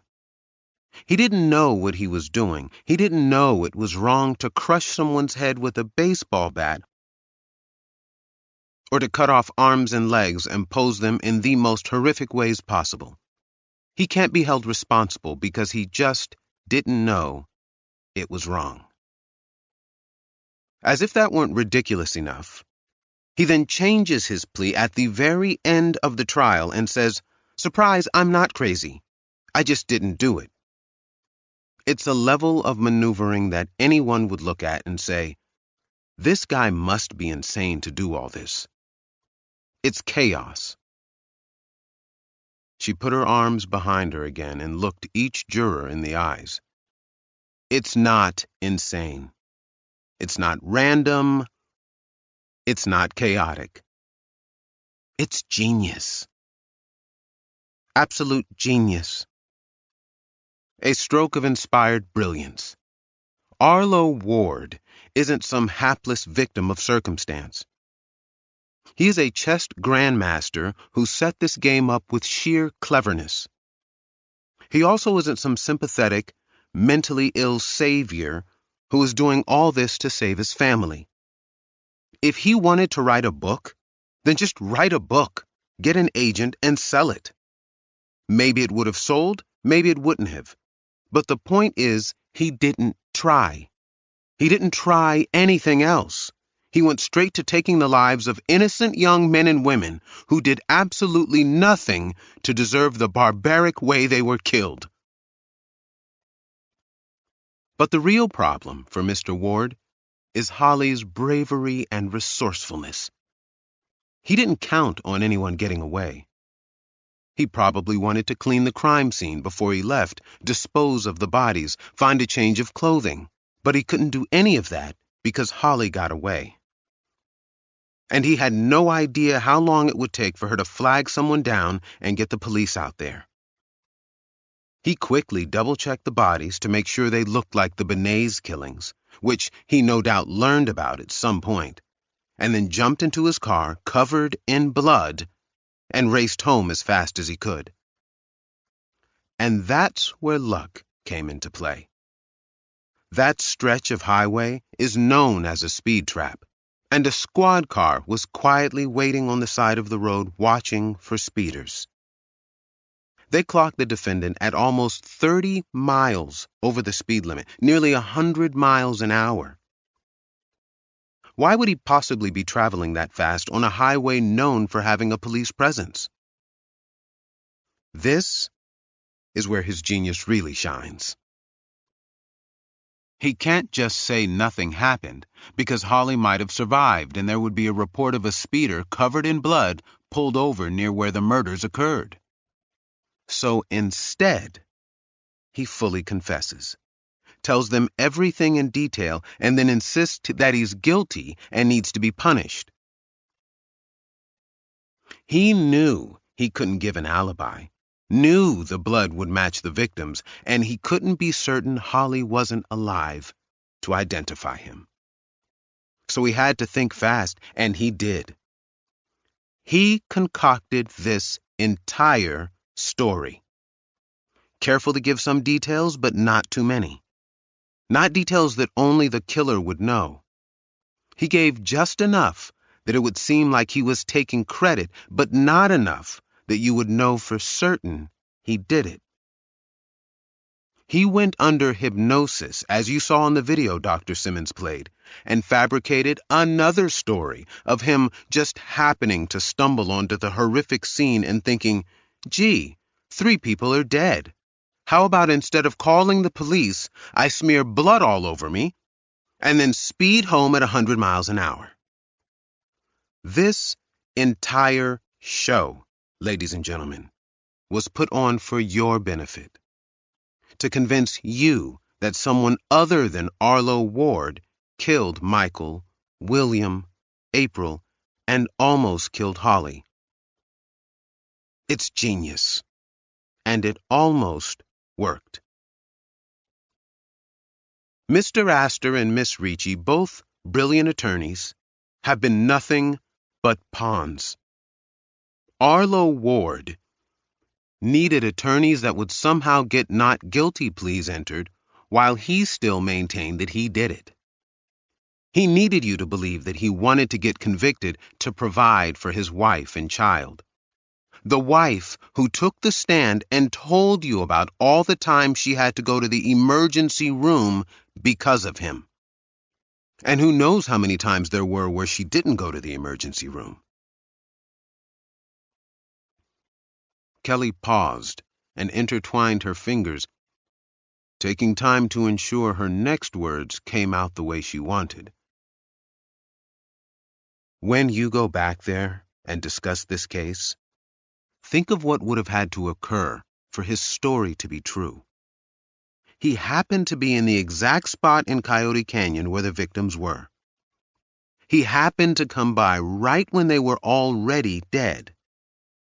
He happened to be in a condition where he felt his mental illness was getting worse, and he needed to find a way to get a lot of money for his family. He just happens to not have either the baseball bat that killed the victims or the knife that mutilated them afterward. But a bat is found in a nearby cabin. If someone really wanted to be caught and take credit for this, wouldn't they have kept the bat and knife? Not if they were playing the long game, because the murder weapons could have conclusively tied Arlo to these murders. He can't get away with it if you have no doubt he committed these crimes. She shook her head and turned to Arlo, staring at him as she said, Arlo Ward killed those wonderful people. Arlo Ward nearly killed Holly Fallows. Arlo Ward has been laughing at us this entire trial. She turned back to the jury. Please don't fall for it. Because trust me, you do not want him back out there with us and our families. She stepped close to them and took the time to look each in the eyes. He's laughing at us. And he's laughing at the victims whose lives he so brutally took. Don't let him have the last laugh. 80. When court had ended and everybody left, Dylan remained.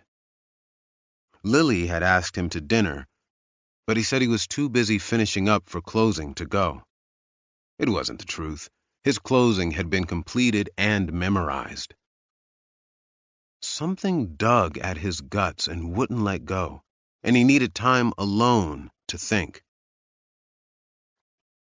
Kelly's closing arguments kept running through his mind over and over. He is a chess grandmaster who set this game up with sheer cleverness.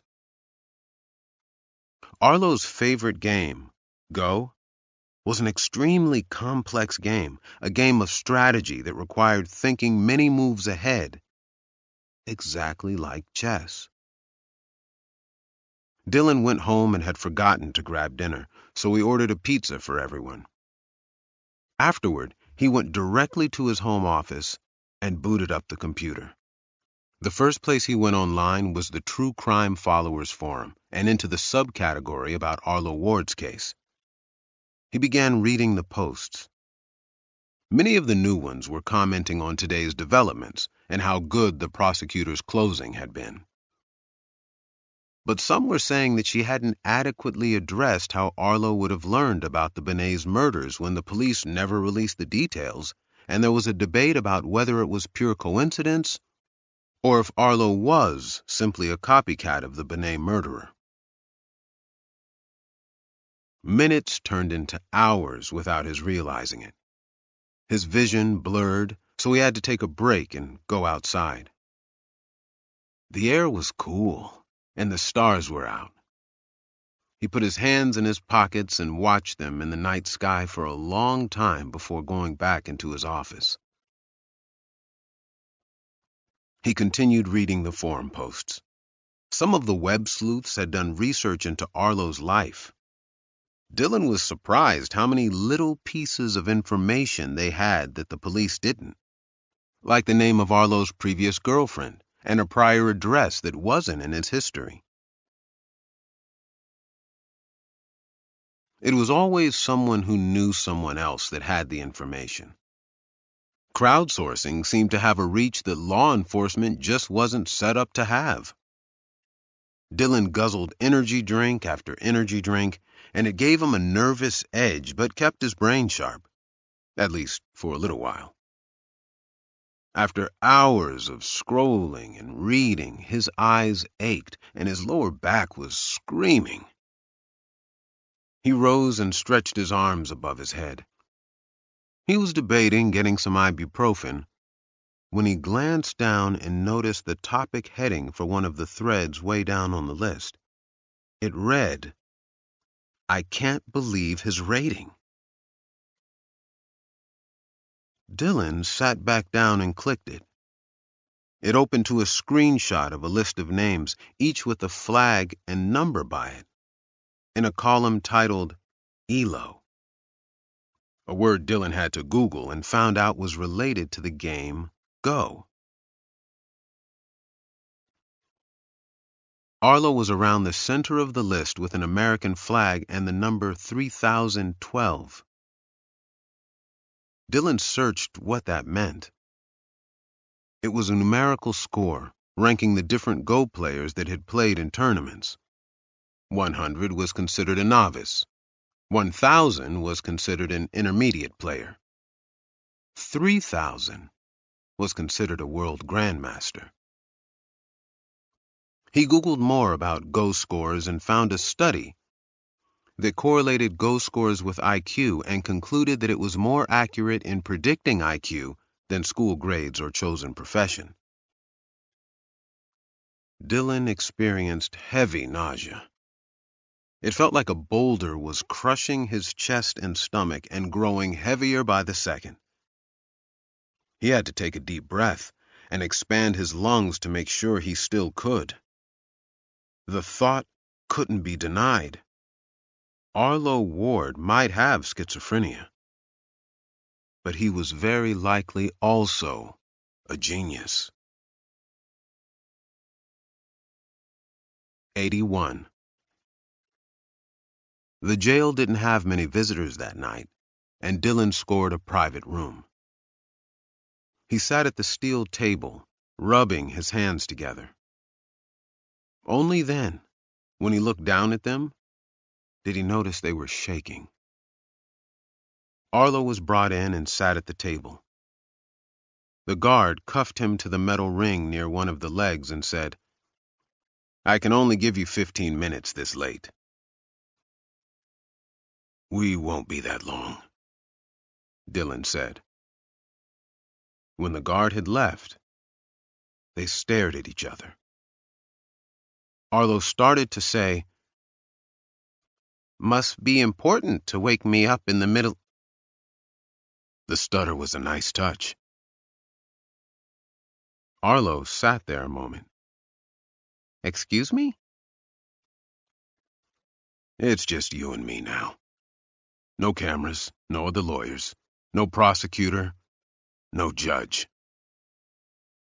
Arlo stared at him in bewilderment, and then a grin slowly crept to his lips.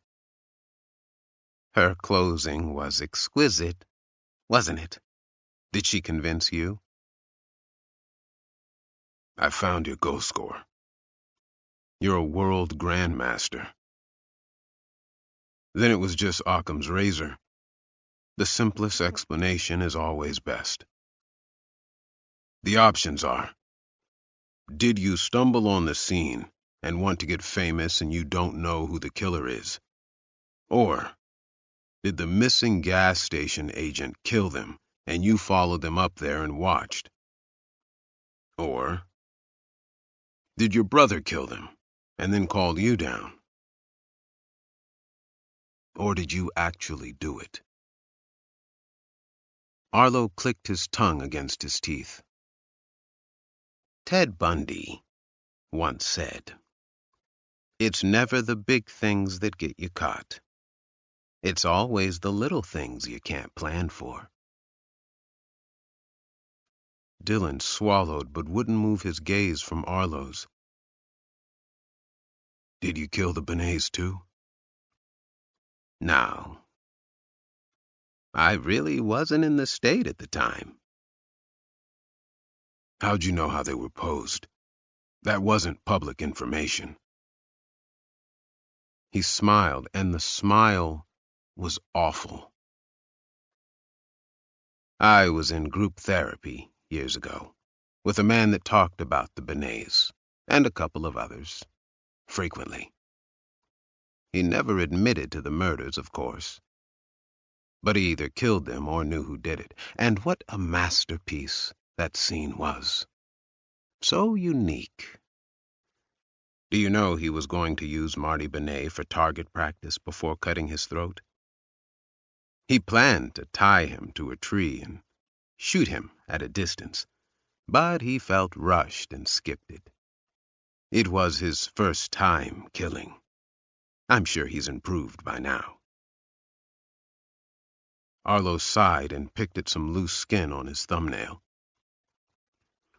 I, unfortunately, didn't have a firearm with me that night, but I did have some of my hunting gear in the trunk, a trap, and my Bowie knife, so at least I could pose them like he did. I thought the signatures would be too unique for the police to just write off. He chuckled.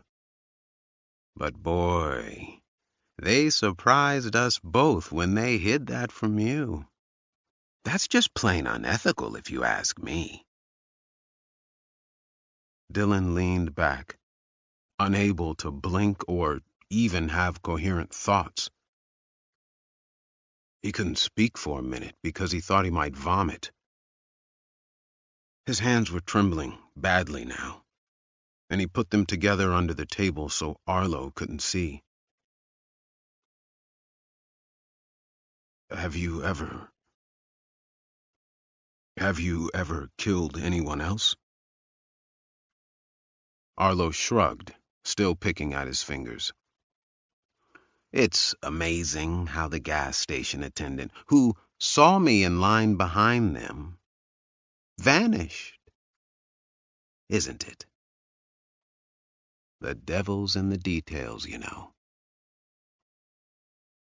What'd you do to him?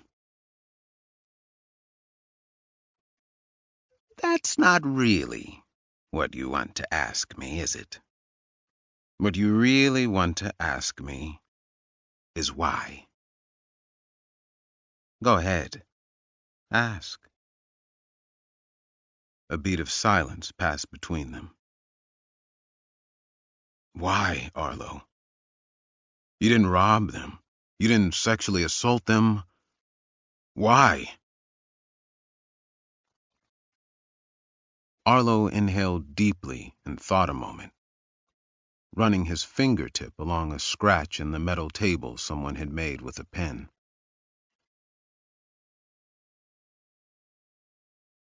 Before my father's psychotic break, He was an engineer. He loved physics and would tell us stories about the lives of the great physicists. He told me once about Heisenberg. The OSS, the equivalent of the CIA back then, was unsure what he could give the Germans. So they recruited someone to kill him. Moe Berg. He was a famous baseball player, so he could go places they weren't letting other Americans go at the time. And no one would connect him to the murder of a scientist who was a stranger to him. So they recruited Berg and trained him. He went to one of Heisenberg's lectures in Switzerland. If the lecture presented enough concerning evidence that Heisenberg could help the Nazis, Berg had to kill him. So he listened to the lecture, and then went outside to the back door where Heisenberg was going to come through to avoid the crowds. Berg stood in the shadows near the door, lifted his pistol, and waited. Soon the door opened, and Heisenberg appeared. He actually stopped right there, with the gun pointed at his head, and put on his hat before he kept walking. Berg lowered the gun and left. Arlo put his hands on the table, and cuffs clinked against steel. That story stuck with me. I kept thinking, even as a child, could I have pulled the trigger? Would I have what it takes to kill? Berg was an average man who disliked violence, and yet there he was, with a gun pointed at someone's head. He looked up into Dylan's eyes. Their gazes locked in a way they never had before, since Arlo always looked away. He was different now. His countenance, his body movements, and posture were all different. He wasn't slouching anymore, and when he moved his hands, they had a soft gracefulness to them. It was almost like a costume had slipped off, and he was showing Dylan what was really underneath. I gave up on the thought around my teenage years because of my illness. I had more pressing things to worry about. Then, and this was random fortuity, in a used bookstore, I discovered the work of an obscure criminology professor. He describes the method by which a normal child turns into a violent adult who has the capacity to rape and murder. One of the phases you have to go through is virulency. It's when you commit violence, and your self-esteem is boosted by it, so it becomes a part of your personality. I had never committed violence, but I was curious to see what would happen if I went through this process.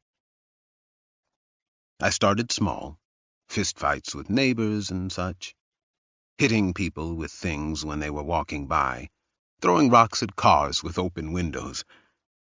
But it wasn't doing enough.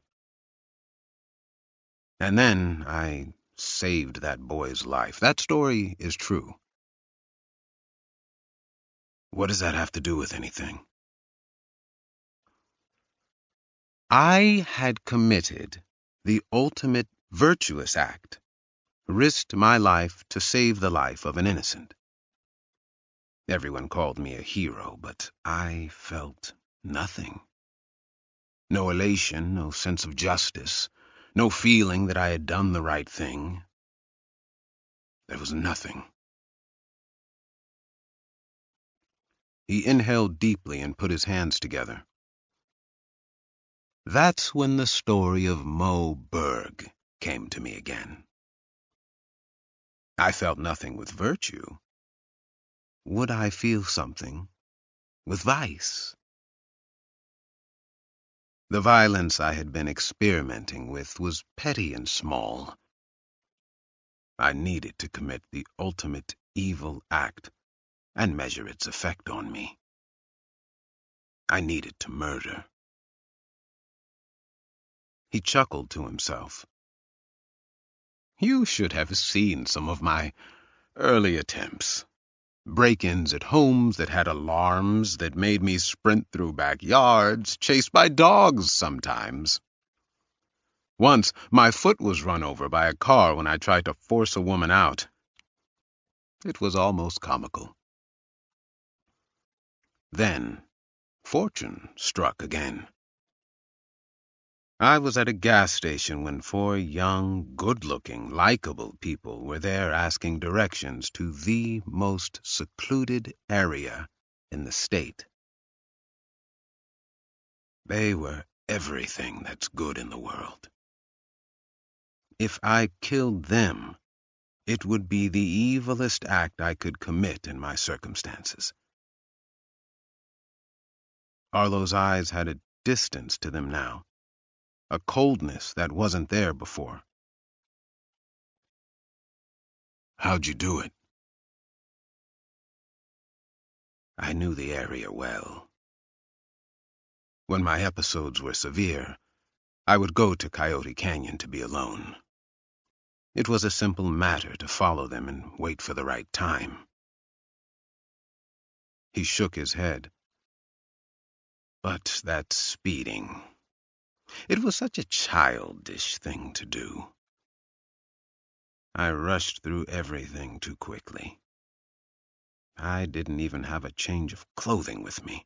In hindsight, I should have found someone else when I was better prepared.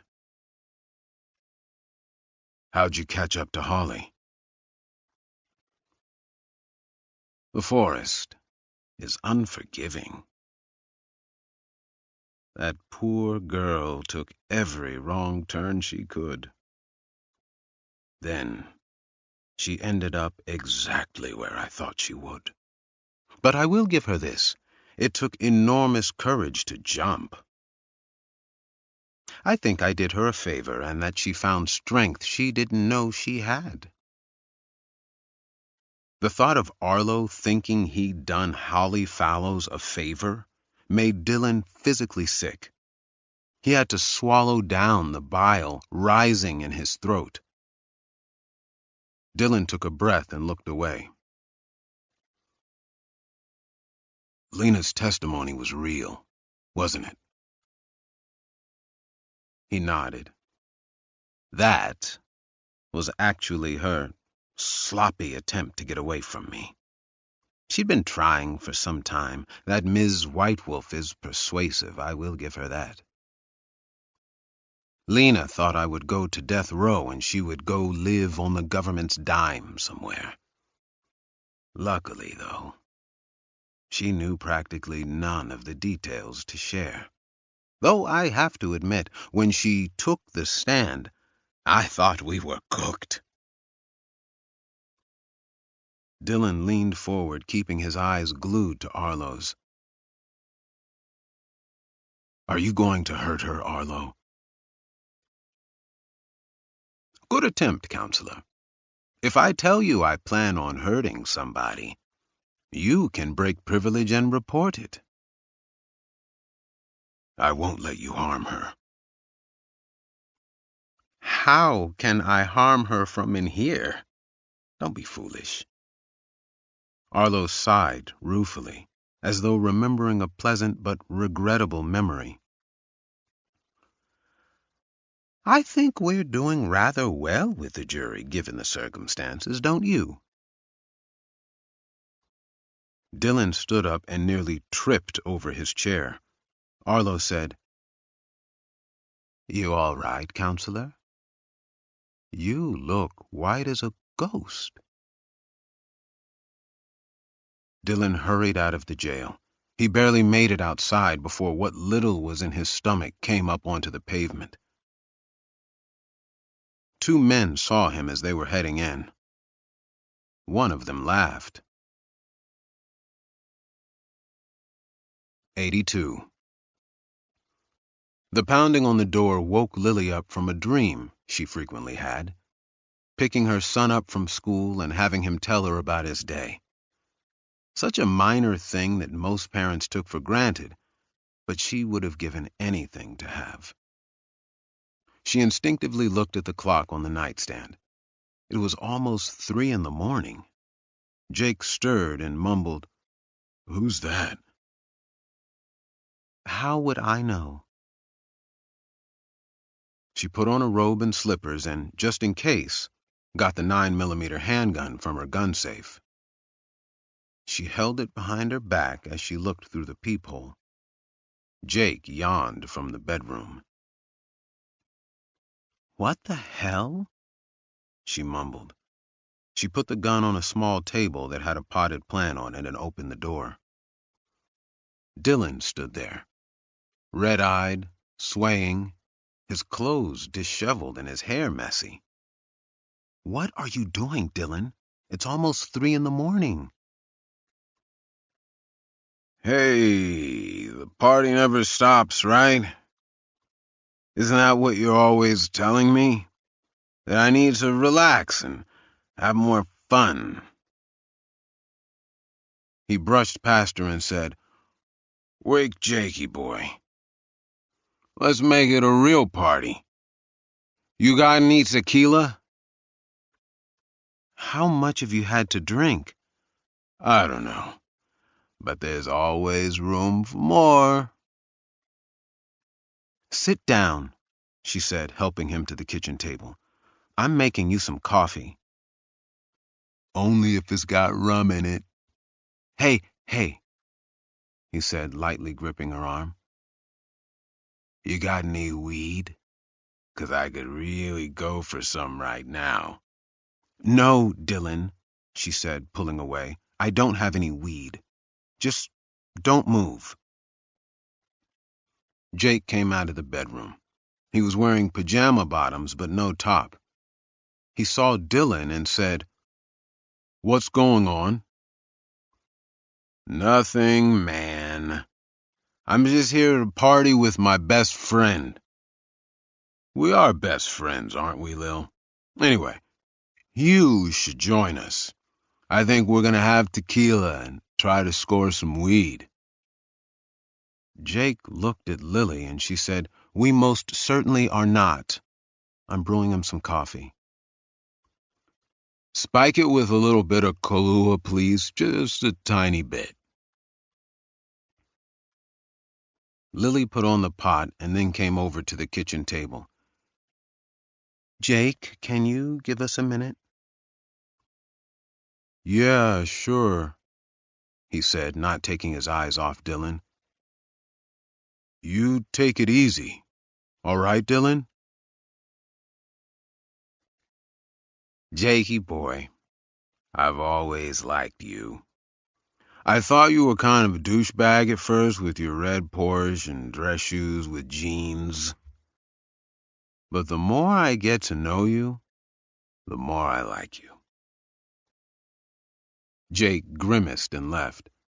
Lily sat down at the table next to Dylan. He mumbled something about partying until the sun came up, then calmed and stared down at the table. She got him bottled water, opened it, and shoved it in his hand. "Drink it. Now." I don't want water. "I don't care," she said, tipping the bottle up to his lips. "Drink." He took a few gulps and set the water down. His smile went away, and he stared at a spot on the table, a notch. He ran his finger over it while the two of them sat in silence. Finally, he said, He couldn't finish the sentence.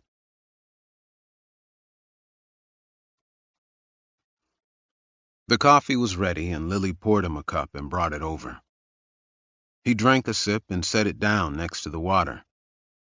Dylan's head hung low, and he couldn't stop swaying, meaning he had drunk so much he was likely to just black out.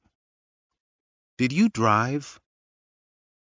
He sloppily shook his head, as though his neck were loose rubber. Uber. Well, you're sleeping here tonight. Finish the water. He looked up at her. He did it, Lil. And he bullied his wife into helping him. I never... He couldn't even get the words out. Who are you talking about? As if building strength, he took a moment to breathe and then sat straighter in the chair. Arlo killed those people. She leaned back in her seat after pushing the bottle of water toward him again. We've been through this, and it could have waited until the morning. He told me he did it. When? A few hours ago. He's been saying he did it this entire time. No, he really did it. What Kelly said about this being a chess game made me think about how Arlo has always played Go. So, I went onto that forum about this case, and someone found his professional ranking. He's a world grandmaster. One of the best there is at a game that requires thinking far ahead. Oh, and he doesn't stutter, the slick weasel. She watched him as he took a sip of water and then lowered it again. Lily had learned to never question whether a client had committed the crime they were accused of. She withheld judgment and defended everyone the same. Dylan, she knew, didn't have that ability to avoid getting emotionally wrapped up in cases. Dylan stared at the wall as if lost in thought and forgetting where he was. So I went down to the jail to talk to him. Feel it out. He smiled at me, and his eyes just got distant. He didn't look the same. And he told me why he did it. That he thinks it's some insane process he has to go through. Dylan waved his arm around the room. This whole thing was a way for him to get attorneys that could get him not guilty pleas entered while he proclaimed he did it. It was the best strategy to convince a jury he didn't do it. And he came up with it in less than a minute after he got pulled over. That's just creepy level smart right there. He took a sip of coffee, and some of it spilled onto the table. He used us to get away with this, Lil. Lily was quiet for a moment and then said, "Full honesty right now?" Always. I never thought he didn't do it. Something about him gave me an uncomfortable feeling from the moment I met him. Of course, it didn't affect how I defended him, but I never thought he was innocent. Well, you're the better lawyer, 'cause he fooled the hell out of me. Neither of them spoke. A clock was ticking somewhere, and it was the only sound in the condo until a police siren went by. "You wanted to believe," she said gently. "That's okay to want to believe the best of people. It's an admirable trait that many people lose when they go from childhood to adulthood." He shook his head. I'm not doing it, Lil.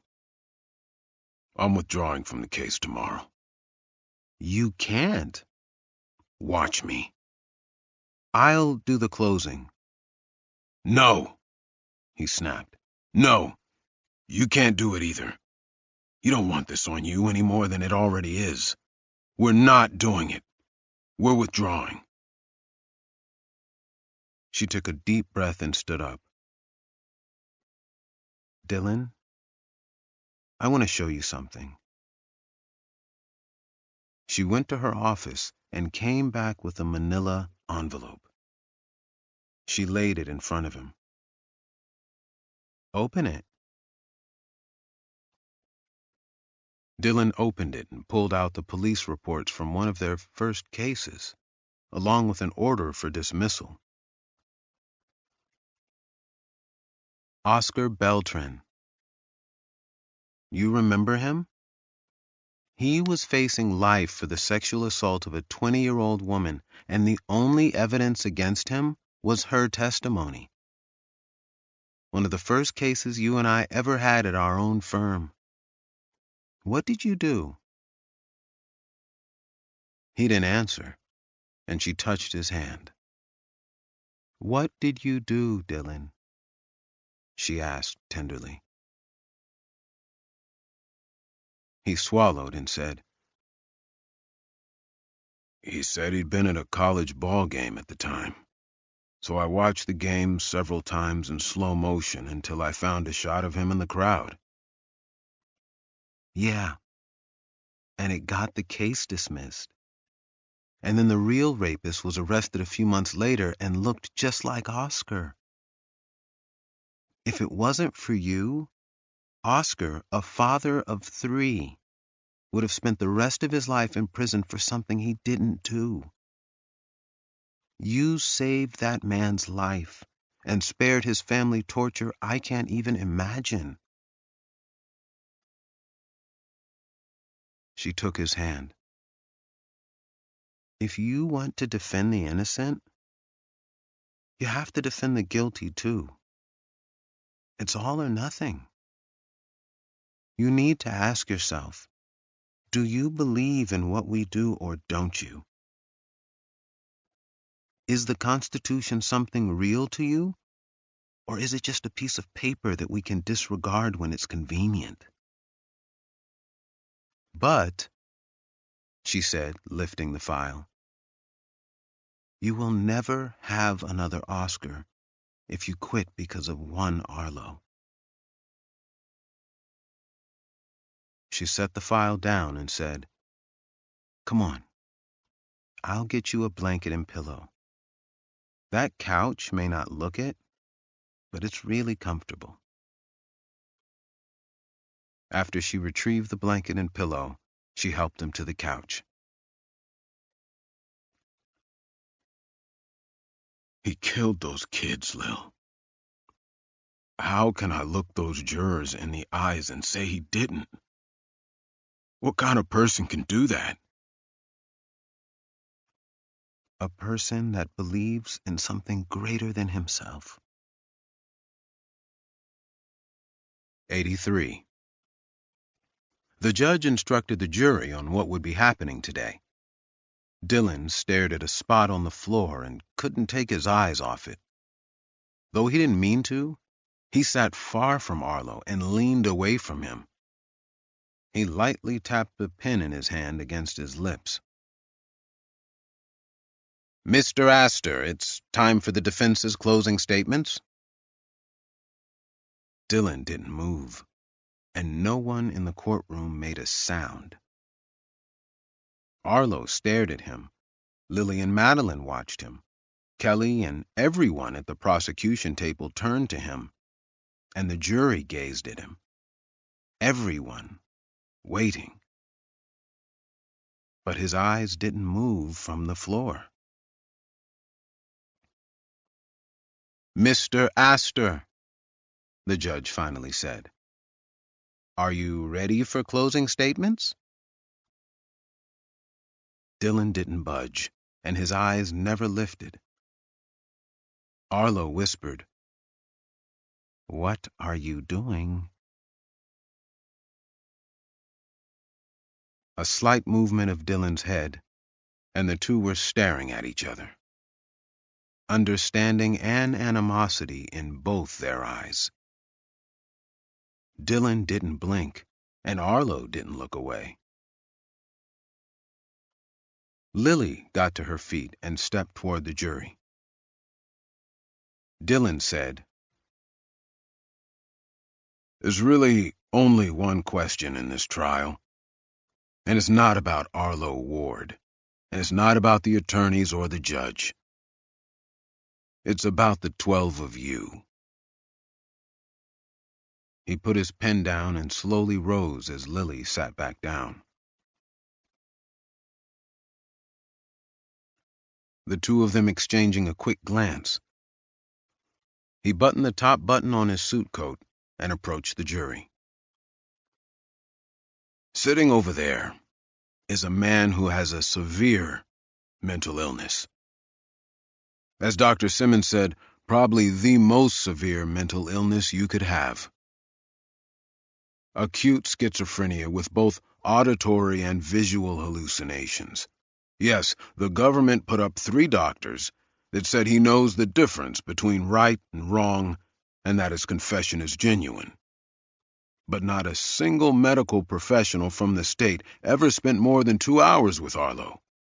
Barely the length of a movie. And they're supposed to make a determination about who a man is and how badly an illness affects him? So that leaves us with Dr. Simmons, who spent over 40 hours with Arlo, and who tells us that he's taking credit for this and he did not kill those people. That he's a man who has craved attention his entire life and never gotten it.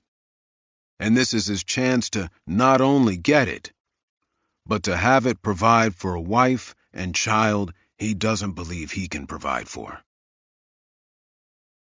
I know you don't want to release him. I know that.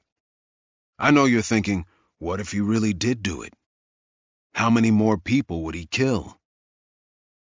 But we all have our jobs to do here today. My job is to defend him. The government's job is to prove he committed these crimes. And your job, well, your job is the worst of it. Your job is to decide whether the government has proved Arlo's guilt beyond a reasonable doubt. Have they made you almost certain that he committed these crimes? How can you be almost certain when we have other killings committed in a nearly identical, not similar, but nearly identical way? You'll notice Ms. Whitewolf didn't talk too much about the benets in her closing. The police didn't even notify us of the benets. Why not? Why didn't they immediately say, hey, just so you know, there was another 2 murders like this one at a time when Arlo Ward could not have committed them? They didn't do that. They didn't hand it over to us until I filed a motion to get the reports, and even then they fought us on it. Why? Why did they fight so hard to hide it?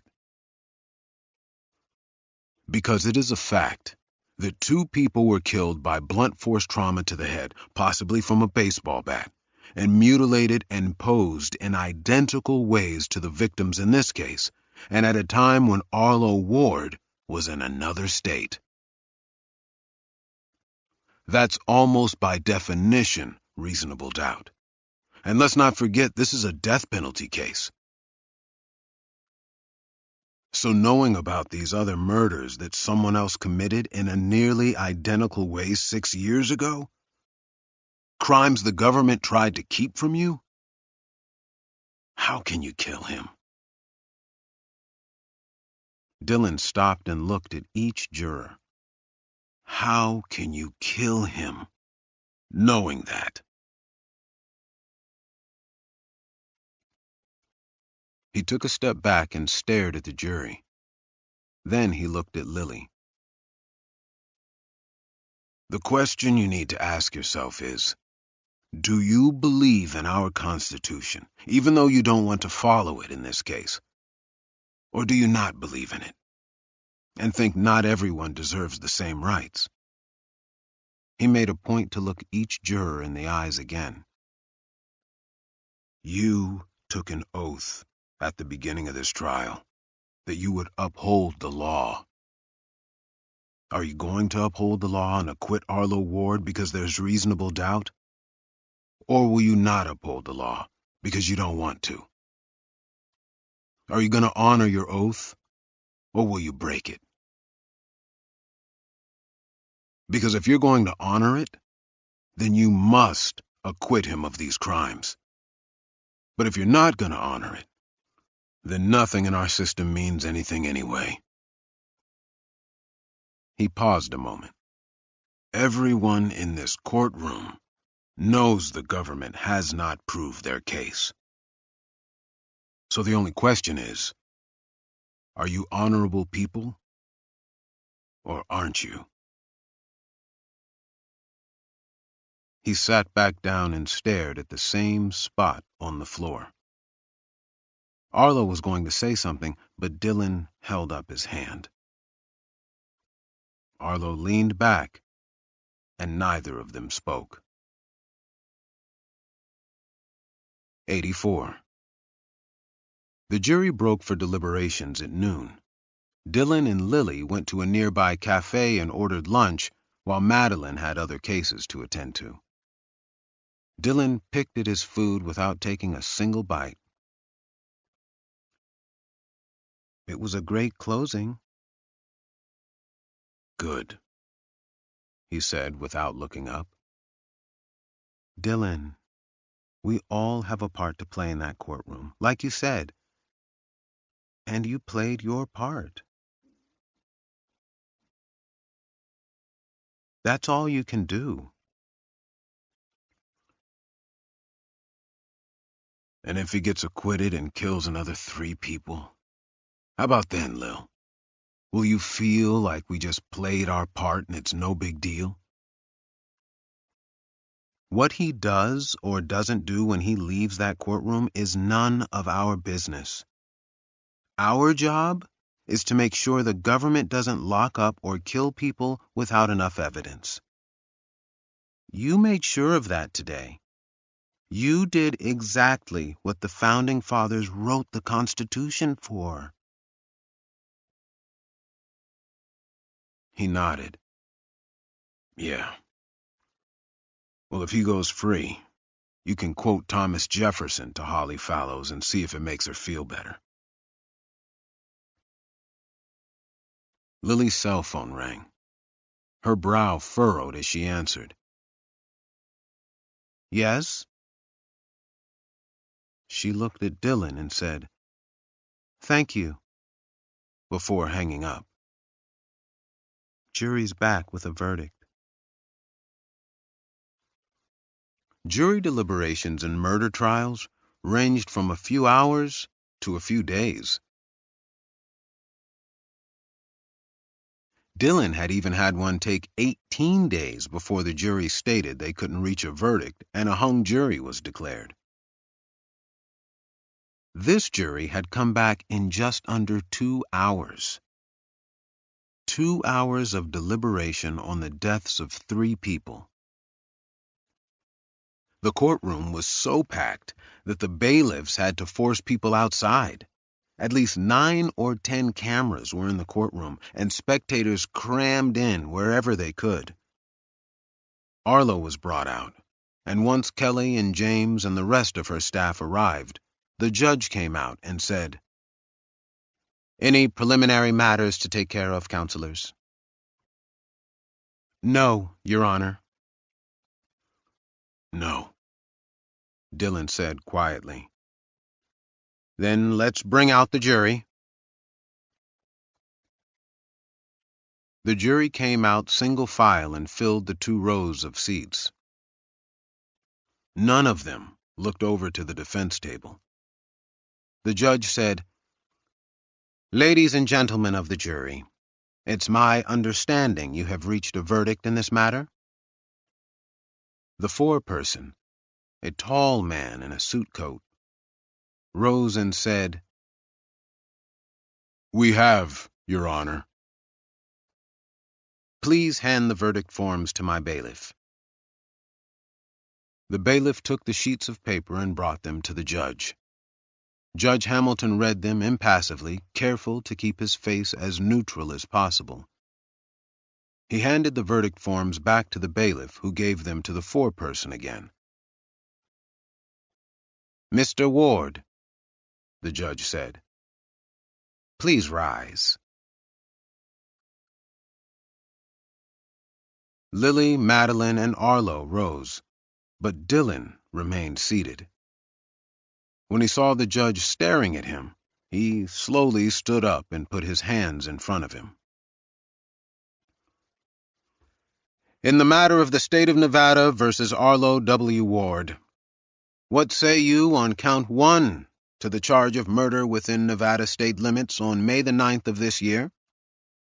The foreperson glanced at Arlo and then looked at the first sheet.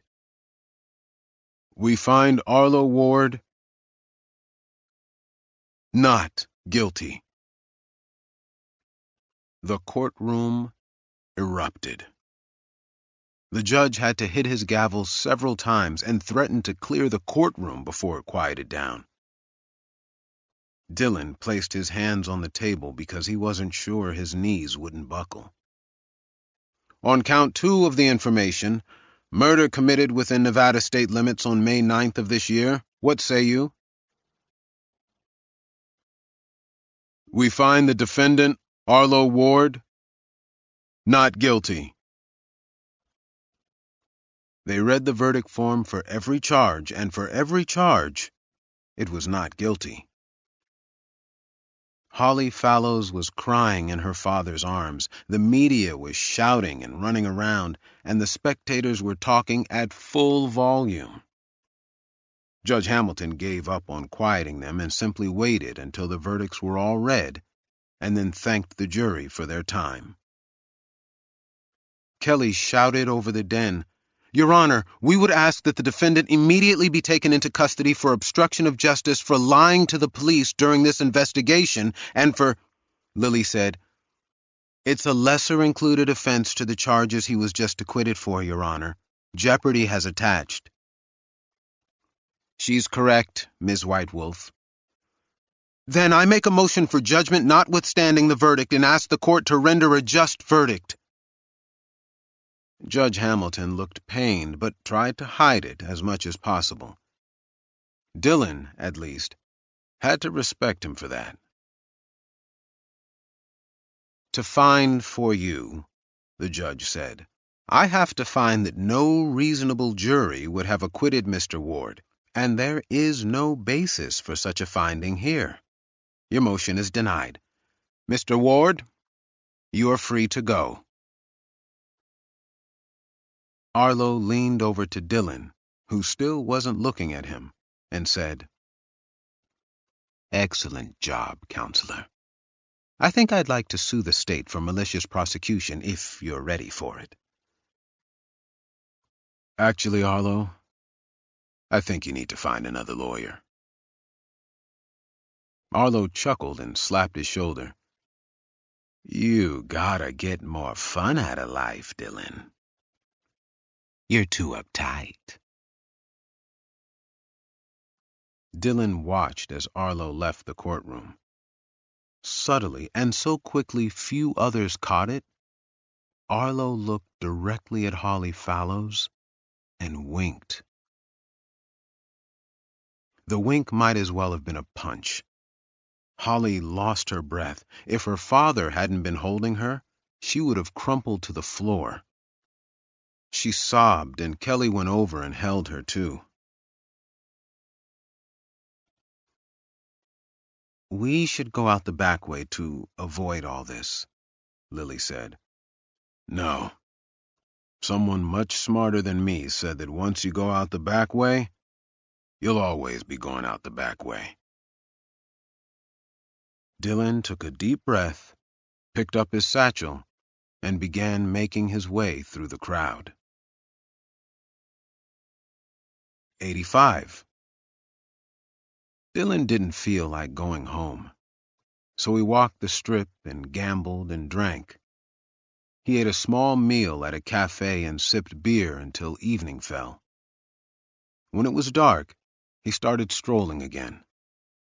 His phone was off, and he liked the idea that nobody could reach him.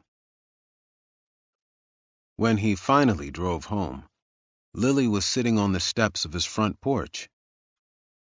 He got out of the car and sat next to her without a word. They were quiet for a few minutes. Then she reached into her bag. "I got you something." It was the motion to dismiss on Oscar Beltran's case, framed in a smooth silver frame. Dylan held it in his hands and stared at it. He grinned. "Thanks." She kissed his cheek and then stood up. "I'll see you at the office." "Lil?" She turned to him. "I think you should fight for him. Camden. I think if you don't, you'll regret it for the rest of your life." She gave a melancholic grin. "I, cried myself to sleep the other night. When I woke up, I drafted a motion for custody. I would appreciate if you could help me with the case." "You know you don't need to ask." She nodded. "I know. Good night, Dylan."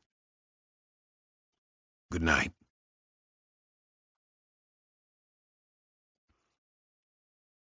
When he was alone again, a deep breath escaped him, and he took out his phone. He turned it on and dialed a number and, still staring at the framed document in his hand, left a message. "Mr. Hitchens, this is Dylan Astor in Nevada calling about the job.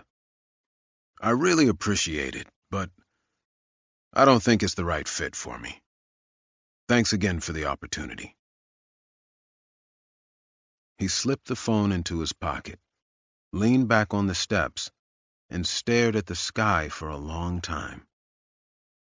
Marky came out and said, "Dylan, can we play video games?"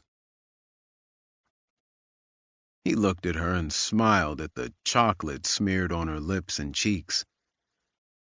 "Sure. Be right there." "Yay!"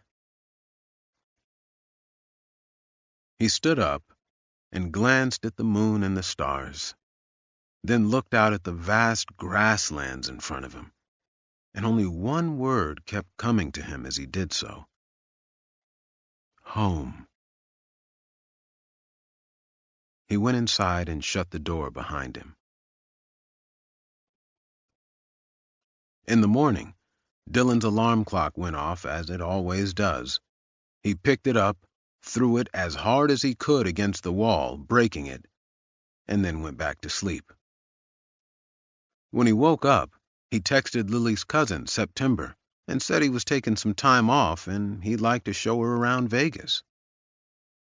She said she would fly out the next day. 86. Kelly Whitewolf sat outside on her porch steps and watched the sunrise. It was going to be a hot day, and she wore shorts and a t-shirt. After a cup of coffee, she got into her truck and drove to the one place she least wanted to go, Holly Fallows' home. Kelly felt little but shame. Shame that she had let this girl down so profoundly. She had been so certain Arlo Ward committed these crimes that she hadn't wanted the defense to even know about the Benet murders. Certain that it would, as it had, cast reasonable doubt in the jurors' minds and lead to an acquittal. James had been right. She should have offered insanity and at least gotten Arlo Ward locked up in a hospital. Maybe Arlo would have taken the deal, maybe he wouldn't have. But she would have tried. Holly answered after a few knocks. She wore boxer shorts and a long shirt. "Hi," was all Kelly managed to say. Hi, come in. They sat on the couch again, and Kelly found she couldn't speak. She stared at Holly Fallows's crutch. Are you okay? Holly asked. Being asked that worsened Kelly's shame, and tears slid down her cheeks.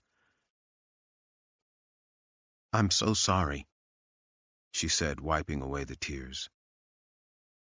You don't have to be. You did everything you could. You have to live your life knowing he's out there because of me. I just wasn't good enough, and I am so sorry. Holly put her hand over Kelly's. Her calm, the warm smile, and the confidence that had slowly returned to her comforted Kelly. That a young woman who had gone through what she went through could still keep her head up made Kelly feel like she needed to be stronger. You did everything you could, Holly said softly. And I am really grateful. I couldn't have gone through this without you. Kelly composed herself and blew out a long breath. If you need anything, if there's anything I can do, call me, day or night. You don't have to worry about me. I'm fine. I knew there was a chance this would happen. She hesitated. I wasn't entirely sure it was him, but when he was leaving the courtroom, he winked at me. It felt like a knife going into my chest. It was the worst feeling I'd ever had. But I'm not going to let him take away the rest of my life because of this. I won't. He's already taken enough from me. Kelly nodded and wiped away the last of her tears. I should go. At the door they embraced. When Kelly let go, she still held Holly's hands and then let them slip away as she turned to the porch and headed for her truck. She took out her phone and dialed her ex-husband, Travis. Hey, he said. Hey, I've thought about it, and I want you to see the girls more, like you've been wanting. A pause. Really? What changed your mind? Life's too short to hold grudges forever. Every weekend is fine, but not this weekend. We're going on a trip this weekend. He chuckled. You're taking a vacation? Did pigs suddenly grow wings too? Yeah, well, I may have been focusing too much energy in some of the wrong areas. But I'm glad I caught it while there's still time to fix it. Where are you going? I don't know. But I think me and the girls are going to get lost for a while. Well, I'm glad. I really am. You deserve it. Another pause before he said, I read about what happened. I'm sorry. That can't be easy. No, it's not. I actually thought about quitting. In fact, I went to the victim's house to tell her I was quitting. But I don't know. She just showed me that you can't let people like him change you. If it's any consolation, I'm proud of you. And I bet the girls are proud of you. Thank you, Travis. Take care of yourself. She hung up and got into her truck. A laminated picture of her girls hung from the rearview mirror, and merely looking at them put a grin on her face. She kissed her fingers and then touched the photo before starting the truck and going home. 87. Arlo Ward drove his car up Coyote Canyon and took the winding road slowly. He enjoyed the scenery. Red rocks, white and yellow limestone, dense forest, wide open plains. Coyote Canyon had everything. Just the right spot where shrubbery could grow in parts and not grow in others. It felt whole, complete by being incomplete. For the past few weeks, the interviews had been coming almost daily. He never did them for free, even the big ones on the networks, and had made a tidy sum so far. This particular interview was paying him $4,500 for an hour of his time. People magazine, which he had heard paid well, had contacted him yesterday, and he had agreed to the fee, though they sounded desperate and he wished he'd tried for more. The photo shoot was at the campsite where the murders occurred, and at the cliff where Holly Fallows had jumped. He thought it was tacky, but the assistant to the editor assured him it would be a tasteful piece about an innocent man in a system that presumed him guilty. He had also secured an agent who was working on a book deal about his trial. Arlo drove high into the canyons and parked in a clearing that had enough room for several vehicles. It was, in fact, where he had parked on the night of the murders. It made him smile as he got out of the car and began the hike up to the camping spot. A breeze blew, and it felt good on his face since it was a hot day. Tomorrow he had another interview in New York, set up for a cable news network. They were even flying him out first class so he could be at the studio in person. He hoped the temperature was cooler there. The campsite wasn't far, but the writer and photographer were meeting him at the ledge where Holly had jumped from. It was a good ways from the campsite. Arlo went up to the ledge and looked out over the forest. It was beautiful. The purity of it. Nature untouched by man. And it would be here millions of years after man was gone. A snapshot of eternity, he thought. He checked his watch. They should have been here already. Waiting for someone? He turned around and saw Holly Fallows standing there, leaning on a crutch. At first, he felt nothing but shock. And then it made him laugh. She had come to confront him, for whatever good that would do. He wondered if she was stupid enough to have come up here by herself. Just in case she wasn't alone, he decided he would ignore her and leave. "Go home, little girl," he said, taking a step toward the trail heading back to his car. Holly lifted a handgun. Arlo chuckled. "You even know how to use that thing?" "I've been practicing.